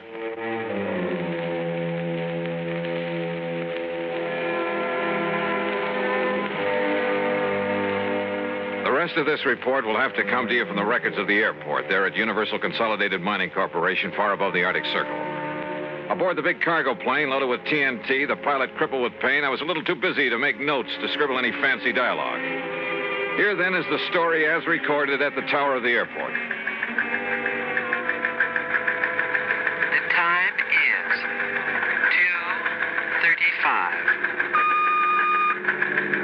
Well, there goes the boss's plane to pick up his daughter in Fairbanks, Charlie. Hey, Paul, isn't Cliff about due with 231? He said he'd sit down at a... Speedcraft 231, calling consolidated. Hey, is that Cliff? Speedcraft 231, calling consolidated. It doesn't sound like him. Hello, Cliff? No, this is Johnny Dollar. Dollar? Yeah, it's his passenger. Go ahead, Johnny. Cliff is... Well, look, I've had to take over for him. He's sick. Cliff will give me whatever instructions I need. You sure you can make it, Johnny? Johnny, this is Cliff. Go ahead, Cliff. Johnny can make it. Well, what about that cargo, that TNT? Can you dump it? They can't move the Johnny, can't leave the controls. Okay, then, Johnny, we'll give you all the help we can from here. Thanks, Charlie. Have you passed the Snake River marker? In about 2 minutes, I think. Okay, now just remember your letdown is on a heading of 035 degrees from that marker. 035 degrees from the Snake River marker, Roger. And, well, now just take it easy, Johnny, and we'll get you down here okay. Thanks, Charlie. Paul, it looks like we may have a problem on our hands. Listen, if Cliff says Dollar can bring it down, he can. Just you take it easy when you talk with him.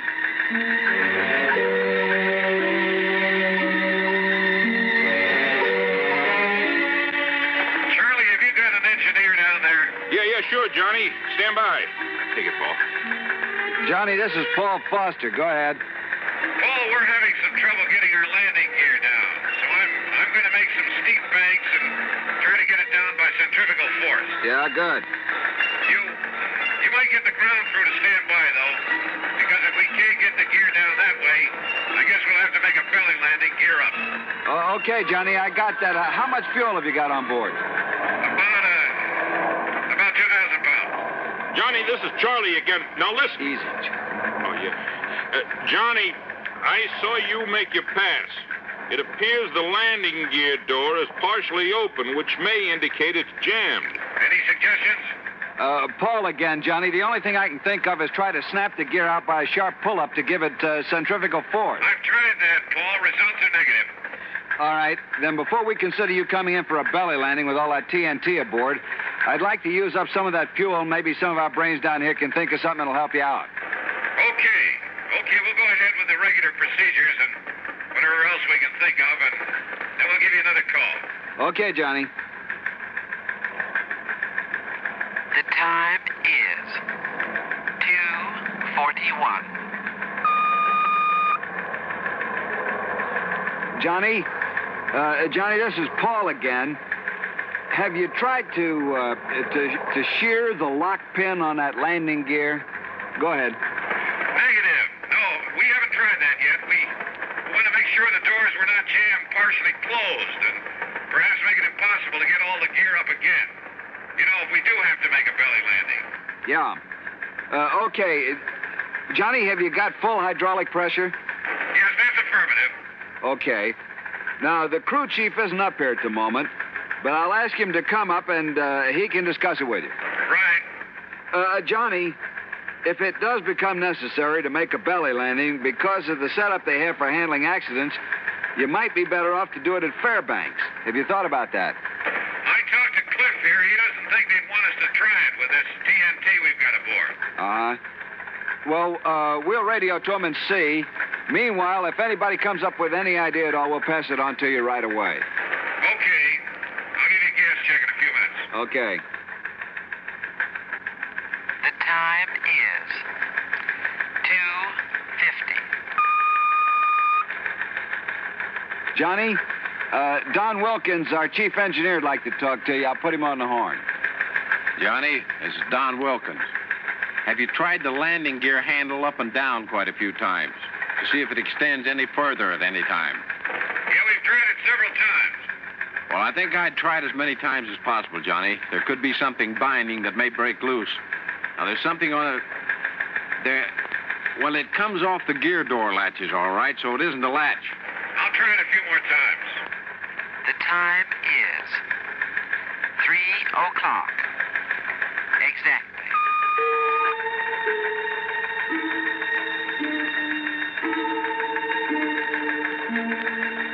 Johnny, this is Paul. How's your fuel situation stacking up now? We have about 950, about 960 pounds. Well, for your information, Fairbanks have advised that they can't take your airplane there because they're jammed up and couldn't clear the field in time. Well, yes, okay. It doesn't look like we'd have enough gas to go over there anyway. Johnny, this is Don Wilkins again. Go ahead, Don. If you feather the number 2 engine, and then just as you unfeather it, slam the gear handle down, well, maybe the additional torsion that you get may free the gear. Okay, Don, we've already tried that and we came up negative. I think we're stuck with that belly landing. Johnny, this is Paul. We'll get everything ready for you. Are you VFR in this vicinity? You know, under visual flight rules? Johnny, there's one more thing we'd like to have you try. And that is completely unload your hydraulic system. And then try free-falling your landing gear. Did you get that? I did that twice, Don. No luck with it. But we'll try it again. All right, Johnny, fine. The time is 3:28. Johnny, we're going ahead with preparations for a belly landing down here. I see you buzzed the field a couple of times, so you know how much room you've got. You think it looks like much from up here? Now listen, we're going to foam the runway for you. You hear me? Put foam on it. We're doing it now, and that'll kill some of the friction. And if we can get enough on, it'll help against fire if you have any trouble. How's the wind down there? It's south about 3 miles an hour, just light breeze. Well, I wanted to know in case this thing slides off to one side or the other, right? I don't want to run down any of the other airplanes I can see down there. Not if we can help it. Okay, Johnny, take a run directly over the runway and get the feel of it. Will do. The time is 3:31. Johnny, we don't want to seem in the position here of telling you all your business, but I guess we've got to try everything anyone could think of. Yeah, go ahead. On this gear handle business, up and down, throw it in the up position. But just leave it there for a second, and then slam it down and leave it down for, say 30 seconds after you put it down. You get that? Okay, we'll do that. We hate to be giving you all this intelligence all the time, but if anybody gets an idea, we pass it on to you for what it's worth. But you've got to be the judge. We're glad you fellas are with us. The time is 3:46. Johnny, how's your fuel now? I wouldn't bank on it much longer. All right. They're laying foam on the runway like crazy, but that foam's only going to last about 25 minutes. Now, assuming they started laying the foam at 30, you should land not later than 55. Yes, well, okay. You give us a word when it's completed. We're going to make one low pass and take a good look at everything. Then we'll come in and land. Okay? Roger. I got your remarks. The time is 3:51.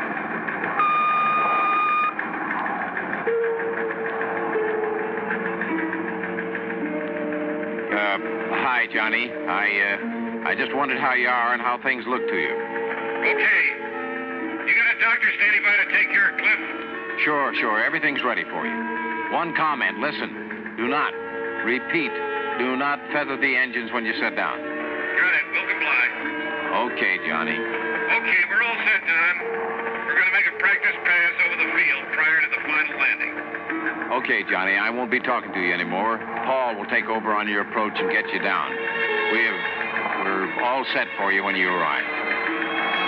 Good luck. Yeah. Okay. The time is 3:54.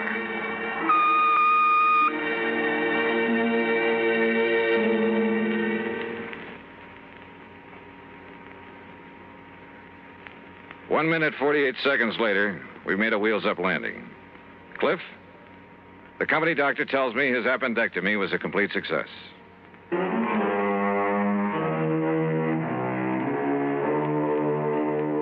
hard-bitten bunch of miners, did you say? Listen, those boys up in that lonely outpost are the salt of the earth. And as for trying to pull something on your insurance company, well, you should have seen how just one good load of TNT put that glacier back on its course. Yes, sir. I hope the vein of gold never runs out for those boys. Expense account total, including gifts for the lads who really brought that plane down, $600 even. Yours truly, Johnny Dollar.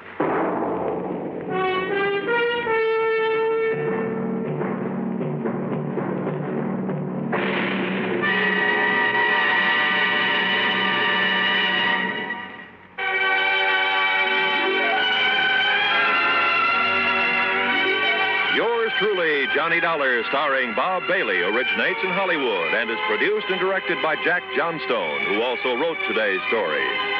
Heard in our cast were Gene Tatum, Frank Nelson, Russell Thorson, Barney Phillips, Harry Bartell, and Forrest Lewis. Be sure to join us next week, same time and station, for another exciting story of yours truly, Johnny Dollar. This is Roy Rowan speaking.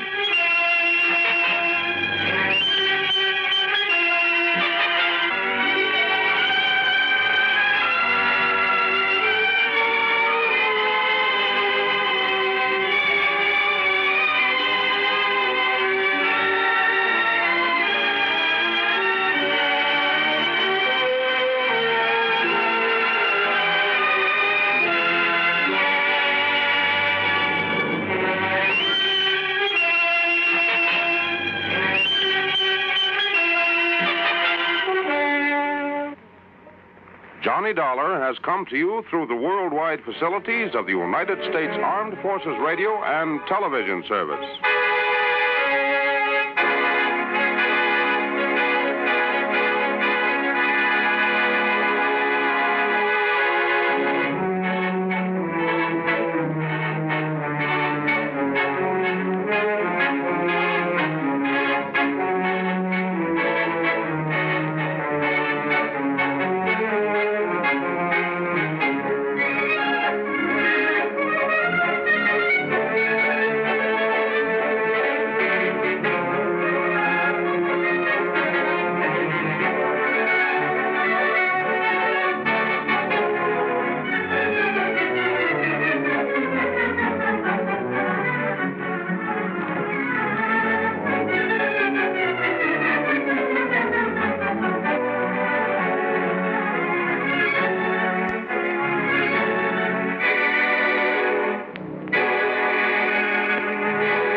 From Hollywood, it's time now for Johnny Dollar. Johnny, this is Lee Harkins, Continental Insurance and Trust Company. Lee, my old fishing pal. You still holding down the Ohio branch of the company there in Columbus? Yes, John, I am. But now look here. Well, brother, I never will forget the great fishing you and I had over on Darby Creek a couple of years back. Look, John. And along about this time every year, the urge really gets to me. Hey, have the streams cleared up yet from the spring rains? No, quite the contrary. As a matter of fact... How about Little Raccoon Creek down there at Jackson? Boy, remember those big channel cats and the bass? Johnny, will you listen to me? Oh, sure, I'm all ears. The big river has gone on a rampage again. Spring floods. You mean the Ohio? Yes, and every other river of any size. The rains are still coming down. I see. Whole towns are being washed away by the floodwaters. Death and destruction all over. Oh, I'm sorry, Lee. I didn't mean to sound so... Well, you know, mention fishing and I lose my head. Look, Johnny, I need you out here. Can you come right away? Well, sure. You see, any fishing we do may be for the bodies of people.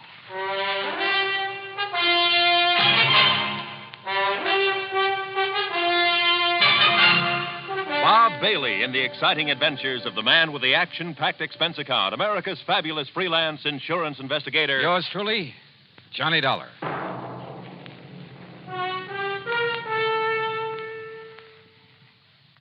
And now, Act One of yours truly, Johnny Dollar.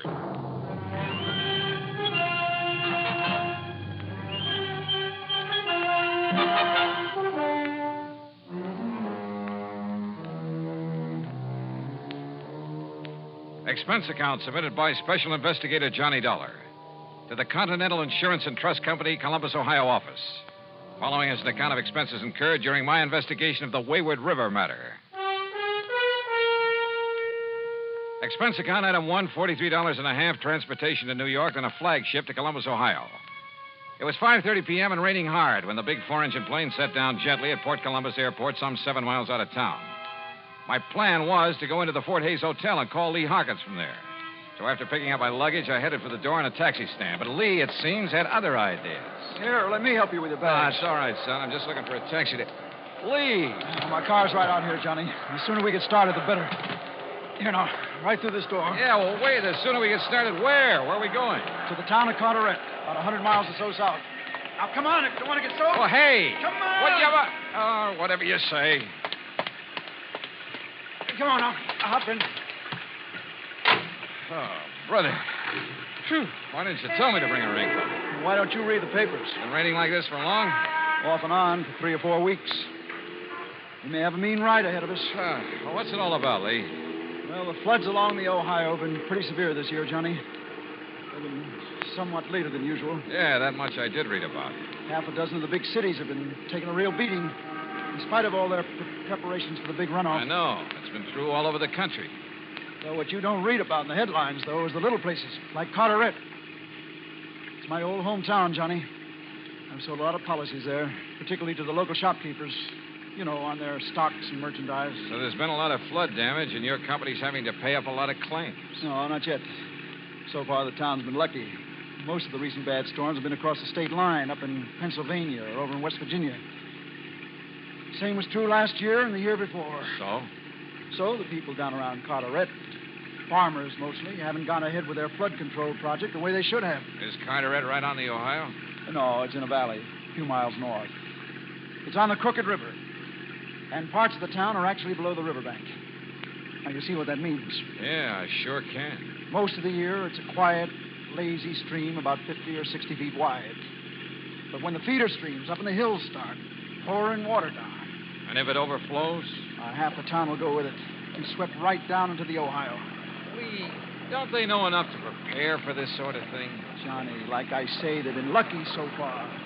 But this present storm has been bigger and longer than anything they've ever had. Well, what about the State Flood Control Commission, or whatever it's called? Can't they do anything? Look, let's face it. What's a little burg like Carteret when there are 100 bigger and more important towns in the same fix? Yeah, I see what you mean. Before the lines went down, I got a call from Fred Norlock, one of my big accounts down there. Big hardware firm. Unless the river goes down, he's going to lose the whole place. That means over a $100,000 insurance claim. But what can I possibly do, Lee? I don't know, Johnny. I just don't know. We were heading south on Route 23, and by the time we reached Chillicothe, the rain had led up to a drizzle. By the time we reached Jackson, where we left the main highway, it had let up entirely. But I noticed that every little stream we passed was overflowing its banks. Finally, it must have been after midnight, we pulled up on a low hill overlooking the town of Carteret. And it started to rain again. To rain hard. Below us, the Crooked River was a terrible, terrifying thing to watch. Power lines were out, but maybe hundreds of kerosene and gasoline lanterns, flashlights, and lights from cars showed only too plainly the perils of the brown, rushing, raging torrent that threatened the town. Men stripped to the waist, the banker and the ditch digger side by side, the farmer and the merchant toiled frantically to reinforce the levee with bags of sand, stone, cement, anything they could find, while the river lapped hungrily at their feet, trying to undermine the embankment as quickly as it was built up. Back of them were others, filling the sandbags, bulldozing additional strength to the levee, hauling truckloads of sand and rock and gravel, digging, shoveling, filling, anything they could do. I'd never seen a more dedicated group of people. Men, women, children, all working in a common cause. Not just for themselves, but for the survival of their neighbors, their town. And the ugly river was like a thing alive, clawing at them, seeking to destroy them. Huge, floating masses of debris flew by at express train speed, whirling now and then to strike out at the embankment, fighting to break it down. Thousands of tons of wreckage, parts of houses, chicken coops, trees, and brush, anything that would float. I stood there appalled and almost overwhelmed by a feeling of utter helplessness. Can't they see? If they were up here on this hill, they could see that they're losing ground, Johnny. The river's rising faster than they can build up the levee. Yeah, Lee, yeah, it looks that way. What's the matter with you guys? Can't you see they need help down there? Anybody doesn't help, I'll be shot. He's right, Johnny. We ought to go down there and help for whatever it's worth. Wait. That one section where they're all working. It's right above the cut into Perry Street. If the levee goes there, it'll sweep the whole section down the valley into the Ohio River. But look, Lee. Look, back there, behind us. The reason why the water's piling up. Don't you see? That old railroad bridge. The trees, the mud, the rubble that's piled up against it. That railroad trestle has become a regular dam. Hey, you're right. The more of that debris piling up there, the stronger it gets. And the higher it gets, too. With the water mounting up behind it that way, the levee over Perry Street will go in a matter of minutes. Right. But break that dam somehow, and the water will get through. Down the Crooked River into the Ohio.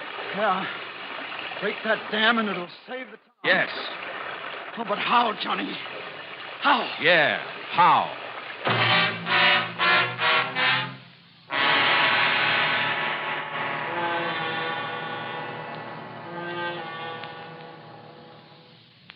Act 2 of yours truly, Johnny Dollar, in a moment. And now for another episode in the life of Sergeant Donald Bellwether, my husband.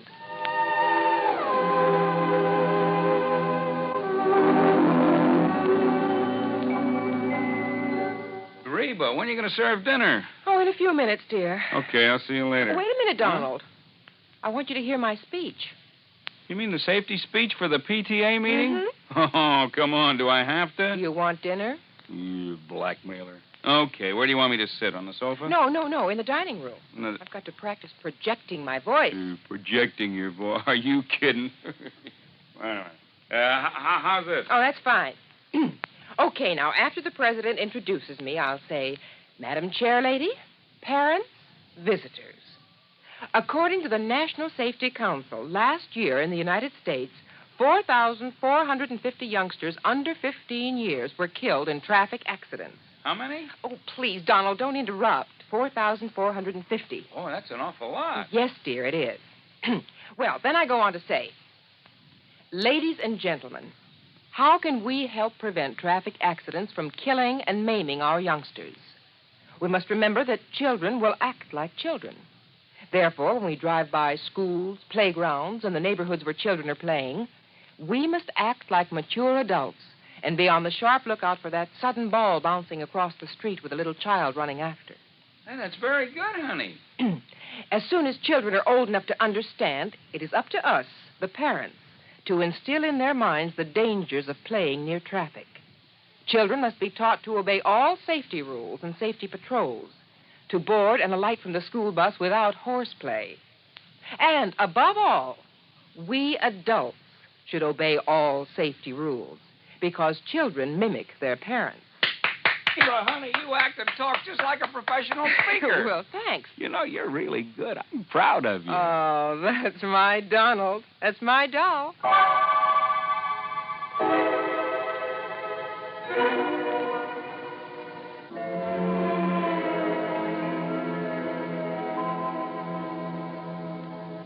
And now, Act Two of yours truly, Johnny Dollar and the Wayward River Matter.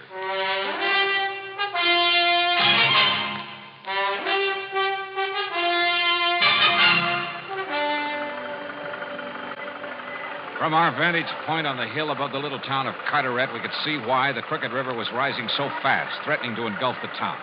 You're right, Johnny.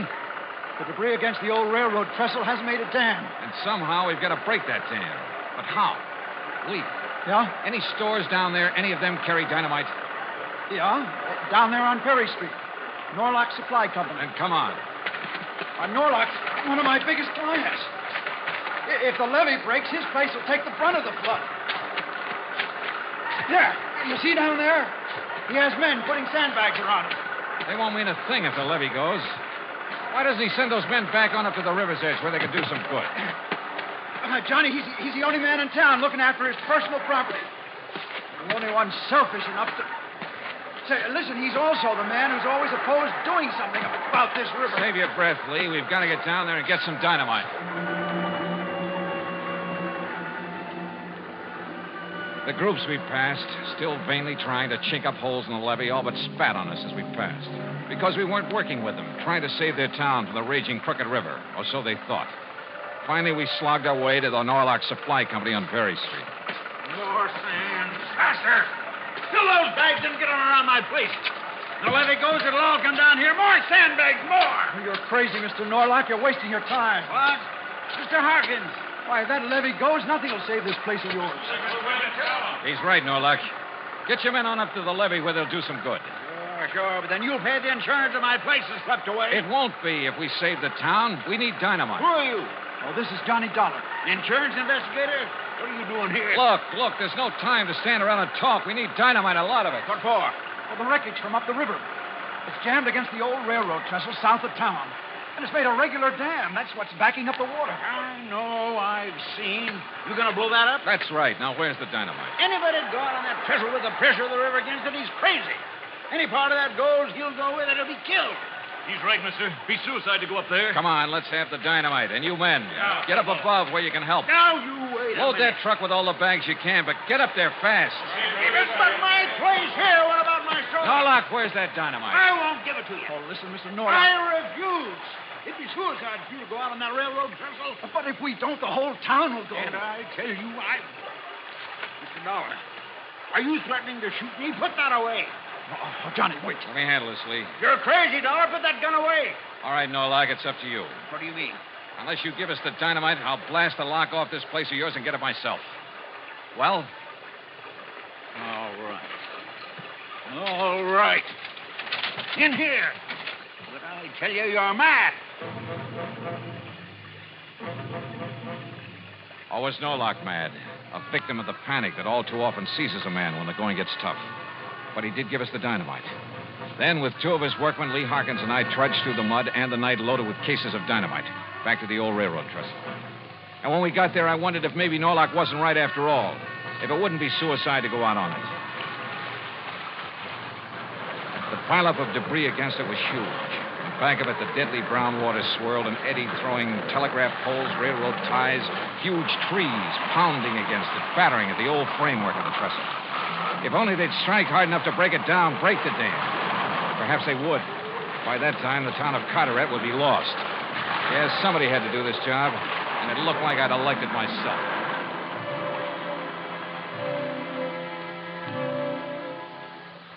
I'm not quite clear on what happened during that next 20 or 30 minutes. They seemed like 30 years of nightmare. But I edged my way out on that rickety framework, a fused case of dynamite under my arm. It was dark, and I had to feel my way along over planks and boards and trees that the force of the water had thrown up on the trestle. The wires leading back to the plunger that would set off the charge would catch and drag. But I knew I had to reach the first long span to make the explosive do its work. And all the while, the old bridge creaked and groaned and shook from the impact of the wreckage being thrown against it by the angry water. But then, finally, the job was done, and I felt my way back to the bank. Hurry, Johnny! Hurry! I'm coming. Everything ready here. Don't you see? The levee above. It's starting to go. Back over the town, there's a gap. The water's rushing now. Okay, Lee, the plunger. Here, sir. All ready. All right, then lie down. Quick, get down. Here she goes.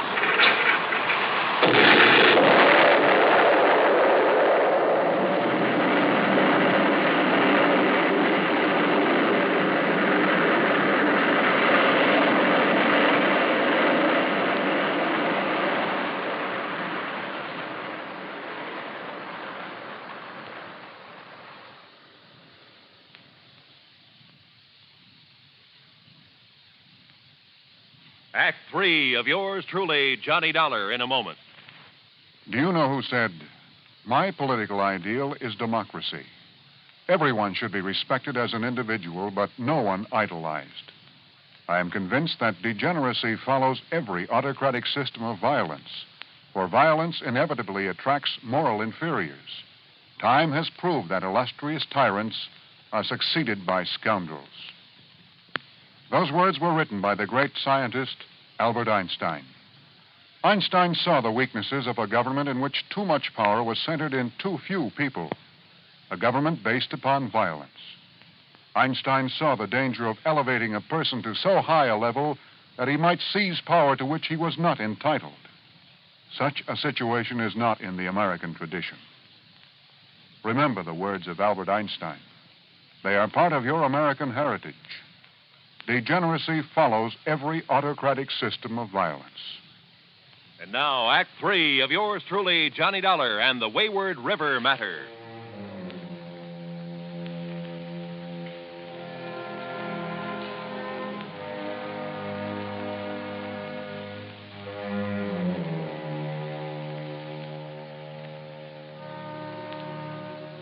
The charge of dynamite on the old railroad bridge had broken the dam that the angry river had thrown up against it. Had released the little town from the threat of being washed down the valley into the Ohio River. The men and women and children, spent from having struggled against the raging water throughout the night and all the day before, went quietly back to their homes and farms to rest and sleep. And nature, defeated, gave up. The rain stopped and the skies cleared. Even the charging yellow waters of the crooked river seemed to diminish in a sort of frustration. What damage had been done to the town could wait now until the people were rested, refreshed. As Lee Harkins and I plodded wearily over to the village inn, I noticed that the streets were deserted. Yeah, even as the long gray fingers of dawn reached up into the sky, the town, exhausted, slept. Unmindful of the rooster in someone's backyard who sought to rouse it. Nor did we rouse the innkeeper, but picked a couple of rooms and settled down to rest our weary bones. But I couldn't sleep. Somewhere in the back of my brain, a little worry began to form, to peck away at me. In all of Carteret the night before, there'd been one man and one man only who'd ignored the common good to look after his own selfish interests. I went into Lee's room and awakened him. Oh, no, Johnny, later. Come on. I'm so dead I can hardly go back to sleep. No, come on. Just a couple of questions, Lee. Listen to me. Oh, why don't you let me sleep? Over 100,000 insurance, you said. Yeah, 100 and... Oh, I don't know. Well, if you ask me, that's too much for a business of any kind in a town this size. Much too much. So maybe I gave him a break on his valuation. Yeah. You know, to help sign up some of the other merchants. But 100,000 of insurance money would give him enough to live on the rest of his life. Oh, now, look, why don't you go back to bed, Johnny? Lee, he knew about that dam at the railroad trestle. And so far as I could see, he was the only one who did. Well, everybody else was so busy at the levee. But did he try to do anything about it? No. Instead, he went through the motions of trying to protect his property. But he knew that if that levee broke, nothing would save it. All right. Chalk it up to panic. Panic, huh? He fought to keep us from getting that dynamite, the one thing that could save the town. He kept those workmen away from where they might have done some good, at the levee. He alone wanted that levee to break. But good heavens, Johnny, you're right. You must be. Yeah, I'm right. I'm going out and look for Mr. Fred Norlock. Yeah, but there isn't a soul out there. Everybody's... Maybe. That's what I want to find out.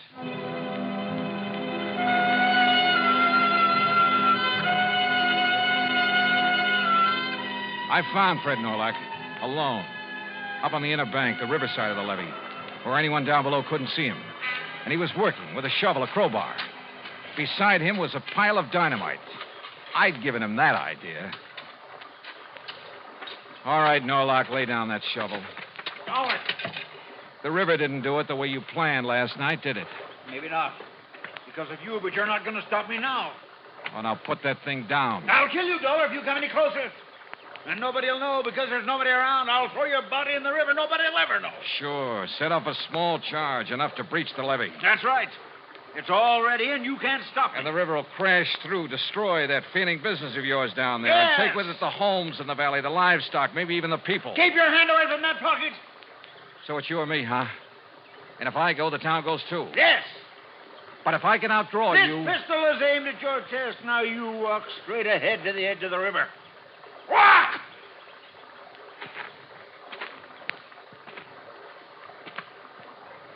Johnny! What? Now! No! Oh, yes!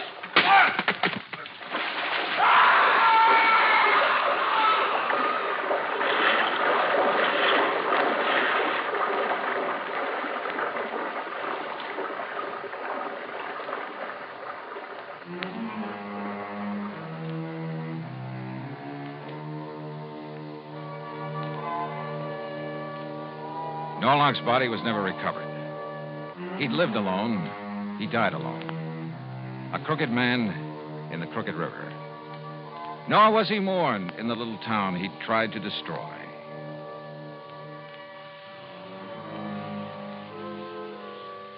Expense account total, including transportation back to Hartford, $100 even.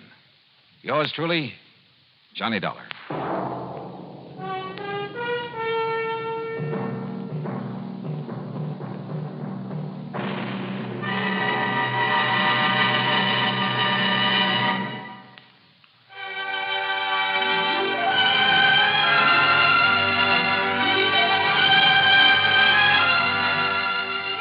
Truly, Johnny Dollar, starring Bob Bailey, originates in Hollywood and is produced and directed by Jack Johnstone, who also wrote today's story.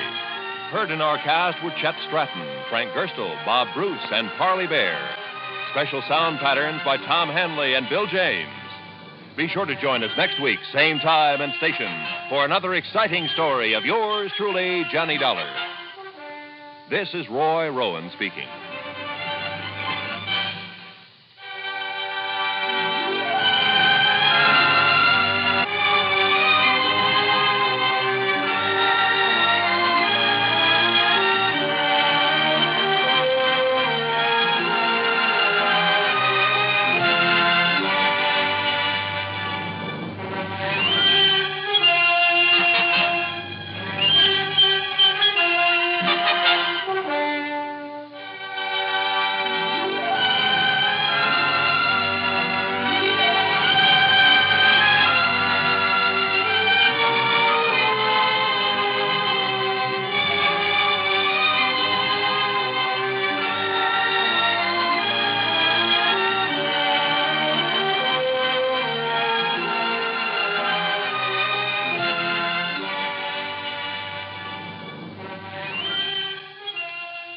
Yours truly, Johnny Dollar, has been a presentation of the United States Armed Forces Radio and Television Service.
From Hollywood, it's time now for Johnny Dollar. Ralph Single, Johnny. At Mono Guarantee Insurance Company. Oh, hi, Rip. How's Hollywood's most eligible bachelor? Listen, do you know who Hildegard Ransom is? Are you kidding? That gal's coming out party hit the society column of every newspaper in the country. Yeah, I know. So, how'd you like to have a date with her? Hey, wait a minute. Weren't you dating the luscious Hildy Ransom a while back? Yeah, I was, but I threw her over. Oh, Rip, you just don't appreciate the finer things of life. Oh, no? Well, if you had to put up with some of her wild ideas or crazy antics... So what? What difference does it make? All that beauty, all that money? Look, I asked you. You want a date with her? At company expense. Well, why not? Then grab the first plane you can and fly on out here. Okay, I'm on my... what's the catch, Rip? I'll, meet you at the Los Angeles International Airport. Yeah, fine, but suppose you give me some Bye. idea...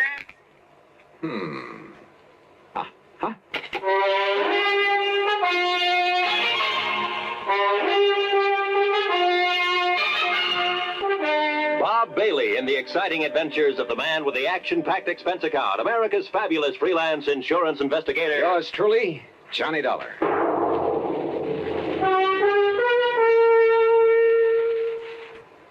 And now, Act One of yours truly, Johnny Dollar.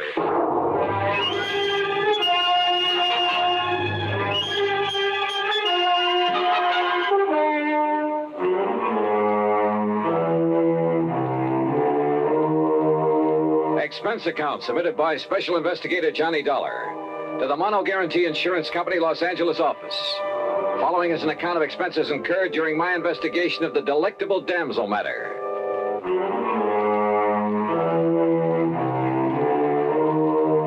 Expense account item 1, $107 even, Hartford to New York, and a DC-7 mainliner to Los Angeles. Single is a good name for Rip. He has a knack for meeting wealthy, important people, particularly women. Yeah, they practically swoon under his spell, and he sells them insurance. I'm not sure I approve his love 'em and leave 'em tactics, but it's no wonder he knew Hildy Ransom, heiress to a couple of $1 million. Hi, Johnny. But he hadn't told me why he wanted me to meet her, and I was sure it wasn't just for a date. Daydreaming, Johnny? Huh? Hey, your baggage is right here on the rack. Come on. I'll help you put in the car and we'll take off. Oh, hi, Rip. Sure, where's the car? Over here in the parking lot. Hey, what were you dreaming about there at the luggage pickup? Oh, Hildegard Ransom. Who else? And I take it your little romance with her, the one that hit the headlines a while back, is all over, huh? Oh, sure. But I got her insurance business. All of it. And, Johnny, if I had to, I could live off the premiums of that one account alone. And it must be pretty big. Because if I remember the way you live, fancy clothes, fancy apartment. Well, you can't take it with you, boy. Besides, it's all good for my business. Here we are. Hey, you like this little old truck? The little old truck was a brand new Eldorado Biarritz. Special paint job, gold fittings instead of chrome. Every accessory you can think of, including a bar in the back seat. Yeah, Playboy, Party Boy, Rip Single hadn't changed a bit. And if you make contacts, make them right where the money is, and if it's a pretty girl that has the money and you can charm her into your arms, baby, you made a say. Okay. Now tell me, Rip. Johnny, did you ever hear of the Cape Star? What's that? Well, it's an emerald. As big as a robin's egg in a 14-carat mounting loaded with diamonds and rubies. A brooch. Value? Nearly 300,000 clams. This Hildegard Ransom owns it? Uh-huh. Or did. How'd she lose it? Well, all I know is that she called me and she said it was missing and that she wants me to go out and have a look. Out where? Well, I don't want that wacky dame to get her hands on me again. Now, you heard of some of her crazy escapades. Like the time she flooded half of the Bel Air estates. The what? Well, she didn't like the looks of a fire plug on her 5 acres up there, so she had the gardener plant some dynamite under it. Oh, brother. Well, I gotta do something for laughs, she said. Oh, the old story of the idle rich with too much time on her hands, huh? Yeah, that's right. Well, that kind of stuff can lead to trouble sometimes. Where is she, Rip? Bel Air, did you say? Well, when she's home, which isn't often. Right now, I think it... What the Sam Hill? Oh, sure. All the comforts of home. Here now.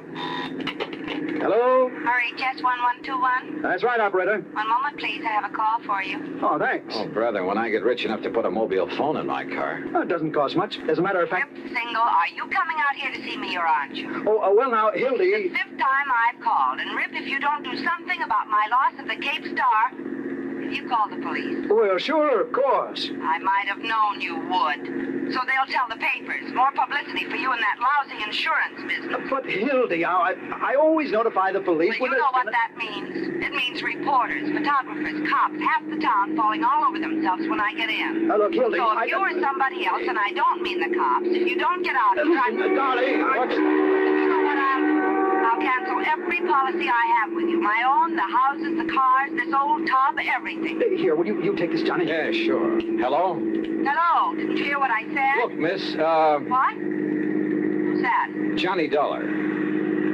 Johnny. So he got you. Well, now we'll have some action. Because you'll come out here right away, won't you? Hmm? Well, that depends. But I don't know what to do. The Cape Star Emerald gone, and Rip's so busy he can't leave his office.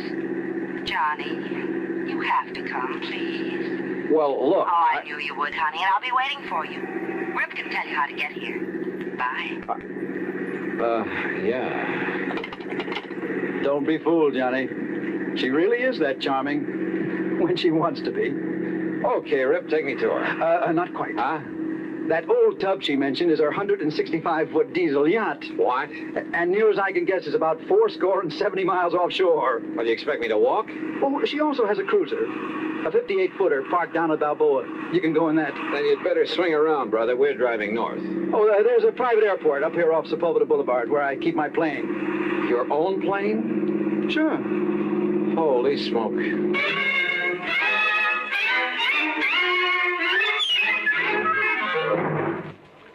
Act 2 of yours truly, Johnny Dollar, in a moment.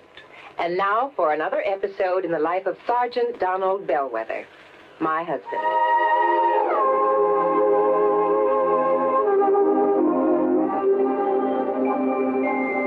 Reba? Reba, where are you? In the kitchen, dear. I'm coming.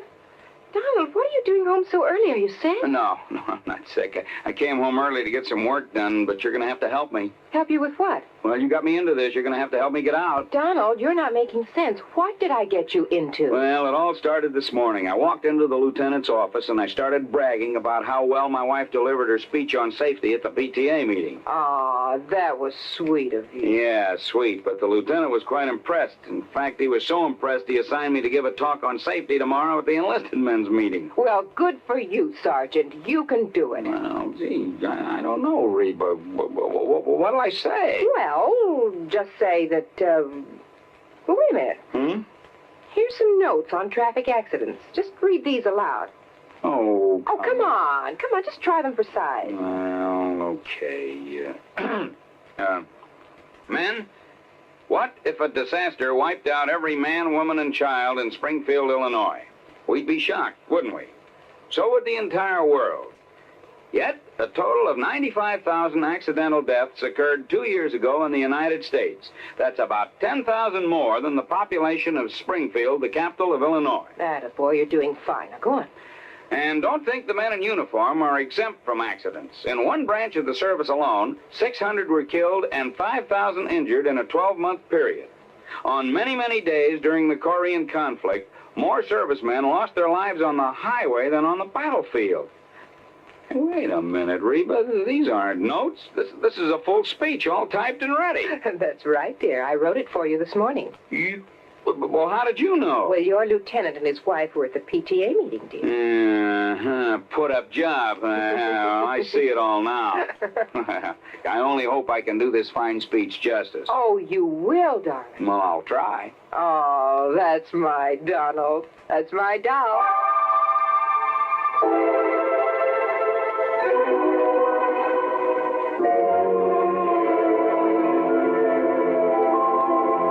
And now, Act Two of yours truly, Johnny Dollar, and the delectable Damsel Matter. During the ride from Los Angeles to Balboa in Rip Single's private plane, he admitted to me that he hadn't made all his money in the insurance business. Seems a rich uncle had conveniently died some years before. Lucky stiff. Rip, I mean. Look, all I know, Johnny, is that Hildy took the Cape Star Emerald along with her on this yachting trip, and now it's gone. Yeah, how much of a trip? Oh, Lord knows where she's been. She said she might end up in China, the Philippines, most anywhere. You see, she has the money, she has the time, and she's done everything under the sun that normal people do, so now she keeps looking for the unusual. Anything for a thrill. Yeah, well, when did she discover the stone was missing? She radioed to me today. From out on the high seas? Yeah. She said she was certain she had it the day before because she'd worn it. And then when she went to look for it, it was gone. Some member of the crew, do you suppose? I don't know. Maybe she dropped it overboard. You mean purposely? To collect the insurance? Who knows? Oh, but if she has so much money... Well, who knows? Maybe she hasn't lost it at all. She just wants company. Oh, look, there's Newport and Balboa down below. I'll circle Hildy's little summer house before we land. Hildy Ransom's little summer house turned out to be a mansion right on the waterfront. And tied up to the long dock was not only the cruiser, but a snappy little speedboat, a small sailboat, and a couple of outboards. All very nice. Not so the skipper of the cruiser. No, my orders the last time I spoke to the Hilda Moral were to take you out to her, Mr. Single, nobody else. Look, we just talked to Miss Ransom by radio, and she wants you to take Mr. Dollar out there. And I tell you, my last orders Well, forget your last orders. Hey, I look. orders. Hey, wait a minute, please. Skipper, have you got a radio on this cruiser? Of course. All right, then. Make contact with the Hilda Mora. Find out for yourself. Okay, I'll do it. At the same time, you can get her position, okay? We'll see. Well, give dear Hildy my love, or whatever else you can think of. Anything that'll keep her from switching her insurance to somebody else. You are a louse, aren't you? You don't like me, do you? No. Were you ever really serious with her, Rip? Yeah, sure, but I'm just not the marrying kind. So, Johnny, the field is clear for you. Huh? And if you want to latch on to a few $1,000,000, she's really mighty sweet, attractive gal. Well, let me know how you make out, Johnny. Oh, and please, find that emerald. I beg your pardon, sir. Yeah? We're ready to sail whenever the gentleman's ready. Okay, Skipper, let's go.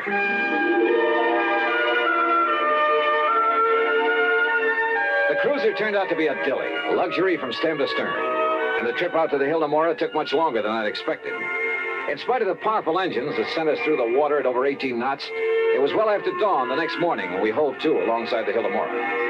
And that 165-foot diesel yacht made the cruiser look like a broken-down rowboat. As for Hildy Ransom, 5'6" or 7", she was blonde and she was beautiful, with quick blue eyes that had fun and laughter sparkling in them, and a figure. Well, come on, Johnny. Come aboard. And Marty, you keep the cruiser around in case Mr. Dollar wants to go ashore again. Hi, sir, Miss Pratt. Hi, Johnny. Welcome aboard the old tub. You call this floating palace a tub? Well, after the holes that got shot into it, it's a wonder we're still afloat. You've been shot at? Off Formosa in the China coast. We had a ball. For a while, I thought some of the red aircraft were going to strafe us one night. Oh. But it got too dark for them, and the captain, the old fuddy-duddy, turned off all our running lights, and we headed out to sea again. What under the sun were you doing off the China coast, Miss Ransom? No, it's Hildy. Oh, just finding out what goes on in the world. You know what I really wanted to do? What? Pay a visit to Joe and Lai. The Red General? Why not? But they wouldn't let us ashore long enough without a lot of fuss and bother, so... Now, let's go into my quarters and talk about the Cape Star. Yeah, okay. I could kill that Rip Single for not coming out here, but I'm so glad you could. You're even better looking than I'd heard. Huh? Are you as much of a wolf as Rip says you are? Oh, well, now, wait a minute. Okay. I'll find out for myself. It might be fun finding out. Johnny? For a minute, I began to wonder. Maybe Rip wasn't the only one in this affair who turned on the charm to further his own ends. Hildy Ransom, let's face it, was a wealthy ne'er-do-well who'd do anything for a thrill. Couple her with a character like Rip Single. Yeah, I wondered. But then, walking along the deck with her, I saw something that suddenly changed my mind. One of the crew who ducked into a doorway when he spotted me. Who, I wasn't sure. But I had a sudden mental image of his eyes, somewhere in the past, looking at me over the sights of a gun. Act 3 of yours truly, Johnny Dollar, in a moment. Do you know who said, "That man is free who is protected from injury"? Those words came from Daniel Webster, one of the most eloquent orators in American history. Webster knew that a man could not be free unless he lived in a country which recognized his right to freedom and created laws to protect that freedom. A slave state may say that its citizens are free, but as long as a single citizen can be harmed by the whim of a country's rulers, true freedom does not exist. A man is free only if his rights to freedom are protected. Remember the words of Daniel Webster. They are part of your American heritage. The free man must be protected from injury. And now, Act 3 of yours truly, Johnny Dollar, and the delectable damsel matter.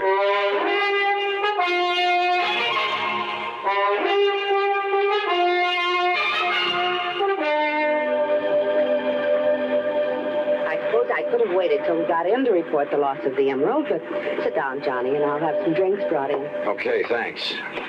Now listen. Because of where we've been on this trip, we'll have to go through customs, and there'll be the police and the reporters and so on. And whoever took the Cape Star might have a chance to... What's the matter? That drawer where I kept it. I'm sure I left that closed after I'd hunted for it, and... Excuse me. Johnny. Yeah. Look. Look, it's here. The Cape Star, it's back. You're sure? Yes, of course. Here, look at it. And you're sure it wasn't there before? Of course I am. I turned this cabin upside down. Hildy, this isn't some kind of a gag, is it? What? I mean, you're having me come all the way out here to find something that wasn't lost after all? Johnny! Oh, Johnny, how can you say such a thing? Of course not. But now that you are here, and the star is safe and sound, I think we'll have fun together, Hildy. I've got so tired of the other guests I have on board. That stuffy old Professor Randolph and his boring wife, and Charlie Burton, and that girl he's always fawning over. The Cape Star was actually missing? I swear it, Johnny. All right, then. I still have a job to do. I want to meet these guests of yours. Also, I want to talk to the crew. Of course, Johnny. But later, I'll have some drinks brought in, and we can plan ourselves a ball between now and when we put into port. Oh, yes? Miss Ransom. Yes, Captain. One of the men. One of the crew. Name's McCarty. Yes? It looked like appendicitis, ma'am, and I took the liberty of sending him ashore in the cruiser. It'll get there long before we can. Well, of course, Captain. You've done exactly right. Wait a minute. I'm not so sure of that. Why, Johnny? McCarty, huh? Short, dark, with a scar on his chin? Yes, sir. They've already left. What? Yes, sir. 10 to 1 that McCarty is the man I want. Johnny. Hildy, we gotta stop. A radio call to the cruiser brought no response, and I had a sneaking suspicion the skipper of it had a gun in his back, a gun held by the supposedly sick McCarty. And the yacht, despite her size and power, could never catch up with that cruiser in 1,000 years. If you're right, Mr. Dollar, we'll radio to the Coast Guard to intercept it. But I couldn't be sure that I was right. And then I noticed the speedboat slung between davits on the yacht's afterdeck. Of course, Johnny. And I'll go after them with you. Oh, no, you won't. Just for kids, huh? Please. No. Then 6, 8, 10 minutes later, however long it took to get the speedboat overside, the first mate and I were tearing across the ocean in pursuit of the cruiser.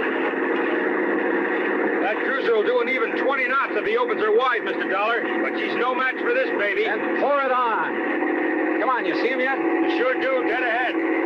Yeah, I see him too. Well, where's the skipper? McCarty's up on the bridge alone. Hey, look out, that puff of smoke. He's shooting at us. Then hang on, I'm going to swerve around. But he'd never hit us at this range anyhow. Stay down low. He might get lucky. You got a gun to answer him? No. Well, there's a very pistol used for shooting up the stress flares. Where is it? This cabinet under the dash. You see it? Yeah, right. It's no match for a 38, but if you can swerve us in close enough, keep swerving. Right. Hey, look. He's having to reload. Then get us in there fast. Here we go. Well, let him have it. Let him have it. Yeah. Hey, you got him. You got him. Come on, give me another load. Here, Dollar, right here. Watch him, huh? He's changing course. Hey, you're right. Look out, he's turning into it.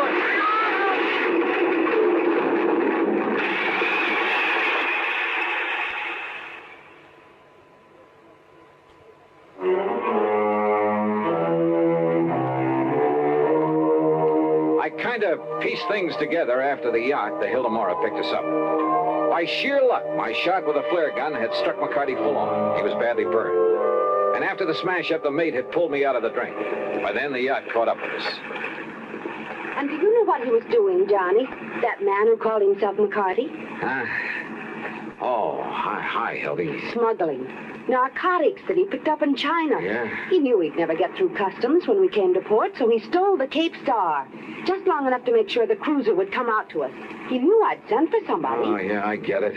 Then he played sick to go back on the cruiser. That way he'd avoid customs and the police. Yes, honey. Where is he now? Below, locked up.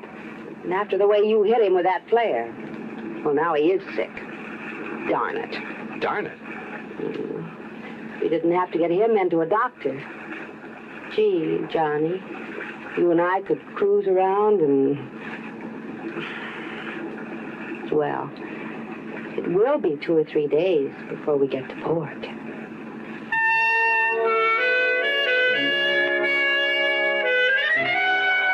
Three days. And what a 3 days. But, oh well. Expense account total, including transportation back to Hartford, $230 even. Remarks? It's funny, isn't it? You never know what you're going to get into when you take on even the most routine kind of case. Yours truly, Johnny Dollar.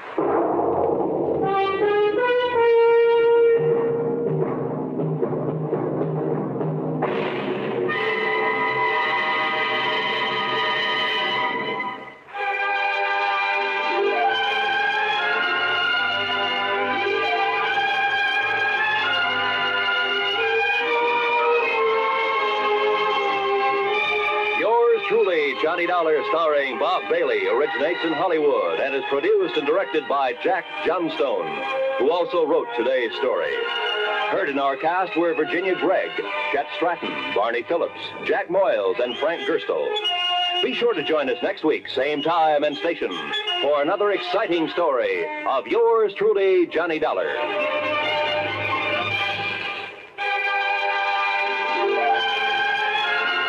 This is Roy Rowan speaking.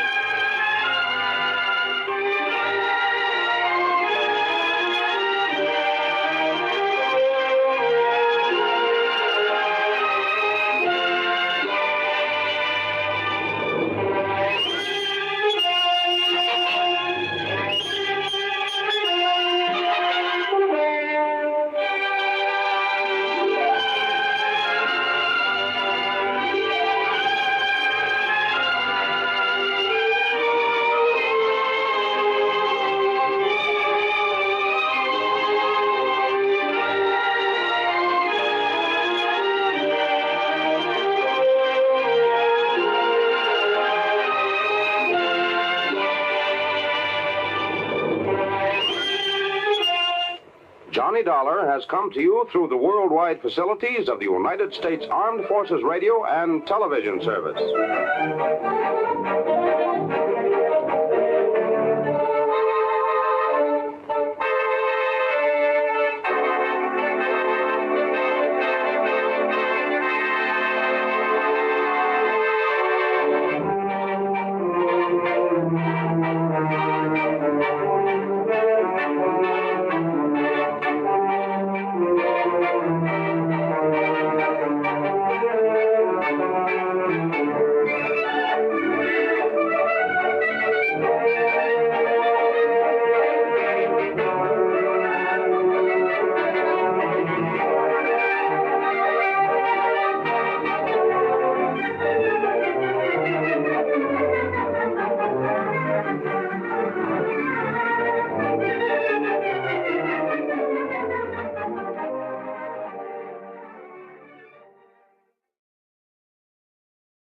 From Hollywood, it's time now for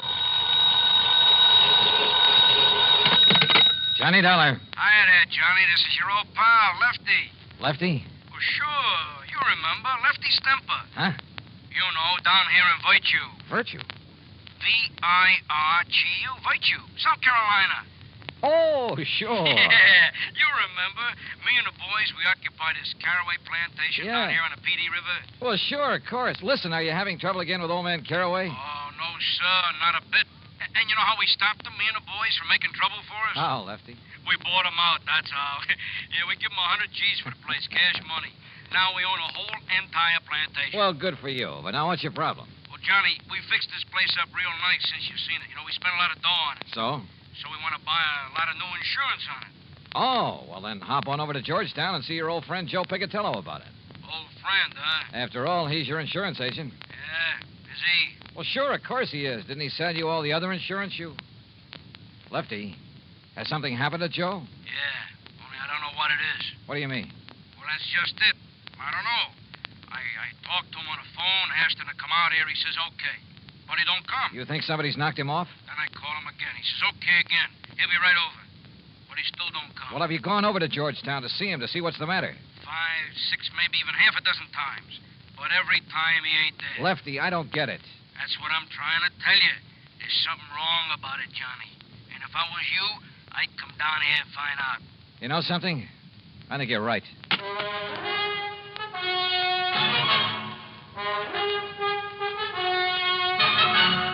Bob Bailey in the exciting adventures of the man with the action-packed expense account, America's fabulous freelance insurance investigator. Yours truly, Johnny Dollar.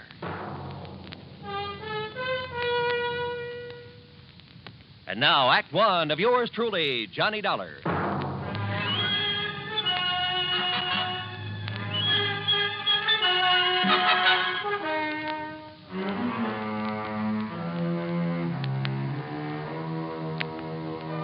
Expense account submitted by Special Investigator Johnny Dollar to the Continental Insurance Company, Home Office, New York, New York. Following is an account of expenses incurred during my investigation of the virtuous mobster matter.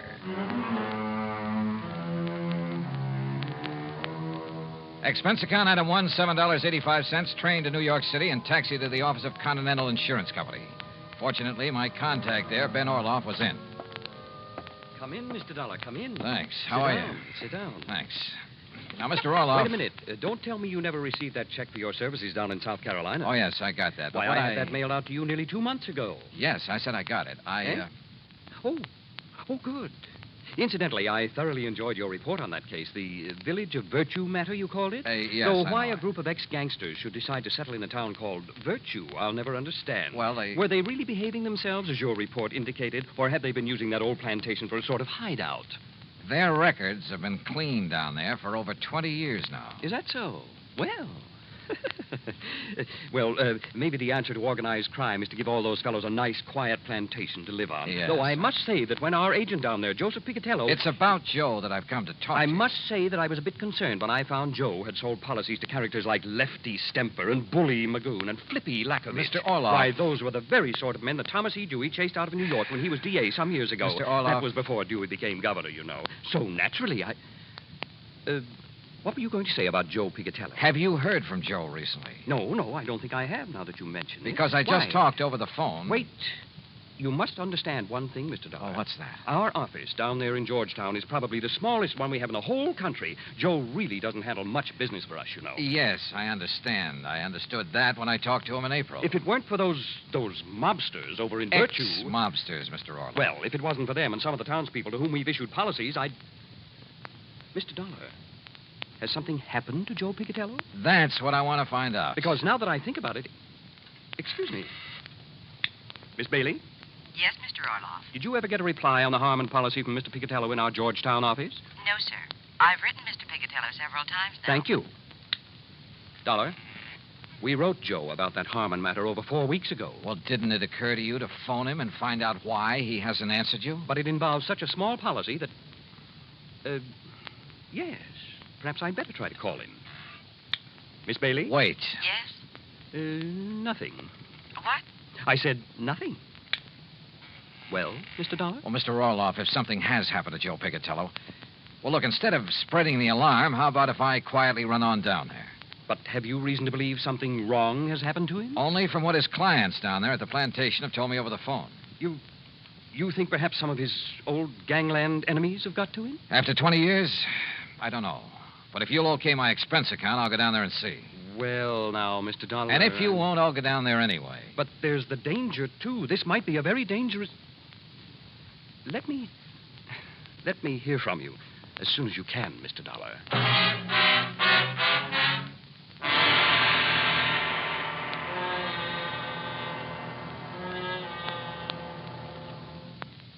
Act 2 of yours truly, Johnny Dollar, in a moment. And now for another episode in the life of Sergeant Donald Bellwether, my husband.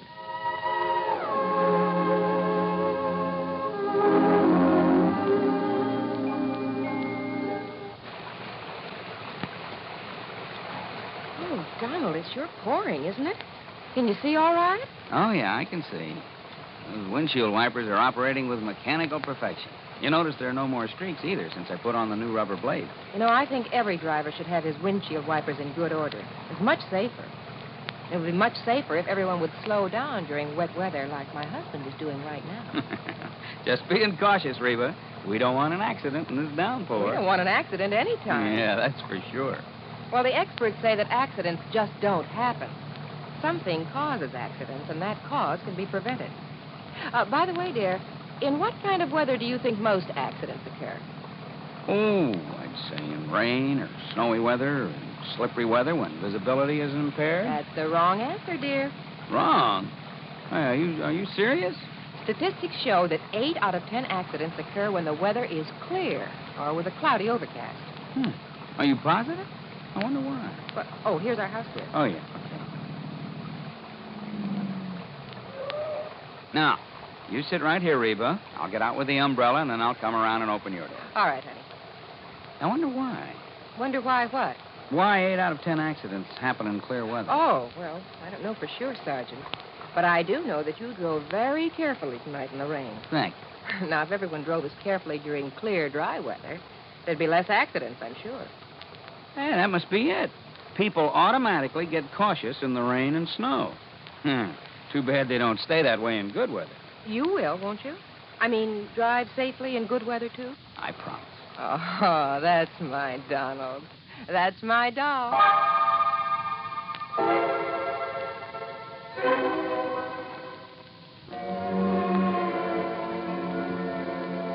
And now, Act 2 of yours truly, Johnny Dollar, and the virtuous mobster matter. Expense account item 2, $28 even, transportation and incidentals, New York City to Georgetown, South Carolina. It was late when I pulled into the prosperous little southern community, and it was dark, pitch dark. Item 3, $50 deposit on a rental car. Item 4, 70 cents for a sandwich and a Coke at an all-night diner. Then I drove over to Joe Picatello's on a side street near the park. The small frame building that served as both office and living quarters for Joe was dark. But in the hope he might be asleep in his little apartment up above, I knocked. No answer. Until I was about to turn and go back to my car. There was the sound of a door slamming somewhere inside. But still no light showed. I knocked again. Then, faintly, I heard footsteps approaching. But why hadn't Joe turned on a light in there? Yeah? What do you want? Joe! Yeah? Joe, open up. It's Johnny Dollar. Johnny who? Johnny Dollar, insurance investigator, you know. Investigator? That's what you said? Are you kidding? What's the matter with you, pal? Open up. Yeah. Sure.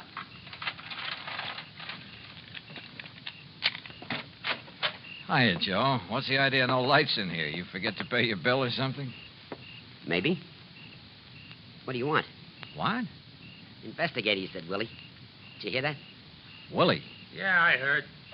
Hey, what is this? Don't move. Huh? Oh, no, you don't. Oh.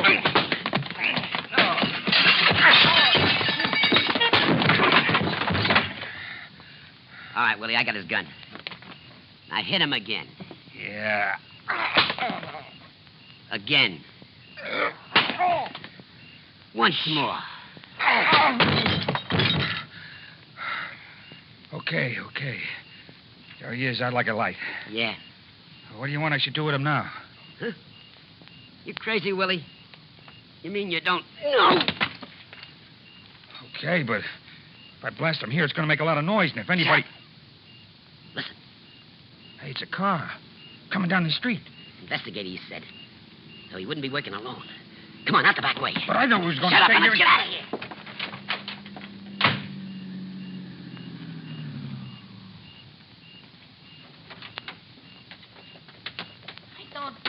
Don't see no lights on, Lefty. Well, maybe Joe's went to bed, if he's there. He didn't answer the phone when you called him. Listen, Flippy, Johnny Dollar told me I should come down here and look for Joe myself. So come on, we'll see. Oh, well, whatever you say, Lefty. Only I thought that Johnny was coming down here himself to... Huh? Hey, look, this door's open. Yeah, you look what I stepped on. Joe, what happened there? That ain't Joe. It's Johnny Dollar. Johnny Dollar. Hey, you're right, Flippy. Somebody must... Listen, get away. Oh, Johnny, it's me. It's me, Lefty. Lefty? And me, Flippy. Johnny, okay? You all right? Yeah, Oh, holy... Who done this to you, Johnny? Yeah, we'll murderize him. Hey, Flippy, turn on some lights. Yeah, sure. What happened in here? You know who done this to you, Johnny? Yeah. Yeah? It was... Oh. Hey, come here, Flippy. Help me lay him up on the sofa. Sure, Lefty. Easy. Yeah, take it easy. Yeah. Sure. Here now. Yeah. All right, now, Johnny, listen to me. Who, Johnny? Who? Yeah, Johnny. I can't believe it, but I could see him in the light from the street. Who? Joe. What? Joe Pigatello. Smokey Pigatello done this to you? Another guy with him. Called him Willie. Willie the Lump? Why? Why did he do it? I don't know. Acted very strange when he came to the door. But I don't get it. He was my pal. He was your pal. And, Willie the Lump with him. That's what I don't get. It means he's went back. That's what it means.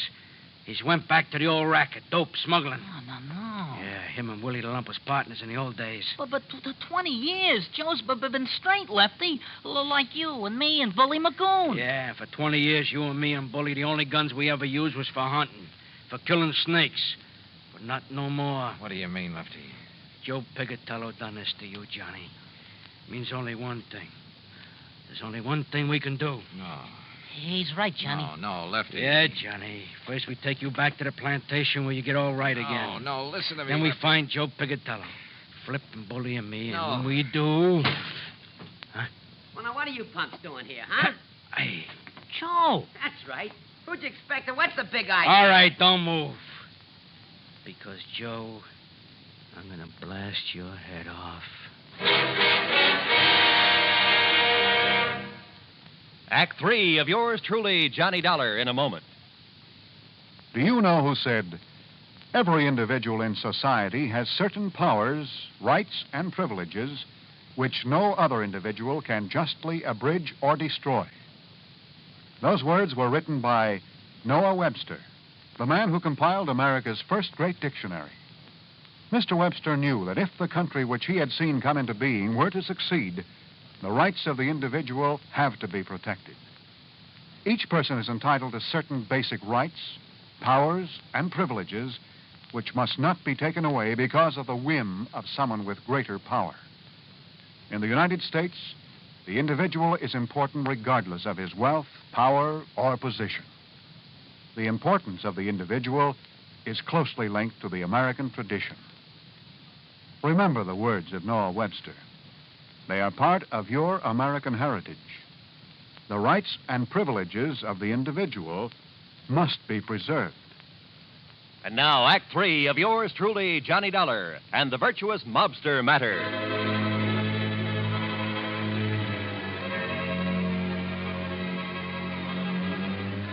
To say the atmosphere was tense there in Joe Picatello's office in Georgetown, South Carolina, would be the understatement of the week. After the beating I'd taken from the ex-gangster and one of his pals, my old friends Lefty and Flippy had come in and had found me there. And they couldn't understand why Joe had done this to me. Unless... It means he's went back. That's what it means. Went back to the rackets. Oh, Willie, the lump was with him. Him and Willie was partners in the old days. Dope, narcotics. So the two of them swore to get Joe. And then suddenly we looked up to see someone standing in the doorway. It's Joe. It was Joe Picatello. That's right. Now, who'd you expect and what the... All right, don't move. Because, Joe, I'm going to blast your head off. Oh, now put that thing down, Lefty. Don't move. What is it, Slippy? A gag or something? Is it a gag what you done to Johnny Dollar? Huh? Johnny. I said one move and I'll give it to you. Johnny. Turn around, Joe, or I'll shoot you in the back, you dirty... What did they do to you, Johnny? Listen, Joe. Lefty. Flippy, I'll kill you for this. What are you talking about, you dirty Wait, rat? wait, Lefty. Johnny's my pal. Like you used to be before you went back in the rackets. Went back in the racket? Yeah, with that dope hound with Willie the Lump. What do you know about Willie the Lump? Plenty. Now that you're back with him. You're crazy. It's no good, Joe, because Johnny recognized you. You and Willie the Lump when you waked him over. And I tell you that I had... 20 years, you and Bully and Flippy and me, we showed we could do it straight. We could be respectable. Me and the boys at the plantation, you down here. But now you spoiled it. You ruined it for all of us. Look, will you listen? So don't move. We made a deal. You and me and the boys.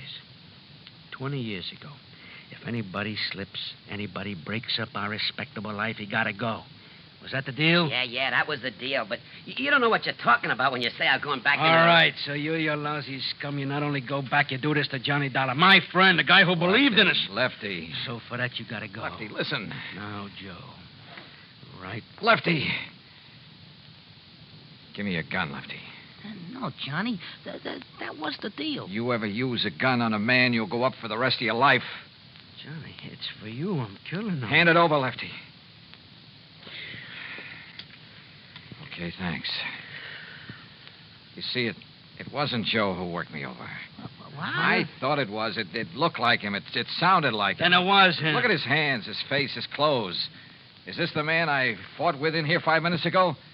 Sure, maybe I did get the worst of it with two of them on top of me. But believe me, I cut them up some, too. He's right, Lefty. Yeah, but then I don't... Look, if it wasn't him... The twin. The twin. You're right, Lefty. It must be the twin. The twin here? All right, boys. Let me in on it, too, would you? Shep Larko, the twin they called him. That's what the law called him. Called him and Joe, the twins. Because they looked like each other. They talked like each other. There was always the alibi for each other. But what's Shep Larko doing here? I can't tell you, Flippy. Not yet.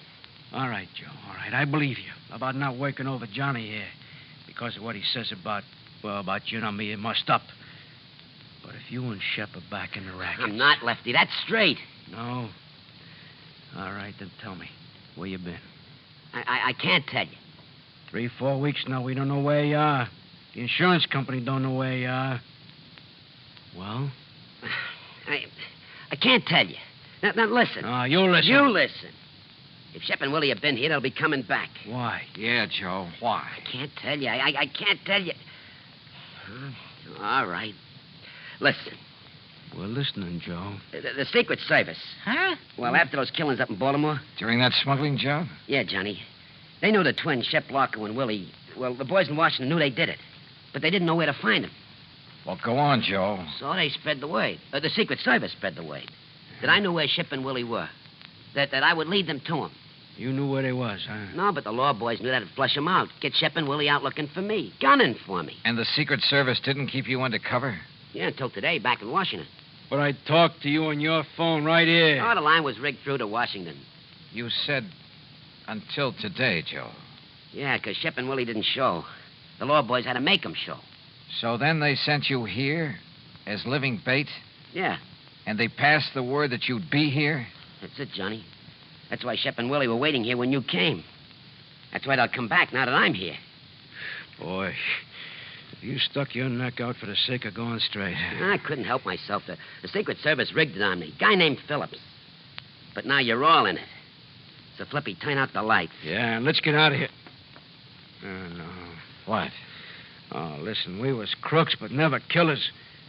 But it's killers that's coming to get Joe. What do you mean, Lefty? But they won't. And they won't get you, Johnny. Sorry, Lefty, I can't move. But then we're staying. For you and Joe. Yeah, right. So turn out the lights, Flippy. You're too late, boys. Shep. The twin. That's right. Your old pal, Shep Locko. Keep a rat on him, Willie. Don't worry, Shep. Investigator, huh, Dollar? Only at Secret Service, ain't it? Is it? I knew we should have killed you when we had you, Dollar. But we thought these boys driving up was reinforcements. Ha! Reinforcements. We should have known the Secret Service wasn't that bright. All right, Willie, frisk him while I keep this gun on him. Sure. Don't none of you try nothing. Not Dollar. We got his gun. Oh, okay.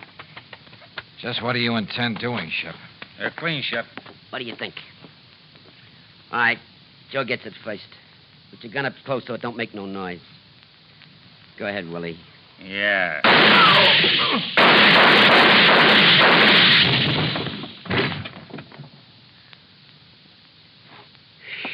Whew. Oh, you got them both. And I thought you couldn't move. Yeah, but boy. Thanks, Johnny. Thanks. Thank Lefty for giving me his gun when I asked for it, Joe. Oh. Hey, look. Any of you guys know a good doctor?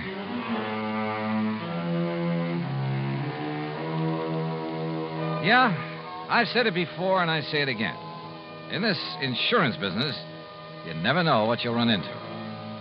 Expense account total, including a flock of medical expenses and the trip back to Hartford, $174 even. Yours truly, Johnny Dollar.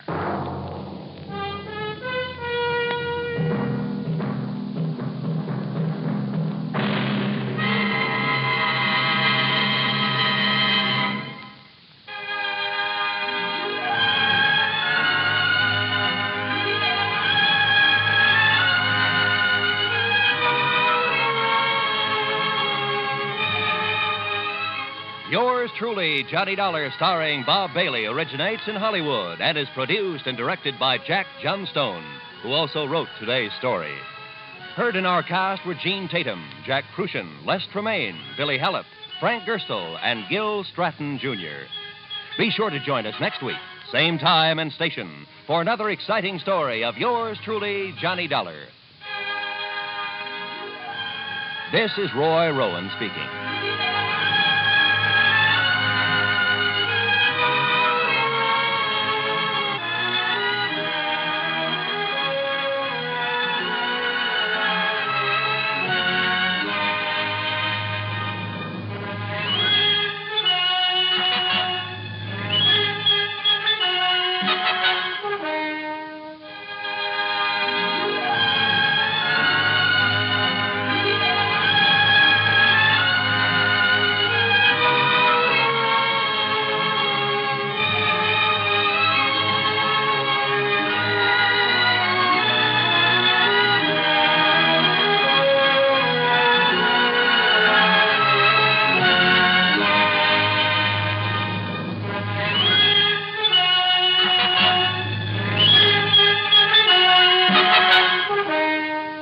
Yours truly, Johnny Dollar, has been a presentation of the United States Armed Forces Radio and Television Service.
From Hollywood, it's time now for Johnny Dollar. This is Barry Winters at Masters Insurance and Trust. Oh, hi, Barry. It's been years. Sure, Johnny, because we don't usually have trouble with our accounts. You mean you didn't? Huh? Until now. Well, yeah, I'm afraid that's about the size of it. And this time it's bad trouble. Tell me all. Simplex Tackle Company, Johnny, over in Danbury. Fishing tackle? That's right. Well, how come I never heard of them? Well, they're a small outfit, a kind of glorified partnership. What's that mean? Well, it's owned by 9 men. One of them, Hanley Thomas, is president. The others are secretary, treasurer, and a flock of vice presidents. So what's happened? Well, the 9 of them, plus the 20 or 30 workers at the plant, are all covered by a group life insurance deal. And listen. Yeah? We've just had to pay off on 3 policies in a row. Well, that's too bad, but why call on me? Because, Johnny. Why? Those 3 deaths were all murders.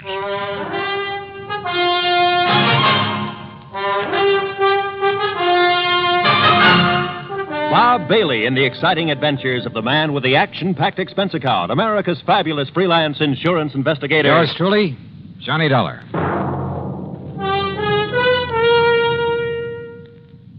And now, Act One of yours truly, Johnny Dollar.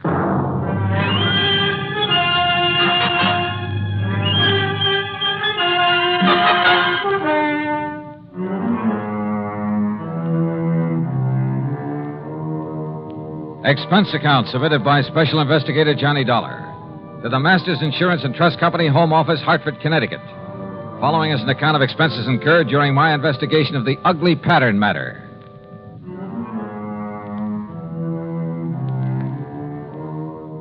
Expense account item 1, $1 even taxi to Barry Winters' office at Masters, where I hoped he could give me something more to work on than he had over the phone. And you know something?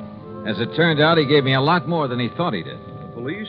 Sure, they've been working on these murders, Johnny, but they haven't come up with anything, except a theory that one man is behind them all. Why, Barry? Because the victims have all been members of the Simplex Tackle Company. Well, but I don't... Because they've all occurred within a month. Because each of them occurred on a Wednesday. Pattern, huh? That's right. And also, Johnny, because there's been no apparent reason for any of them. Have the police found anything? Nothing. Same kind of weapon used in each case? No. The first was a VP named Adams, run over by a car. Sure it wasn't accidental? The police say no. The second, John Bowers, was strangled, and Frank Dalvers was shot in his own home. No pattern there. I mean, in the way they occurred. Apparently not. But Hanley Thomas and the police don't agree. Thomas is president of Simplex, you said. And a real financial wizard. Used to be a promoter. Not much ethics, but a sharp businessman. As a friend or partner, I imagine he's a fine man. Here.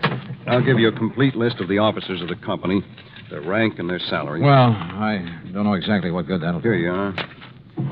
And this is a list of the employees. Have those employees all been checked out? Sergeant Dennis over there at Homicide made quite a point of it. So did Mr. Thomas. Well, look, why don't I run over there and talk with him? And to the Danbury police. Yeah, I think you'd better. And, Johnny, the sooner the better. Why do you say that? The pattern. There are still 6 officers left in that company. That is, 6 who are still alive. Item 2, another $1 for a cab back to my apartment. There I picked up my own car, and from here on in, the charge will be for mileage. Except for item 3, $4 1/4 for a tank of mobile gas. It was almost noon by the time I'd covered the 60-odd miles to the Simplex factory on the far edge of Danbury. To my surprise, it was quite a plant, new and modern in every way. A receptionist took my card, and a few minutes later, I was ushered into the office of Hanley Thomas, president. Oh, this is a terrible thing. Adams, Bowers, Frank Dalvers, all within a few weeks. Barry Winters back in Hartford seems to think these murders have all been the work of one man. Police and I concur in that theory. There's been a sort of pattern followed by the crazy killer. But not an actual method, Miss Thomas. No, I'll grant you that's true. Car accident, strangling, pistol shot. But they were done by someone who must have been very familiar with his victims. How do you mean? Well, someone who knew, for instance, that Ben Adams took a long walk alone each night. He knew the route that he took. Same thing applied to the second victim? John Bowers always drove to work through a little woods. It was there he was stopped and strangled. Frank Dalvers always stayed at home alone on Wednesday nights while his wife was out playing bridge. Someone broke in on him, huh? Have the police checked that? Well, it was someone he must have let in. In other words, someone he knew. That's a possibility, I suppose. I understand you've checked on all your employees. Yes, right off the bat, as much as the police could. Any particular reason to suspect one of them? Well, only because they were all in position to know these men pretty well, know their habits. We're a small company, Mr. Dollar. Our employees, including the girls in the office, only number 21. That was your only reason to think one of them may have done it? Oh, of course, we've had our share of labor troubles, a few dissidents in the ranks, so to speak. I suppose some of them resent the rather top-heavy management here. You mean the fact there are 9 executives to only 21 employees, huh? Yes, and I must confess the profits have been pretty good lately. Barry Winters gave me a list of, here it is. Now, according to this, all of these... What is it, Mr. Dollar? Well, I got thinking on the way over here. Yes? Part of the pattern you mentioned. The 3 men were killed in alphabetical order. What? Well, yes. Adams, Bowers, Dalvers. But now that I look at this list again... Of course. The pattern again. No, I think that was just coincidence. The pattern, if there is one, is based on their order of rank. That is, if these salary figures mean anything. I'm not sure I understand you. Well, look, first was Adams at the lowest salary among you officers. Oh, yes. Adams received $12,000 a year. Yeah, look. Bowers came in next at $13,500. You're right. And Frank Dalvers earned $15,000. So, if this pattern should continue... You mean to say you think there might be more of these murders? If this pattern continues, the next to go would be... Good heavens. Would be James Williams or Charles Hart, both earning $16,500. Then a couple of more. Then you, Mr. Thomas. Mr. Dolly. Where'll I find James Williams? Why, Williams is on vacation, a little place not far from here, Parvin's Pond. When did he leave? Last week, on Monday. Have you heard from him? No, I haven't, but... Of course, if the alphabetical pattern is the right theory... Oh, excuse me. Yes? Sergeant Dennis, Mr. Thomas. Oh, it's the sergeant at homicide, Mr. Dollar. So I hear. I'll hold the phone so you can hear what he's Thomas. saying. Yes, Sergeant. I'm afraid I have some bad news for you. Oh? Another one of your partners. Williams. Mr. John Williams. Yes? Discovered his body over at Parvin's Pond this morning. He's been murdered. Good Lord.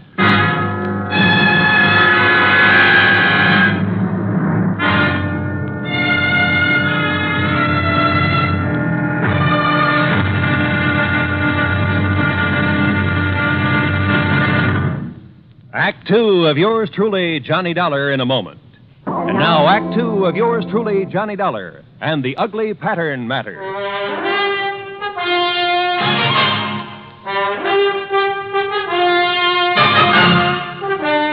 Another of the executives of the Simplex Tackle Company murdered, bludgeoned to death in his little vacation cabin on Parvin's Pond, some 40 miles north of Danbury.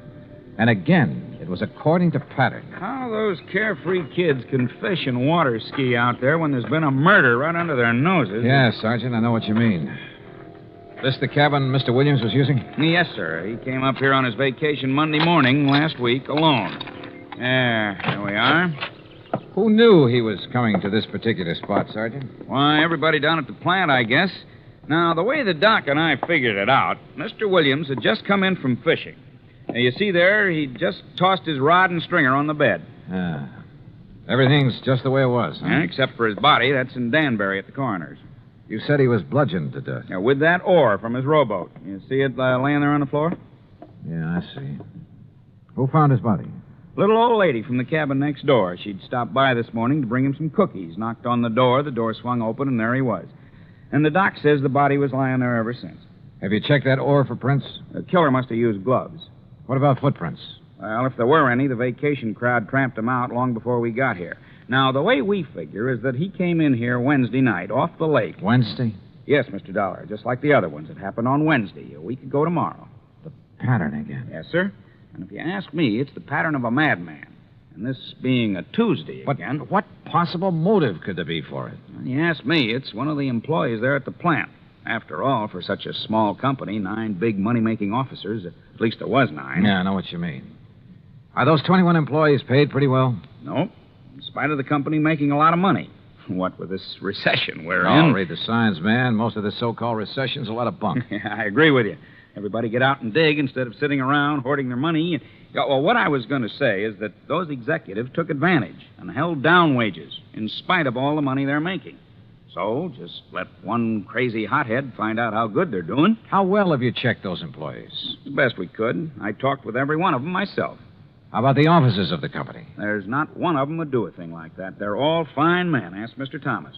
Sure, they're hard-headed businessmen, everyone looking out for himself, but they're all fine men. And they're all making plenty of money. Oh, which reminds me.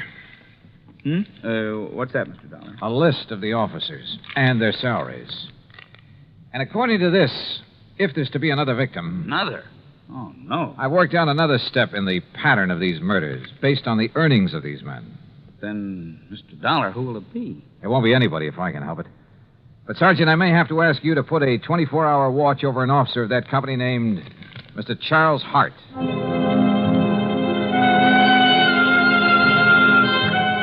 I didn't bother explaining my own idea of the pattern to Sergeant Dennis. After all, my theory could be wrong. But I drove back to the Simplex factory, to the office of Charles Hart. I found only a secretary there. No, he isn't here, Mr. Dollar. Well, where is he? To be perfectly honest about it, I don't know. Hasn't he been in at all today? No, sir. Hasn't been in since about last Wednesday. Look, Miss, whatever your name is, have you called his home, his wife?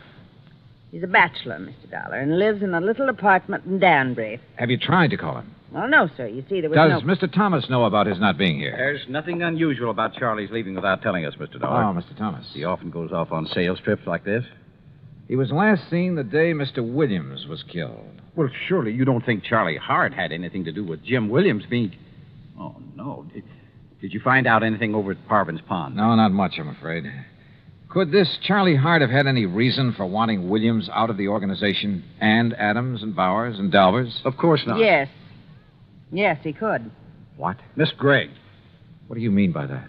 Mr. Hart was the one who built up this company, the one who developed the products, put all his money in it. Now, just a minute. He's the one who sold all the product that made all the money. He and Mr. Adams were the ones who started the business. Is that true, Mr. Thomas? Yes, of course. And when Mr. Thomas and his relatives came along... Miss Gregg.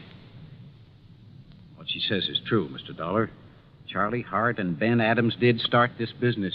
They took on a couple of partners, Al Bowers and Frank Dalvers. They were the ones who decided on the expansion program, who came to us for the financing. With the others gone, it should have been Mr. Hart's company. Oh, wait, Miss Gregg. Our financing made this present operation possible. But to imply that Charlie could have been driven by jealousy or any other motive to commit these crimes, that's absurd. How could you suggest such a thing, Miss Gregg? I didn't say he did it. I only tried We know what you said, and you've said enough. Tell me one thing, Mr. Thomas. Yes? What happens to his share of the business when one of the partners dies? Or in this case, when he's murdered?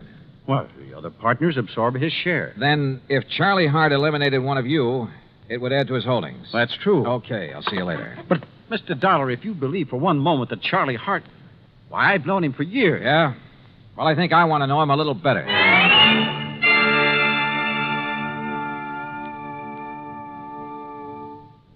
Act 3 of yours truly, Johnny Dollar, in a moment.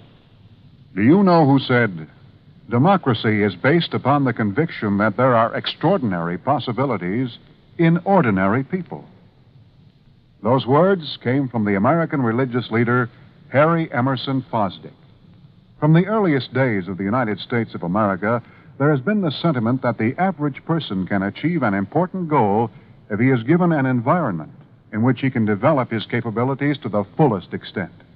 An environment in which the individual is given the rights and privileges that he needs for development. It is the duty of every American to protect and stimulate this environment. Remember the words of Harry Emerson Fosdick. They are part of your American heritage. The extraordinary possibilities of ordinary people are inherent in American democracy. And now, Act 3 of yours truly, Johnny Dollar, and the Ugly Pattern Matter.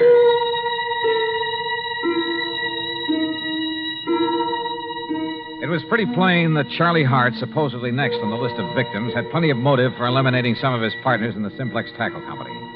I guess the same applied to any other member of the company. But he, having started the business, knew all about the others, their plans, their habits. And he'd been last seen just prior to the murder of James Williams. I got his address, hopped into my car, and drove back to Danbury. But ringing his bell and pounding on his door got me nothing. Here, young man. You want Mr. Mr. Hart, you'll probably find him at the factory. Are you the building superintendent? That's right. Then I want you to let me into Mr. Hart's apartment. Well, now. All right, just here. a minute. Here are my credentials. I'm an insurance investigator. Investigator. Yeah, here, see? Johnny Dollar special. And if that isn't enough, here's a 5 spot for your trouble. 10. Well. But now don't you let on that Okay, Dad, thanks.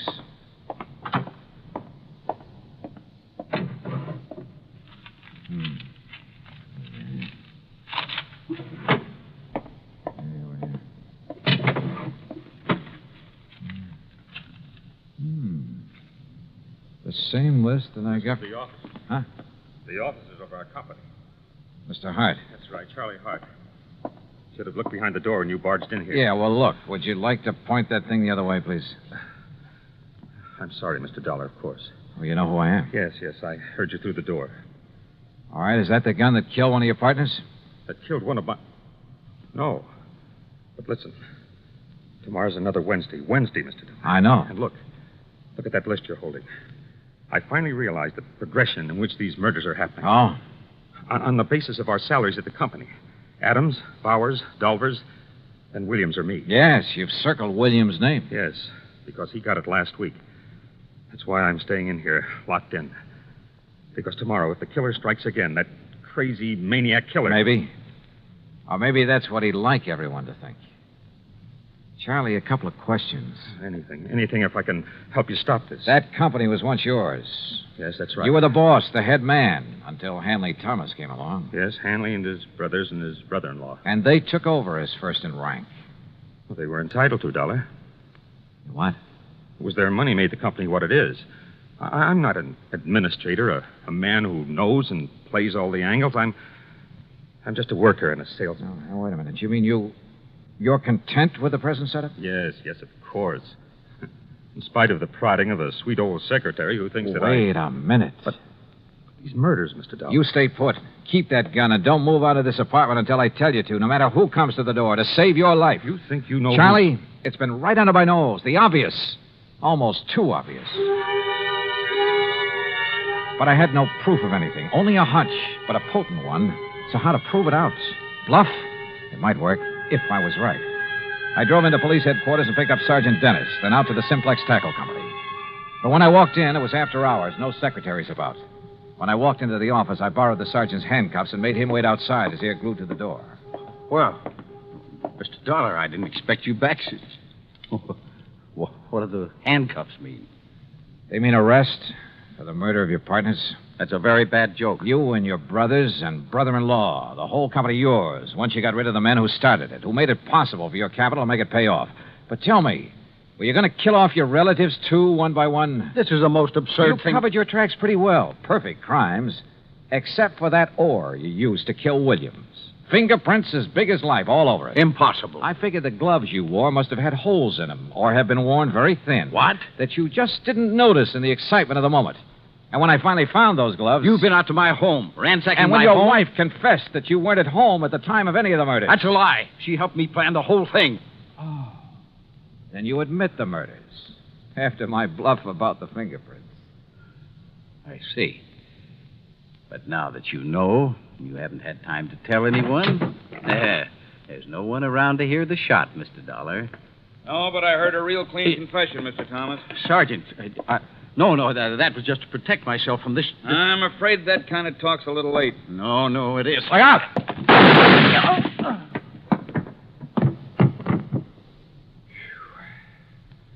Sergeant, I haven't seen that fast a draw except on TV. That's where I learned it.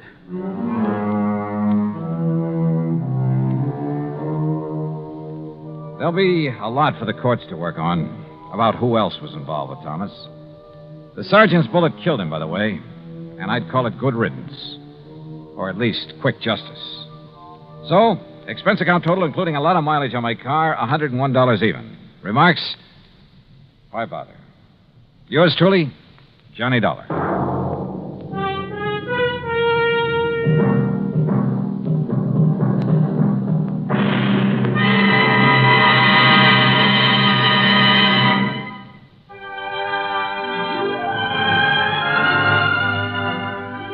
truly, Johnny Dollar, starring Bob Bailey, originates in Hollywood and is produced and directed by Jack Johnstone, who also wrote today's story.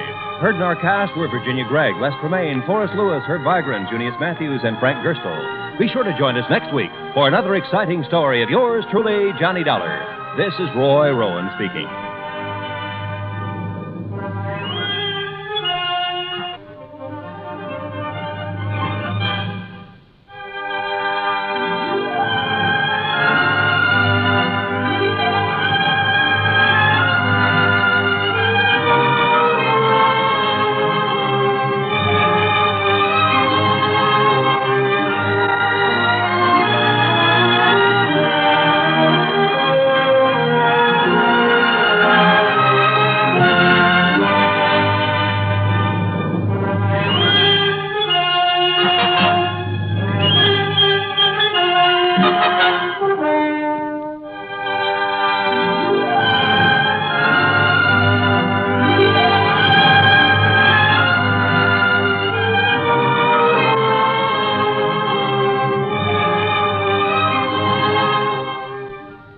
Johnny Dollar has come to you through the worldwide facilities of the United States Armed Forces Radio and Television Service.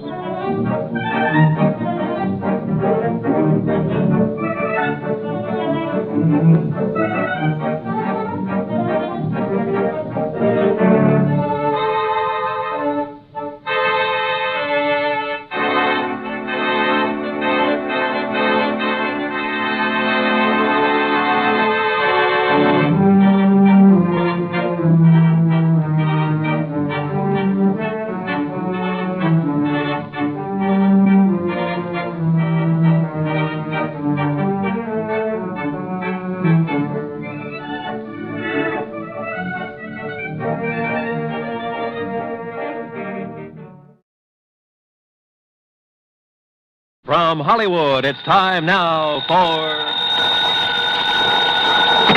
Johnny Dollar. Fred Wills of Surety Mutual Limited, Johnny. Oh, hi, Fred. What's on your mind? At the moment, San Francisco. Oh, nice town to have on your mind. What's new out there? That's what I hope you're going to tell me. What do you mean? Johnny, there's an importer out there named Andrew Foreman. We're carrying a $50,000 policy on his life. So? So have you ever heard of an importer getting exported? I don't get you, Fred. I'm afraid that's what's happened to Foreman. Last night he disappeared. I'm on my way.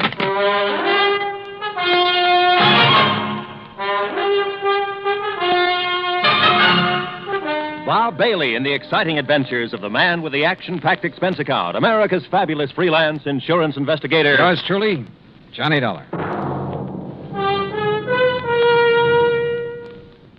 And now, Act One of yours truly, Johnny Dollar.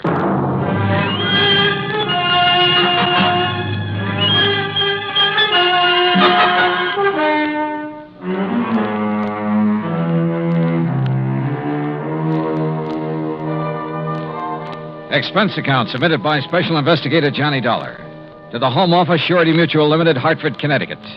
Following is an account of expenses incurred during my investigation of the Blinker matter.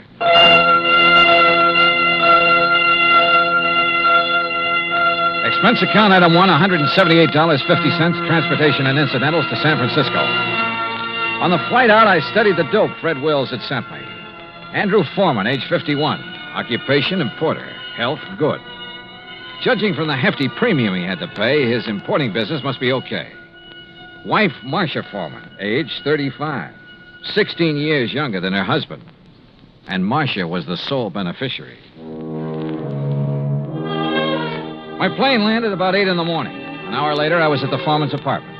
It was spacious, modern, with a lot of glass, and the kind of view of the bay that you had to pay plenty for. Yeah, there was money written all over the place, and Marcia Foreman looked right at home. I'm just having coffee on the terrace, Mr. Dollar. Won't you join me? Oh, thanks. I could use some. Out here. Oh, you've sure got a beautiful view here. Yes. I never get tired of watching the bay, the ships. There's always something going on. Oh, here you are. Thanks. What is it, Mr. Dollar? Oh, I'm just looking up the bay. Alcatraz? Yeah. Such a grim-looking place. Yeah, it's a real exclusive club. But I managed to get a couple of new members into it. I don't think I care for the kind of job you have, Mr. Dollar. Trouble wherever you go. Suppose we talk about your troubles. All right. I told the police all I know when I filled out the missing persons report. But I'll go over it again for you. If you don't mind. Your husband disappeared the night before last. Yes, that's right. What time? I'm not sure. Oh? Around 9 o'clock that night, somebody came to see him. A strange sort of man. How do you mean strange? Well, he was dressed in rough clothes, a seaman's jacket. He said he was an old friend of my husband's. Did he give you his name, Mrs. Foreman? Only Blinker. Blinker? Yes, he said that's what everybody called him.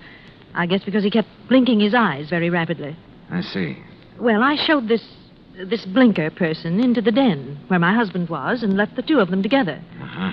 A few minutes later, my husband came out and told me he was going to drive Blinker downtown and find him a hotel room. So I went to bed. I was tired and went right to sleep. And?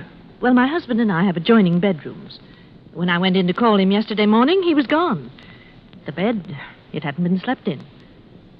I called his office thinking he might have decided to work late, but they hadn't seen him. Then you called the police. Yes. Mrs. Foreman, had your husband ever mentioned this man Blinker before? No, I'm quite certain he hadn't. Can you describe him? Well, he wasn't above medium height. Age, maybe in the 40s. A scar on his right cheek, a thin nose, and dark, rather beady eyes. I'm afraid that's the best I can do. Well, considering that you only got a brief look at him, I'd say that was a pretty complete description. Mr. Dollar, do you think this person Blinker could have done anything to my husband? I don't know, but I'm sure the police are looking for him. Just one more question, Mrs. Foreman. Suppose Blinker had nothing to do with your husband's disappearance. I'm afraid I don't follow you. Oh, well, what I mean is, can you think of any reason at all, why your husband might want to disappear? No, Mr. Dollar. Absolutely not.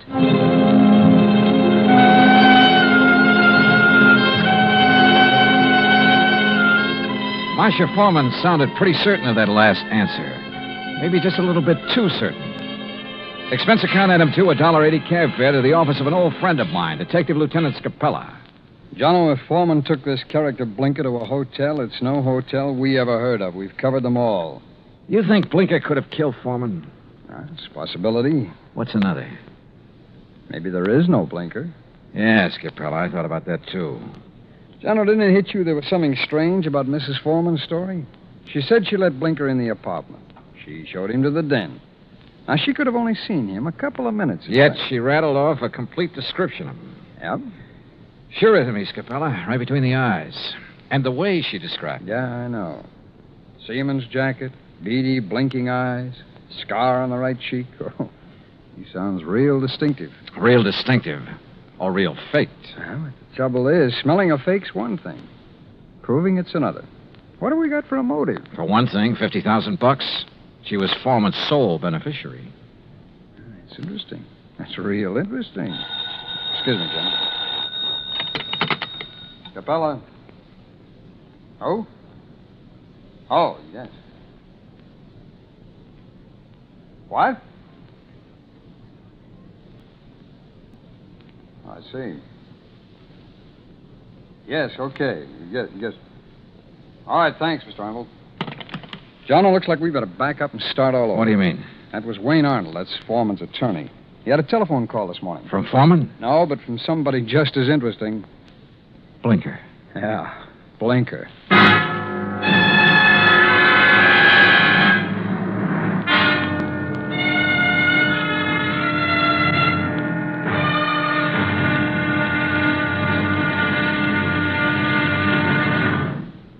Act two of yours truly, Johnny Dollar, in a moment. And now, Act two of yours truly, Johnny Dollar, and the Blinker matter. Like Scapella said, we had to back up and start all over again. Just when we talked ourselves into thinking Marcia Foreman's story about Blinker was phony, her missing husband's lawyer phoned and told us he'd just heard from Blinker.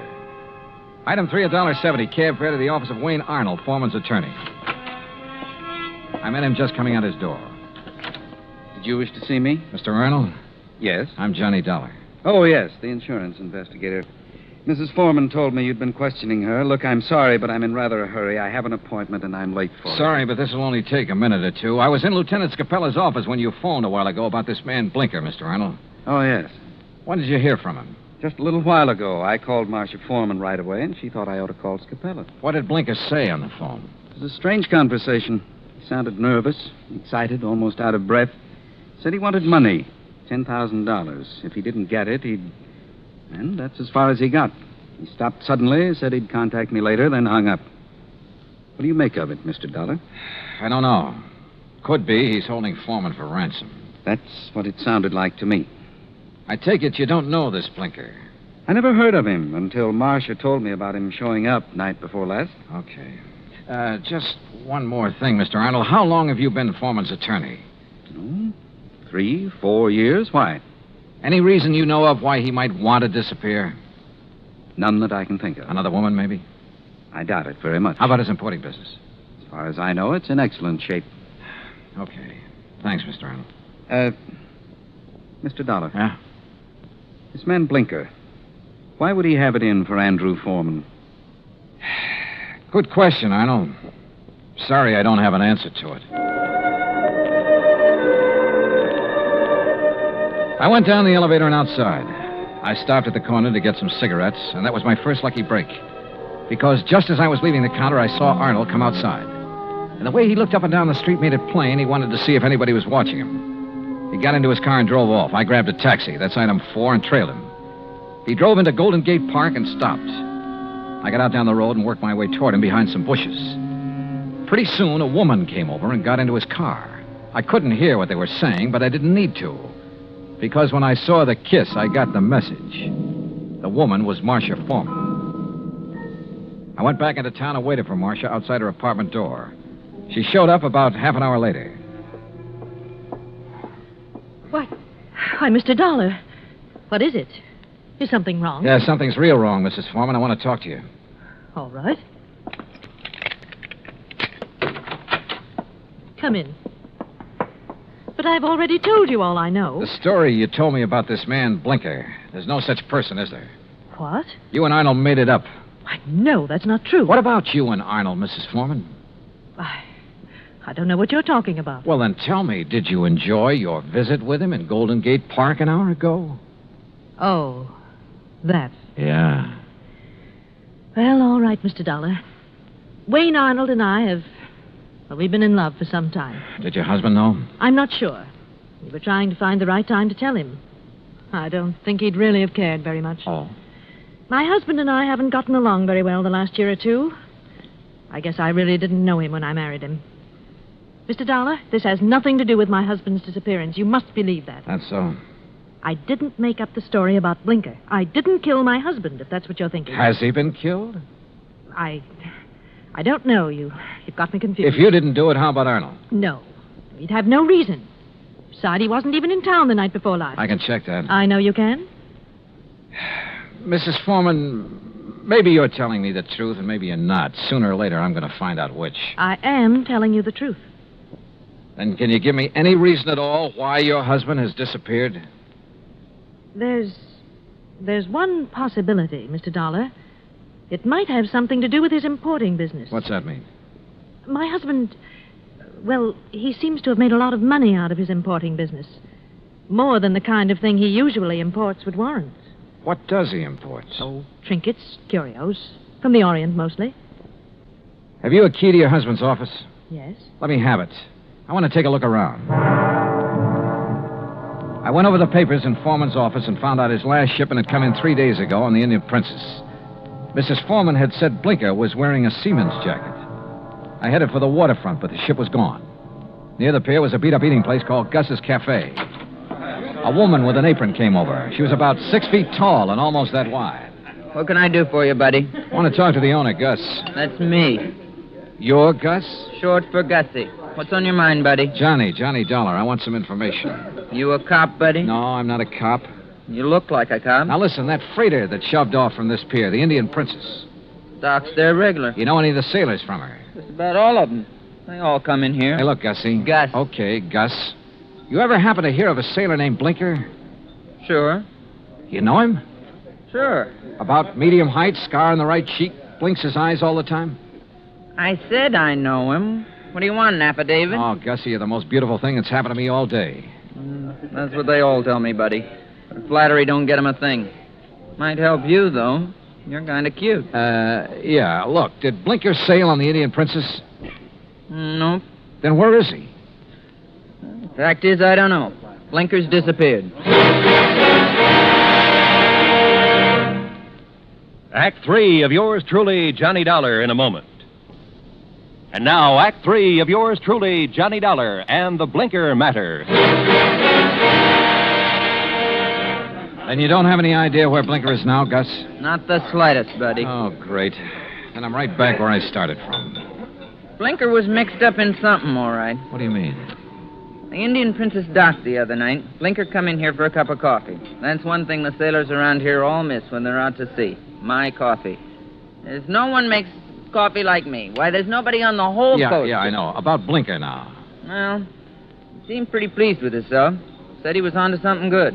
Did he say what he meant by that? No. Just sat there looking pleased with himself. Oh, yeah. He showed me the elephant. Said it was going to make him a lot of money. What elephant? He had a carved elephant about 6 inches high. Must have picked it up somewhere. Maybe he was going to sell it. I don't know. Foreman imported curios from the Orient. His last shipment came in on the Indian Princess. That elephant could have been part of it. Foreman? Who's he? Never mind. Well, I wonder where I go from here. I wonder what I'm going to do with all Blinker's stuff if he don't show up for it. Maybe I'm... What did you say about Blinker's stuff? What stuff? I got a back room where I let the boys keep their gear when they're ashore. You've got Blinker's things there now? Sure have. Why didn't you tell me? You never asked me. In the back room, I went through Blinker's sea bag. Near the bottom, I found a carved elephant. An ordinary-looking elephant, until I twisted one of the legs loose. It was hollow, and inside a little paper packet full of white powder. Suddenly, the whole deal slid into place, and just as suddenly, the whole deal made me slightly sick. Now I wanted to see the rest of those elephants real bad. According to the records in Foreman's office, the shipment was in a warehouse. I went outside and over to the pier. Johnny. What? Oh, Gus. Come here a minute, Johnny. Look, I'm in a hurry. Thanks for everything. I'll see you later. You got time to see this? Over here, near the pier. Wait a minute. Yep. It's a body, all right. One of the boys just fished it out of the water. I sent him to call the cops. Looks like it's been in the water quite a few hours. Gus? Yep. It's Blinker, all right. I knew I had to work fast now. I headed out on the pier for the warehouse. Once I thought I heard footsteps somewhere behind me. I stopped and listened. There was no sound.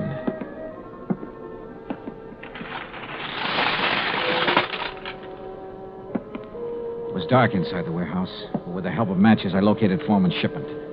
I took a crowbar and opened one of the crates. It was full of carved elephants. I picked up one of them. Yeah, it had a hollow leg. And the hollow leg was full of the same white powder. I hit the floor fast. The shot had come from over near the door.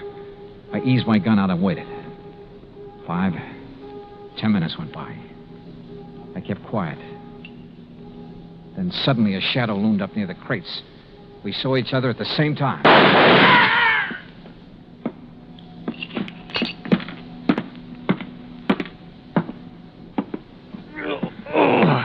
My shoulder. Well. The missing man himself, Andrew Foreman. Look, Blinker found out what you were importing in those carved elephants. He tried to blackmail you. I don't know what you're talking about. Oh, sure. You probably told him you'd pay off. That's when you drove him downtown night before last. Then you tried to kill him, but he must have got away. I tell you... You called your lawyer, tried to put the squeeze on through him. But he had to hang up in a hurry. You were probably getting close. You finally caught up with him, didn't you, Foreman? Look, you've got no proof of anything. Why should Blinker try to blackmail me? Like I say, he found out about the narcotics in those hollow elephants. It was put there without my knowledge. You have no proof I was involved. You know, Foreman, it doesn't much matter. You've got even bigger troubles than that staring you in the face. I don't understand. Blinker's body has been recovered from the bay. I wouldn't know anything about that. You've got no proof of that either. No. There were 2 bullet holes in Blinker. 5 will get you 10. The slugs in him came from this gun of yours. The gun? Yeah. This is something that can be proved. Well? All right. I just didn't have any choice.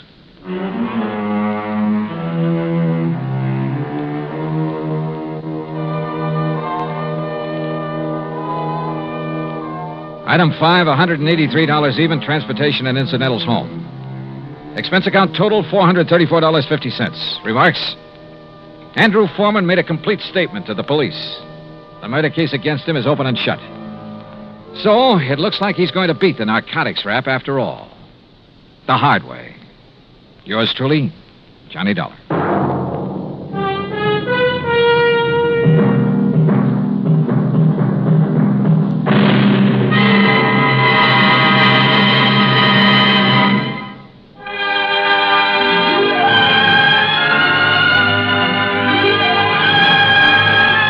Yours truly, Johnny Dollar, starring Bob Bailey, originates in Hollywood and is produced and directed by Jack Johnstone.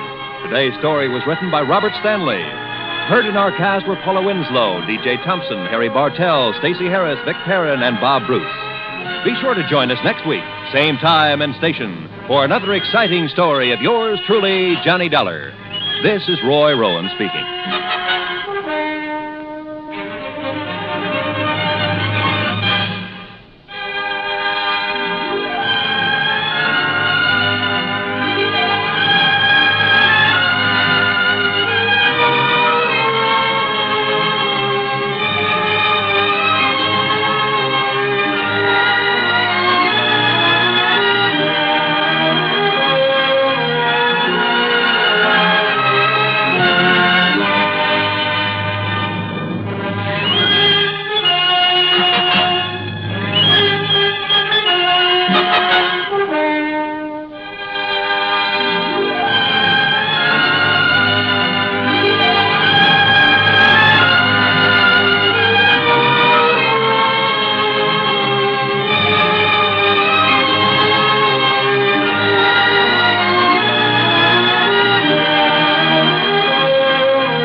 Johnny Dollar has come to you through the worldwide facilities of the United States Armed Forces Radio and Television Service.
From Hollywood, it's time now for... Johnny Dollar.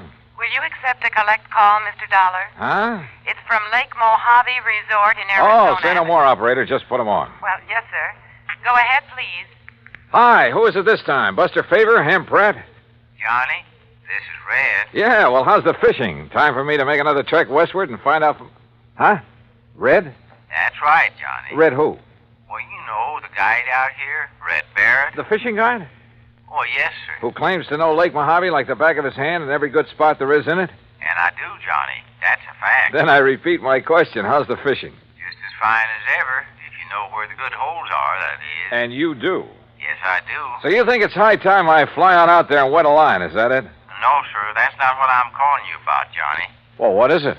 I don't rightly think I ought to tell you over the phone, Johnny.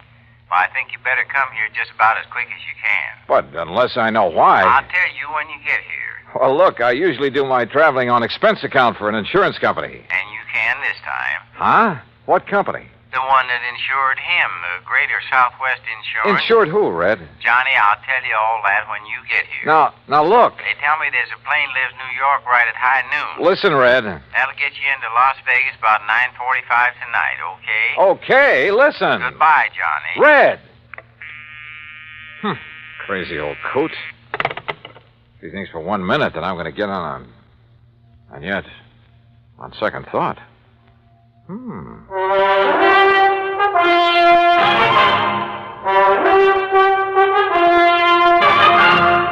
Bob Bailey in the exciting adventures of the man with the action-packed expense account, America's fabulous freelance insurance investigator. Yours truly, Johnny Dollar.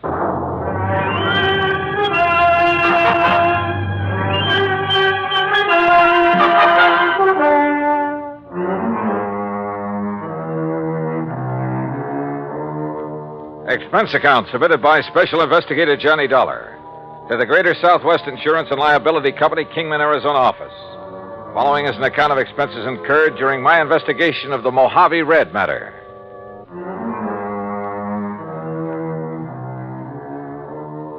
Expense account item 1420, phone call to the Kingman, Arizona office of Greater Southwest Insurance and Liability. On the theory it might be well to check with their agent, Jake Kessler, before going off half-cocked. Hi, Johnny. Haven't seen or heard from you since 2 years ago when you came out here to investigate the murder at the old Midas Touch mine. Yeah, I remember, Jake. Now listen. Yeah? Is everything going along okay these days? What? Well, I mean, no trouble with any of your clients, that sort of thing, huh? Why, not a bit, Johnny. Why do you ask? Just wondered. Well, if I did have, you know who I'd call. No problems at all, huh? I told you, not a... Hey, just what have you got stuck in your craw, Johnny? Nothing. I just... Well? Well, tell me this. Any of your clients, policyholders, have any kind of trouble, accidents, anything like that, over at Lake Mojave Resort lately? Ah, so that's what's eating you. Well, Johnny, that claim was legitimate. It's in the home office for settlement. The company will pay it, and that'll be that. What claim? So just you stop worrying about it and forget. What claim, Jake? No, sir, Johnny, there's not a single solitary thing for you to investigate out here. So just you forget it. Hey, you know something, Jake? You've just convinced me there is something to investigate. So I'm grabbing the first plane I can. Well, Johnny, I'd love to see you, but I swear... What's more, I'm charging my expense account to your company. Oh? And, if you find out that I'm right and you're wrong... Okay, Jake. Then you can shoot the crow and I'll eat it. Expense account item 2, $153 plane fare, Hartford to New York and New York to Las Vegas, Nevada.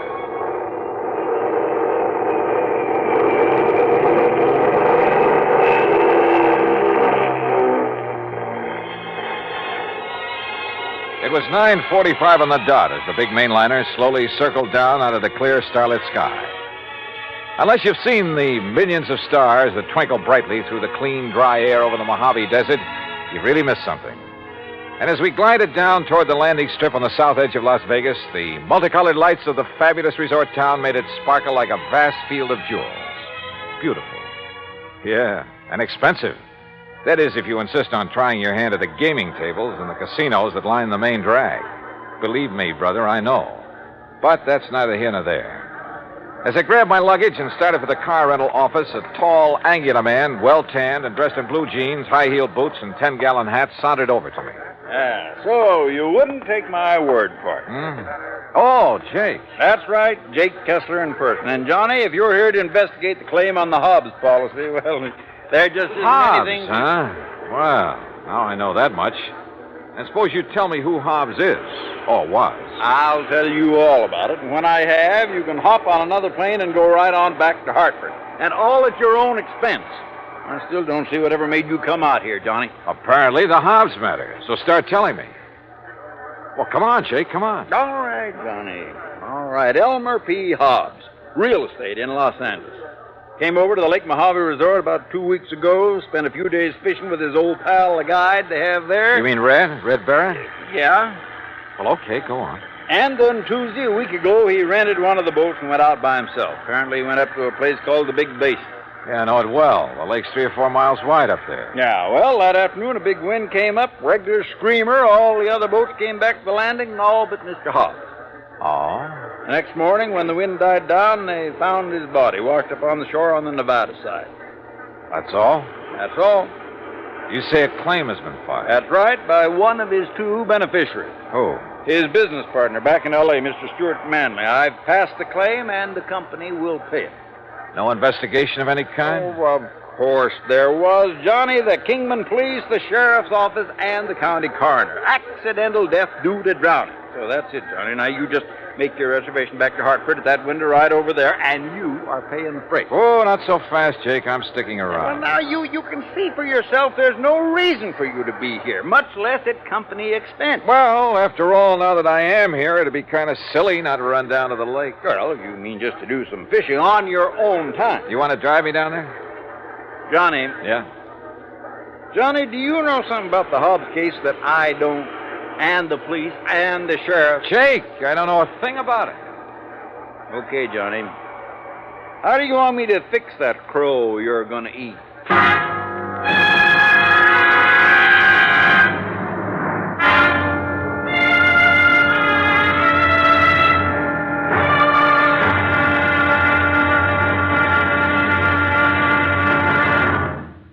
Act 2 of yours truly, Johnny Dollar, in a moment. Our flag now numbers 50 stars, and behind each star there stands yet another flag representing one of the 50 states. Vermont's state flag, in its early form, imitated our national flag, uniquely bearing 17 stripes and 17 stars, with only the inscribed word Vermont to distinguish it. The good people of Vermont assumed, as did our national government, that stripes as well as stars would be added as each new state entered the Union. Vermont entered the Union after Tennessee and Ohio, and with Kentucky to join shortly, the Vermonters naturally put 17 stripes on their flag.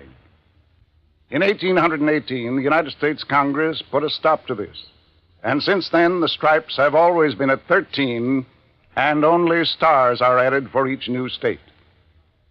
Vermont's present flag captures the famous beauty of the Green Mountain State in its coat of arms, and inscribed is the phrase, Vermont, freedom and unity. Vermont's state flag, the flag of the 14th state to enter the Union, was adopted on April 26, 1923. And now, Act 2 of yours truly, Johnny Dollar, and the Mojave Red Matter. Elmer P. Hobbs of Los Angeles had died of drowning when his small boat capsized in a high wind on Lake Mojave. At least that's what Jake Kessler, his insurance agent, told me. Accident pure and simple, he said, and I could hie myself back to Hartford and forget about it. But I didn't. Simply because of the phone call I'd received from old Red Barrett, fishing guide at Lake Mojave Resort. I persuaded Jake to drive me over there on the excuse that as long as I was nearby, I might as well do some fishing.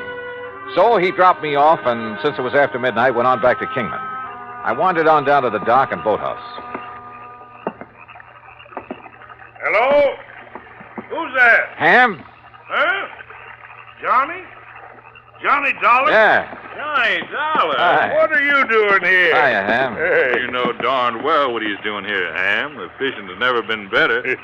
Only how'd you get the word? And how are you, Johnny? Oh, just great, Buster. Did you stop by the office, let Marilyn fix you up with a room? No, because as I recall, old Red usually sleeps here on the dock. Oh, Red. Well, why do you say it that way, Buster? Because Ham and I are wasting good sleeping time down here, wondering why he hasn't come in yet. You mean he's still out on the lake? Yes, the crazy But it's as black as the ace of spades out there. And no moon tonight. Buster and I were about to take off and about to look for him. He pulled this very same stunt night before last. We finally found him drifting around about 9 miles up. He said he'd run out of gas. Showed his empty tank to prove it. Yeah, but we knew better. What do you mean, Buster? I mean, when he saw us coming after him, he dumped out what gas he had. Oil slick all over the lake. If somebody'd struck a match, why? You know, Red's been doing a lot of crazy things this past week or so. Ever since his old friend, Mr. Hobbs, died, they were pretty close. And that is why he phoned me. Red phoned you? Yeah, early this morning. And if you ask me, it's because he doesn't believe Mr. Hobbs' death was accidental. Johnny? You know something? I didn't quite believe it myself. Well, sure, we have some pretty big winds on the lake now and then, and it was a big one that day. Yeah, and then when the coroner and the other authorities, well, who's to argue with them? Do you know if Red has found out anything? Anything at all? All we know is he's given up taking out fishing parties and spends all his time prowling around the lake every day. And night. Says if he can find the boat Mr. Hobbs used. What kind of a boat was it? One of our regular rentals, an aluminum Arkansas Traveler. Yeah, with a 10-horse Johnson on it. Well, listen. Those boats have flotation tanks. Why, yeah. So even if it did capsize, it wouldn't sink. You're right, Johnny. And there's been no sign of it? None at all. Then let's go up to the lake and find Red.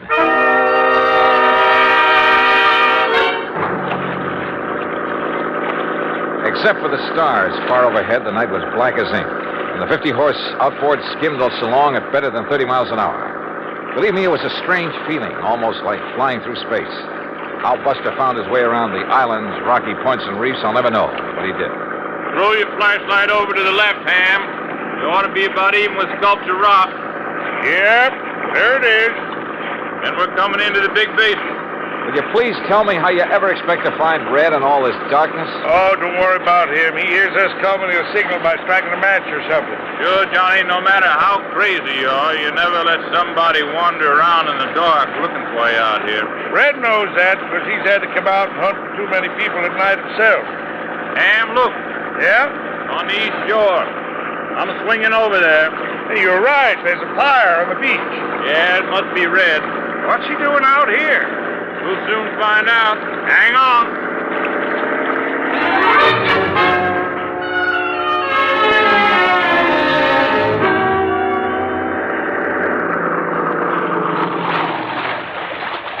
Well, all I have to say is you took long enough to bring Johnny up here. Red, you old reprobate, what under the sun are you up to this time? I just told you. I've been waiting for you to bring Johnny. Now you can leave us and go on back to the dock. And I thank you very much. Red, we're not leaving until we find out what this is all about. And if I tell you, will you promise to leave us alone? Sure, we'll promise anything. Oh, you see, I need Johnny's help. Yes, well? Because with him to follow up what I found today, well, Johnny, you and I are going to prove that my old friend Mr. Hobbs was murdered. Act 3 of yours truly, Johnny Dollar, in a moment. Every American fighting man has heard the expression, above and beyond the call of duty. How many of us have sat down and considered just what that word duty means? According to one dictionary definition, duty is man's conduct as required by his station or occupation, and that to which he is bound by moral obligation to do or not to do. When a man does more than his duty requires, he becomes more of a man in the eyes of his fellow men. One such was Captain John Philip Cromwell, commander of the submarine USS Sculpin, flagship of a submarine-coordinated attack group of the United States Navy. Possessing secret intelligence information of our fleet movements, strategy, tactics, and attack plans, Captain Cromwell led his attack group in patrol of enemy waters around Truck Island in November 1943, just prior to the launching of our first large-scale offensive in the Pacific. Despite savage enemy opposition, he established a line of submarines around the enemy-held stronghold of Truk until his ship, the Sculpin, became so rocked and battered by depth bombs that he ordered it to the surface. He engaged the enemy with deck guns, giving his crew an opportunity to abandon the mortally stricken ship. Determined to sacrifice himself, rather than risk capture and the subsequent danger of revealing the secret plans to the enemy, Captain Cromwell remained aboard the Sculpin as she plunged to her death. He thereby preserved the security of the mission at the cost of his own life. Captain Cromwell earned the Medal of Honor for deep integrity and uncompromising devotion to the call of duty in the service of his country. But what he did defined the word duty better than any dictionary. And now, Act 3 of yours truly, Johnny Dollar and the Mojave Red Matter.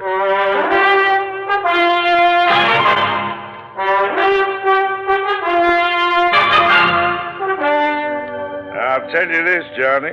Red here's one of the wildest, most irresponsible old characters I know when he wants to be. But he's okay nonetheless. And if he thinks you and he can find proof that Mr. Hobbs was murdered, well, he must have a good reason for it.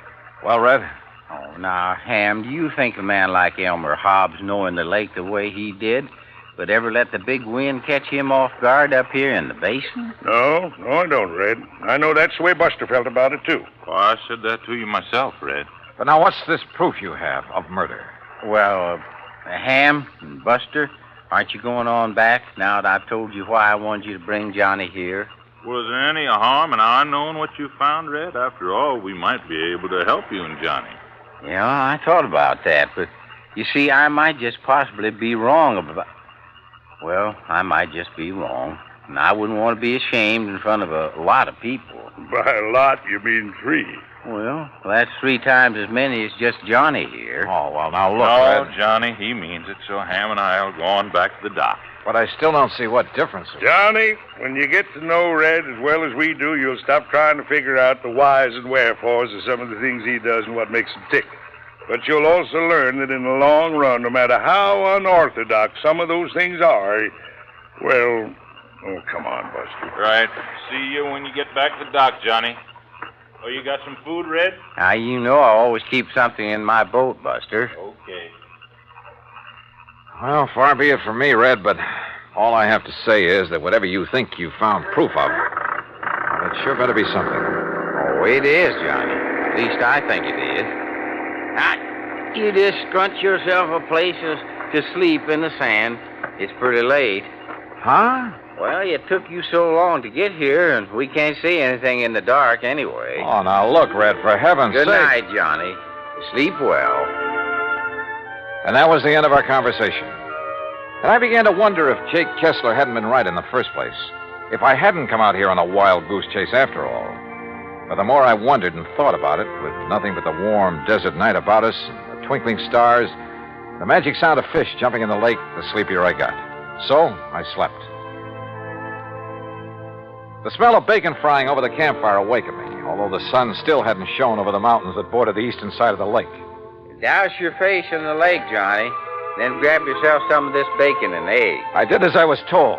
Then, squatting in the sand in front of the fire, stuffed away a hearty breakfast of bacon, eggs, and pancakes made from sourdough.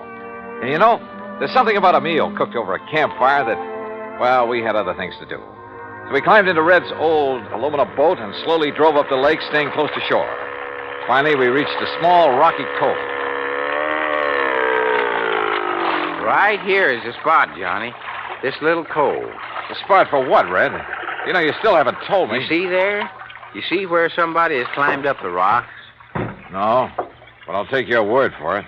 Well, he couldn't have climbed up off of the water, so he must have climbed out of a boat. So? And there's footprints leading away across the desert. And, Johnny, they aren't Elmer Hobbs' footprints, no, sir. So somebody climbed out of a boat here for one reason or another and took a walk into the desert. The man who killed Elmer Hobbs. What makes you think so? Look down over the side, in the water. Yeah, a boat sunk down there. That's the boat that Elmer had. Can you see it clear? Yes, very. Then you can see it wasn't damaged enough to sink it. Not that boat. You're right, Red.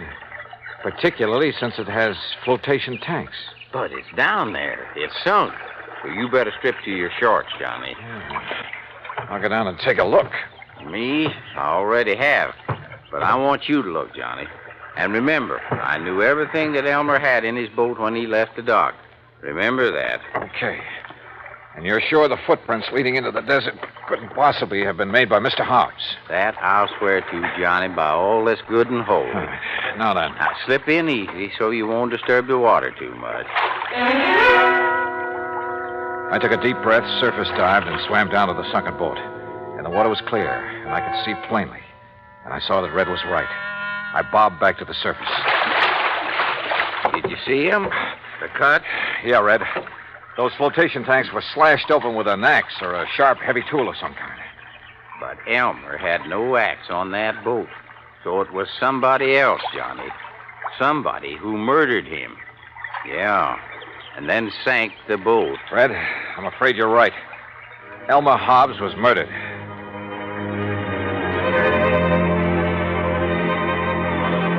So there you have it, Jake. And if I were you, I'd call off payment on that claim immediately. Granted, the case isn't over yet. I still have the job of finding out who killed Elmer Hobbs. But you know something? You're going to have to wait for my next report. Meantime, expense account total to the moment, $159.20, including the cost of shooting and retrieving one crow. Jake, how would you like it cooked?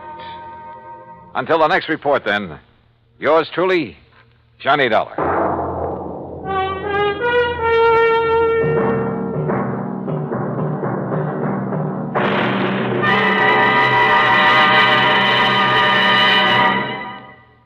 Our star will return in just a moment. Our flag now numbers 50 stars, and behind each star there stands yet another flag representing one of the 50 states. Oklahoma's state flag depicts an Osage warrior's circular buckskin shield from which hang 7 eagle feathers. Across the shield is the Indian's calumet, or pipe of peace, crossed with the white man's peace symbol, the olive branch. On the shield are small crosses, the Indian's graphic sign for stars, indicating lofty ideals or a purpose for high endeavor. The background of the flag is a field of blue, the blue of the Oklahoma sky, signifying loyalty and devotion. The important symbols, however, are the calumet and the olive branch. These override the shield, the symbol of war, and bespeak a predominant love of peace by a united people. Oklahoma's state flag, the flag of the 46th state to enter the Union, was adopted on April 2nd, 1925. Now, here's our star to tell you about next week's story. Next week? Well, after all, the case isn't really closed. But it will be next week, believe me. Join us, won't you? Yours truly, Johnny Dollar.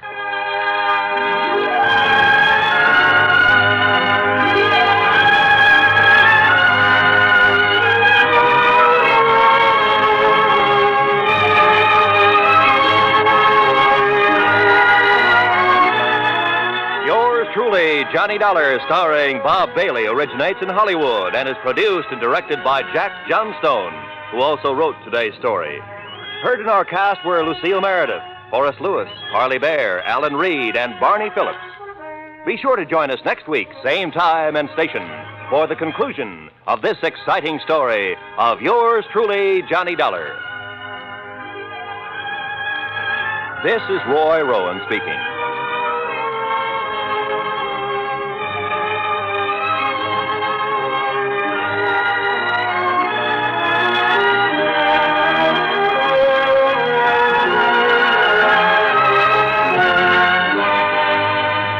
This is the United States Armed Forces Radio and Television Service.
From Hollywood, it's time now for...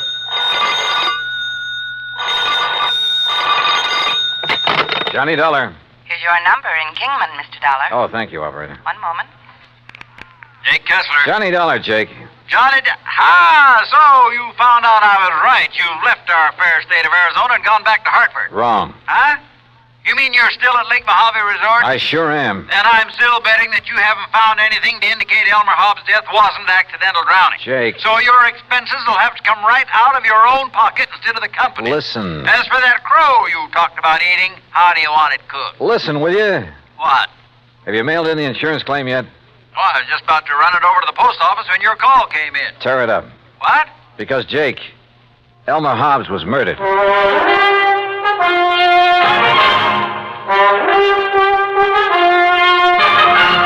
Bob Bailey in the exciting adventures of the man with the action-packed expense account, America's fabulous freelance insurance investigator. Yours truly, Johnny Dollar.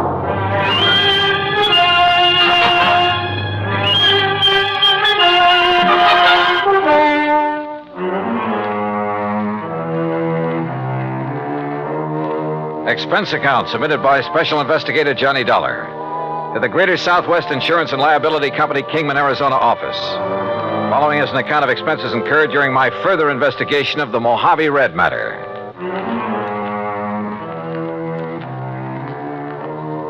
Expense account item 1, 20 cents for the phone call to Jake Kessler in Kingman. I made that call in the office there at Lake Mojave Resort. And needless to say, Jake didn't quite believe me at first. Murdered?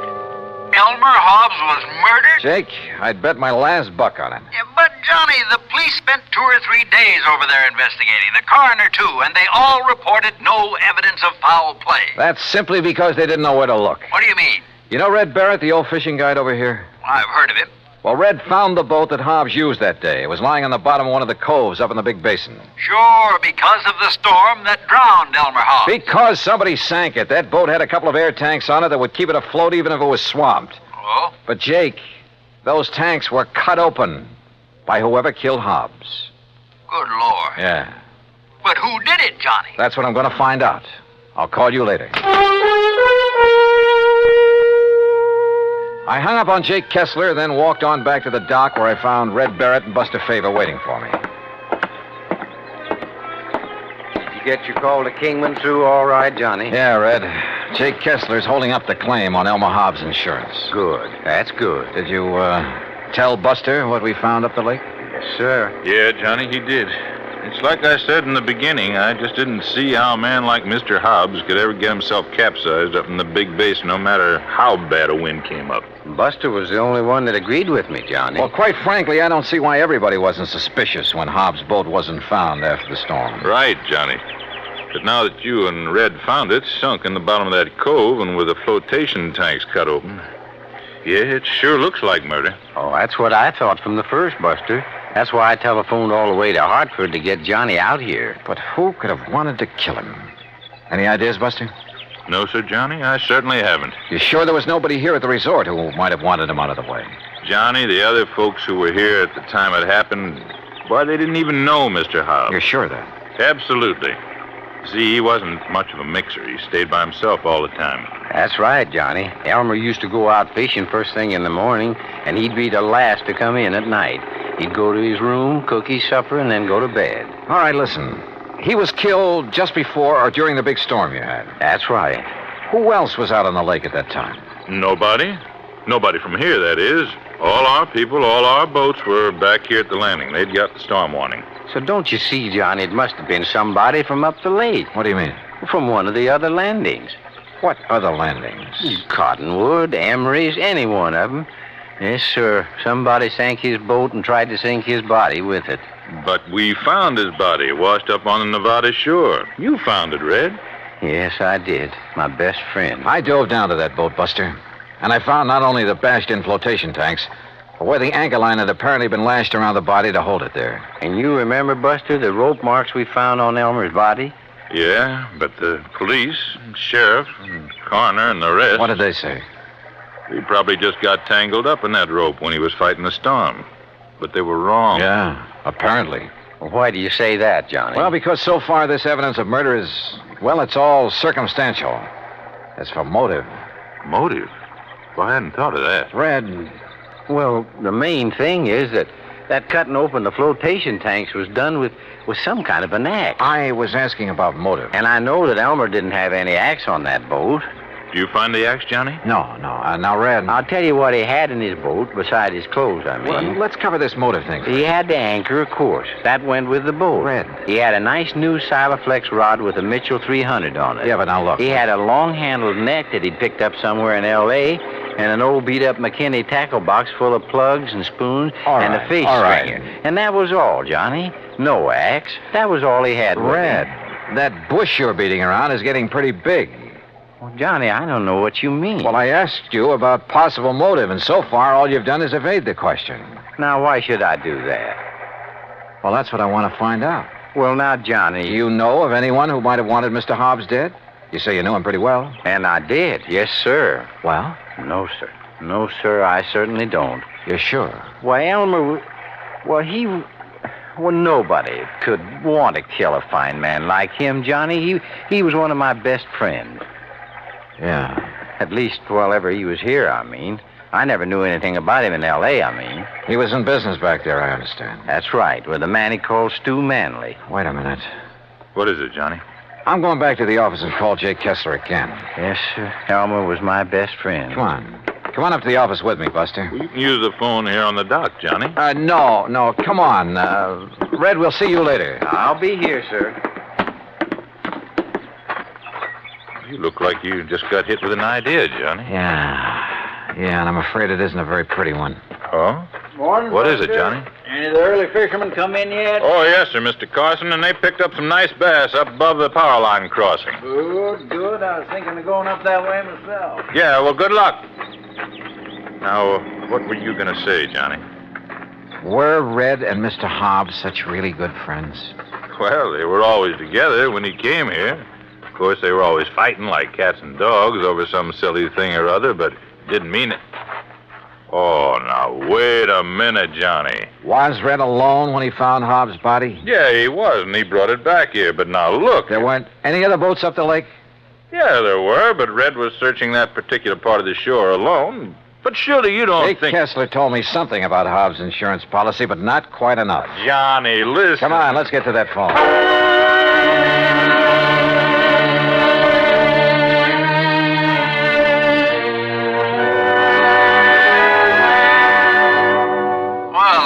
Don't you think you ought to call in the police? No. If you're right, that is. No, let me handle this alone for the moment. Now listen, Jake. Yeah? Didn't you tell me that the insurance claim was filed by one of Hobbs' beneficiaries, plural? That's right, by his business partner in L.A. Who were the others? Just one other. If you'd taken time to listen to me. Who is it? You were so all fired up when I drove you down Who there. is this other beneficiary, Jake? You're still sure Hobbs was murdered, huh? I'll bet on it. So now you're looking for somebody with a motive, huh? The beneficiary, Jake. Like I told you. One of them was his business partner, J. Stuart Manley. And the other? Red. Red. Yeah, Red Barrett. Act 2 of yours truly, Johnny Dollar, in a moment. Our flag now numbers 50 stars, and behind each star there stands yet another flag representing one of the 50 states. Illinois' state flag uses many of the symbols of our nation's great seal. The eagle, the symbol of our national strength, rests on a shield representing the states, indicating that the states and the nation are bound together, for in unity there is strength. The arrows in the eagle's talon indicate military preparedness, and in his beak is a scroll which reads, State Sovereignty, National Union, a reminder of the greatness of the state of Illinois and its pride in being a member of the United States of America. Illinois' state flag, the flag of the 21st state to enter the Union, was adopted on July 6, 1915. And now, Act 2 of yours truly, Johnny Dollar, and the Mojave Red sequel.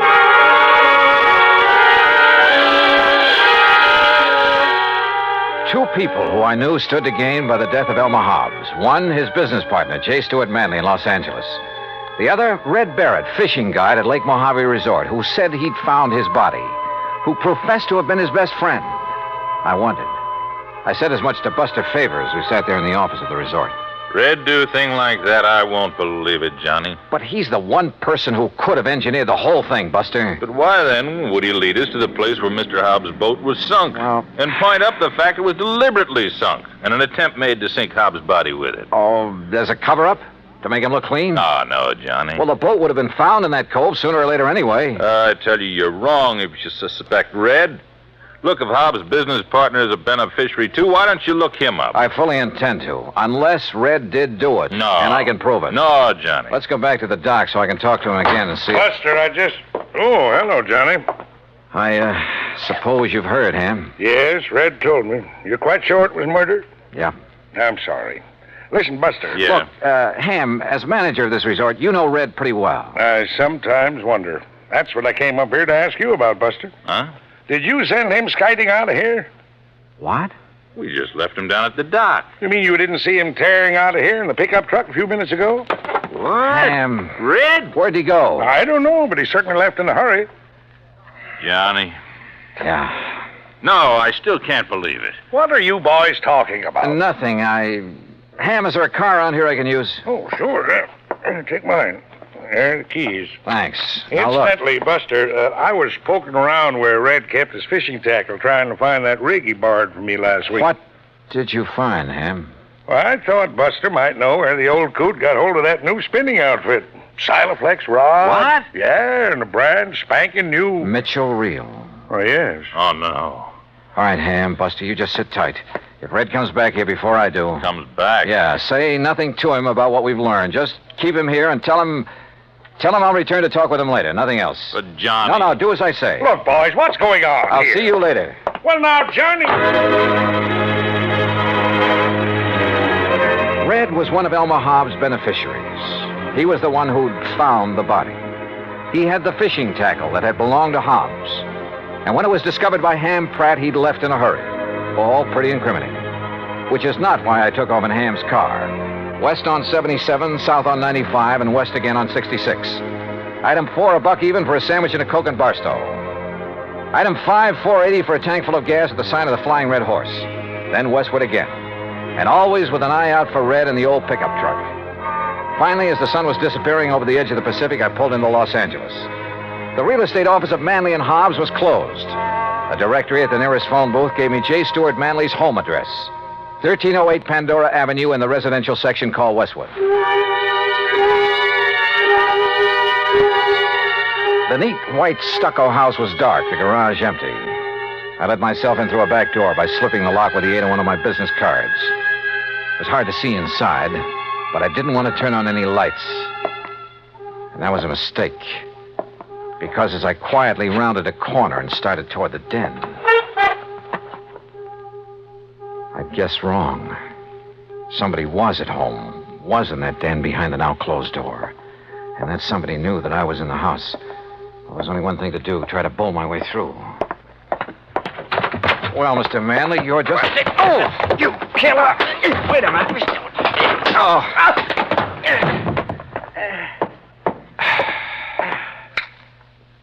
Red. Johnny Dollar. Well, it kind of looks like I made a mistake, doesn't it? Yeah, Red. The biggest mistake of your life.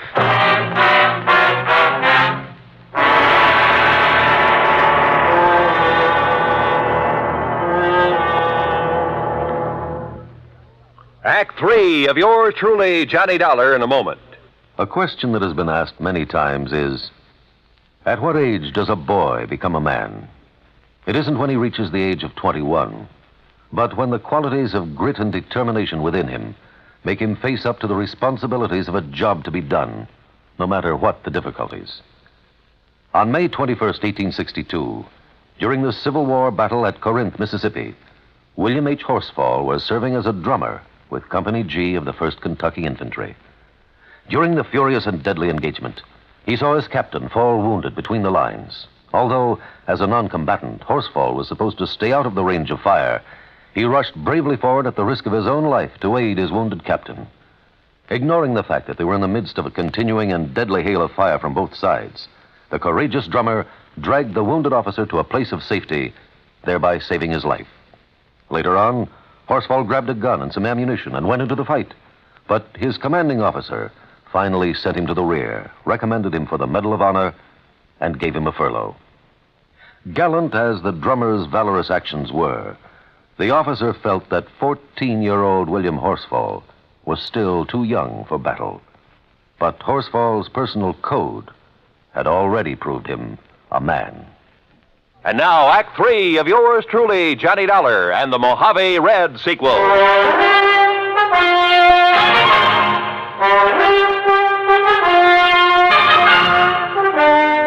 You know what common sense tells me, Red? What, Johnny? That you and J. Stewart Manley were in cahoots in the murder of Elmer Hobbs. Oh, no, sir. You can't believe that. You told us that Hobbs had a Silaflex rod, a Mitchell reel in his boat. Yes, sir, he did. Just like the We rig. found him, Red, among your things back at the lake. Oh, you found mine, Johnny, that Elmer gave me to match his. Look. Now, look what I found here in Manley's closet. This was Elmer's rod and reel, Johnny. What? All strung up with a wobble right spoon on it, just the way he fished with it. And he could cast so accurate. You're sure this was his? Well, here's his initials right on the butt, and scratched on the reel, too. E.H. Yeah, if you'd have looked, you would have found my initials on the rod there at the lake. But look here. Look what I found in the corner of this closet, all wrapped up, like to hide it. The axe. And I'm no detective, Johnny, but just look at these marks, like it was used to hack at some kind of thin metal. The flotation tanks on that boat. Maybe you are a detective, Red, and a good one. But why did you come tearing in here to L.A.? In the hopes, Johnny, I'd find these things. I thought from the first that Manley might be the one. Elmer never did really trust him. He told me that many a time. But you didn't accuse him when I talked to you at the lake. I wanted some proof. Manley'd not only get a hunk of Hobbs' insurance, but a share of the business. That's right, sir. I pulled a little trick on him, too. What do you mean? Well, I stopped along the way and I phoned him to make sure that he wouldn't be here for a while. Well, what did you tell him? I disguised my voice, Johnny, real good. That voice of yours? I told him that this was a friend, I said. That I thought he ought to know that you were working on the case. Oh. That if he'd left any evidence at Lake Mojave, he'd better get there and steer you away from it. Red. And that's the way I got him away from here so I could find this stuff. But if he's gone to Lake Mojave... Oh, I knew you could take care of him. And if I did find these things like I did, I was going to phone you there to be ready for him. Well, then why did you attack me when I came in here?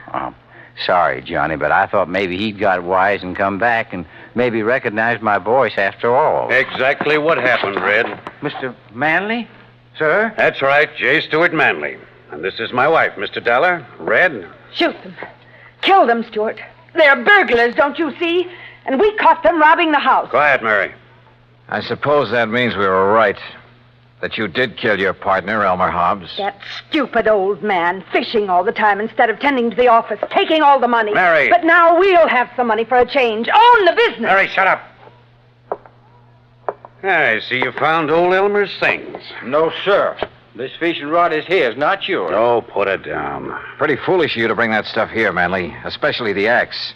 I'm sure any good police lab will find traces of aluminum from the boat on it. Kill him, Stewart. They're robbers. Their fingerprints will be all over. Yeah, Mary's right. Your prowler's ransacking my house. And I can see the bulge of your pistol, Dollar. So any court in the land will uphold my right to kill you in self-defense. And Dollar, you go first. Listen, you think you can shoot as straight as I can cast a fishing plug? Huh? Like this? Oh, no.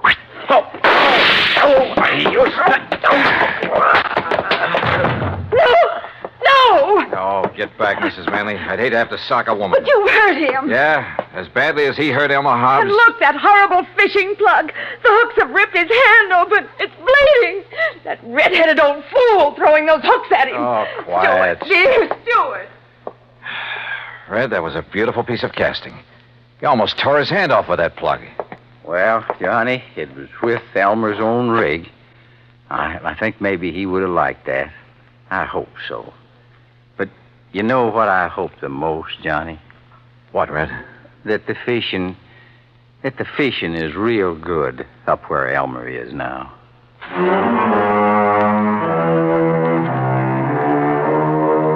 Manley and his wife. Yeah, Red had figured right. The morning of the day that Hobbs was killed, they'd rented a boat out of Cottonwood Landing, a few miles up the lake, then ambushed him there in the big basin. Bob Cole at Cottonwood had noticed the new rod and reel when they'd come back off the lake, just before the big storm. Had noticed the axe, too, when he'd wondered about it. Now he knows. So, from here on in, it's up to the sheriff's office and the courts. Expense account total, including return of Ham's car, a few days of fishing, and the trip back to Hartford, $307 even. Yours truly, Johnny Dollar.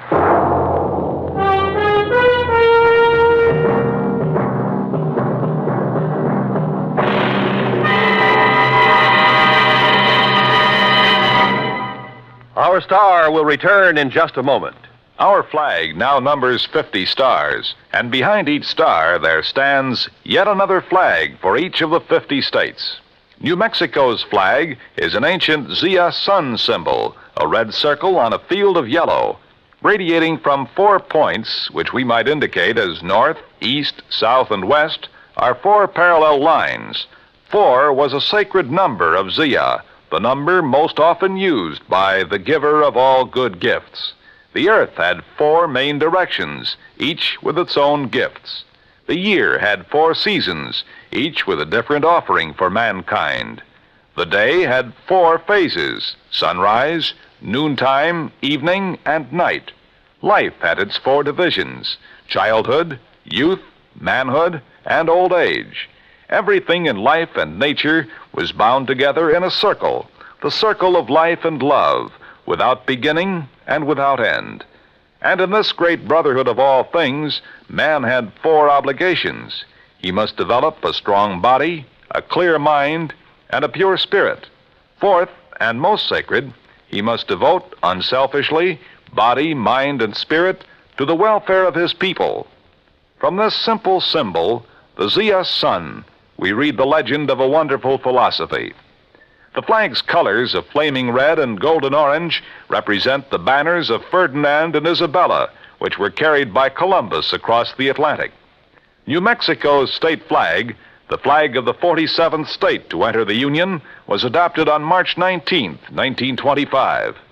Now, here's our star to tell you about next week's story. Next week, some of the funniest old characters I ever meet. And a 10-year-old boy solves the case. Join us, won't you? Yours truly, Johnny Dollar. Yours truly, Johnny Dollar, starring Bob Bailey, originates in Hollywood and is produced and directed by Jack Johnstone, who also wrote today's story. Heard in our cast were Virginia Gregg, Harley Bear, Forrest Lewis, Barney Phillips, Alan Reed, and Russell Thorson. Be sure to join us next week, same time and station, for another exciting story of yours truly, Johnny Dollar. This is Roy Rowan speaking.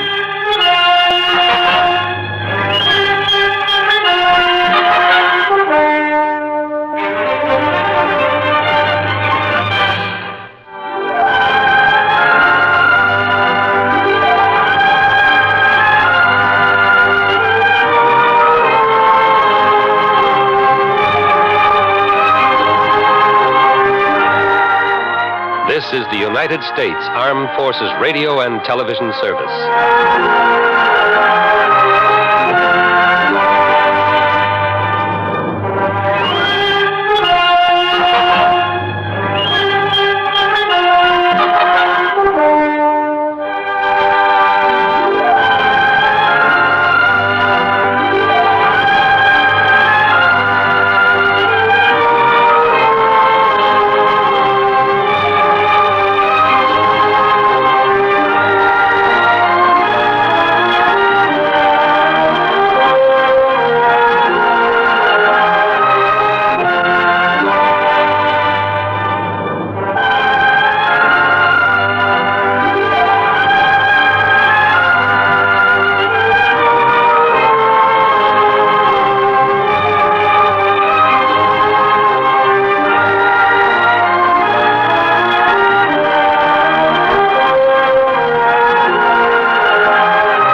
time now for Johnny Dollar. Paul Hempel, Johnny, at Continental Insurance and Trust. Well, it's about time, Paul. I began to think you got yourself another boy. Matter of fact, the company has taken on a couple of staff investigators. Why, the dirty so-and-so. But I managed to convince the brass that you should handle this one. Which one? Protection for one of our clients, Johnny. His name is John R. Welton. His life is being threatened. Oh, I get it. When there's a chance of somebody getting hurt, you don't want your own men to take any chances. Okay, I'll tell Randy Singer it's no go. Sergeant Randy Singer? Oh, he's a lieutenant now. 18th Precinct homicide down in New York? That's right. Now, Singer has told us that if we send you down there, he'll cooperate. If we send anyone else, no. And another thing. What's that? There'll be a nice fee in addition to your expense account if you manage to keep this man Welton alive. Oh? How much? $2,000. $3,000. $2,000, Johnny. Well? Well, it's been a long time since I've seen Randy Singer. Maybe I ought to run down there and say hello.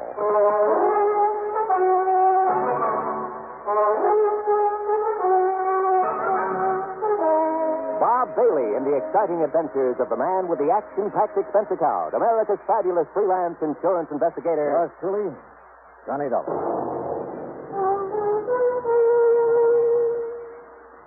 And now, Act One of yours truly, Johnny Dollar.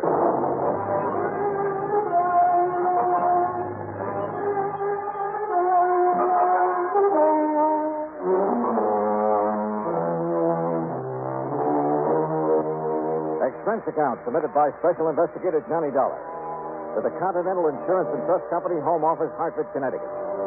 Following is an account of expenses incurred during my investigation of the Wayward Killer matter.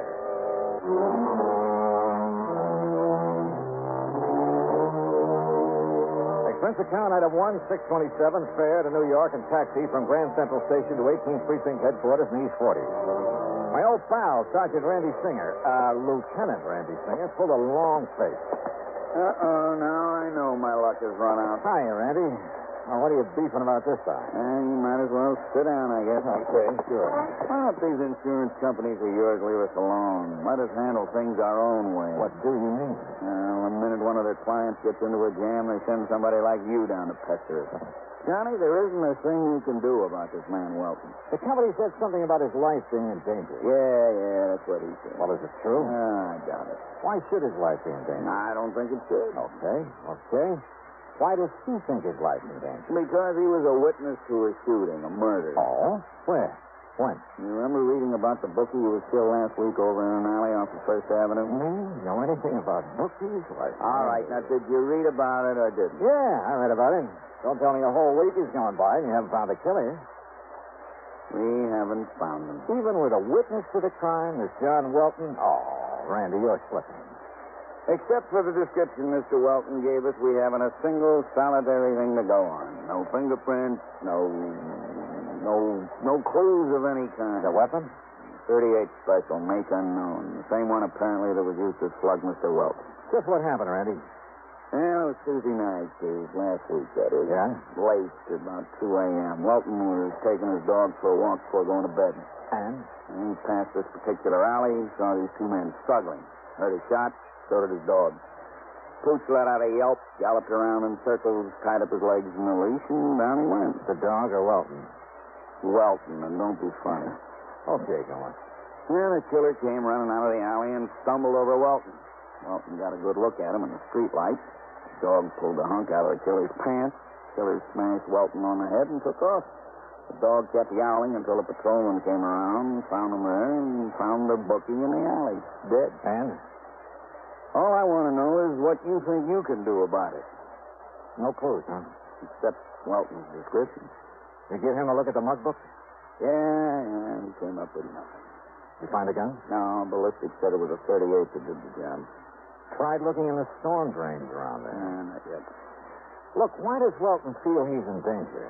Because some fool reporter wrote it up in Sunday's paper that Welton not only saw the killer, you see, he'd been trying to keep that quiet, but that he could positively identify him. And when Welton tied that up with the fact that the victim was a bookie... Yeah, I see. That means the possibility of a connection with a syndicate. Or if he didn't play ball with the syndicate, they decided to knock him off. Well, now, Johnny, we don't like to admit that there might be a syndicate in operation anymore. Sure. The town's absolutely clean. Well, now, I sure. didn't say... All your handsome lads in uniform have to do is march in the St. Patrick's Day parade, be on hand to welcome important foreign dignitaries, or snitch apples off the fruit stands over on 10th Avenue. Johnny... The fact remains that I think Welton's right. Bookmaking is a racket. Rackets mean racketeers. And as a mobster who killed that bookie was smart enough to leave you no clues, he's smart enough to shut the mouth of anybody who might be able to identify him permanently. Have you got a guard on Welton? Well, he's after one, and I've arranged for... Where does he live? Over on East 53rd. Tim Conroy, the man I'm going to send over there, just reported in. Then tell Conroy I'm going over there with him. But, Johnny, what for? What can you possibly do that we haven't done? Well, look, Randy, I'm getting such a nice, big, fat fee on this, I have to at least look like I'm earning it. Sure. Oh, Conroy, come in. Who knows, Randy? Maybe I'll even solve a murder. Conroy, get this wise guy out of here, will you? Mr. Dollar, nice to see you again. Hi, Conroy. Yeah, your dear old pal, Johnny Dollar. Now, take him with you. Take him anywhere, but get him out of here. Yes, sir. You'll be sorry you're being nasty to me, Randy. Johnny, so help me. Yeah, it was pretty obvious Randy hadn't gotten anywhere on the case. And believe it or not, that he was glad I'd come along. But my job was solely to protect Mr. Welton. So in Conroy's prowl car, we drove over to the little apartment building on East 53rd. Drove over to find a crowd milling about in front of the place. A crowd that included a couple of New York finest.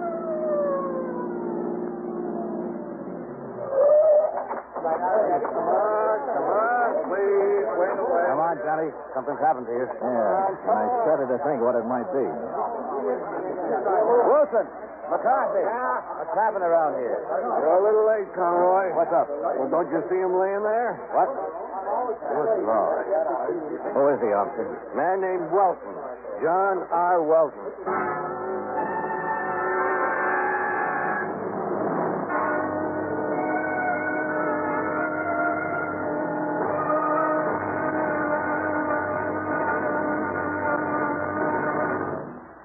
Act two of yours truly, Johnny Dollar, in a moment. Here is a message from the National Heart Institute of the Public Health Service. It looks like an electronic control board panel banked with meters and switches. It is knee-high and 6 feet in length, surmounted by what appears to be a cylindrical coil. Its price is comparable to the cost of a new 3-bedroom home. But in human lives saved and repaired, its value is limitless. This is the heart-lung machine. Its development has opened new latitudes in heart surgery. In closed heart surgery, with a finger or an instrument inside the beating heart, the surgeon must go by feel alone. This closed method has been in use for many years, and for some conditions it is still the method of choice. However, a great many heart conditions cannot be corrected by closed heart surgery. Only with the development of the heart-lung machine has correction of many of these conditions become possible. Today, the surgeon can open up the heart, empty it entirely of blood, and under direct vision make unhurried repairs of valves or other defects inside the heart. Exactly what does the heart-lung machine do? Its purpose is to function temporarily as a heart pump and to oxygenate the blood and rid it of gaseous waste. In surgery, after the heart has been exposed, plastic tubes from the heart-lung machine are inserted into the two great veins that normally carry blood to the heart from the upper and lower parts of the body. Once the hookup is complete, blood destined for the lungs is then cycled into the machine where it is refreshed and returned to the system through another tube inserted into the femoral artery in the groin. Know Your Heart was written and produced by the National Heart Institute, one of the National Institutes of Health of the Public Health Service, United States Department of Health, Education, and Welfare, Washington, D.C. And now, Act Two of yours truly, Johnny Dollar, and the Wayward Killer Matter.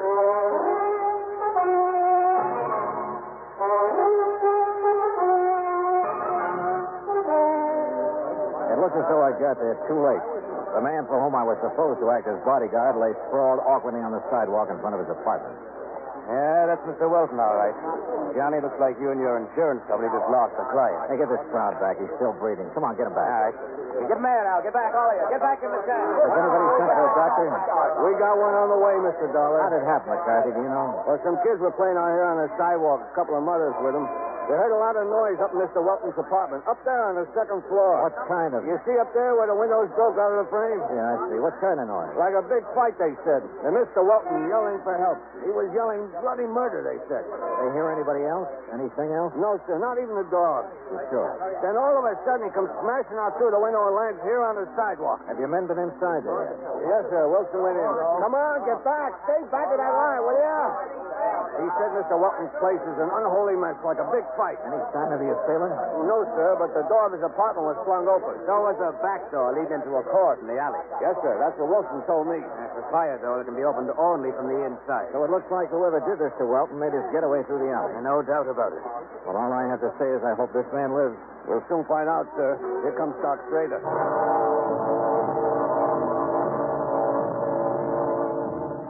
Doc Schrader made a quick inspection, then had us take Welton up to his apartment on the second floor. Fortunately, he wasn't hurt badly. No bones were broken. All right, boy. All right. Your master's going to be okay. Just lay yourself down and you fill it. Well, quite frankly, Mr. Dollar, I think that it's shock more than anything else. After all, thrown out of a window, even if he did suffer only a few bruises and contusions. Yeah, Doctor, I see what you mean. Down, boy. Down. How long before I'll be able to talk to him?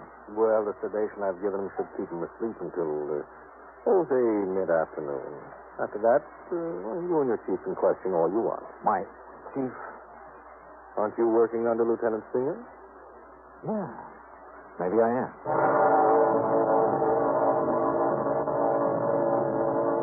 Randy Singer himself came over and took charge. While John Welton slept, he and his men closed off the alley and went over it with a fine-tooth comb. Meanwhile, since Welton had all the police protection he could possibly need, and then some, I went out and grabbed a bite of lunch. That's item 2, 175. Then I took a cab, item 3, $1 even, to the alley off First Avenue where Welton had witnessed the murder the week before. Just why, I don't know. But I'm sure glad I did. Yeah. Because of a crew working on the streetlights who came up with some rather interesting information. I'll tell you what I mean later. In any event, it led to item 4, a dime for a phone call. You know, a fellow in my business has to have some rather strange contacts. My call was to one of them. To a man Lieutenant Randy Singer would have known by name, at least. Would probably have liked to get his hands on. Or, more to the point, would like to have had some concrete evidence against for a number of things. My contact's name was Smokey Joe Sullivan. Ex-counterfeiter, ex-bootlegger, burglary suspect, numbers racket. A man who's been picked up on more petty charges than you can possibly think of. Yeah. In a city with an underworld the size of New York, a man like Smokey's good to know. On occasion.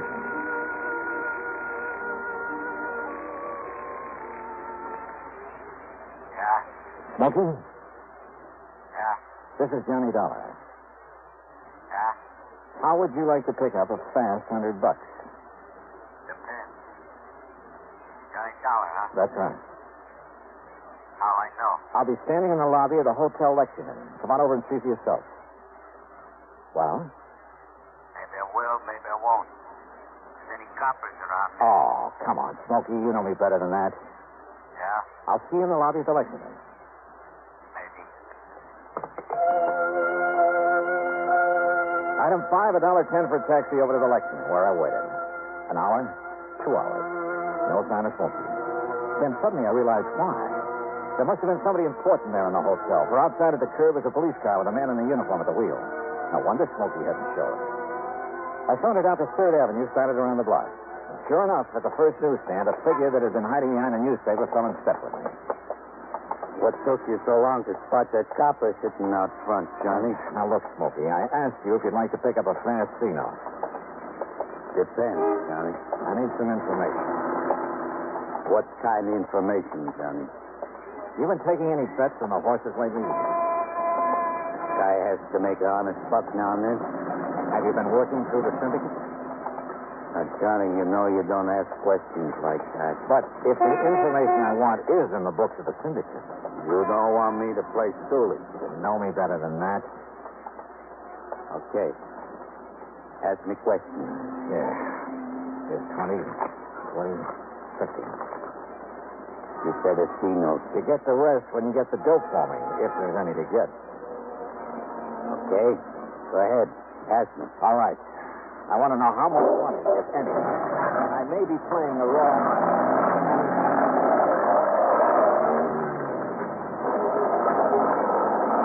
Okay, Johnny. If I find out anything. Good. You call me on the phone again. Maybe 3:30, 4 o'clock. Good. And Smokey, Yeah? if there is such information to be had and you get it, maybe I'll double that to you.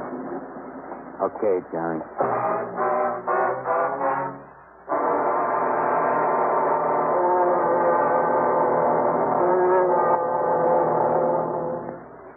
Act 3 of yours truly, Johnny Dollar, in a moment. Times have changed, and so has the man. Thaddeus Lowe, in the year 1861, organized what has been considered the first airborne reconnaissance unit of the United States Army. His craft? A balloon, which was in constant use during the Battle of Richmond, making observations every 15 minutes. But because of the balloon's limited maneuverability and extreme vulnerability, military thinking and interest soon switched to the heavier-than-aircraft experiments being conducted by the Wright brothers at Kitty Hawk, North Carolina. Finally, in 1909, the Army accepted the Wright brothers' 42.5-mile-per-hour aircraft. Contrast this with the faster-than-sound aircraft, the supersonic speeds of our modern planes. Contrast the skill, the technological know-how of the modern airman with that of the pioneers. You'll agree, I'm sure, that times have changed, and so has the man. And now, Act 3 of yours truly, Johnny Dollar, and the Wayward Killer Matter. Expense account item 6.95 for a cab back to John R. Welton's apartment on East 53rd. Randy Singer's boys had found no clue to the identity of Welton's attacker. Welton himself was beginning to stir. Yeah, we'll be able to talk to him any minute now, Johnny. Okay, good. Oh, now get down, boy. Go lay on your pillow. No, incidentally, we found the gun that was used in the murder he witnessed last week. Oh, where? Like you said, in the storm drain near that alley on First Avenue. Oh. Yeah, but no print. No print. Randy, I didn't think there would be. What time is it? 3:51. Why? I'm going to make a phone call. Oh, the phone's right over there. Hey, Wilton's coming through. What's this? What goes on here? It's all right, Mr. Welton. You're going to be okay. Police. That's right. Yeah. Got a phone. Thank heaven. I beg you. Yeah, I'm afraid we got here a little too late, but you're going to be okay. The doc says so. That man, the man who attacked me. The same one you talked to at the murder? Yes. Yes. Smokey, this is Johnny Dollar. Johnny Dollar. Yeah? What? 23,400. 20? Yeah, I got it. Good boy. What did he say about... I'll meet you at the Lex at, say, 6 p.m. and... Okay, the newsstand. Mr. Dollar, what did you say about me? Yeah, Johnny, what goes? Funny. How would you like to make an arrest? Arrest? That's right, Randy. Of the man who killed that bookie. When you know who he is? Yeah, well, I sure do. And, Randy, I'm ashamed of you. What? Come here, boy. Now, listen, Johnny, This pup really deserves the credit. Good boy. Now, down. Johnny, what under the sun are you talking about? The night of that murder. Welton says the pup chewed a hunk out of the killer's pants. Yes. He was trying to defend me. You say that killer struck you, Welton. He did. But he made no move to hurt the dog. Well... Now, believe me, that doesn't make sense. He would have put a bullet in him even before he struck you. Now, Mr. Now, Dollar... what about this so-called fight here in your apartment a couple of hours ago? It was the same man. Yeah? And did the dog attempt to fight him off? No. Because there was nobody for him to fight. Johnny, you think he wouldn't have been heard down in the street if somebody really clobbered you? Well, You faked this attack on you, Welton, to make it look like the killer was somebody else. Too bad you didn't break your neck when you jumped out that window. You don't know what you're talking about. Another thing. And this is where you missed a bet, Randy. Yeah? Over on First Avenue, I checked with a crew from the electric company. They finally got around to fixing that street light. Huh? Yeah. That light's been out for nearly 3 weeks. So how could Welton have seen another man in that alley well enough to make a positive identification? Now, listen, Dollar. Shut up, Welton. Then my phone call just now. Randy, Welton was in hot to that bookie he murdered, to the tune of $23,000. He threatened me. He said he'd kill me if I didn't pay him. I had to kill him. If I hadn't killed him, he... Breaks my heart, Johnny, but thanks. Okay, Welton, up on your feet.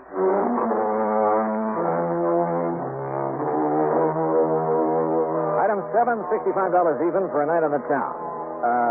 Randy needed some relaxation. Item 8, $200 to Smokey Joe Sullivan. Expense account total, including a trip back to Hartford, $315.17. And don't forget that $2,000 you promised me. After all, Welton's still alive. For a while, at least. Yours truly, Johnny Dollar.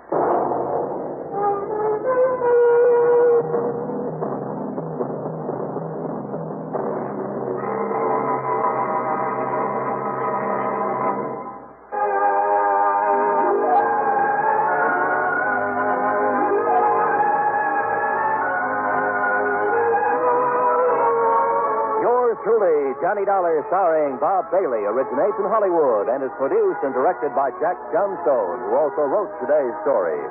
Heard in our cast were Edgar Barrier, Herb Vigran, James McCallion, Paul Dubov, Lawrence Dobkin, John Daner, Bill James, and Vic Perrin. Be sure to join us next week, same time and station, for another exciting story of yours truly, Johnny Dollar.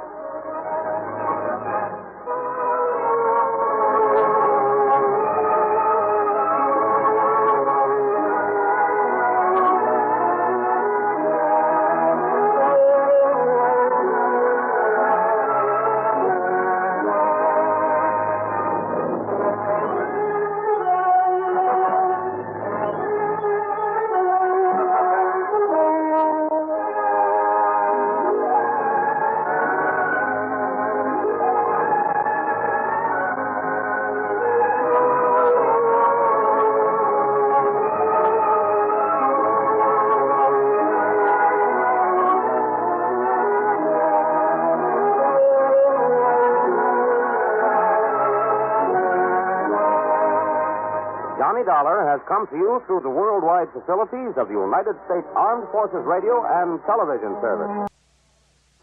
Earl, how are you? Great.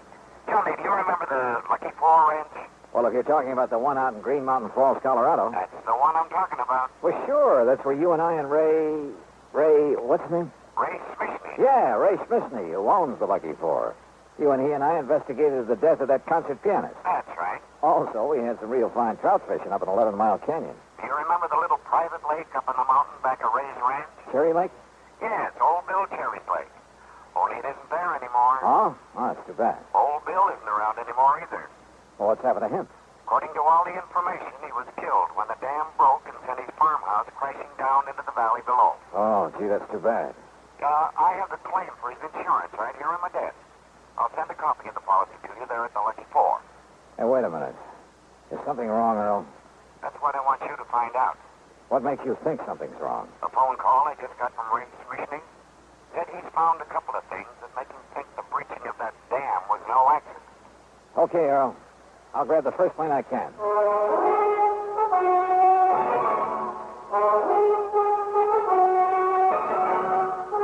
Bob Bailey in the exciting adventures of the man with the action-packed expense account, America's fabulous freelance insurance investigator. Yours truly, Johnny Dollar.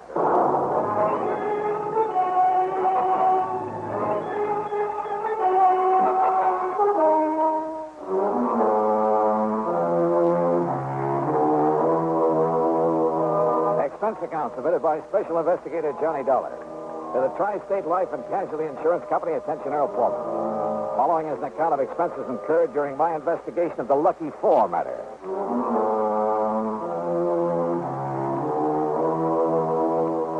Expense account item 1, $3.25, phone call to Ray Smithney to tell him I was on my way. Item 2, $81.70 air transportation to Colorado Springs. Ray met me at Peterson Field, the municipal airport. Well, glad you could make it, Johnny. Yeah, it's good to see you again, Ray. How are things with the Lucky Four? Oh, just fine. Our best season ever. Here, we'll shove your bags in the back seat. Okay, good. Go ahead now, hop in. Yeah, sure. All right. Now, what's this about your thinking old Bill Cherry's death was no accident?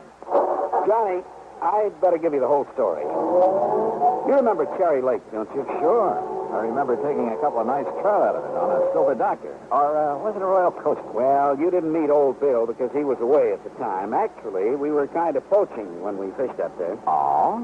If he'd suddenly come back and caught us, he'd probably have filled our hides with birdshot. And here I always thought you were on the side of law and order. He was a kind of ornery old cuss, but in spite of it, we got along pretty well.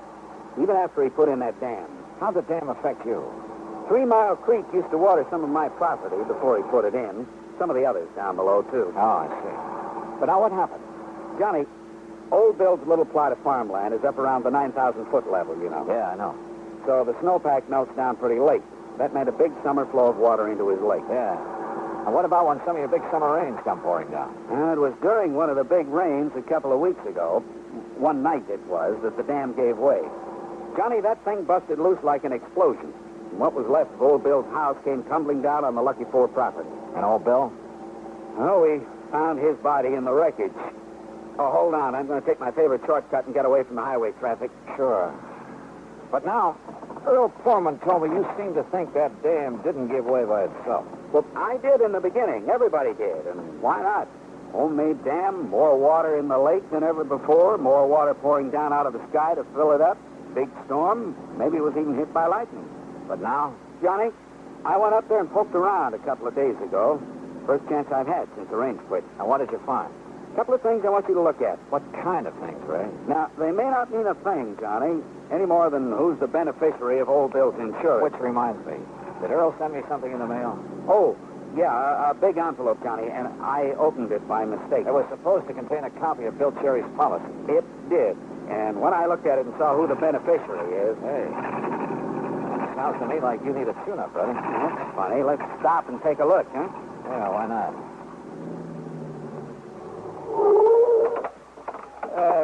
You say that when you saw who the beneficiary is... Oh, a worthless nephew of Bill's who hangs around the pool rooms in Colorado Springs. He's been in a couple of scrapes with the law.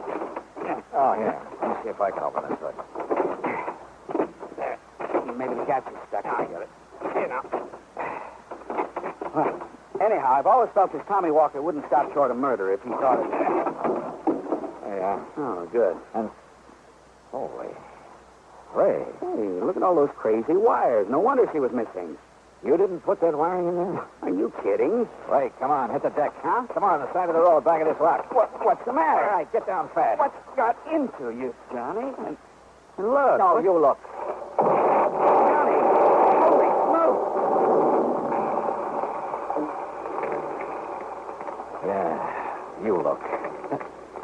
Well, that was some kind of a bomb wired up in there. Yeah, by somebody who meant business. Johnny. By somebody who must have seen you poking around up near Old Bill's dam. You mean... Who must have found out you'd sent for me.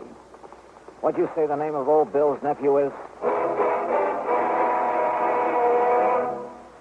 Act 2 of yours truly, Johnny Dollar, in a moment.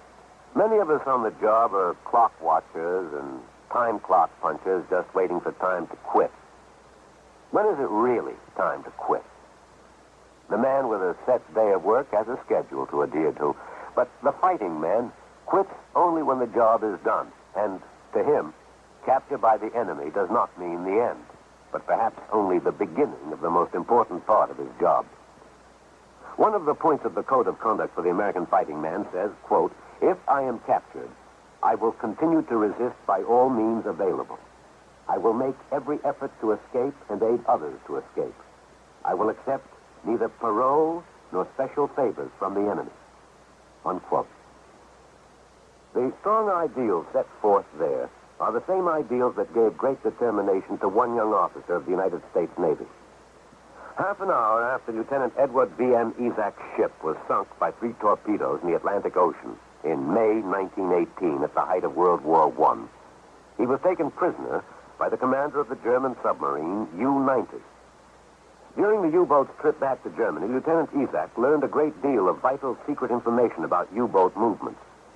Determined to make this information available to the United States and allied naval authorities, Lieutenant Ezak, while on his way to a prisoner of war camp, risked his life by jumping through the window of a rapidly moving train. Severely injured by his fall, he was again captured. Months later, aided by several American Army officers who short-circuited the prison lighting system, Lieutenant Ezak escaped through barbed wire fences and amid heavy rifle fire from the guards. After 7 days and nights of rugged travel over the mountains, and with only raw vegetables for food, he swam the swift current of the Rhine River right under the noses of the enemy sentries.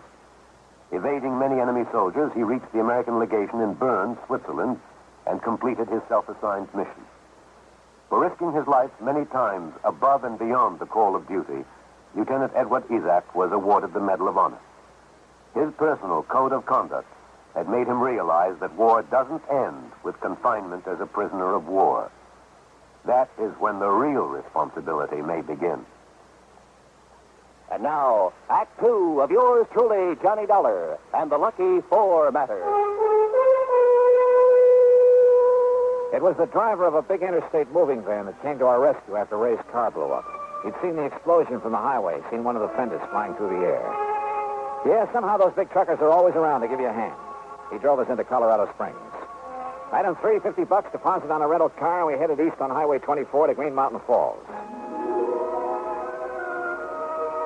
The Lucky Four is on a level spot on the side of a mountain, about half a mile up from the highway. 6 or 8 nice modern cottages share a beautiful view of pikes and several other high peaks that surround colorful Ute paths. I dumped my luggage, said hello to Ray's pretty wife, Lee, and we headed up a narrow wagon trail up the side of the mountain in Ray's Jeep. Here, Johnny, that truck driver gave me this souvenir. Hey, looks like a piece of the wiring we found under the hood before your car blew up. That's what it is. Now, look, you see there where 3 Mile Creek bounces down over the rocks? It's quite a flow there, Ray. And I see that it goes on down through your property again. Just like it did before old Bill put on his dam. Of course, I don't really need the water, not as much as Ralph Kimball, at least. Who's Kimball? A property next to mine. Retired man, used to be a math or physics prof or something. Nice neighbor? Oh, he keeps to himself, he and his wife. Ornery old cuss like old Bill. They had no use for each other. Didn't like interference. Now, you see that clearing up ahead? Yes? That's where old Bill's home used to be, huh? Yeah, before the water dumped it down on my place. Kindling, that's about all that was left of it.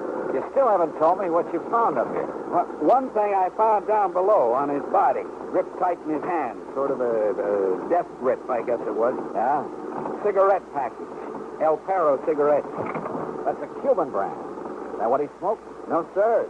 He never smoked in his life.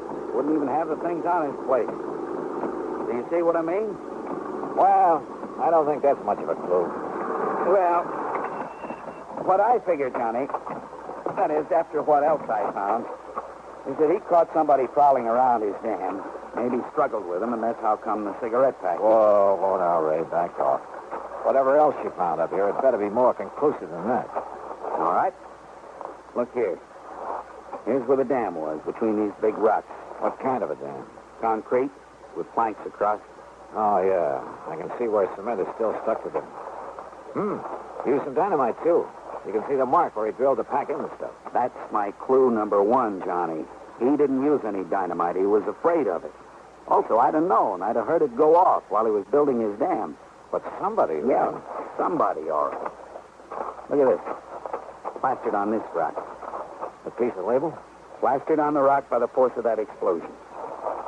Says Titan Super IXL Dynamite. Johnny, he wouldn't even have the stuff around. Another thing. It's a brand you can only get in one little store in Denver, and he'd never go there. He hated the place. Yeah, you said the dam went like an explosion. Yes, sir. But, of course, with all the thunder and lightning that night, who could be sure which was which? Oh, well, chances are lightning wouldn't reach down here, Ray, with all the high peaks around. That's what first hit me, Johnny. Come on. Let's go into Colorado Springs and find this nephew of old Bill's. Tommy Walker. Yes, sir, Johnny. Being the beneficiary and all, who else could it be? Ray, I'm with you.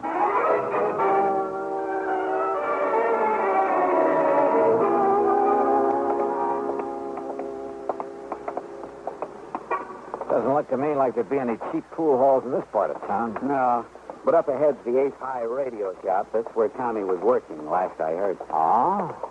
Can you think of anything better to tie in with the way that infernal machine was wired into the hood of your car? Holy smoke, Johnny, you're right. But, well, what I don't understand is how come it didn't go off the second I turned on the ignition? May I help you, gentlemen? Some kind of timing device. I think whoever said it wanted to get me, too. Yes, sir, gentlemen. That means he knew you'd be in the car with me on the way back from the airport. That's right. Gentlemen? Oh, we're looking for Tommy Walker. Oh, don't mention that. No good. Then I take it he isn't here. Oh, 2 days he lasted. If you ask me, it was 2 days too long. Well, you had trouble with him, mister? Oh, no trouble. No, nothing. That was the trouble. Answered my ad in the paper, said he knew all about radios and electronics. He could fix anything. Well? That dumb, lazy lot. He didn't know anything. He didn't do anything. He didn't know the difference between a fuse and a vacuum tube. Never even heard of a transistor, much less know what a circuit was. Yeah, well... All he knew about a radio was how to turn the knobs. Oh, and the music that guy would tune. Well, now, me, I like the guy. well, now, look, And that boy was so dumb he couldn't even attach the wires to a plug properly. You sure that... All he wanted was a place where he could sit around smoking those smelly Cuban cigarettes and listening to trashy music. Cuban cigarettes, Johnny. That pack I found. Yeah. Mister, In my life. as long as I'm here, I wonder if you could sell me a hunk of wire like this piece. Certainly, sir. Oh, this? No, I have nothing like that. I see. And you're sure Tommy didn't know anything about electricity? Oh, of course I'm sure. Look, when I told him once to open up the back of a telephone... Come on, Ray. The darn fool, he would have electrocuted himself if I hadn't been there. Gentlemen. Johnny, if he's telling the truth... He is, Ray. Come on, we're going back to the ranch. Well, but why, Johnny? It's worked before, and I hope and pray it'll work again. Ray, I'm going to play a hunch.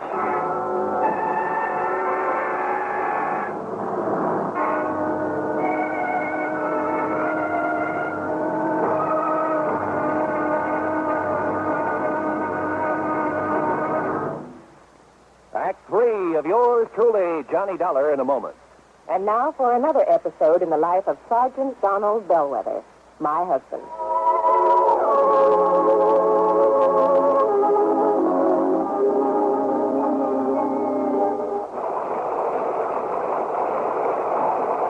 Donald, it's sure pouring, isn't it?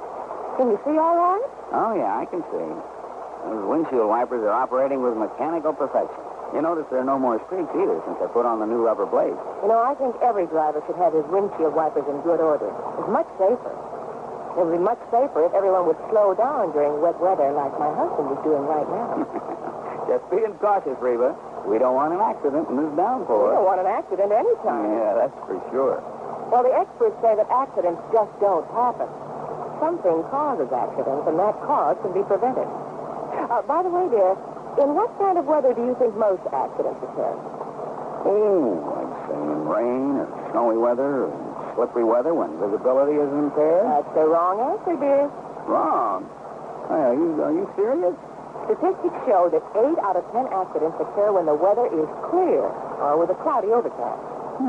Are you positive? I wonder why. But, here's our house girl. Oh, yeah.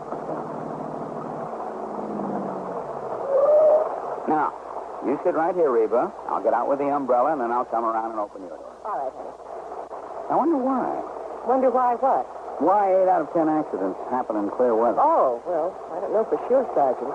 But I do know that you drove very carefully tonight in the rain. Thanks. Now, if everyone drove as carefully during clear, dry weather, there'd be less accidents, I'm sure. Hey, that must be it. People automatically get cautious in the rain and snow. Too bad they don't stay that way in good weather. You will, won't you? I mean, drive safely in good weather, too? I promise. Oh, that's my Donald. That's my doll.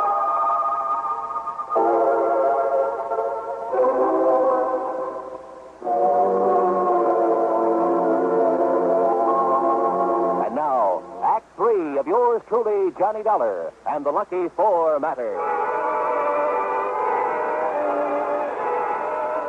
Back at the Lucky Four, Ray's wife, Glee, made us a couple of sandwiches and some coffee. We'd kind of forgotten about lunch. While I looked over the insurance policy that Earl Pullman had sent on to me. Yeah, Tommy Walker was the only beneficiary. But, and this was the important part, he was due to receive the munificent sum of $1,000. And that's all. That's all? You mean he'd kill his uncle for $1,000? I don't think so, Glee. Well, and yet, if Tommy is the only one to benefit... Listen, Ray. You told me right off the bat you hadn't liked the idea of old Bill putting that dam up there. Johnny. Johnny, no. That is, Well, none of us liked it. What do you mean by us? Well, none of us. The Kimballs and us. Only because it kept the creek from coming down here. He made a diversion when he put in that dam. But after I put in the pumps, we've had plenty of water. And I'd have had to put in the pumps anyway. You ever use dynamite around here, Ray? Sure, most everybody does one time or another, and in this whole section use it to clear the land. Johnny, that Listen, Johnny, I don't know what you're driving at. Most everybody does, huh? Yes. Have you ever used that particular brand? Titan Super IXL? No, sir, never in my life. But you knew where to get it. Everybody does, Johnny. Johnny, please. Everybody, huh? Yes. Including Ralph Kimball next door? Mr. Kimball? Huh? Yeah. Maybe I'd better go over and talk to him, huh? They're not at home.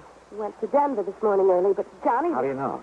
She told me they were going. She dropped in last night, and she told me, and I said Ray was going, too, to meet Johnny, look. She drop in here very often? Well, only since the dam broke, and, well, they weren't too friendly before, but now, well... Physics professor, huh? Electronics. Good Lord, Johnny. I'm going over and take a look around. Oh, dear. I'll go with you, Johnny.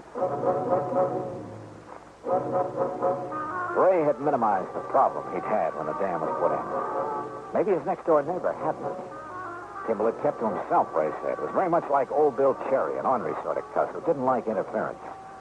And Old Bill's dam had certainly interfered with Kimball's water supply. We started our search in the workshed back at Kimball's house. Here it is, Johnny. Take a look. Titan Super IXL. Look here, Ray. This rock drill the same size as the one used up on the dam? Sure is, Johnny. And if we can find some of it. Yeah, this is it, all right. Same kind of wire that was on the bomb under the hood of my car. Pretty good evidence, if you ask me. And here. El Perro, the same brand as the cigarette package you found clutched in Old Bill's hand. But listen, Johnny. Yeah? This is only what you'd call circumstantial evidence. But if there's enough of it. Listen. Yeah? Maybe you underplayed it. Maybe you were pretty sore about that dam. Well, of course I was. And so was Kimball. Well, he threatened to sue, Johnny. He threatened a lot of things, but that doesn't... All right. Call that the motive. Now, this evidence, this rock drill. But a lot of people use them, maybe even the same size. And this wire, the same kind used to hook up that bomb. But, well, most anybody could get wire like that. I think. The point is, he has it. And the right brand of dynamite. Well, anybody who knows that store up in Denver... As for hooking up that infernal machine, Kimball was a physics professor, electronics. Yeah, that's true. Did he know about your private shortcut to Denver? Yes. Yes, Johnny, I told him one time. He also knew when you and I would be on that road. Clee had told his wife. She probably told her why I was coming here. Yes, that's true. Kimball and his wife left for Denver early this morning. And look, Johnny. Huh? The mud on these boots here in the corner. The same gray silk you find only up around Cherry Lake. Yeah. And if that doesn't prove it... But, Johnny, it's all circumstantial. But it'll hold up in court. What? 7 points of similarity, Ray, that'll stand up in any court in the land. But even if... Even if. Because what the law calls 7 points of similarity, as any mathematician can tell you, will occur only once in 38 billion times. That's true? That's true. And that's what's going to hang Mr. Kimball. That, Mr. Dollar, is not true. Huh? Kimball. Oh, now, surely you're not going to be foolish enough to use that thing, Kimball. You've left me no alternatives now that you found out. Now look, Mr. Kimball. All right, Disney, Dollar. If you want to do any praying, do it fast. What? Yes, Mildred? Ray's wife. Ray's wife? Yes, she's coming over here with a shotgun. Shotgun, eh? Well, she's too late. Oh, no, she isn't. Stay right where you are, Mrs. Kimball. Move it and help me. I'll pull it. Stand right where you That are. was too close, Johnny. Yeah. 1 minute. Shall we join the ladies?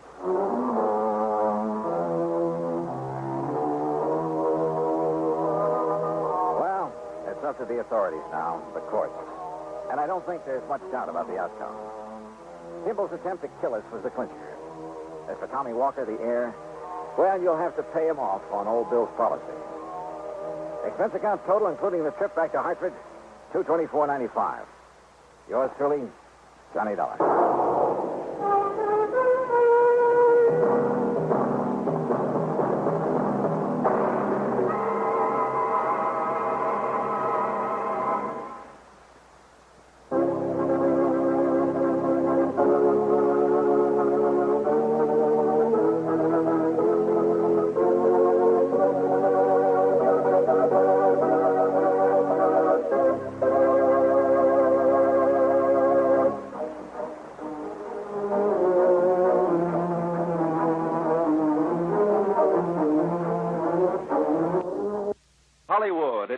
And now for... Johnny Dollar. Nick Walters, Johnny. Northeastern Fidelity and Bonding. Oh, hi, Nick. How's with you? Good and bad, Johnny. Good and bad. Well, I'm sure it's nothing good you've called me about. What's the problem? $58,000. Lost, straight, or stolen? As if I didn't know. Yeah, probably stolen. Ever hear of the Old Lang Syne Furniture Company? I have not. Sounds like a gag. It's no gag. Some of the finest traditional furniture in the world comes out of that plant. Really? It's up in northern Massachusetts in a little town north of Fitchburg, and it's run by a bunch of real characters. Oh, how do you mean? Well, I suggest that when you go up there, you wear a dark blue suit, white shirt, and black four-in-hand tie. Huh? Oh, and suspenders. Be sure you wear suspenders. Are you kidding? Why? Why don't you come over here to the office and let me tell you about it? Yeah, Nick, I think I'd better.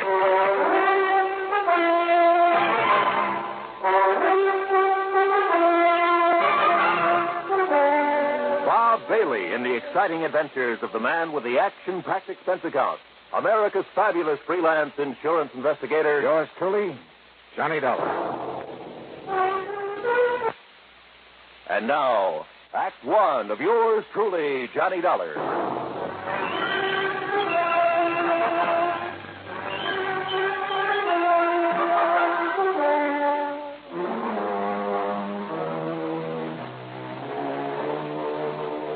Expense account submitted by Special Investigator Johnny Dollar to the Northeastern Fidelity and Bonding Company, Home Office, Hartford, Connecticut. Following is an account of expenses incurred during my investigation of the Two-Face matter.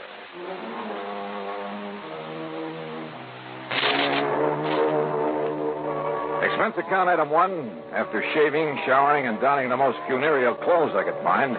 Item 1, $1.10, taxi to Nick Weldon's office at Northeastern Fidelity and Bonding.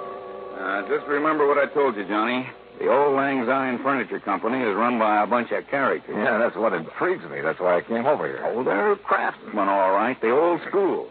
May take them a couple of years to make an ordinary straight-back chair, but when it's done, it's the most beautiful thing you ever saw. And the finish they get on the pieces they turn out.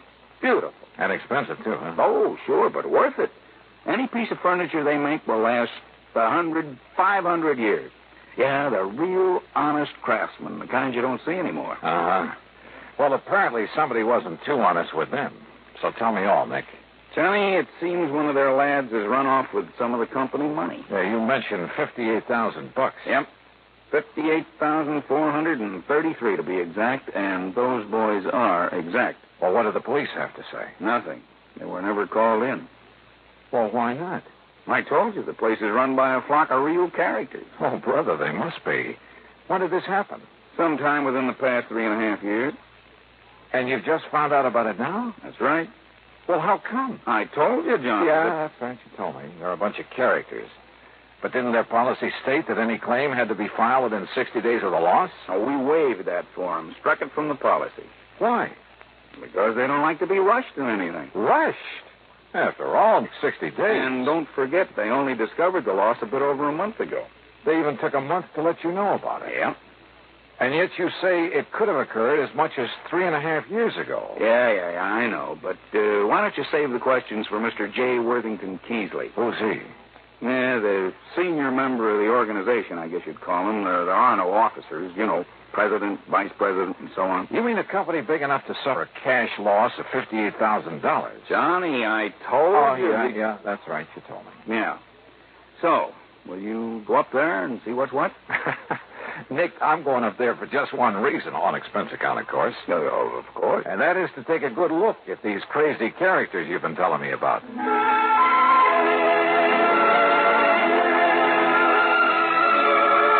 Item 2, $3.25 for a bus to Fitchburg, Massachusetts, where at the terminal I picked up a local to North Weldon, home of the Old Lang Syne Furniture Company.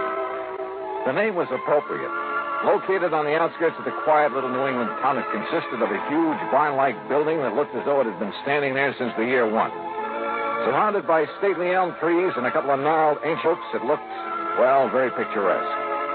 A large wrought iron weathercock raced one end of the high-peaked shingle roof and looked down on broad lawns and well-kept flower beds. The road leading up to it was just an old-fashioned dirt road, and I kicked the dust as I plodded along. Then suddenly I stopped. For there at the side, instead of automobiles, were, believe it or not, horses. Horses and carriages and a bicycle or two or three. It was almost as though a picture of 50 or 60 years ago had suddenly come to life. And then inside, when I found Mr. J. Worthington Keesley, well, he looked like one of the Smith brothers, and sitting in front of a fine but ancient roll-top desk. Of course we do, Mr. Dollar. Our fathers and their fathers before them all wore full beards. Therefore, we do, too. Would you like a bit of snuff, sir? No. No, thanks. Yes, it's one of the traditions, sir. The traditions to which we adhere in order that we may continue to fabricate the superlative furniture for which we've become famous over the past 107 years. And I take it, Mr. Keesley, that the same thing applies to the horses and carriages out there at the side? Yes, they were good enough for our grandparents, so they're good enough for us. I suppose that's why I should have suspected Mr. Twiller. Mr. Twiller? Roscoe James Twiller, Mr. Dollar. Here, sir, there's a picture of him. In this group photograph taken on the occasion of our 100th anniversary. I feel like I ought to yell beaver. I'm afraid his mighty shock of hair and magnificent beard misled me back in 1941 when I hired him. Yes, and I suppose I should have known when he gave up horse and Surrey to drive one of those newfangled motor cars. Should have known what, Mr. Keesley? That he was no longer a man suited to our fine establishment. Is he the one who took off with your $58,000? $58,433.41. Are you sure? I mean, sure it was he? Beyond a shadow of a doubt, sir. He was the only one beside myself who had a key to the vault in which we kept our building fund. And when he suddenly left us 3 years, 5 months, and 16 days ago, yes, I should have known. But you didn't discover the loss until recently. It was June 21st at 4 minutes after 10 that I went down to the vault. For the first time in 4 years, we had something extra to put aside. And you discovered the money was missing? The vault was empty. Except for this note. Huh? Goodbye, suckers. Horrid word. Signed Twiller. So, you see, Mr. Dollar? Yes, I do. It looks like he's our man. No question about it. And you've no idea where he might have gone? None whatsoever. Well, surely there must be some clue. None whatsoever. But you must find him. But that was 3.5 years ago. Exactly 3 years, 5 months, and 16... So where do I start? Unless your company decides simply to reimburse us for our loss, that, Mr. Dollar, is up to you.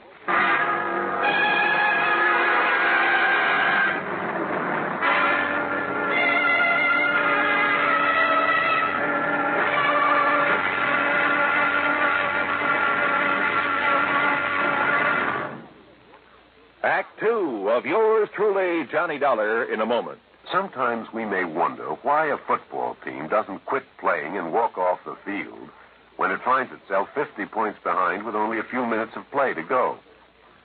What is that indomitable spirit that fills men with hope and keeps them going in spite of terrific odds, keeps them going just to play the game according to the rules, just to get the job done as well as they know how?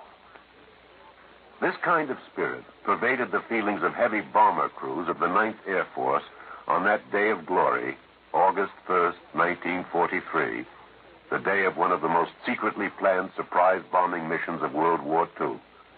The day of the low-level attack on the Romanian oil refineries at Ploiești.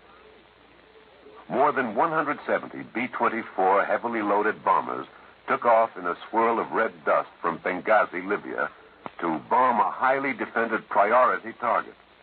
The element of surprise in the low-level attack was to be one of their greatest weapons. But things went wrong from the start. 3 planes exploded during takeoff operations. 11 more aborted due to engine trouble. Of those that reached the target area, less than 1/3 returned to home base. The leaders of the mission encountered navigation difficulties and difficulty in identifying specific targets. And due to the loss of that elemental hope, surprise, they also encountered devastating enemy firepower from flak and fighters. The mission was partially successful, but a horrifying experience. 5 medals of honor were awarded to the heroes of the Ploiești raid for valorous action above and beyond the call of duty. At any time, the men would have been justified in turning back. But they had a code of conduct that made them want to see the unequal game through to the end. It was a job that had to be done. A charge of the Light Brigade in the air as they flew down the valley of death to glory. And now, Act Two of yours truly, Johnny Dollar, and the Two-Faced Matter.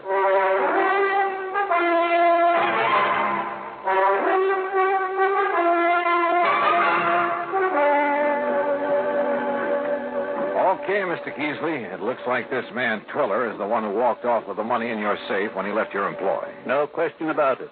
And unless you can find him, your company will have to pay the full amount of the loss. Yeah, well, even if I do find him, the chances are he'll have spent that money. After all, 3 years and a half. Exactly 3 years, 5 months, and 16... You say you have no idea whatsoever as to where he might have gone. With that much money, he could be anywhere in the world. Uh-huh. Where did he live?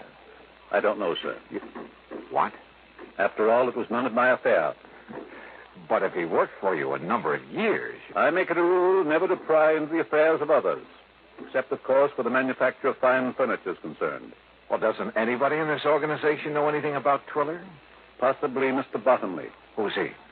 He is presently engaged in creating a Hepplewhite table in the shop. Come, we shall speak with him. The huge shop dated back 100 years at least. There wasn't a single power tool, not even a buzzsaw. But some of the tools looked as though they might have been used to build the ark. 8 or 10 men, all of them old, all wearing dark trousers, suspenders, and white aprons, were busy turning out fine pieces of furniture, carefully, almost lovingly. And every one of them wore his own distinctive full beard. Hooray for tradition. Mr. Keasley led the way to a man who was gently trimming the edge of some kind of a sideboard. Good morning, Mr. Bottomley. Good morning, Mr. Keasley. You must pardon this intrusion, Mr. Bottomley. It must be for good reason, Mr. Keasley. So you must understand that I cannot afford interruption if I am to finish this credenza by the end of the year coming. Of course. I wish you to meet Mr. Johnny Dollar. Good morning, Mr. Dollar. How are you? He is an investigator, Mr. Bottomley, come to get us back the money we lost. Then he must find Mr. Twiller. Exactly. Good morning, Mr. Thurston.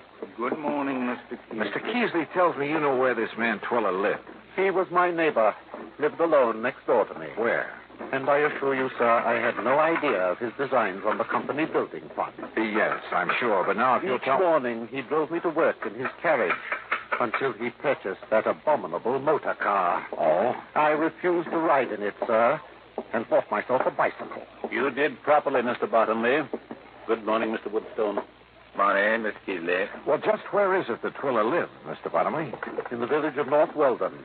East North Weldon, on Peach Avenue.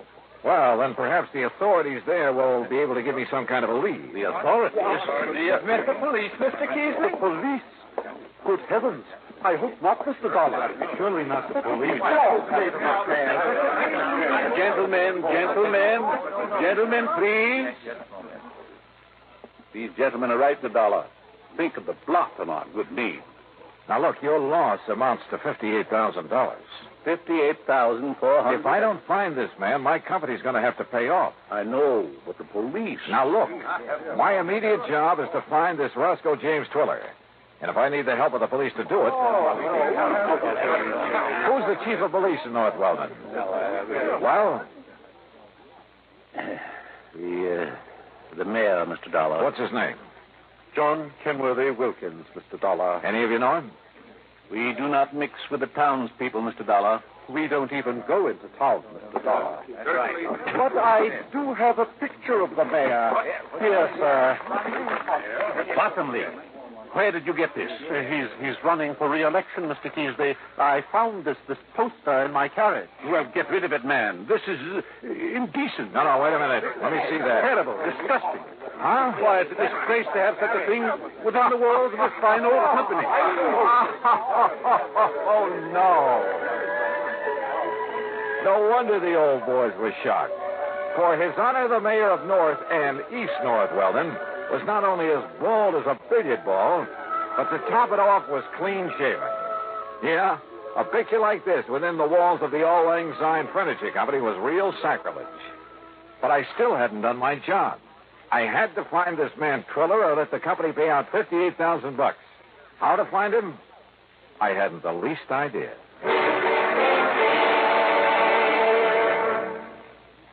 Act 3 of yours truly, Johnny Dollar, in a moment. Times have changed, and so has the man. During the 18th and 19th centuries, warfare with its musket fire, cavalry charges, and cannonades was a simple, direct, easily understood type of conflict. The undisciplined but sharp-eyed revolutionaries hid behind trees and hedgerows to pick off the advancing British troops. The wild, dashing, hell-for-leather cavalry charges of the Civil War and Custer's encounter with Sitting Bull and the Sioux Indians were, though courageous, simple and direct. But they were far removed from the developments of the atomic age, which demands selectivity, skill, and rigorous training. Until recently, the soldier's general level of knowledge determined his job suitability. Today, however, with more and more complex weapons and equipment being used, the military needs large numbers of skilled technicians.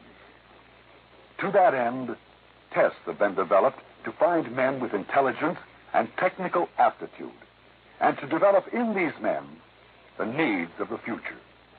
Yes, times have changed, and so has the man. And now, Act 3 of yours truly, Johnny Dollar and the Two-Faced Matter.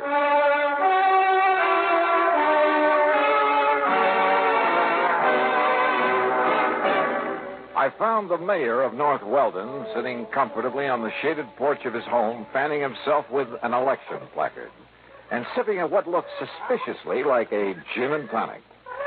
Yes, you're certain that I can't fetch you a limeade, too, Mr. Dollar? No thanks, Mayor Wilkins. Yes.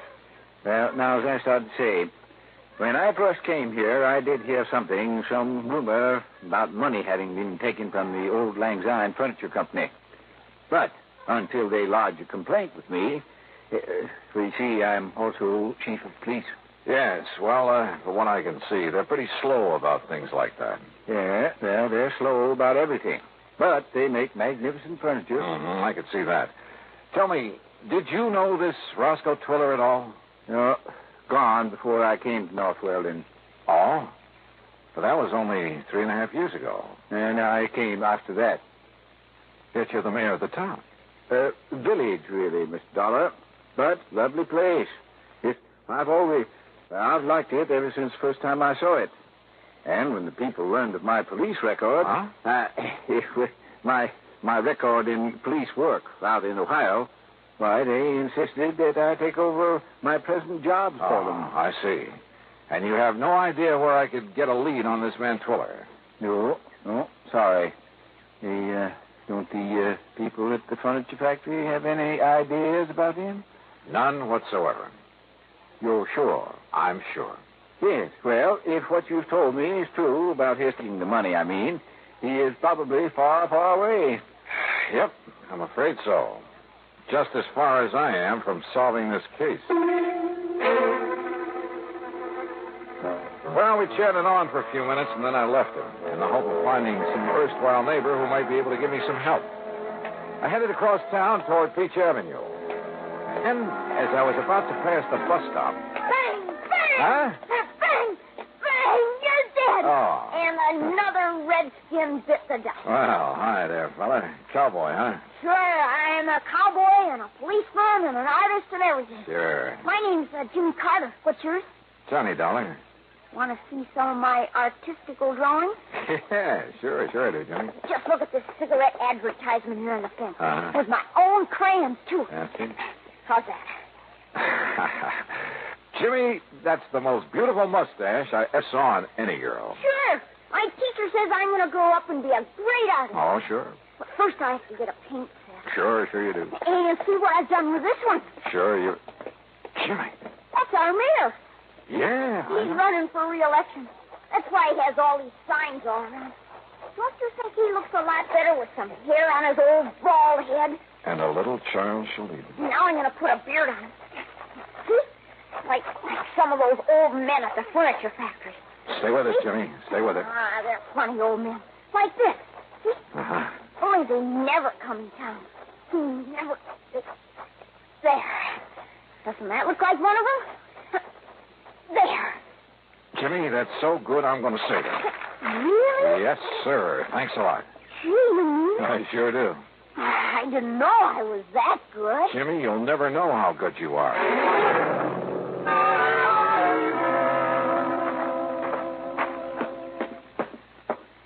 Well, you back so soon, Mr. Dollar? Mayor Wilkins, or rather, Chief Wilkins. Yeah? I have to ask you to make an arrest. You mean you've found the man that you've been looking for? If there's any question about it, I'll make a civilian arrest. Oh, I don't understand, sir.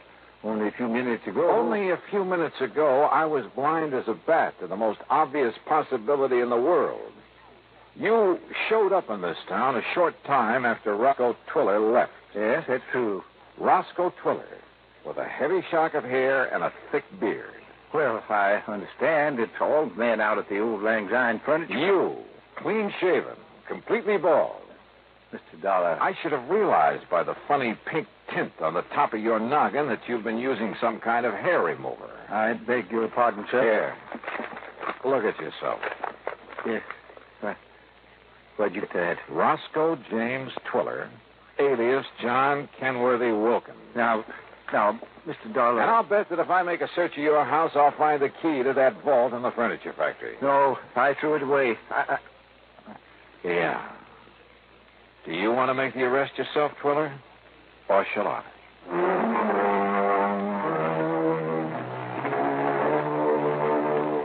I don't know why Twiller gave up so easily. I guess it was because I'd caught him completely off guard. He even signed a confession and promised to pay back what he could. So, from here on in, it's up to the courts. And all thanks to a little kid who liked to draw mustaches on billboards. Expense account total, including the finest paint set I could find for my little pal Jimmy. Ooh, hey, wait, I gotta pad this. It only comes out to $9.80. Yours truly, Johnny Dollar.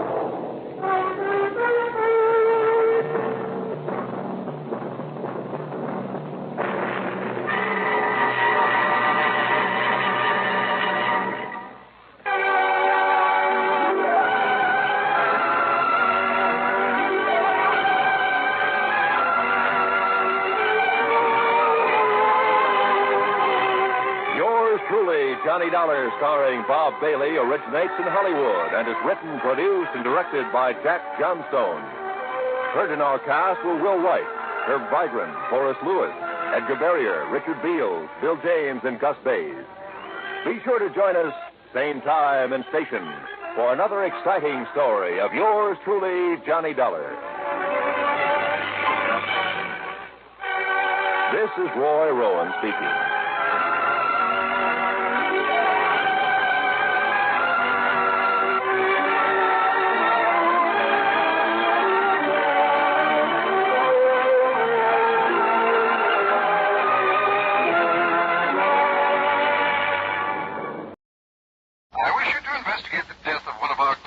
All right. Have you ever heard of J. Lamont Schofield? The theatrical producer? Yes. Sure. World famous for the beautiful girls he employed in his reviews on Broadway. Well, do I remember. Now, what about him? Well, if you've seen the papers, you know that he died yesterday. No, I didn't know. As natural causes. The medical report stated. But you think otherwise? I do. Why, sir? Because of the beneficiary named in his $750,000 insurance policy. $750,000? Yes. So I think you'd better come over here and see me. Yeah, Mr. Westbury. I think I'd better.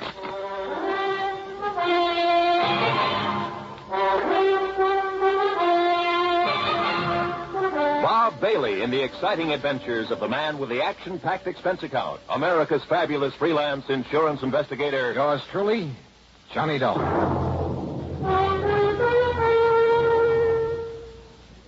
And now, Act One of yours truly, Johnny Dollar.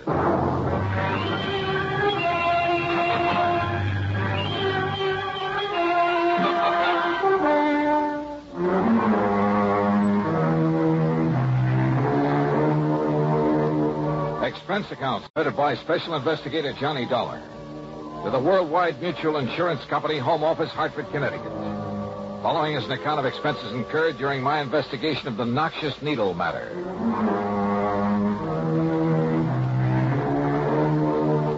Expense account item 1, 85 cents for a taxi to the office of Worldwide. When I got there, I had to go through a receptionist and 2 secretaries to get into Mr. Waldo R. Westbury's private office. Please sit down, Mr. Dollar. Thanks. Well? Now, here's the policy I mentioned. Providing $750,000 insurance on the life of the late J. Lamont Schofield. That's a lot of money, Mr. Westbury. Incidentally, was he married? Schofield? Surrounded by beautiful women all his professional life? No. Then who was his beneficiary? This policy has been in effect only 13 years, but... Now, look here. Look at these riders. Changing the beneficiaries. Goldie LaFern. Sounds like a burlesque queen. She was. After his money, of course. Toodles Tempest. Wow. Horrid name. Baby Boodles Baker. Oh, that's worse. Bubbles Jones. Holy smoke. Pepper Caprice Carstairs. Cupcake DeLon. And hey, what's this doing here? Mary T. Smith. She is the present beneficiary. Well, that's quite a come down from all those babes. Yeah. Mr. Dollar, the initial T stands for torso. The stage designation she used. Oh, and you think she bumped him off to collect the insurance? Bumped him? Oh, yes, I do.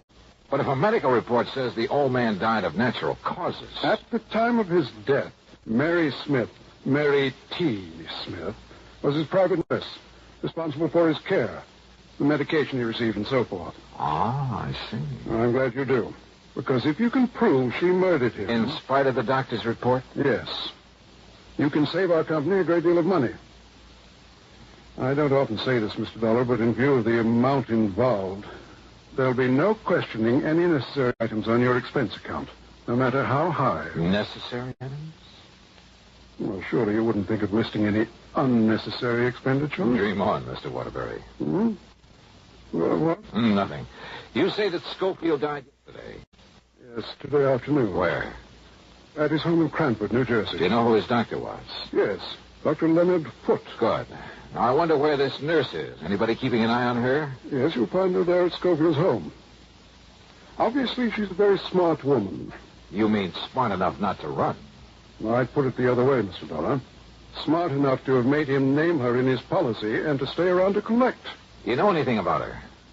Only that she was a showgirl before making this pretense of being a nurse. Yeah, but if a doctor was willing to have her take care of him, you know anything about him? Frankly, no. Then I have a sneaking suspicion I'd better pay him a visit. Item 2, $4.15 for another taxi, then a train down to New York. At Grand Central, I ran up item 3, $50 deposit on the drive-your-own-car. Item 4, 50 cents to get through the tunnel to Jersey. From the city of Elizabeth, I headed west on Route 28 to the pretty little town of Cranford. Then directly to the combination home and office of Dr. Leonard Foote, where I cooled my heels for a half hour in the reception room. Bye, Doctor. Goodbye, Jimmy. Come in, please, Mr. Dollar. I'm sorry to have had to keep you waiting. Oh, that's quite all right, Doctor. But if little Jimmy Sayer doesn't stop eating green apples, he's going to have worse than a tummy ache.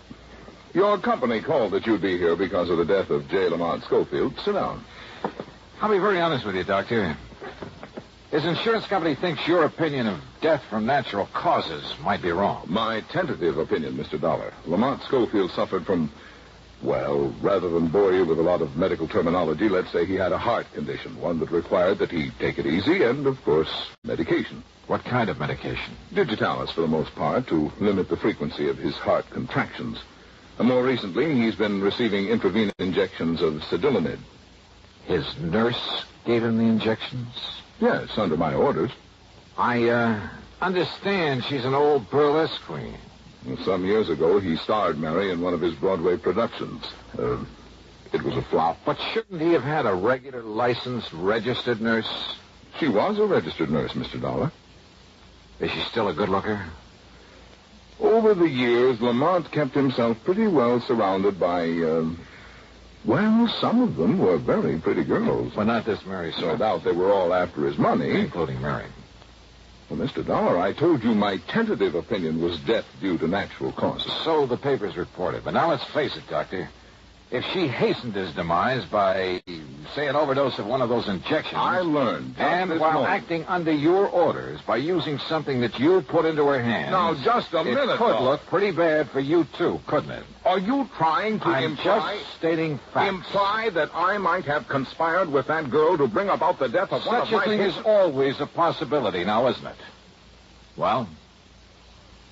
Are such tactics usually part of an investigation like this? Why not? If you were guilty, if I could get you riled up, catch you off your guard. I see. I don't like you, Dollar. I shall expect your apology. We'll see. As I started to say before you interrupted me, I learned just this morning from Monty's attorney that Mary Smith is the heir to Lamont's estate and the beneficiary to his insurance policy. You didn't know this before? I did not. Nonetheless. As a result, I have ordered his body held at the coroner's office.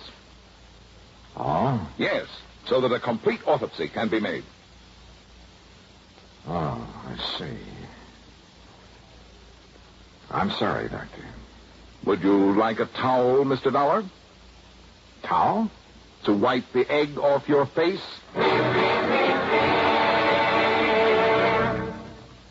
Act 2 of yours truly, Johnny Dollar, in a moment. Sometimes we may wonder why a football team doesn't quit playing and walk off the field when it finds itself 50 points behind with only a few minutes of play to go. What is that indomitable spirit that fills men with hope and keeps them going in spite of terrific odds? Keeps them going just to play the game according to the rules, just to get the job done as well as they know how. This kind of spirit pervaded the feelings of heavy bomber crews of the 9th Air Force on that day of glory, August 1st, 1943, the day of one of the most secretly planned surprise bombing missions of World War II. The day of the low-level attack on the Romanian oil refineries at Ploesti. More than 170 B-24 heavily loaded bombers took off in a swirl of red dust from Benghazi, Libya, to bomb a highly defended priority target. The element of surprise in the low-level attack was to be one of their greatest weapons. But things went wrong from the start. 3 planes exploded during takeoff operations. 11 more aborted due to engine trouble. Of those that reached the target area, less than 1/3 returned to home base. The leaders of the mission encountered navigation difficulties and difficulty in identifying the specific targets. And due to the loss of that elemental hope, surprise, they also encountered devastating enemy firepower from flak and fighters. The mission was partially successful, but a horrifying experience. 5 medals of honor were awarded to the heroes of the Ploesti raid for valorous action above and beyond the call of duty. At any time, the men would have been justified in turning back, but they had a code of conduct that made them want to see the unequal game through to the end. It was a job that had to be done. A charge of the Light Brigade in the air as they flew down the valley of death to glory. And now, Act 2 of yours truly, Johnny Dollar, and the Noxious Needle Matter.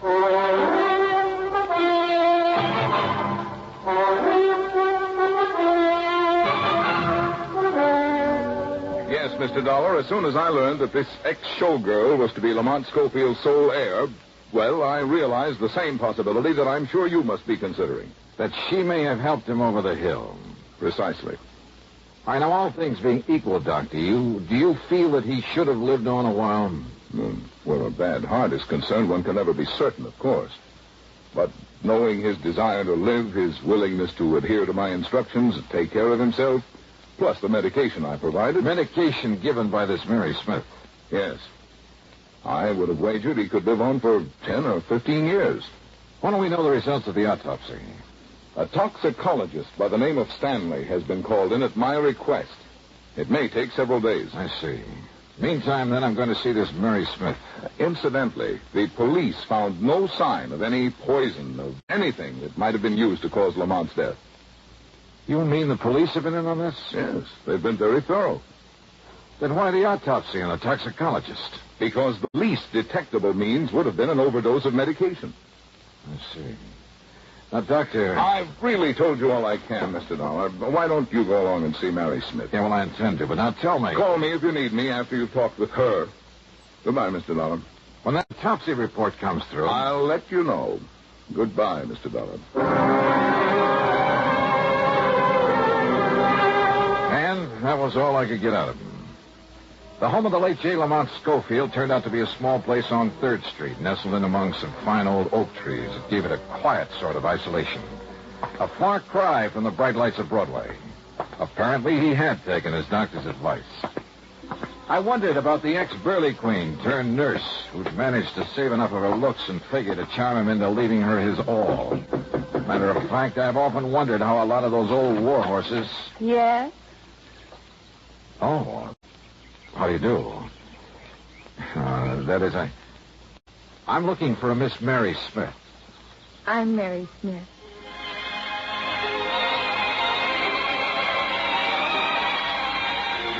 Old warhorse. Believe me, I'd guess wrong.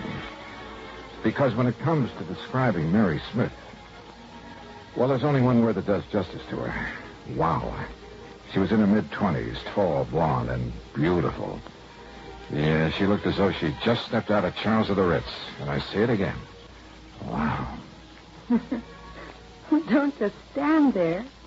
Who are you? Oh, Johnny Dollar. I'm an insurance investigator. Oh, gee, I've heard of you, Johnny. You know something? You're even better looking than I thought you'd be. Won't you come in? Yeah, thanks. But why did they send you here? There's no question about my getting Monty's insurance, is there? Well, it's just that the company always demands a routine investigation where such a large sum is involved. No kidding. Sit down, huh? Yeah, thanks. Can I pour you a drink? No, thank you. Oh, come on. Have one with me.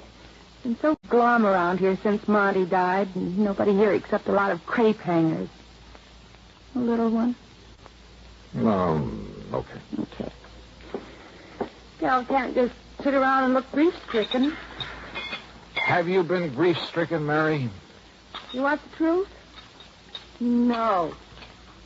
What good was it doing Monty living that way, not able to tear around like he used to, putting on shows and having a big time? Here, Johnny, here's to life, love, and the pursuit of happiness. Scope. Oh, that's better. I really needed that. You got a lot of money, Johnny. I? Well, no, not much. No, I never had any either, but I will now. Plenty. Then you know you're Lamont Schofield's heir. Oh, you bet your life I do. I had to work for it long enough, feeding him and nursing him, taking care of him, and fending off a lot of old biddies from the old days who were trying to get their claws on him. But you managed to get your claws on him. Well, wouldn't you have done the same thing? See? Now it's paid off. Took him a long time to die, though, didn't it? Johnny, I've been on 24-hour duty here for 2 years, for 2 solid years, and I make no bones about it. There were times when I thought he was going to live forever. There were times when I wished I could help him out of this world. So finally you did? Johnny. Here, let me freshen your drink. Mary, I think you killed Lamont Schofield. Well, I'd like to see you prove. I don't think I'll have to. Oh? Why not? Isn't that why you came here? No, I came to make sure you don't try to slip out when the autopsy report comes in. Oh. Does that scare you? No, of course not. Let's face it, Mary. When somebody shows an attitude like yours, it means you're completely innocent. Sure. Or guilty as the devil. But at least it makes it very confusing for you. And for the police, doesn't it? So you're having a ball. Of course I am. Listen, Johnny, I don't blame you a bit for thinking I killed Monty. I wanted him dead. I wanted his money. I did what I had to do to get it, and then I'm going to get it. Yeah, did what you had to do. So if the autopsy shows he was given poison... Don't worry, it won't. Or that he was given an overdose of digitalis or whatever it is he was getting. No, that would be stupid with nobody here but me. Nobody but you? There hadn't been a soul in this house except me for over a week. Since the last time Dr. Foote came to see us. You're sure of that? Well, of course I am. Then if somebody did kill him, it would have to be you. Yes. Nobody else. Yes, sure. Remember that, Mary. Would you like me to put it down on paper for you and sign it? Yeah. Would you? Sure. I'll do anything, Johnny. If it'll confuse you. All right. Then start writing. Why not? Now, let's see. I, Mary T. Smith. Is that all right for a start? Oh, excuse me. No. Keep writing. I'll take it. All right. I, Mary T. Smith. Oh, yes, Doctor. Yes. Oh, I see. Not even the possibility of too much of... I see. And you're sure? Of course he's sure. Okay, Doctor. You disappointed, Johnny? Because they found no poison? No overdose of sedalinid? I guess you know the answer, don't you? Of course I do. The autopsy showed nothing. You can't build a case out of thin air. So here. Here's your little paper, all signed and sealed. Well, see, Johnny, I don't want it, and you said you did. You're far too smug, Mary. I have a right to be. You're barking up the wrong tree. You cannot build a case on nothing but thin air. Yeah, I know. So what do, Johnny? Just sit here and wait until your company pays me the money? Build a case? Until the estate is settled, or can I collect it? Yeah, Mary. You stay right here. And thanks for saying that. Huh? Johnny, what do you mean?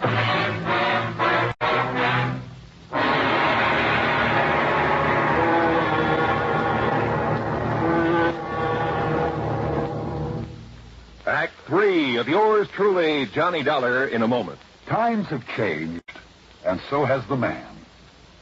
In the year 1775, a patriotic, enterprising American by the name of David Bushnell invented a strange craft.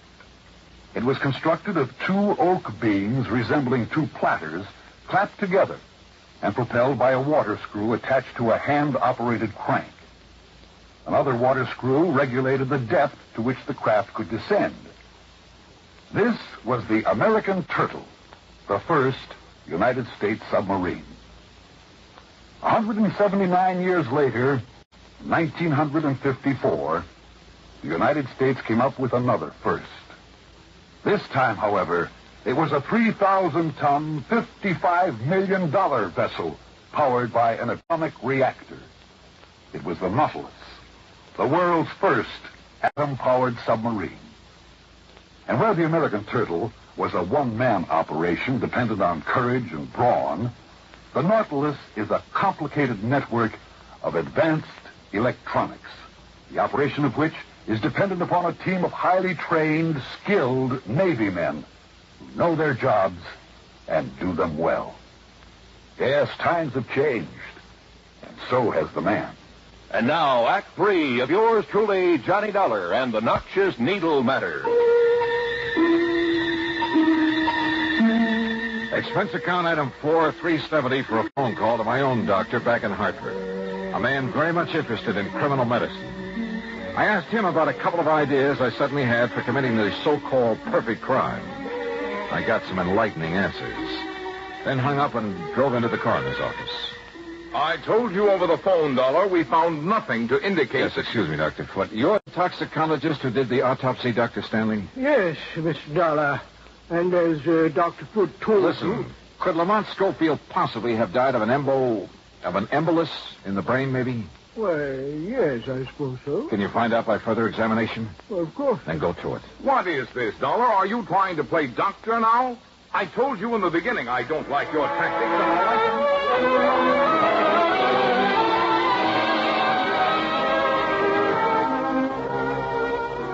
You were right, Mr. Dollar. An embolus in the brain. Though what should have led you to suspect... All right, now listen. I don't know where the equipment is that Mary Smith used to give the medication to Mr. Schofield. I have it all here, Dollar. The remains of the bottle of Cedilanid that I prescribed, the hypodermic with which she administered, all in this kit. Which needle did you use, Dr. Foot?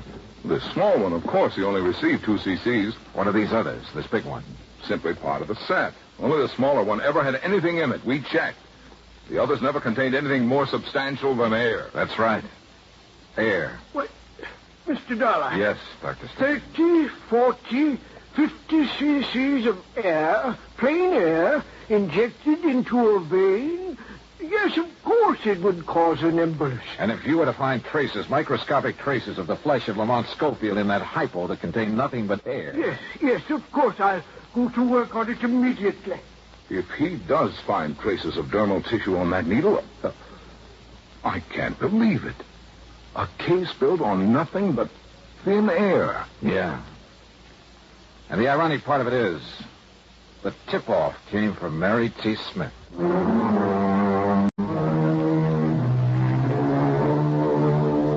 Yes, the microscope showed that needle had been used on J. Lamont Schofield recently. Pretty slim evidence, I know. But when Mary was faced with it, well, I'm still not quite sure why. Maybe we scared her. But she broke down and confessed the murder. If she'd been wrong, sometimes you can build a case on nothing but thin air. Expense account total, $61.20. Yours truly, Johnny Dollar.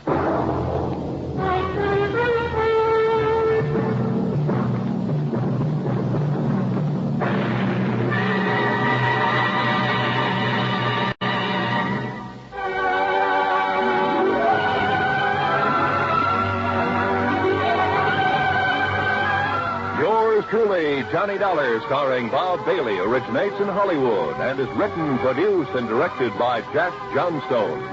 Heard in our cast were Virginia Gregg, Bartlett Robinson, Marvin Miller, and Junius Matthews.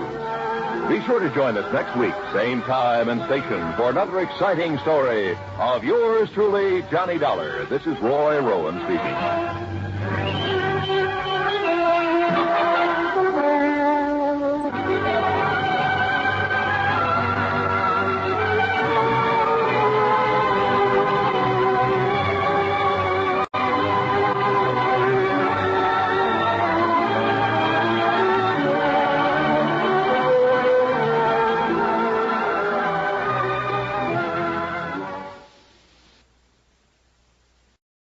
From Hollywood, it's time now for...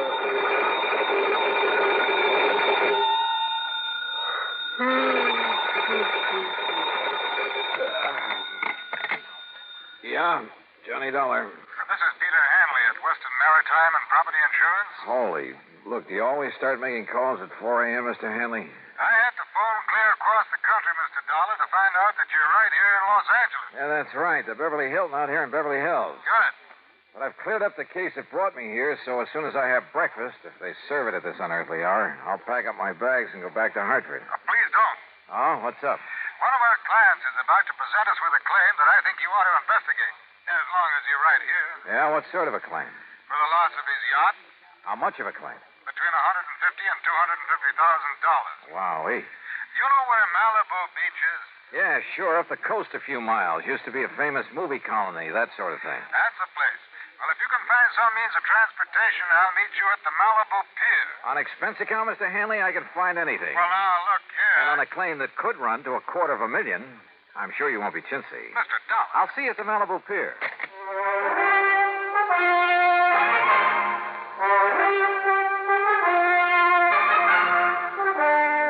Bob Bailey in the exciting adventures of the man with the action-packed expense account. America's fabulous freelance insurance investigator. Yours truly, Johnny Dollar.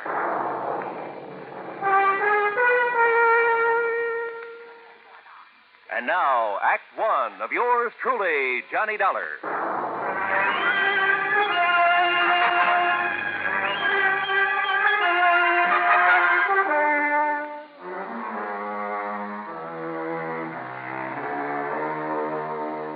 Expense account submitted by Special Investigator Johnny Dollar to the Western Maritime and Property Insurance Company, Los Angeles, California.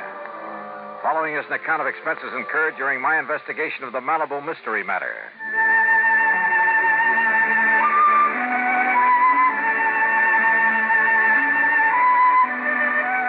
Expense account item 1, $2.25 for a fancy breakfast in my room at the Beverly Hilton. Item 2, $50 deposit on the best-looking rental car I could find. I drove out Santa Monica Boulevard to the Coast Highway, then north along the edge of the Blue Pacific, some 12 or 13 miles to Malibu, where a long fishing pier stuck out into the ocean. Cars were parked for half a mile on either side of the pier entrance, and it looked as though half the population of L.A. was crowded out on the pier itself. Thanks to an ambulance that pulled away from the curb and headed south toward town, I found a parking space.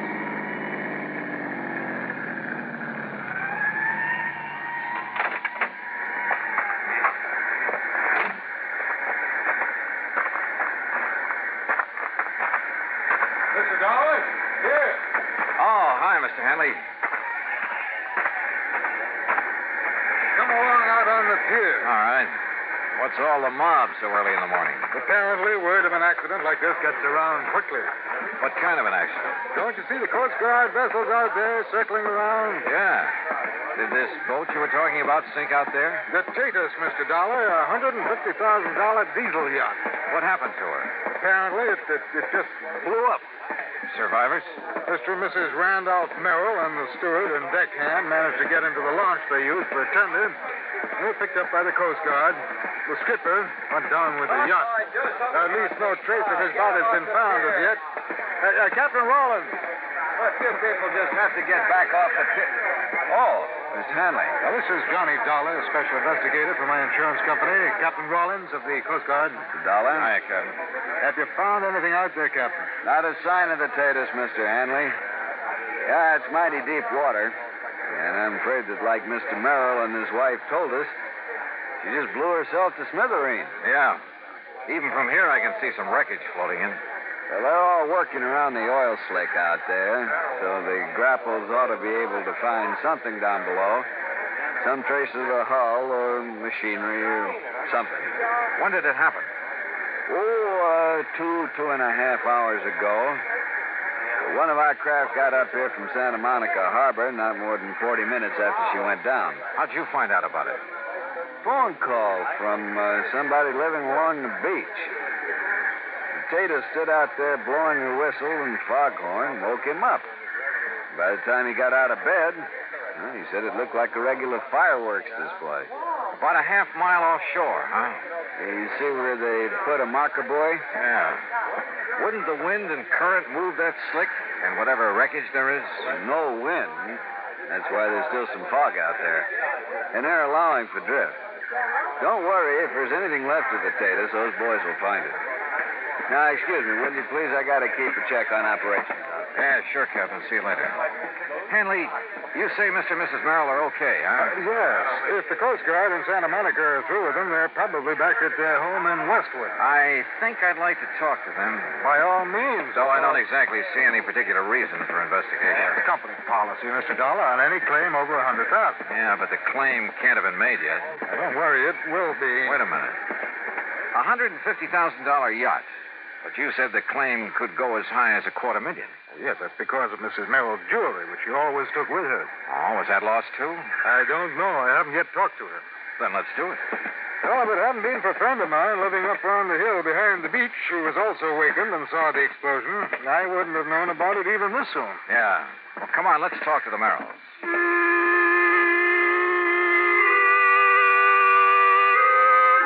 Pete Hanley had his own car, so I tailed him to the Merrill home in Westwood. It was in a nice, but certainly not a fancy section. I'd have thought a man with a $150,000 yacht would live in the snooty Bel Air property, the Brentwood Hills, Pacific Palisades. One of the sections that displayed a little more wealth. However, Mr. Merrill pretty well explained it. And quite frankly, when I had to take such a loss in selling out my plastics business, I decided we'd better retrench a bit. And really, Mr. Dollar, I don't miss that lovely big place we had in Bel Air one bit. After all, they're just the two of us, and we don't do a lot of entertaining. More coffee? No, thanks. As a matter of fact, Dollar, I was thinking of selling the taters for, well, to be frank about it, for purely economic reasons. Oh?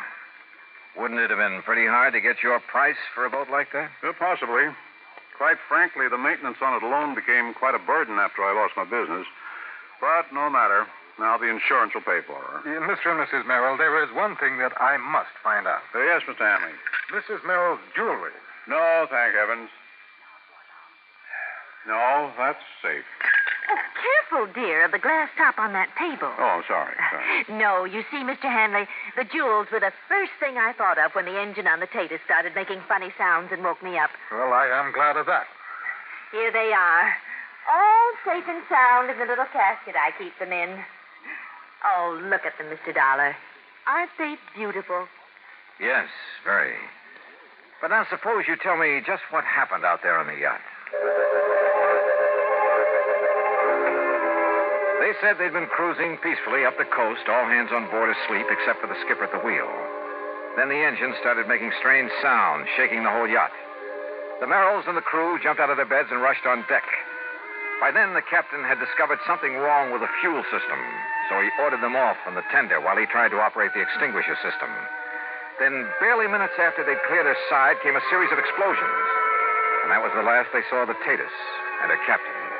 As for the Merrills, they were humbly glad they'd been lucky enough to escape. Lucky? Suddenly, sitting there, idly toying with the jewels, I discovered something that... Yeah, believe me, this case did need investigation. Needed it bad.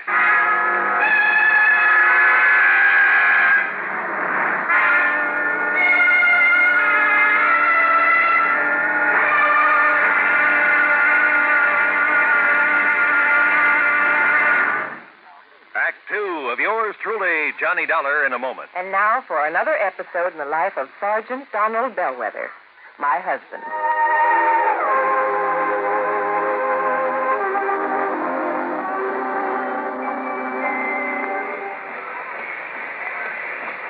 Hi, honey. Did you fix the windshield wipers? I sure did, Reba. How's that? Oh, you fixed them. Good for you, Donald. Thank you, my dear. Well, that's that. Now, if it rains, we're prepared for it, huh? I feel better now. Oh, me too. A driver has to see the danger if he expects to avoid it. That's right. And also keep the back and side windows clear in rain and snowy weather. That's right. Oh, how about the horn? The horn? The horn doesn't work, Sergeant. Aren't you going to fix it? No, I don't think so. Frankly, Reba, I hate horns. Whenever there's a traffic jam, the first thing some guys do is blow their horn. Which does absolutely no good. Of course not. All it does is jar everyone's nerves. No, I don't think I'll fix the horn. Oh, but now wait a minute, Don. Look, supposing we're driving along and suddenly we see a youngster on his bicycle headed right out into the street. Sounding that horn will warn him and possibly avoid a tragic accident. Yes, that's true, but... Or supposing we're driving on the highway and just as we're about to pass a car, that car decides to pull out into our lane and pass the car ahead of him. He obviously doesn't see us, and he won't hear us shout. But one little beep on that horn, and he'll automatically scoot back and avoid a collision. Reba, you've convinced me. Even though it can be a nuisance, the automobile horn is a necessity. Then you'll repair it? Immediately. Oh, that's my Donald. That's my doll.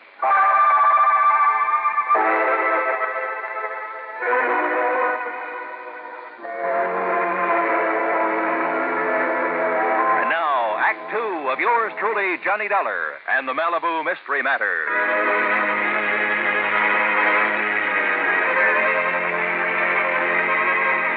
Remember when you were a kid and first found out about how mercury would plate a piece of gold, make it look like silver? How you went around putting it on everything made of gold that you could find? And remember when you first learned that a diamond could put a scratch on glass? How you went around with your mother's engagement ring, cutting grooves in window panes, glass tabletops, and so on? Okay. Sitting there listening to the Merrills tell about the explosion on their yacht, I toyed with some of the beautiful jewelry Mrs. Merrill had been able to save. Jewelry insured for $100,000. Absent-mindedly, I dragged the diamond in one of her rings across the glass top of the coffee table a couple of times. Then again with pressure. And it did not cut into the glass.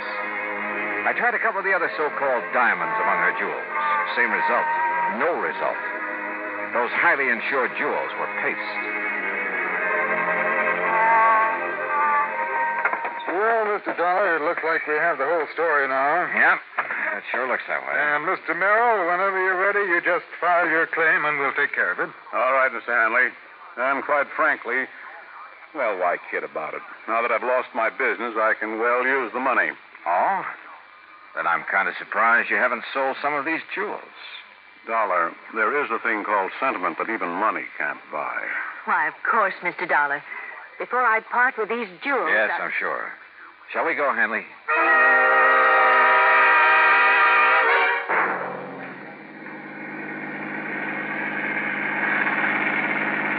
But if you're perfectly satisfied with the Merrill's account of the wreck, why go back to Malibu? Did I say I was perfectly satisfied, Hanley? Look, wouldn't you feel a lot better if that wreck could be located, maybe brought up for examination? Oh, yes, but you're certainly lucky Mrs. Merrill saved that fortune in jewelry. What jewelry? What are you talking about? You saw it yourself. Did I? And it's covered for $100,000. That jewelry that she showed me? Of course. What are you getting at, Dollar? Look, I take it Merrill's business came a cropper, huh? Why, yes, he simply bit off more than he could chew. You know, overestimated his market, overexpanded. Matter of fact, I've been thankful these past couple of years that I didn't fall for his pitch and invest in it. Merrill's quite a promoter, you know. You mean a crook?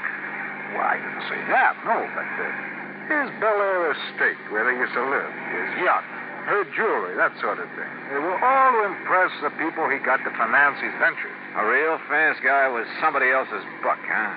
Yeah, I guess you could say that about him. So that's why you wanted me to investigate this so-called accident to his yacht. No, not at all, as I told you. What do you mean by so-called? Hanley, you say a friend of yours actually saw the explosion. That's how I learned of it almost as soon as the Coast Guard. But now... And if you know the address, that's where we're going. I told you, he lives up on a hill overlooking Malibu Beach. Only first we're going to stop at the Santa Monica Coast Guard station and pick up a chart or two. Why? Also, if you know a good surveyor, we'll take him along with us. Dollar? Yeah, Hanley? I've got an idea that may save your company a lot of money.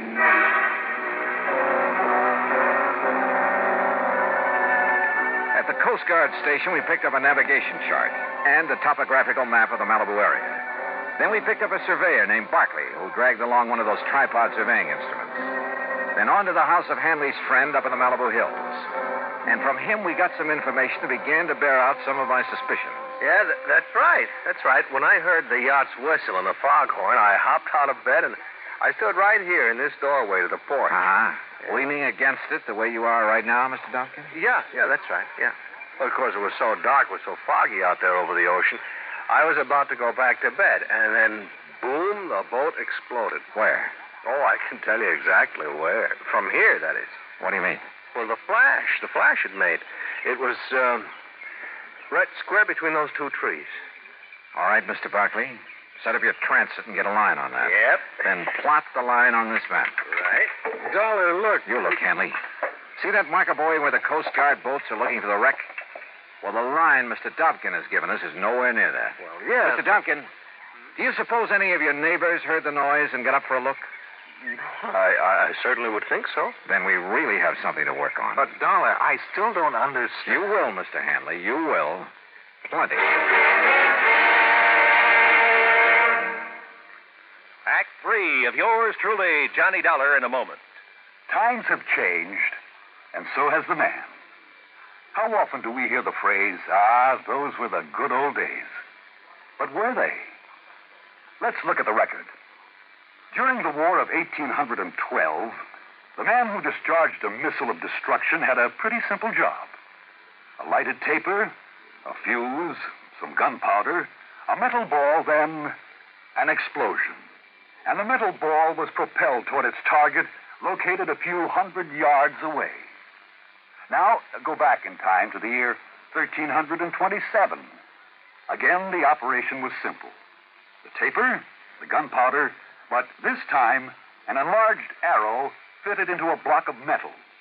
A man in mail, a smoky explosion, and the arrow flies a few hundred feet. Now, come up to the present. Seated before a complicated control panel is another man, ready to discharge a missile. He, however, is a far cry from that artilleryman of 1812 or the cannoneer of 1327. This man is a skilled, tutored technician. He knows his job. He pushes a button, and a sleek, slim, pointed missile blasts its way into the heavens. Its trajectory has been predetermined by other men with modern-day technological know-how. The missile lands, not a few hundred feet or yards from its launching site, but 3,000, 4,000, or 5,000 miles away. Quite a difference, isn't it? Yes, times have changed, and so has the man. And now, Act 3 of yours truly, Johnny Dollar, and the Malibu Mystery Matter. Pete Hanley, the insurance man, and Barkley, the surveyor, and I continued our interviews of people living along Malibu Beach who'd seen the yacht explode. Yes, sir. I just rose right up in bed, and I could see straight out my front window. And you saw the actual explosion, Mrs. Gray? I certainly did. Right out through there. Good, thank you. Okay, Mr. Barkley, get a bead on it with your surveying instrument, then plot it on the map. Right you are, Mr. Dollar. That's right, sir. I see the flash right the other side of that big oleander bush out there in the yard. And you were standing right here, Mr. Phillips? Exactly here, yes, sir. Why, it like lit up the whole sky. Okay, Mr. Barkley. Right? Why, even through the fog I could see it just plain as day. I'll say I did. Gee. You see, we was having a little party, and I was just going in the kitchen to make us some scrambled eggs. Yes, well, now just where... You know how it is, after being up all night and having some drinks. Well, where were you standing? When the whistle started and the fog roared, we came out here. Right where you're and standing all now? of a sudden, Bluey. Gee, me and my friends, we thought it was the 4th of July all over Mr. again. Barkley, And gee, you what a take over. noise. Yes, sir.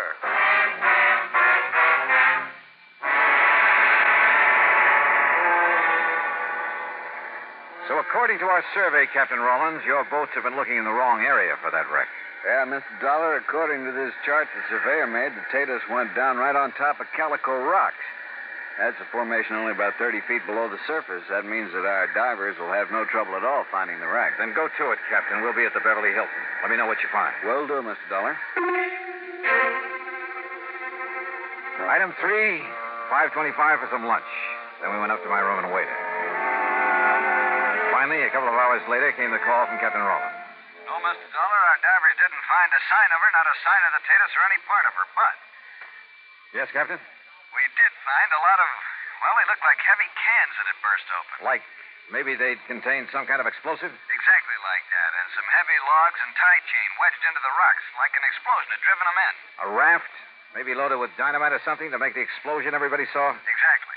But what I don't understand is the oil slick we found, the wreckage floating around. Captain, I think that oil slick and the flotsam were planted out there. Well, then listen. Look, check every port on the Mexican coast, large or small, for the Tatus. I'll talk to you later. Come on, Hanley. We're going out to see the Merrills.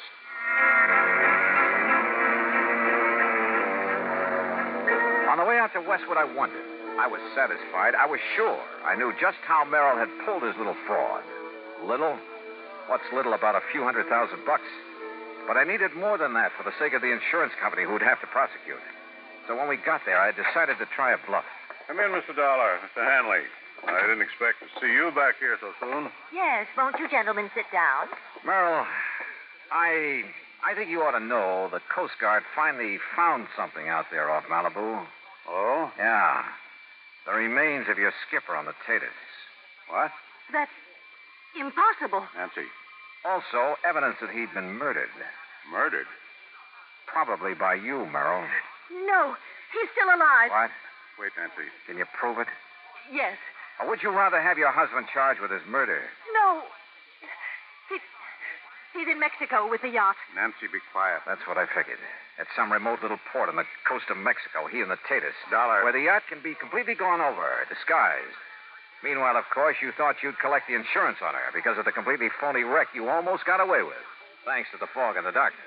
Nancy, you fool. I could... All right. How did you find out, Mr. Dollar? Your wife's phony jewels tipped me off that you're not exactly paragons of virtue. Phony, Mr. Dollar? Paste, Hanley, and nothing else. And I'll lay odds they'll sell the originals, that they plan to carefully lose the fakes. Why didn't they claim to lose them in the wreck? Oh, that would have been overplaying their hand. Apparently, having saved those jewels made the wreck look all the more legitimate. But the really clever stunt was dumping oil on the water and some odd bits of wreckage away from the spot where they blew up the raft. Yeah, it almost kept the Coast Guard from finding the cans of explosives they'd used for the little fireworks display. But, Merrill, the only thing around here that's been sunk is you. Dollar, I'll fight you and this This insurance company with every legal trick in the book. You know something, Mr. Merrill? I don't think you'll get to first base.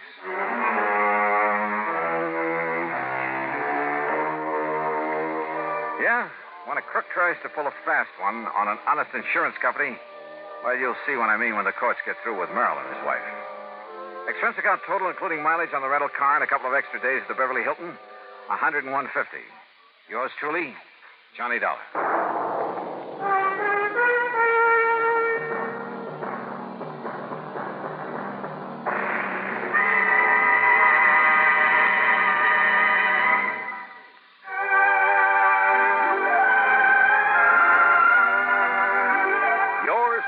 Johnny Dollar, starring Bob Bailey, originates in Hollywood and is written, produced, and directed by Jack Johnstone.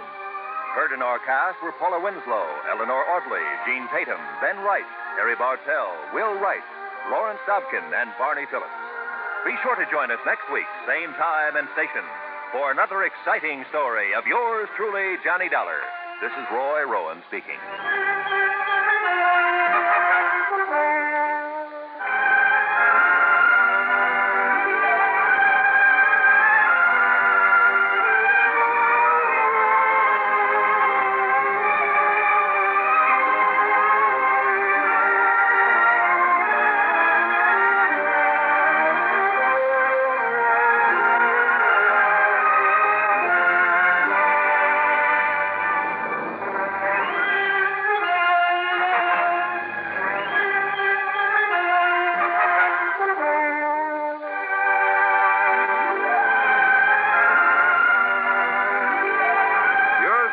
Johnny Dollar has been a presentation of the United States Armed Forces Radio and Television Service.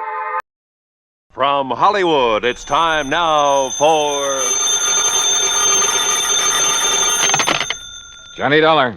Peter Hanley at Western Maritime and Property. Oh, yeah, Mr. Hanley. I found this message to call you. You're still in town at the Beverly Hilton. Yes, that's right. I thought you'd be back in Hartford by now. When I can enjoy a spot like this on expense account? What? This California weather, the swimming pool here at the hotel? Wait. Wait. You say on expense account? Why, sure. Dollar, you cleared up that matter for us. You proved conclusively that Randolph Merrill did not lose his yacht, that the explosion and the sinking were fake. That's right. And incidentally, as you anticipated, the yacht was found in a small Mexican seaport, all ready to be rebuilt and repainted to thoroughly disguise it. Good. Now, Mr. Hanley. Yeah, well, by the way, in spite of his earlier vindictiveness, Merrill has decided to plead guilty and throw himself on the mercy of the court. Has he signed a confession? Well, no. Then I'll bet he changes his tune by the time he goes to trial. Oh? Sure, that's an old trick to slow things up, gain time. Are you having Mrs. Merrill held as an accessory? The Merrill has made and signed a statement completely clearing her, so to hold her now would only complicate matters. Hanley, either you haven't yet read my expense account report, or I forgot to tell you what tipped me off that bear was trying to pull something on us. Oh? What was it, Mr. Dollar? Her jewels that you'd insured for $100,000. Oh, no. Oh, yes, Hanley. That jewelry Mrs. Merrill showed us was fake. Paste. Heavens, Dollar? You still think I ought to go back to Hartford? No, not until you found out where the real jewels are. Can you come down to the office, Mr. Dollar, right away? Sure, if you like. No. I'll drive out there to your hotel. Whatever you say. Yes, I'll drive out there. I'll be there right away. Scotch and soda be all right? Yeah, what? You suddenly sound as though you could use a drink.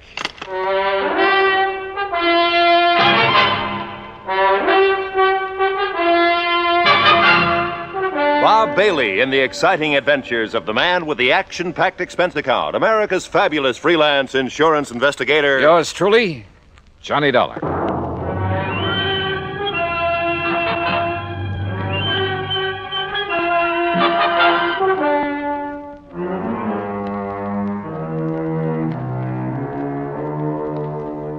Expense account submitted by Special Investigator Johnny Dollar to the Western Maritime and Property Insurance Company, Los Angeles, California.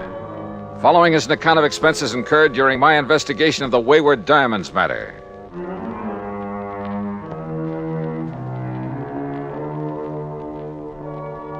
Expense account item 1, $2.25 for drinks in my room at the Beverly Hilton. By the time room service had delivered them, collected the tip, and left, Peter Hanley arrived. Yeah, come in. I make no bones about it, Mr. Dollar. I had completely forgotten about those jewels at Mrs. Merrill's. Yeah, well, I can't say that I blame you. We were so intent on exposing the so-called sinking of that yacht. Exactly. All right. Relax. Here, come on now. Sit down and relax while we map out a plan of action. Thank you. After you hung up, I suddenly remembered that you had mentioned the fact that those jewels were fake to Mrs. Merrill herself. Yeah, that's right. All right. Well, how did you know that they were fakes, Mr. Dollar? You remember when we sat in their living room out in Westwood while they gave us that cock and bull story about the yacht going down? Yes, I remember. All right. She handed me the jewels to look at. I kind of absent-mindedly dragged one of the so-called diamonds across the glass top of the coffee table and realized it didn't scratch it. Oh.